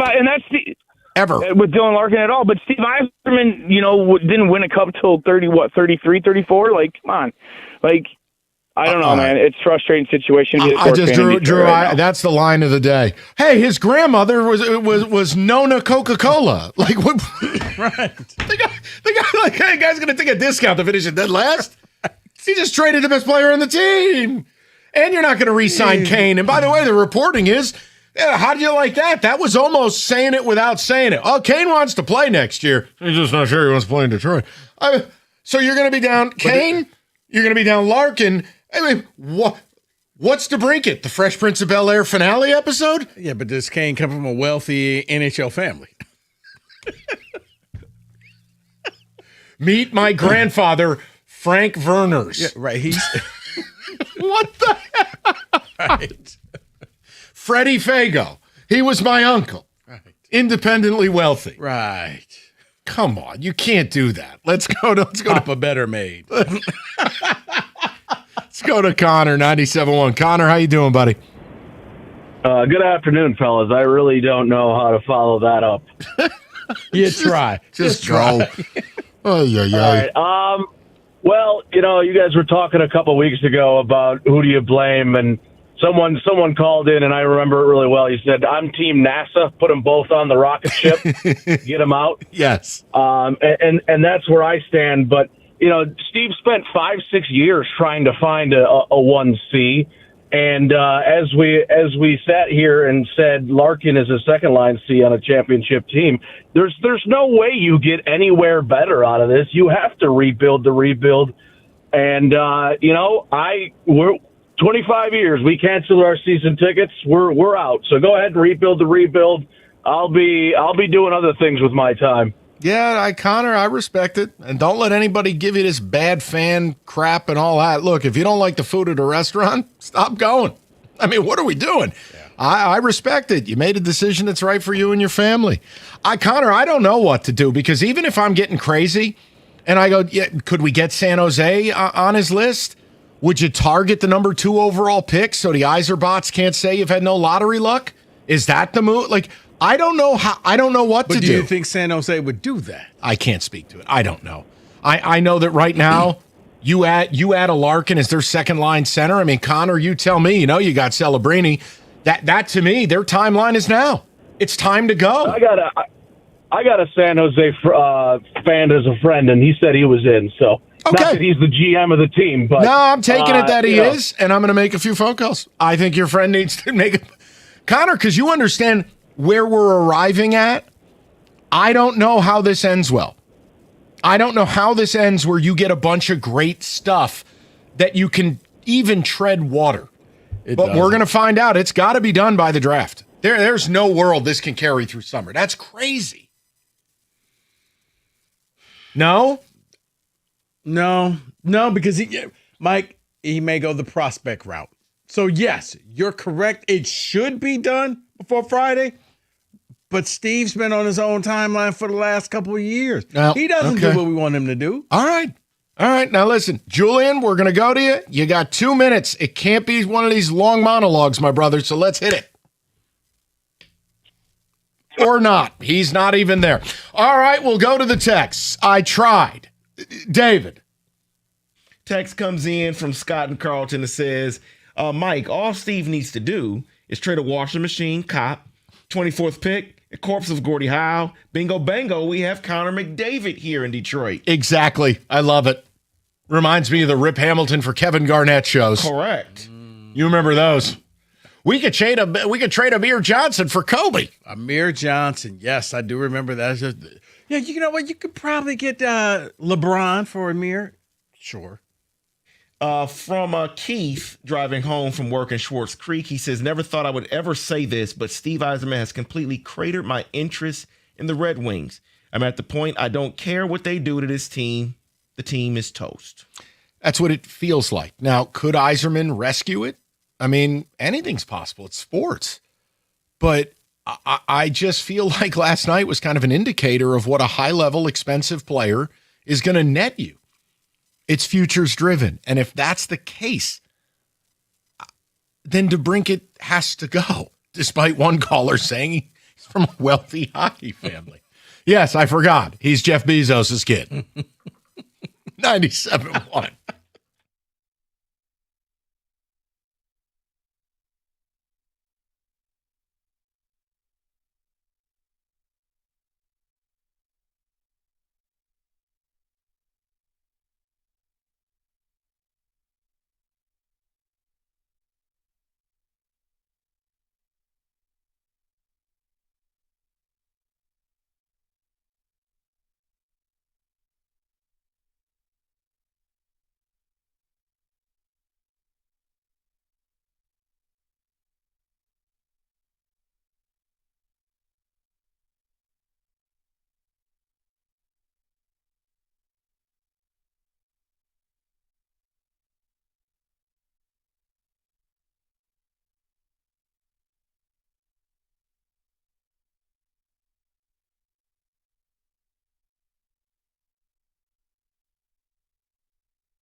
Brought to you by Guardian Alarm. Michigan basketball coach Dusty May is reportedly leaving to be the head coach of the Dallas Mavericks. According to Tony Garcia, the Free Press, University working towards hiring assistant coach Mike Boynton as their interim for the 26-27 season. I asked Tony what it all mean for player retention.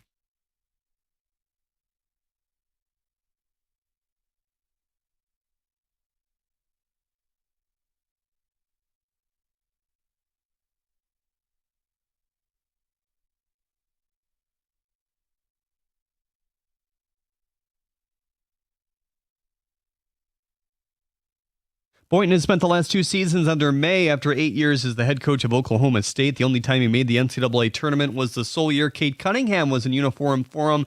They went 21-9 and a second-round exit in the NCAA there. The Tigers start a series with the Yankees tonight. The game pushed up to 6:10 with the fireworks downtown tonight. Jack Flaherty scheduled to throw a Double-A rehab tomorrow. Tonight, Garrett Cole and Framber Valdez do battle on the mound right here on 97.1. Argentina advanced to the knockout round of the World Cup thanks to a 2-0 win over Austria. Lionel Messi scored both goals. His first put him on top of the all-time World Cup goals list. According to Shams, the Celtics and Heat are finalists for a Giannis trade expected to happen before the draft starts tomorrow. At the Corwell Health Sports Desk, I'm Jeremy Otto. For more, go to 97.1 The Ticket or Odyssey.com.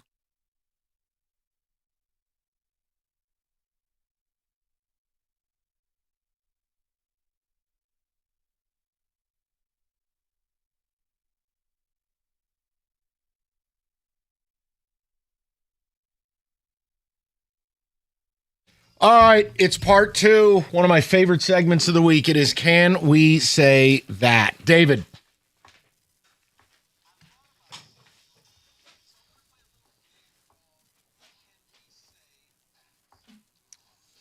Well, thank you, Michael. I'm glad it's one of your favorite segments of the week. And based off of what Otto just mentioned, can we say that not only will Michigan keep Mike Boynton as the interim coach, but he will become the head coach of the Michigan basketball team?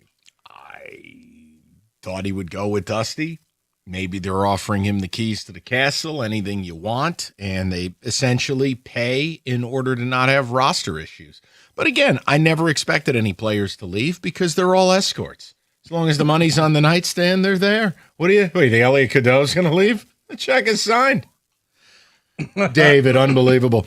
Look, they could hire him. Maybe Trey McKinney. I guess my point is, I don't care. They just won a national championship. Like, I'm not mad at May. I think I'd be annoyed with Ward. Why did you say he was there for a long time and, had a contract out there and he didn't? But ultimately, I don't think Michigan fans care. 10 years ago, this would have been a 4-hour full lines. They would have called him Benedict Arnold if he would have left a blue blood for the NBA the day before the draft. But it's not 10 years ago. Now it's just a gigantic Amsterdam whore market. Let's ask the Michigan fan, David. Okay. David? He just answered. That's virtual David. That's not the real David. It is what it is. I really never expected anyone to leave either because of the timing. It's June. Where else are you going? I get someone would probably pay, but it is what it is. Well, there's a couple teams out there. Like Kentucky's desperate because Pope knows he's going to lose his job. So I could see them overpaying for somebody. All right. Can we say that a fired-up, trash-talking Tarek Skubal will become the new rallying point for this team this year? This is the new equivalent of don't let the Tigers get hot. I don't care. David? I'm not giving it oxygen. That's not for me. I didn't understand any of it. I don't care about it. I thought it looked absurd. I mean, who are you chirping? And second of all, it's not like the old days where, like, if you were in the NL, you'd have to grab a bat and go up there. I don't know what that was. And Chicago's a daycare center. I don't even know who to hate. Nobody even knows these players. Yeah. So leave me out of it. Here's David. Yeah, I don't need Tarek to do that. I get it. We want people to be fired up and kind of flip tables with this team because they're so bad. But what is that going to make them now? 7 games under 500? Like, they're still under 500. They still suck. I think if it was a September game, you're both cruising to 90 wins and the division's on the line. I might be able to work my way around that. Right now, at the time he did it, they're 13 games under 500, and you're chirping who? Yeah. I'm all set. I'm like, what is going on here? I mean, the jerseys look nice. I like those. I don't like those. Maybe the new rally. A rally to what? I told you. I want to trade Scooble. I'm done.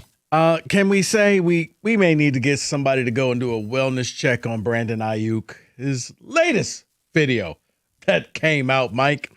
He's basically screaming, "Go Commanders! Go Commanders! Do the right thing! Go Commanders!" Yeah, I leave this to you. This is your guy. I think the dude's lost his mind. I'm very concerned for him, and I don't understand anything he's doing. Rico Beard. Mike, that's why this is your problem, not mine. Not mine. No, they let him go. It's a welfare check. Somebody go check on this. Does he have anyone in his life that actually cares about him? Get him off the apps.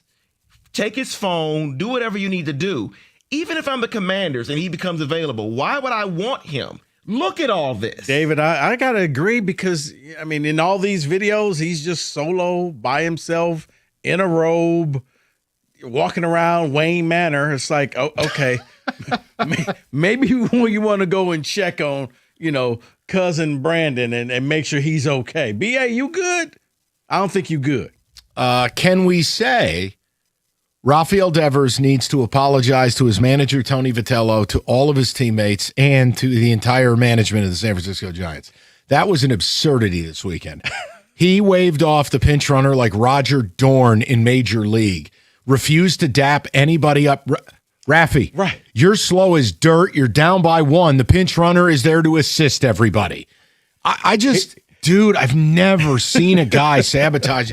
Outside of someone who gets arrested or does something crazy stupid, this is peak sabotage of one's career by the last 2 years for Devers. It's funny because that was next on the list because that's something I don't know if I'll ever see again, or at least for a long time. He just, no. I got this. You go back. I felt bad for the pinch runner because he's stuck like, help me. You got to leave. Coach, he doesn't want to go. What do I do? Get in the game. Rafi, can you? No. Okay. I'm just, can we both stand on the base ump? No. This is like back in the day when, what was it, Albert Bell? They were trying to walk him. They just said, yeah, we're just going to walk you. And he's like, no, I don't want to go to first base. Yeah. Like, what? What do you mean you don't want to go to first base? It's wild. Also, that doesn't even approach the most wild thing about Albert Bell. Shout out chasing kids on Halloween in your truck. Well, I was going to leave that one out, but no. yeah. Well, that's bad, but did you remember, was it him or did he get a teammate to climb through the ventilation system to get the bat that he used that was illegal? The umpires found cork in it, right? Right. Yeah. They took the bat, put it in the office, and he had a teammate or somebody climb through the ventilation like Bruce Willis in Die Hard. See, that's the baseball I'm interested in. Also, Albert Bell, only player in the history of MLB to finish a season with 50 homers and 50 doubles. Really? Mm-hmm. Shout out Roids. All right, let's keep it rolling. And his real name? His whole full name? I just thought you knew this type of. I know Rafael Devers has a really wild last name that he doesn't use. Joey it's Bell. It's like Raffaello Devers Curacao or something. Like Calcana or something like that. He's got another name. They just, I don't know. It's like Brazil. They just call a guy Fred. Can we say the World Cup has been very exciting? Yes. I got to admit, not a huge soccer fan, but I've yet to go for the whole game. But when I throw the money on a game, I can sit there and root for it. Yeah, as long as there are some matchups that are a tougher watch, right? Like Argentina-Austria. That was a tough watch today. Right. But in general, yes. And I think, for our purposes, it's being spearheaded by Team USA.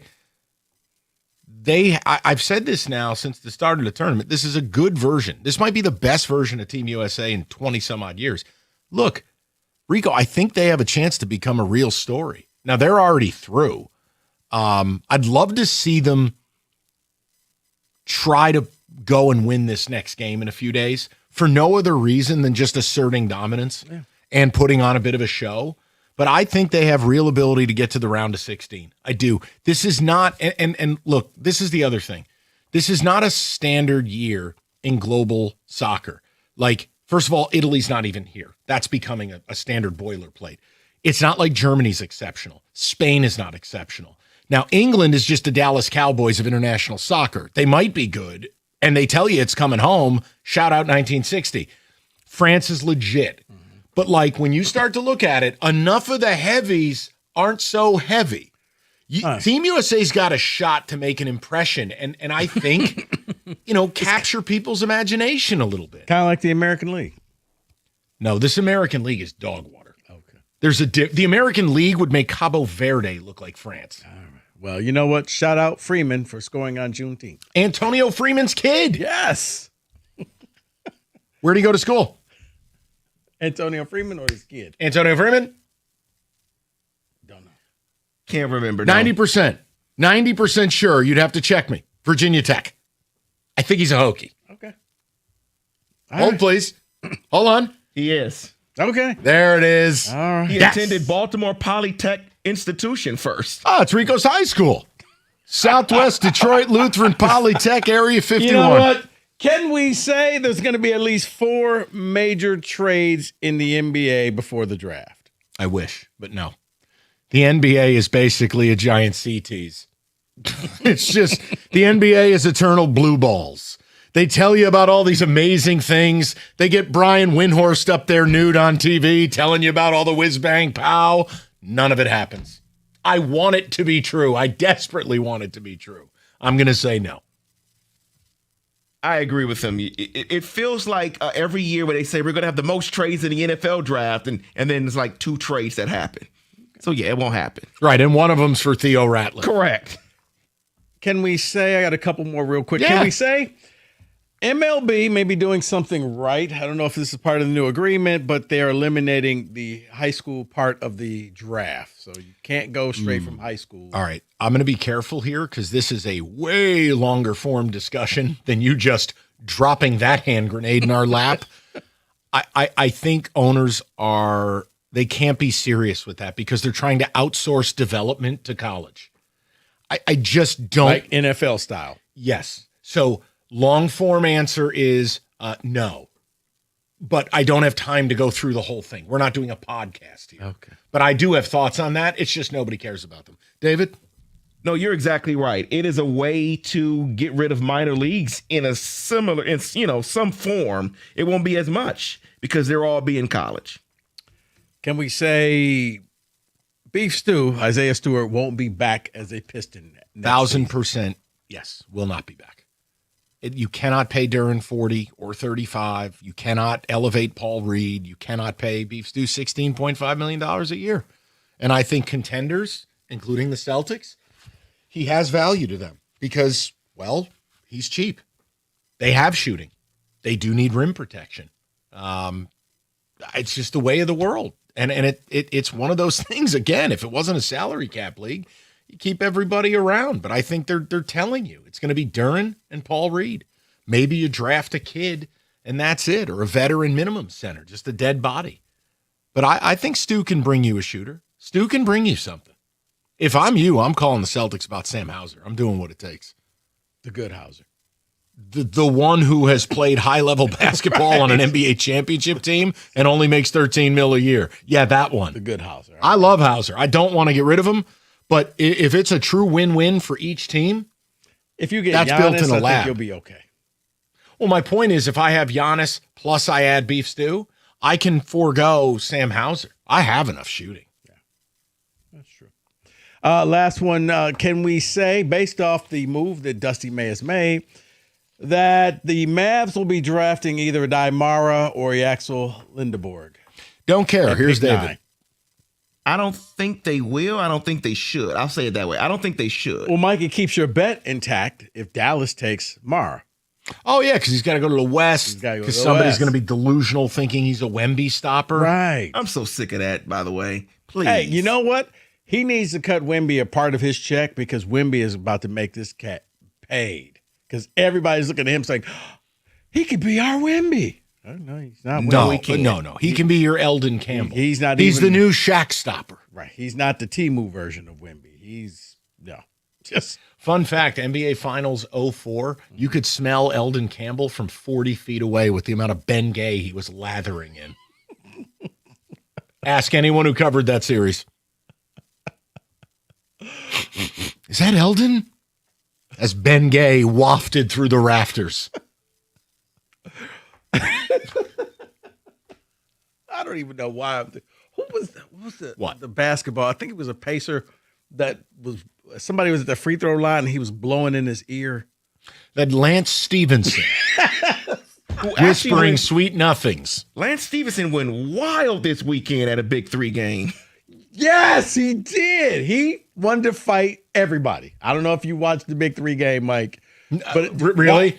Why don't you rise that? I know you didn't watch, Mike, but watch the clip. That's all I got to say. Okay. Just watch the clip, and yeah, you make the games like that, and you'll get a lot. Am of I going to views. look like frozen Thierry Henry on the TV? Yeah. He wasn't having it. Every TV froze. He wasn't having it. All right. That's Can We Say That? 97.1. Hey, guys, you know what? I told you, I like watching the World Cup now. Oh, shut up, you. And no better place to watch it away from Mike, down in the basement, built for me by Matrix Basements. You can have the same thing as well. When you bought your house and when you moved into your house, you had an unfinished basement and you promised yourself, oh, I'm going to fix this thing up and turn it into the man cave of my dreams. Years later, it's still an unfinished basement with nothing but boxes and equipment and just spiders and cobwebs down there. How about you do this? Go to matrixbasements.com right now. Let that award-winning staff design something that you will love and be proud of. Trust me, I love mine. You will love yours as well. Go to Matrix Basements right now, and if you do it soon, you'll have it all ready in time for football season. Matrix Basements, design that pays off.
All right, and we're back. David, I want to get to the text, and we'll turn our attention to the Tigers, I guess, because I talked to Cookies earlier. People were very level-headed. And you know where I'm at. Like, yeah, you won 3 in a row. You lost 4 of your previous 5. An eternal 5-5 over a 10-game aggregate. Whatever. Like, guys, if you want to hope and you want to go for it, I wish you all the luck in the world. God bless. Do whatever you want. Please just don't ask me to care. I want to trade Tarik Skubal. This team is not winning the World Series. I'm done. And I want to do what's right for the future of the organization and to be competitive and to be real. If you risk it and you don't trade Skubal, because why don't we just get down to brass tacks, okay? Why don't we just, let's trim the fat and get to it. If you want to keep him and you want to go, do you understand what happens if you don't make the playoffs? Or if you don't get to a World Series? Do you understand fully what this is? It's a disaster. And it's going to have long-term ramifications on your franchise. Or the other side. You don't do what Wojo did, where I'm convinced he was 7 gins deep when he wrote that garbage column. And you don't do what people who are paid by the team do, which are Hopecast. And you accept it hasn't worked and it sucks. And you know, I am a steward of the franchise and this is what I have to do. Tarik Skubal is going to net you a high caliber return.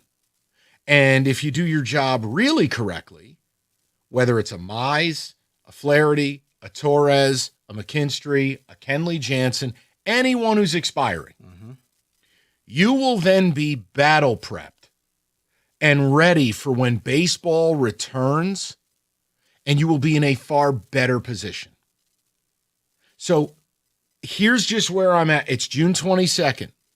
Do whatever you want to do. Don't involve me in it. I don't care. I can't keep doing those topics. They're pointless. I want them traded. I've given the reasons why. I'm done. And, but we're 9 out, 7 out, 8 out. Guys, we've said this. I never wrote you off. That doesn't mean I believe you're anywhere near what I thought you could be. 2, I have said no one in this division's good enough to put you out of your misery. So you're going to hang around.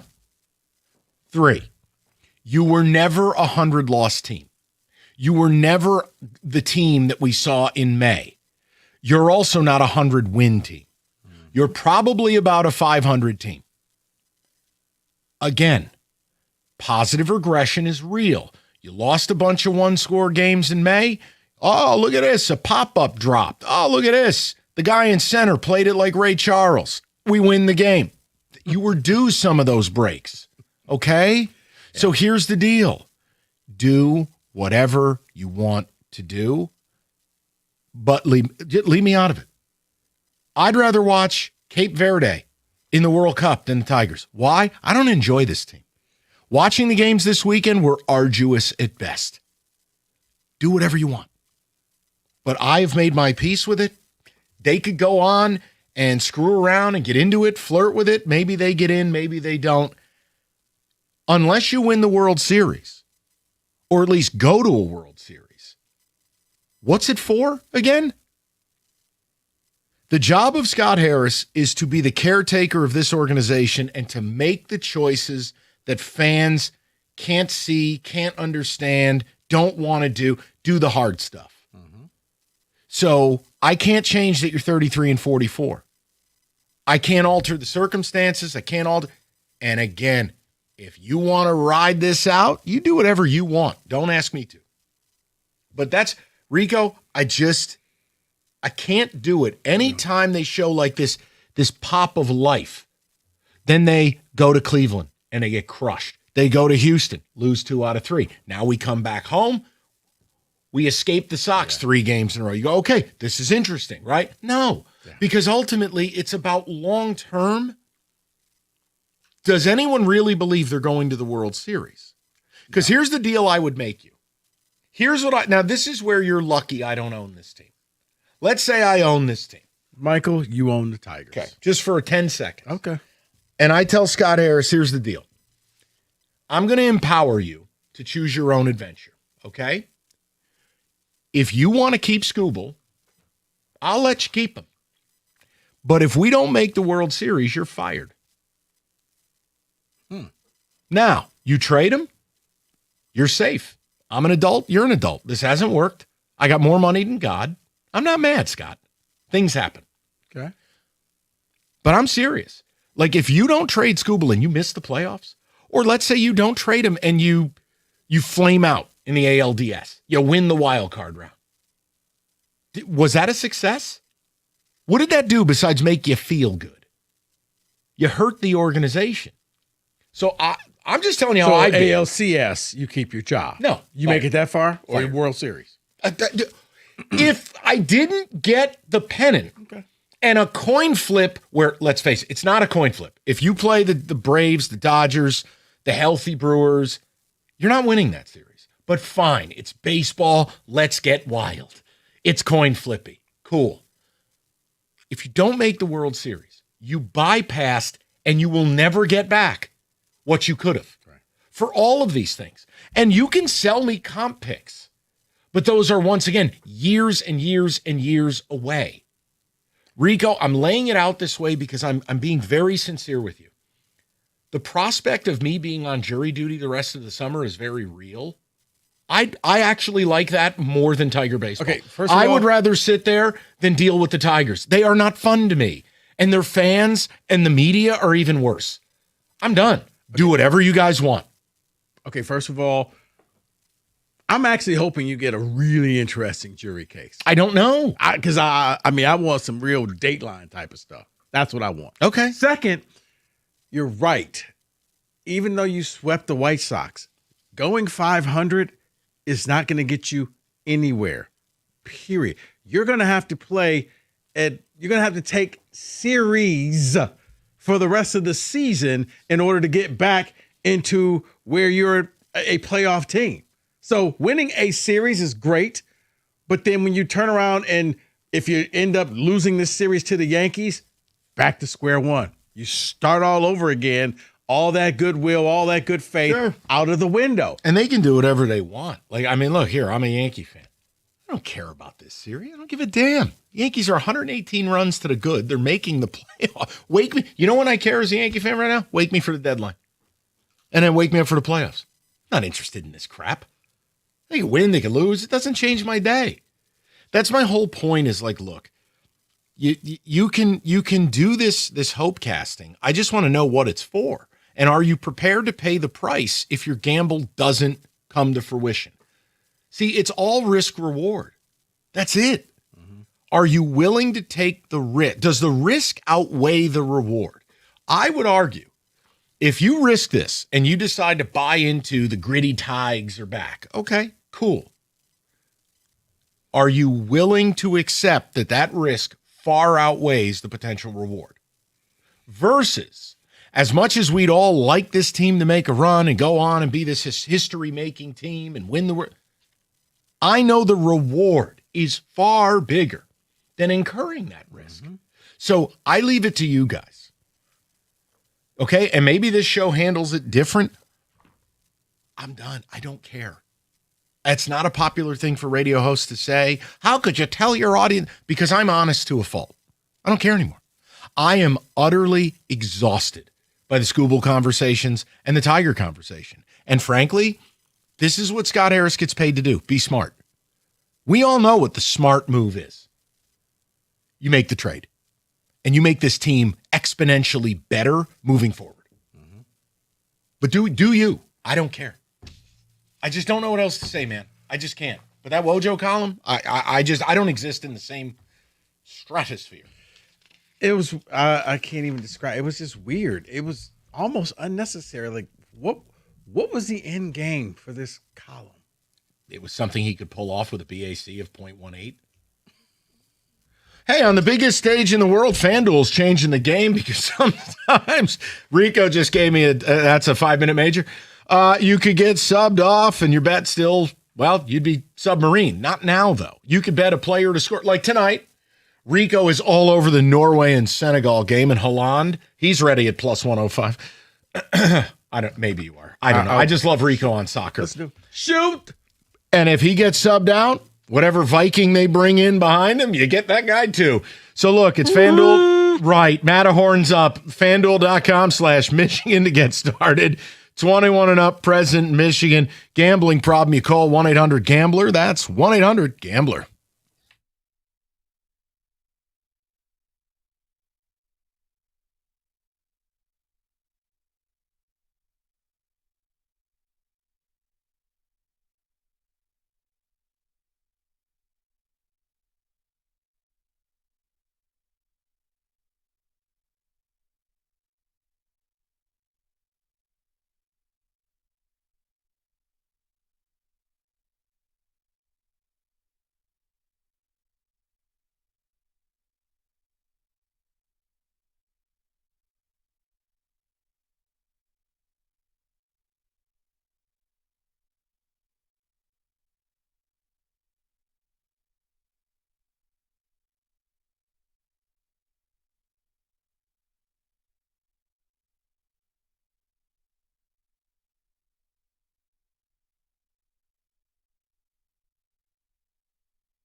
All right, let's get to the people.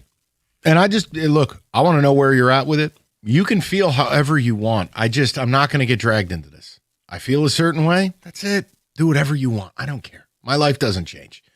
Let's go to Joe, 97.1. Joe, what's the word, buddy? What can we do here? Mike, so thanks for having me on again. I called on Wednesday, and I want to make a point that you brought up at the end of my call Wednesday about how this pitching staff could not power us to a playoff spot without Skubal. I disagree with that a little bit, to be honest. I disagree with that. I've said you could trade him and still be relevant in this. Oh, okay. My apologies. Sir. I disagree with myself.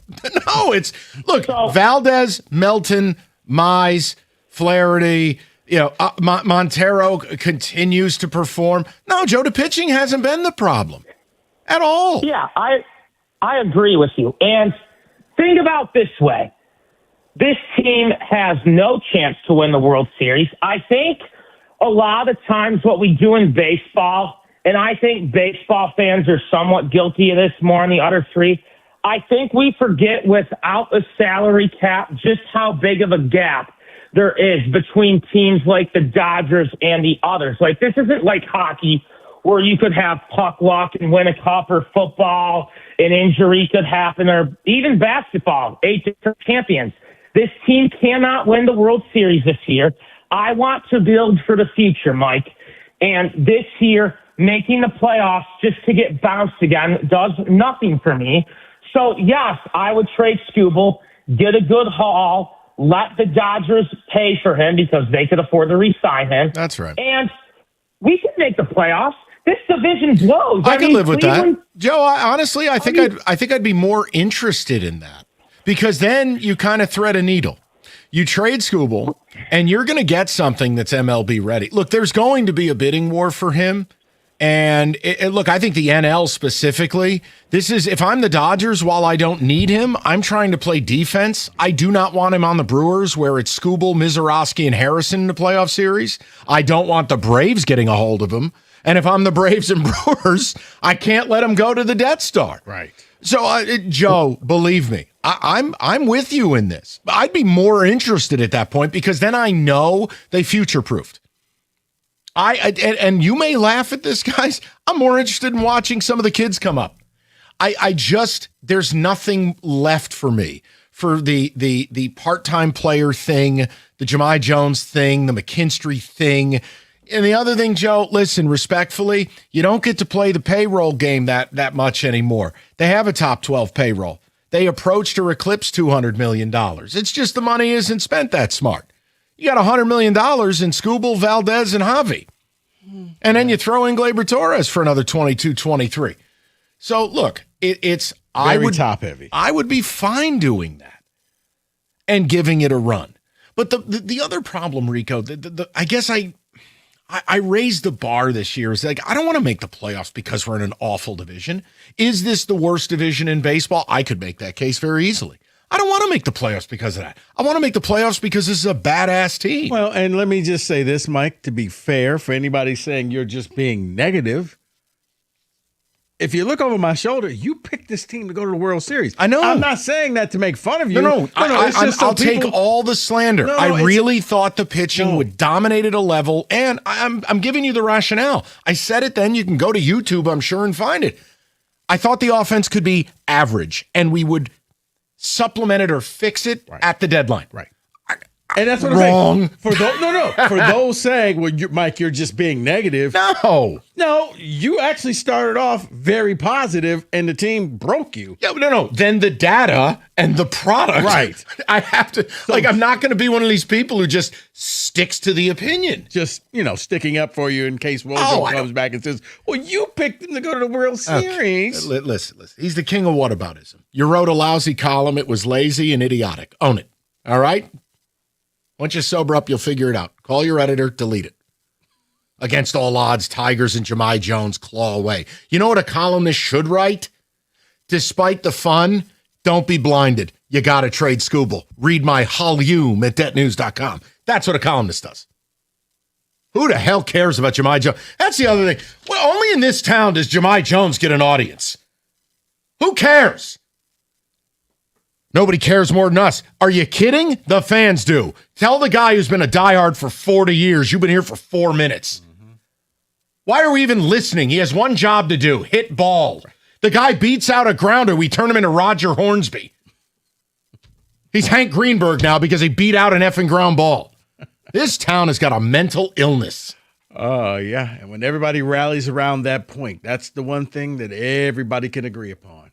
Why is he still? And I'm not going to do this thing too where you vilify the fans. Fans have a right to boo. You pay money. Now, if it crosses into things where you're insulting the man's family or you're doing some form of like slurs or something, you're a garbage can. Right. But booing is currency. Right. You are bad at baseball. Yep. Your manager keeps playing you. Yep. Boo.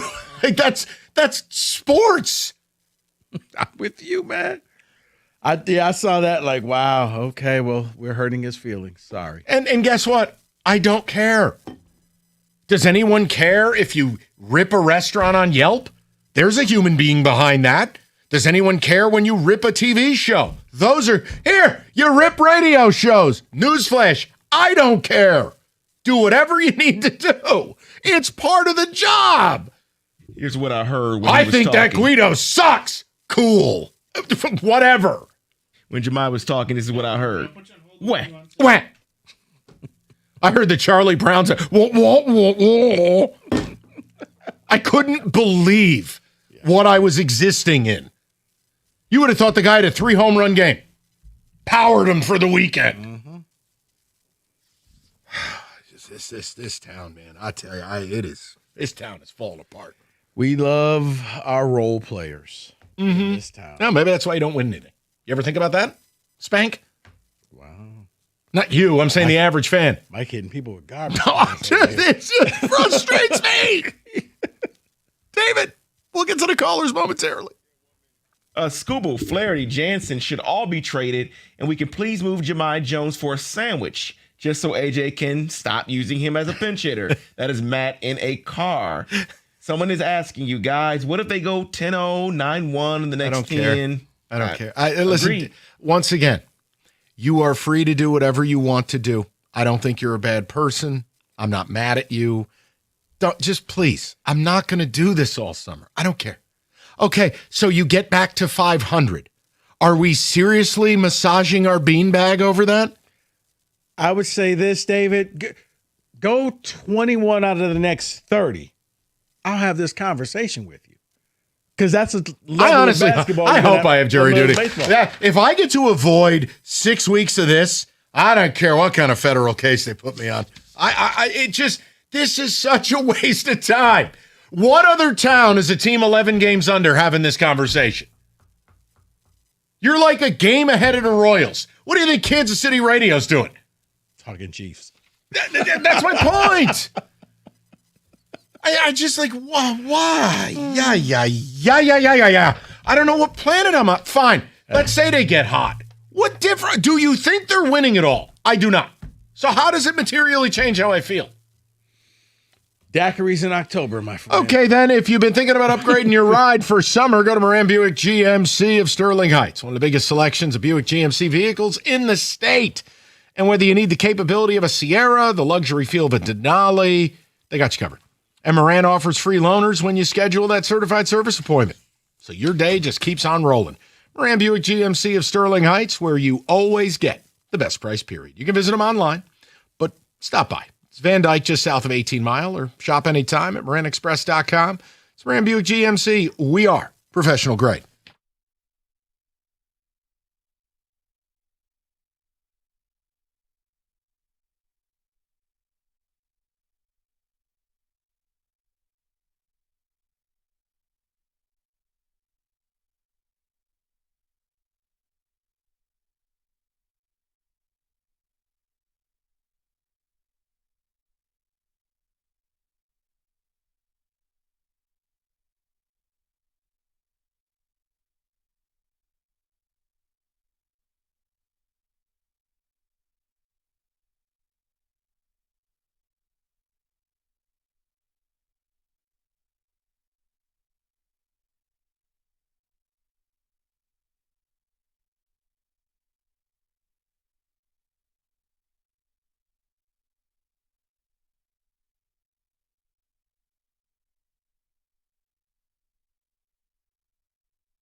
All right, it's Monday. It's one of my favorite segments. We've lost Rico.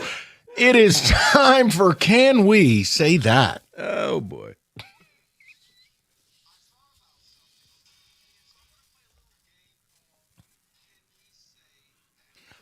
I'd like to hit leadoff. David, Rico. Yes. Can we say Wojo just penned a bottom 5 column of his career? Instead of writing the truth, despite sweep, Tigers must trade Skubal, he went with the patented, against all odds, Tigers of Jahmai Jones keep clawing. What on earth?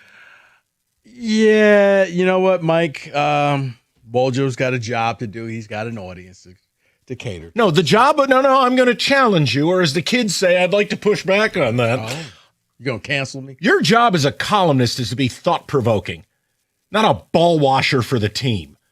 Here's an idea. They swept the White Sox. By the way, I told you they would. Okay, but in all write fairness, the column that provokes thought.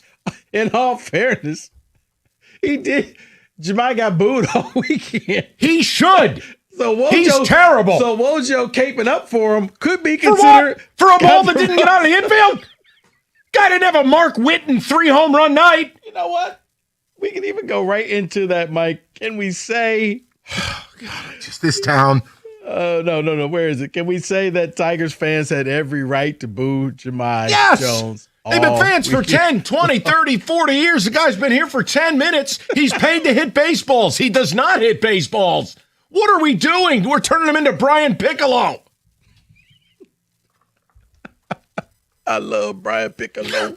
I can't handle it, man. This town is so soft. What the hell is the problem? He's bad. You get booed. Yeah. End. You want to fix it? Here, I'll fix it. Put him down at Toledo. It was wrong to boo Jahmai Jones. Go to hell, David.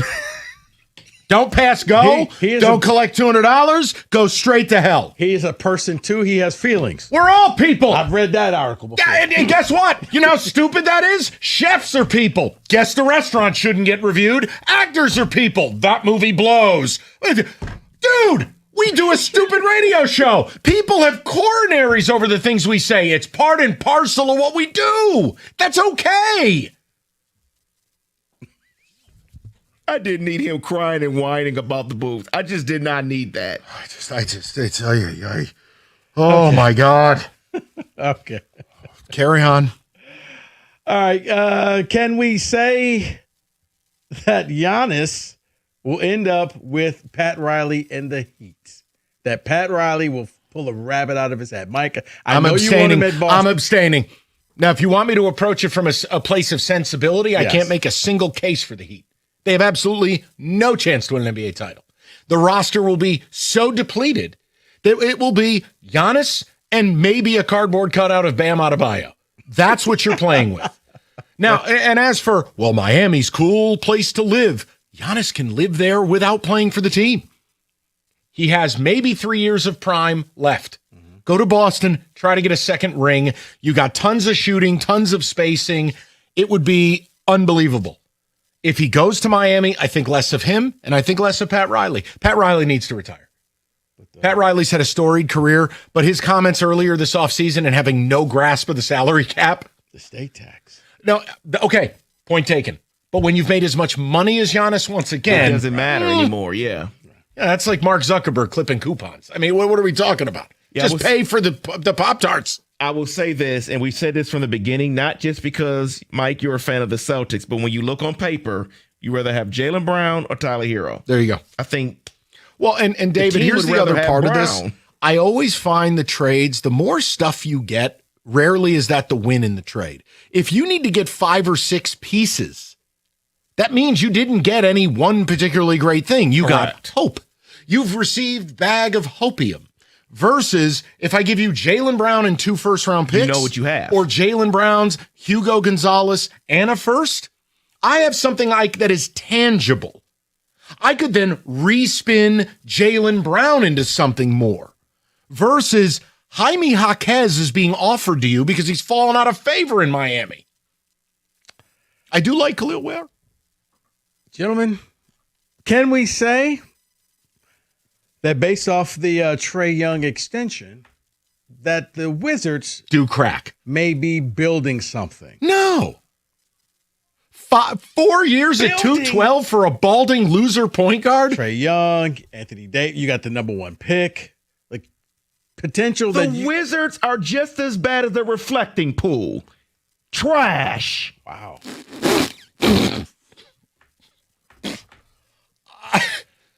Can I just get the chair drop? Because I feel like he took it to both of us. I can't even keep up what's going on with the pool. Did it get vandalized or what? I don't know. Dude, I had better things to do this weekend. I was watching Cape Verde. You can't. Which is the same with the Wizards. You can't keep up with what they're doing. They put the wrong chemicals in there. The sun couldn't reflect off the pool. So, yeah, all of a sudden the pool heated up and the algae started growing. You hate to see it. I don't care. So Cape Verde. That's what I was focused on last night. Okay, you know what? No, just keep going. No, I'm just with the number 1 overall pick, and you got I players hear what there. you're saying. How about this? They're building something cool on paper or in a video game. Reality, I don't think they're winning a damn thing because Trae Young's a loser. Can we say that Cape Verde has become the new Cinderella I'm all of the in. World Cup? They were and one mixtape tour last night. The only thing they were missing was Escalade and the Professor. It was one-on-one abusing Uruguay. They had a 2-1 lead, and then one of their players faked an injury. It caused a bit of an odd man deal. Did you see this? Yeah. Well, their players down on the ground faking a cramp. The guy's trying to help him, why is the other team trying to help him? Let him die. It's the World Cup, Mike. F you, we're playing. But then he sees the ball coming down the other end, and he goes, sorry about your hamstring there, Spank. Woo, throws his leg, runs away. Meanwhile, the refs, they don't care. NBA, somebody gets hit in the chops, and they're like, oh, stop the game. But Cabo Verde, they tied it up. I love them. The goalie's your age. I dig it. I can say I was there first. So Mike or Rico, I'm sure you remember Florida Gulf Coast, Dunk City. Remember that? Yes. Beat That's Georgetown what and got this John feels Thompson like. fired. Cape Verde's going up and down the field. I love it. Okay. They try. They might be limited as all hell, but damn it, they try. And they fly. We're doing a remote there. Just letting you know. Let's go over there. Let's do a remote. Sure. Why not? They can't get Duggan Scott a camera for the remotes at the ballpark. You want to do one from the Azores. They've had cameras. I've seen it. Uh-huh. I saw Gator. Yeah, maybe not point the camera at his crotch. Might be a more formidable video. Can we say that? Part 1, 97.1.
Enrico had that addition as well as he walked in. You want to do it live or no? Michigan basketball brought to you by Michigan Lottery. Michigan basketball reportedly losing head coach Dusty May to the Dallas Mavericks in just 2 seasons. May dug the Wolverines out of an 8-24 season to national champs. Axel Lenenborg weighed in earlier on possibly reuniting with his college head coach.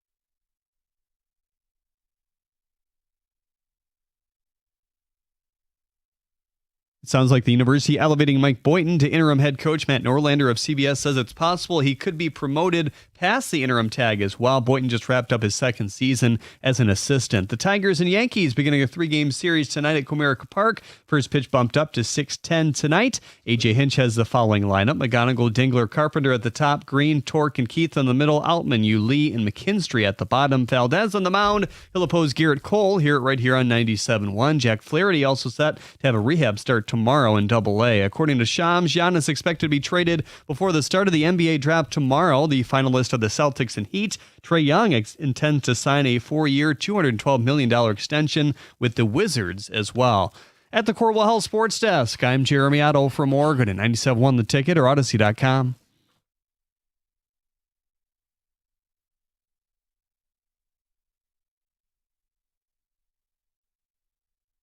All right, 5 o'clock. Good to have you. We'll take you to Tiger baseball. We started with Dusty May. If you want it, Odyssey.com rewind. I'm not mad at Dusty. I think he should have stayed at Michigan. But guess what? He got bribed. I mean, the NBA came calling. What do you want me to do? The sport's a joke. Man, he got paid. And you know what, Mike? This has been happening even before the whole what's going on in college sports. And when the professionals call you, you normally take that. That's right. But the Tigers, look, I just brought it up. I'm waving the white flag on the conversation because nothing's going to change my mind and nothing will change some of your minds. If you want to go all in, you think the gritty Tigers are back, you don't want to trade Skubal, do your thing. Just leave me out of it. I think that risk-reward quotient, there's a dire imbalance there. That if you keep Skubal and you fall short, or if you keep him and you don't make a World Series, people should lose their jobs. Your job is to be the caretaker for the franchise. We all know what the move is as you sit at 33 and 44. And all the things you do to build this team up have nothing to do with this team. The first thing you talk about is, well, the division's bad. Well, the AL's historically awful. Yeah, none of that is me feeling great about the team. So if you want it, do it. I don't know what you guys want because ultimately I think a silent majority of people know what they're watching and they go, look, this sucks. I wish it were different, but we got to trade Skubal. You'll get a very loud, weird group of people who the team wins 2 in a row and immediately we're back. And then it's Rob Schneider, we suck again, and then we're back. And I can't do that. Like ultimately, you know the deal. You got to win a hell of a lot of baseball games to get this long form. I mean, look, you get the Yankees with no Aaron Judge tonight. Go ahead. And before you do, well, we don't have Glaber. Aaron Judge is a 10-WAR player per year. 3 of the last 4 years, he's a 10-WAR player. Guy rocks an OPS of north of 1,100. In a down year this year where he was battling an injury, he still has an OPS north of 900. Like Judge, J. Ram, Bobby Witt Jr., and Ohtani are probably the 4 guys where I will actually go, you know what? That drastically changes a lineup. Yeah. But do whatever you want because ultimately you have to answer for if it doesn't happen and I kept Skubal, can you live with that result? And no, you will have punted on, I think, something that could make this team much more dangerous and much more prepared to have a long, fruitful run after Skubal. I'm not willing to trade that in. If they wanted me to do that, they needed to be way better than they are. Injuries be damned. You needed to be better than this. Mm-hmm. So do what you want. Just, man, politely, it's like a no solicitation sign. Just leave me the F alone. Yeah, I think you put it best earlier. If you're not trying to win a World Series, you kind of lose interest. Then what's the point? Right. Creeping into the playoffs. No, like, look, that was a few years ago. That was acceptable. And it was awesome. And it's the one thing where I think, at least with the Lions, they raised the bar. Like, if you tell, hey, we made the playoffs, no Lions fan's going to be happy. Why? Done that before. You need to see a Super Bowl. Here, you can't keep just being happy with, we made it to the second round of the playoffs. You don't get banners for that. You don't get rings for that. Now, if you're going to keep Scooble because they swept the Chi Sox, which I joked with you about, that's the first thing they would do. Because they're a spite store. They're Latte Larry and I'm Mocha Joe. No one's good enough to put this team out. That's how bad this division is. Mm-hmm. You're just one of the bad teams too. But okay, if you want to keep Scooble, can you say with a straight face you believe you're going to make the World Series? Because that's the only way you can keep him. Versus you're going to have people knocking the door down to get him. And by the way, probably some other pieces too. You have some expiring pieces that could help contenders, real ones. I want to do a reset here. And I think this team could still, by the way, they could trade Scooble. And I'm not joking. I'm not screwing around. You still might be good enough to get back in it. So why not thread the needle? Yeah, because when you went on your winning streak and you all of a sudden started turning things around, he wasn't there.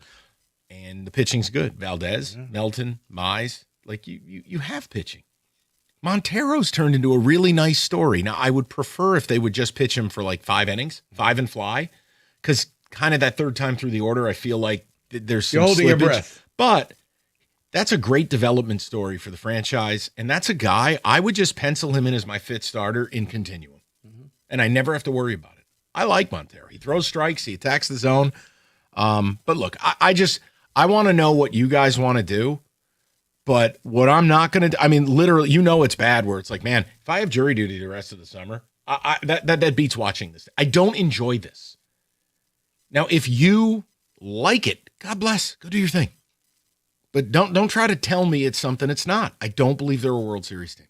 Therefore, nothing changes. No, because I've seen other teams, Mike, that I think are World Series teams, and I don't see how you can compete with them. And I know you're saying coin flippy if you make the World Series. It can be. Rico, it can be. No, you're right. But now you're going back to the whole, you could be like the St. Louis Cardinals. But this is the other problem, too, is people try to take what happens in the regular season and extrapolate it to the postseason. It's like, okay, great. You're going to take on the Yankees with no Aaron Judge. Those results are null and void. You know what I mean? Judge is like an Ohtani. And the Yankees are going to load the wagons at the trade deadline, too. I would like to think that the people of Detroit are a little bit smarter than that, because everybody who said, well, we could beat the Knicks, you see, different team, playoffs. Okay, you can think that. I believe that they're smarter than this. I don't. David, your thoughts? No, because this is what we're hammered with on Ticket Text and with calls. It's like, okay, they win 2 and people are like, we're back. They lose 2, F this team. It can't be that way. It's baseball. You got to stay neutral. You dig a hole as deep as they dug it, it's weeks before you can have a we're back thing. What's we're back too? So if you get to 4 games under 500, what is that exactly? You know what? I'm making a point to you. It's like, Rico. We're back, meaning the team is not totally trash. You can enjoy them this summer because now they have a 50-50 chance of winning every game. You're right. I love relying on pop-ups and infield ground balls to win games. It's so exciting. David, your thoughts. Small ball. I know. That's your thing, man. David, go ahead. This is not the NFL. You can go week to week in the NFL things. You can't do that in a series or a week with Major League Baseball. Okay, they swept the White Sox. Wonderful. They'll get swept again by somebody else. I just can't go with the roller coaster of, oh, look what we did now. I just can't keep doing that with this baseball team. Trading Scooble is what they need to do. No, and also too, David, look, I said this before. You can't wait till the deadline. Correct. A Scooble thing requires canvassing the league, best in finals, have everybody present their stuff, and by a deadline that you choose. That's got to happen at least 3 weeks before the deadline with a drop dead of a week before the deadline at the latest. See, because you'll miss out on you know what teams will do if you wait too long? They'll move on to something else. You're exactly right. They'll be like, listen, we got Freddie Peralta for 25 cents on the dollar. Yeah. You're on your own. Now, all of a sudden, you don't have the options you had. Scott Harris has an ability to set the market and really kind of leer over the entire league if he wants to do that. I just would say this. I said this to you last hour. I'll say it again. If I own the team, I'd make it very simple for my president of baseball operations. You have carte blanche, but there's one rule. If you're wrong, you're fired. So do it with your chest. If you're going to sit in my office and tell me we're keeping Skubal, I'm risking it for a biscuit, we will make the play. He's going to be Jim Fossil up there before the Giants in 2000. The chips are in the middle of the table. I'm telling you, this team's going to the playoffs. Okay, if you want to do that, Tito, do it. But if you go bust, you're fired. Well, see, here's the thing, and I'm being funny when I say this, but we joked about the whole Skubal yelling at the White Sox thing. If I was Scott Harris then, and I'm being funny again, I would have looked at it and said, he must feel like he's back. Let's put him on the market right now. Hey, the problem is, look, both his starts off the IL have been fine. They've been good. They haven't been great. They've been good. And David, so I'm not getting carried away there either. Now, maybe he'll be great Wednesday against the Yankees. Maybe he will just shatter every left-handed bat they have. But I'm making a point. Like, after Wednesday, if he pitches well again, I'd have him on the market. I would start the process. That's where I'm at, because if I'm one of these other teams, I need to see 3. You know what? Let's get our war chest ready. And you know what? The third game's around. I may even send scouts to sit here and watch it in person. Yep. What did you see? Tell me what you heard. And it follows the timeline I'm giving you. I'd want to have this thing started now to be concluded by the All-Star break. That's where I'd be at. I would set the market, drop the mic, and nobody could touch what I get. Yeah. And by the way, the team might still win a bunch of games for all the reasons you guys are saying. The AL is historically bad. The division's historically bad. And guess what? Your pitching is still good with or without him. Well, you know what would happen then. It's like, oh, well, what if we would have kept him? Dude, you can't have it both ways, brother. I look at this team and no. Hey, how about this? How about if you traded him and you got an MLB-ready right-handed bat, and you got a pitcher, and you got a highly rated prospect? Newsflash, that can have an impact on the lineup too. He's right, you know. Okay, then. We'll get to the callers next. 248-539-9797. Northville Lumber, largest Trex decking outlet in the country, and Northville is Michigan's Trex Superstore. Their brand new warehouse, it's absolutely fantastic. It's the size of Comerica Park, and everything's in stock. Nobody's going to touch Northville on selection, service, price. Nobody. Full window program as well. So stop on by, take home some samples, or as always, visit them online at northvillelumber.com. That's northvillelumber.com.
straight to the people.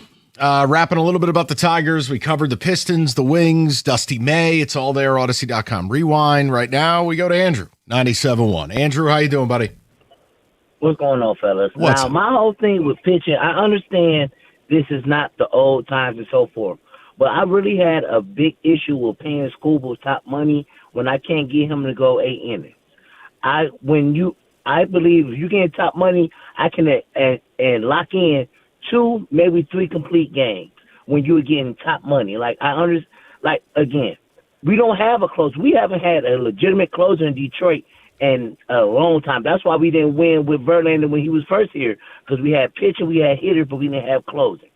If you can't complete a game for me, then I can't give you top money. All right, then, Andrew, here's the deal. Look, you can believe what you want. I'm not mad at you, but the game has changed, man. You're just not going to have guys throwing complete games, throwing 240 innings. Just the game has changed, Andrew. It just has. I'm a firm believer in all sports, like across the board, where if you're not a player, say basketball, if you're not a person I can guarantee 75 games in, I can't lock you in. Or if you're a quarterback, just because you're the next man up, you think I got to pay you that money. If I don't believe that you are that person, then owners have to be okay with letting these people go. Yeah, and Andrew, listen, I respect what you're saying. And the only reason I was okay with the Valdez thing is he had an opt-out after 1 year. I wouldn't pay any pitcher $40 million a year. Any. I mean, arm injuries alone can cost you. If a guy blows out in season, it really costs you 2 years. So you're fine with that. I'm just saying from your rationale is different than mine, which is, I want a complete game. And Nolan Ryan, the game has changed, man. It's changed, but I see what he's saying. If you're going to make top dollar, I need to know that if I need you to, not every game. I know. But if I need you to go 8 innings, there's no question.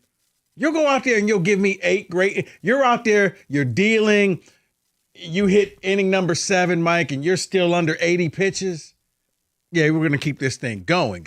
So I think that's where Andrew was coming. Go to Jake, 97.1. Jake, how you doing, pal? Hey, what's up, Mike? What's going on, bud? Yeah, I think there's a case to be made that I haven't heard being made so much, is that trading Scooble is not only the right thing to do for the future, but I think there's a case to be made that that's the right move for the present, because I look at this team and they have, nice pieces, but there's a lot of holes in the lineup and in the field. And then the biggest problem is they don't have any good bullpen pieces. There's no one reliable in that bullpen. You cannot win with such a bullpen.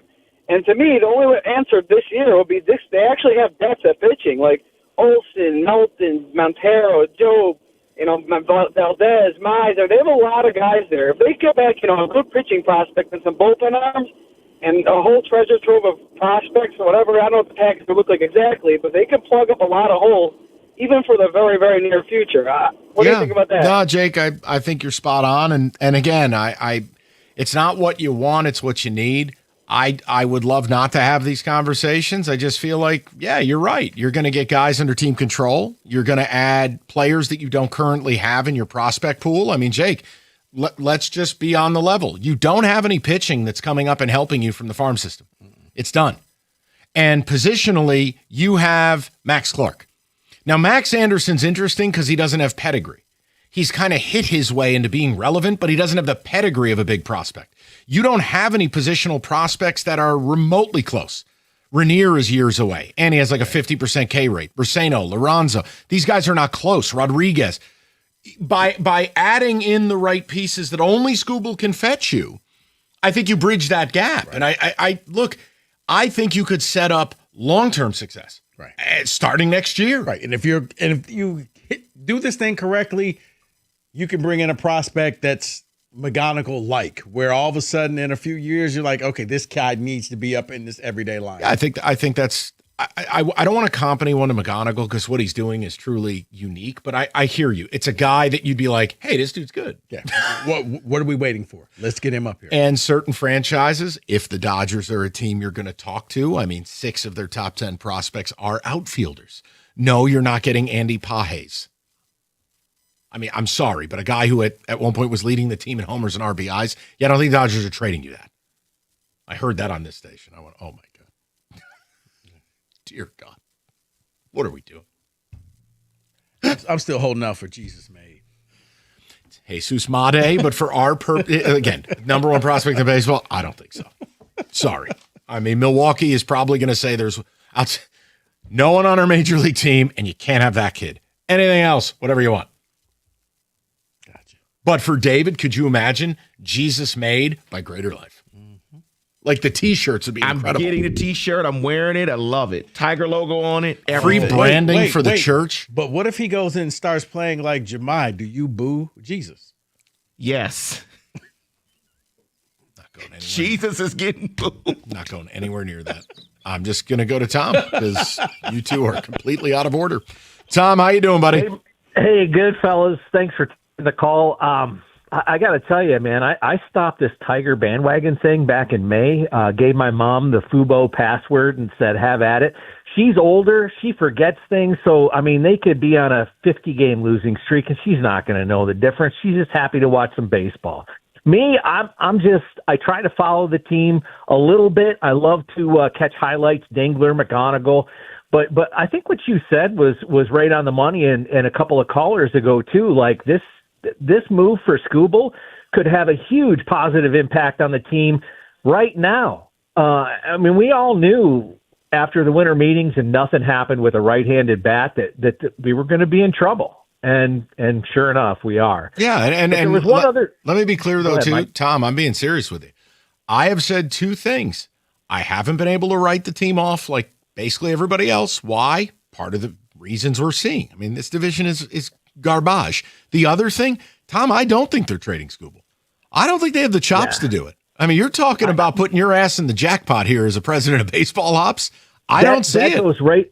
That goes right into my next point, Mike. One of the things that just infuriates me is everybody bashing Chris Ilitch. It's his fault. We're top 10 payroll baseball. We're close to the cap year in, year out with the Red Wings. The issue, if I'm going to blame him for anything, it's hanging on to GMs that have no business in their jobs. And I used to think, and I don't know if you felt like this or Rico, but I used to feel like, Harris and Yzerman were one and the same, but they are not. They are absolutely not. They're both clinging to their jobs. One from a position of arrogance, and I really believe that Harris is afraid. The Eduardo Rodriguez deal blew up in his face. He's had no luck with swinging any kind of big deal, whether it was a re-sign or whether it was to go out and get somebody. He told you he was scared at the deadline last year. When he said he didn't want to be haunted by any deals, that's operating out of fear. Yep. You can't do that in a professional sport, man. No, and Tom, look, I'm the only thing I'm fascinated about with this team as we are up against it is to see how the Skubal thing plays out. And I've maintained it. I will be pleasantly surprised if they do trade him, but I'm fully prepared for them to just be stubborn, do the gritty Tigers thing, the voodoo thing, and just go.